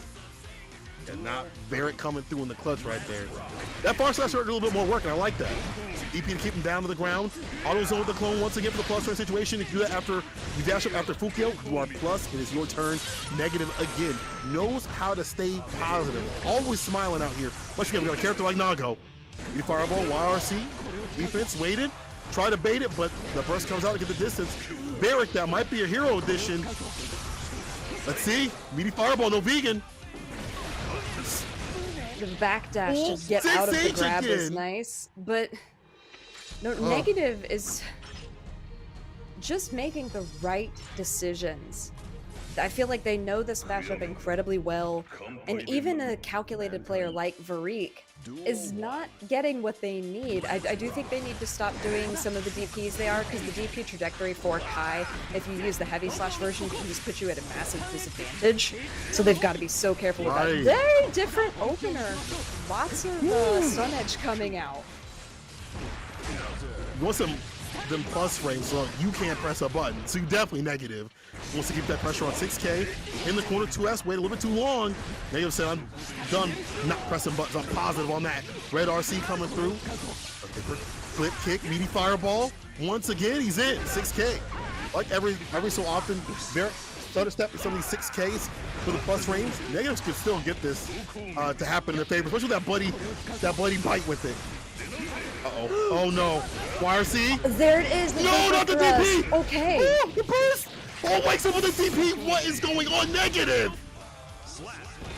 Are you kidding me, my man? I said stop doing the heavy vapor thrust because you see where it puts you. At disadvantage. I mean, unless you know it's going to get you a counter hit. Stop! Stop! No! Negative now has the lead in terms of rounds and games. They're gotta do something different. He definitely gotta put hands on the man, but I don't know what's gonna happen. All I know right here is Negative is gonna seal it with the forward slash, all the damage on the deck. All I see is red, and my man is dead. Negative 3-0 over Varric. That was ridiculous. That's the thing is, you can't DP against this character. You can't. If you whiff, it's a wrap. Oh yeah, and that's how, I mean, Like that was honestly half of the time that Varric lost his advantage was on a whiffed heavy vapor thrust. And it's so unfortunate because when we saw them before, they were clean, had some incredibly crisp combos, really good stuff. And Negative was just able to take advantage of a misplay. And that's the mark of a good player. You know, when you are able to see that your opponent's something, especially when Kai is way over your head like that, you're able to focus and say, here are my options. I can do X, Y, and Z. This is going to be the best to suit the situation. Let's go with that. Because honestly, and I know I'm really picking on these heavy vapor thrusts, but that was something that was kind of glaringly obvious that was going wrong for Barik. And it's a Yeah. long animation and a long recovery. So in the Mm, span of fighting game terms, it's really only a couple of seconds, but when you're in that moment, it seems like an eternity that you're able to make a decision on how you want to counter that. yeah. It's like it's like one of them like those like still images, like you're probably wondering how I got here. You're like waiting. Let me explain how I got here. I DP because I was afraid of Nago. Listen, we're all afraid of Nago. It's just how it would be. Even Nago players are afraid of Nago. But the thing is, you got to be careful and study and studious and stay stable against his character. Because the minute that you whiff a DP, you see what he gets off of that. Big boy damage. All your health just goes like this. It's just gone. I'm looking for it around my desk. My pockets, I don't know where the health went. But I do know where the next match went. Right here, Varric still has a chance, but is going up against this hot, absolutely on fire Gold Lewis. I was gonna say, speaking of big boys, I mean, I think other than Potemkin, there is nobody bigger. I After what we just saw against Negative's Nago, I'm concerned for Varric's Kai. I'm very concerned. Team get together. More chance of losers. Can he stay stable? Same sort of character when it comes to damage. The burst to get the distance, but still. Like the fall up the fireball, wasn't able to get the 6K. 6P, I should say. Doke does a nice throw. This is giving an opening for Varric. I like the way that he's trying to use those 5Ks. It's a very fast button on Kai. Big full combo, sets it up with the charged stun edge. One kick, ride the lightning, and then breaks the wall. Okay, this is, you know what? Considering the loss that he just came off of, this seems like a nice way to settle into this particular set. You've got to shake it off. And he really didn't have that much time between matches. Yeah, Varric definitely turned up my volume right here. Let's go, Varric. Doing something different and stay stable in situations that you would have exploded for. Man, oh man, Varric, that DP, he wasn't even there. He wasn't even the same area code. Too far out though in the punish right there. Nicolar got really lucky because he got the wall break on that. That means tension on the deck. PRC overhead, busting the dome. Peace be with you, and also with you. Every time you say peace be with you, I really want to say and also with you at the same time. It's a habit. We have to. Oh. We'll make it happen. We will. It'll happen. Okay, nice round opener from Varric here. Gets a charged dust. Nicolar doesn't have anything to deal with this, so he's got to hold all that damage as he gets slammed in the next part. Tries to open up with Drudrak, but it doesn't connect. That was... Ooh, the PRC can sometimes be a little risky after Stone Dipper, but Varric made it work, so he does put one on the board, sticking with this, trying to fight it out on the lower half of the bracket. And it's just going back. If he can stay out of those moments where he feels like he's panicking a little bit or, breaking down a little bit, he might be able to stay with it. But man, oh man, once again, the commentator's curse comes out. And Nicolar is not a fan. He said, let me hold this super. Bam! Oh god, he's almost dead. I wonder if he would have did the full version, if that would have did enough to kill him. But it's one touch either way. Yeah, it is. But we said it before, you're not out of it till it says slash. And I like that, Varric comes in swinging, quite literally, with actually that really successful full charge dust combo, which Nicolar could have burst out of. I mean, I guess it is the start of the round, you might as well hold that just in case. But, go visit the moon for a little bit, Kai. Bye. Peace! Good night! Oh my goodness.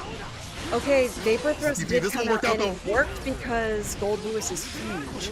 So I mean, we take those where we can as Kai players, but I would still, use that a bit more sparingly based on the previous match. Did manage to get a hit with the 6K, but just a little elbow from Gold Lewis got him out of the corner. The overhead. Oh my god, where is this? It's a typhoon that hits everywhere, and he's aware. PRC, that's a victory. Dang! Big boy beast swinging out here. Let them chains hang. Nicolar, bro, this dude. Where did that hit? Where did that hit? Everywhere. A good goal Lewis is dangerous. As y'all can see right Yes. now. A good goal Lewis is nasty.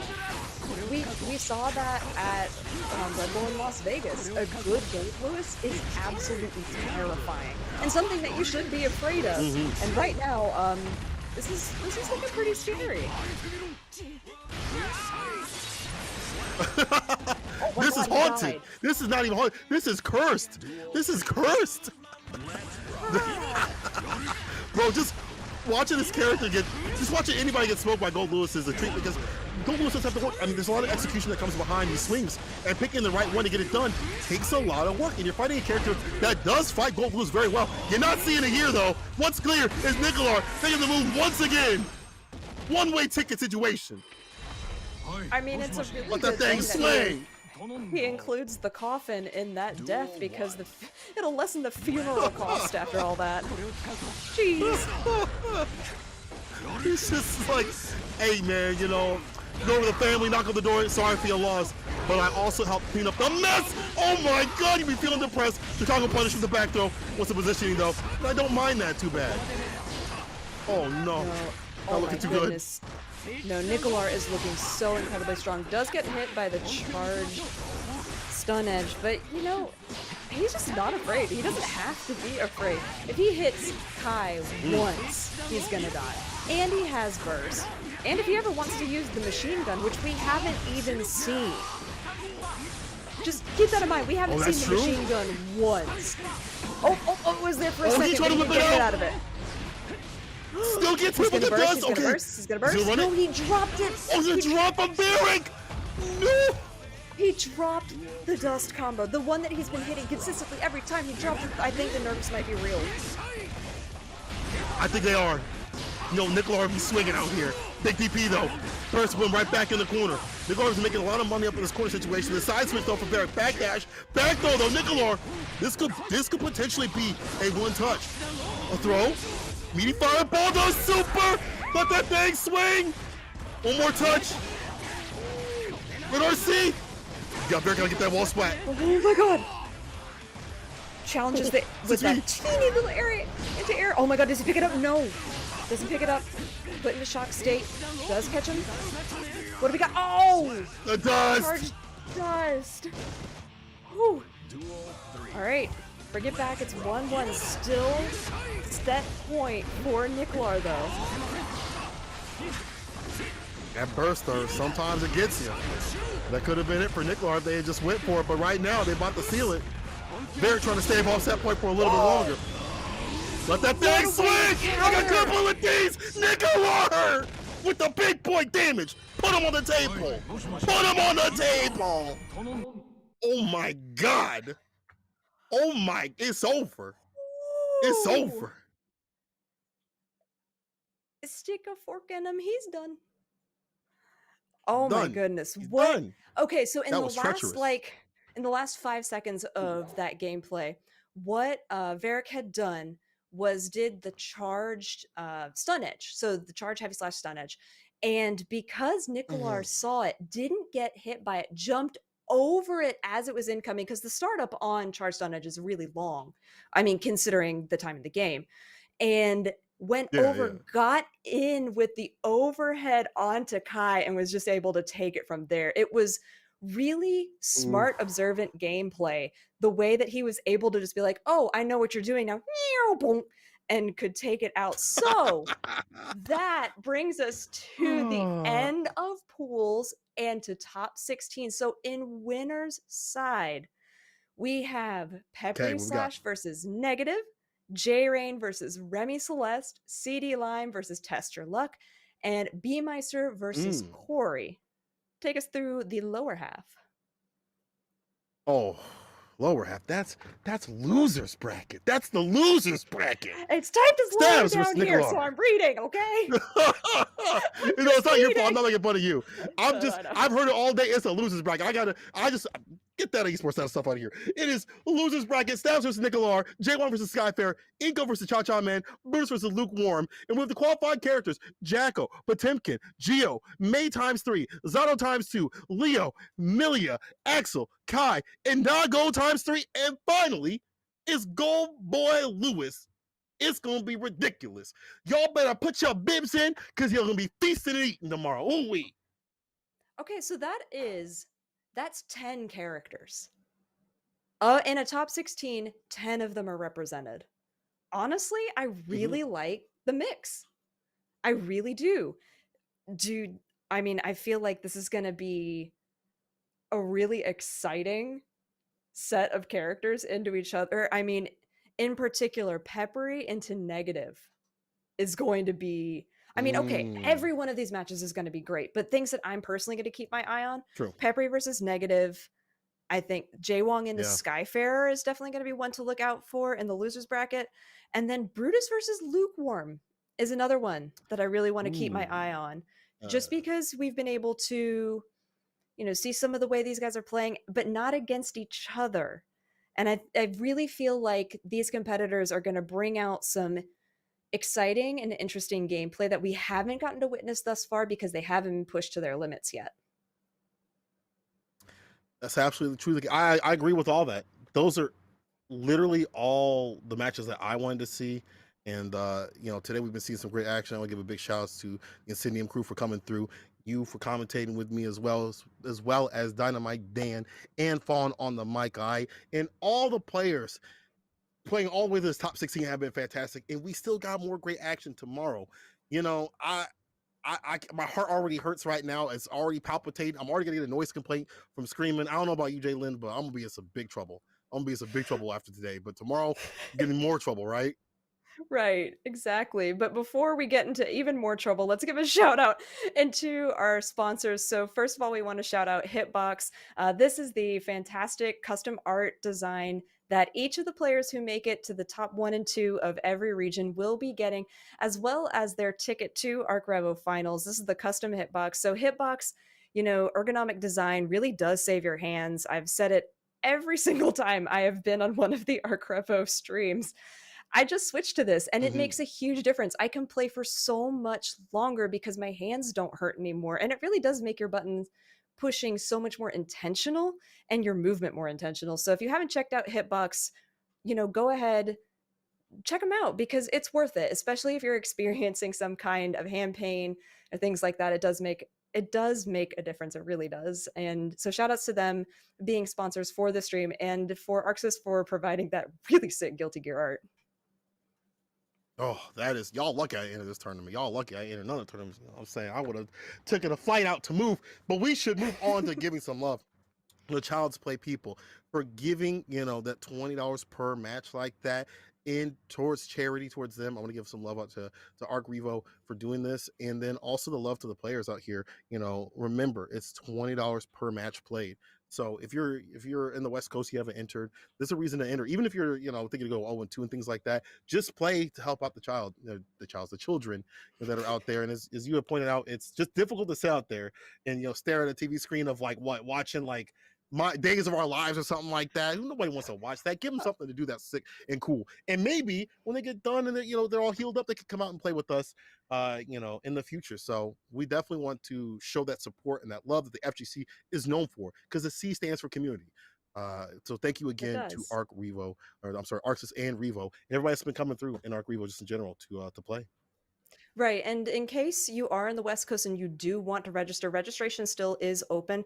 Just go to smash.gg/tournament/ARCREVO-West-2021. You can also find this, just go to smash.gg and type in ARCREVO. The different regions all show up. You don't have to type in the exact address, but it also can all be found on the Arc System Works Twitter and the websites and things like that if you look for it there.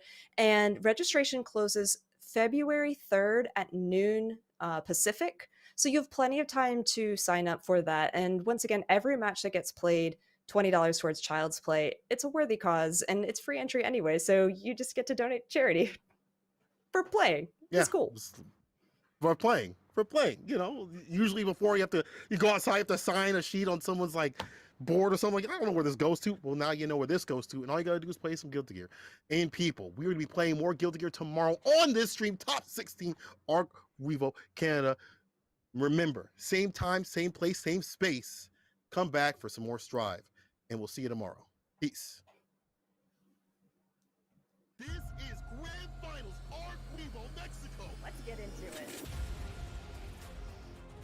Oh, just takes the big swing. There's the reset bracket victory. Nick Freak beats on the first. This is the worst. The Vapor Thrust whipped and dazed with the immediate punish. Brilliant stuff from Dave. I mean, absolutely brilliant. Oh! Gino is your winner of ARCREVO Mexico.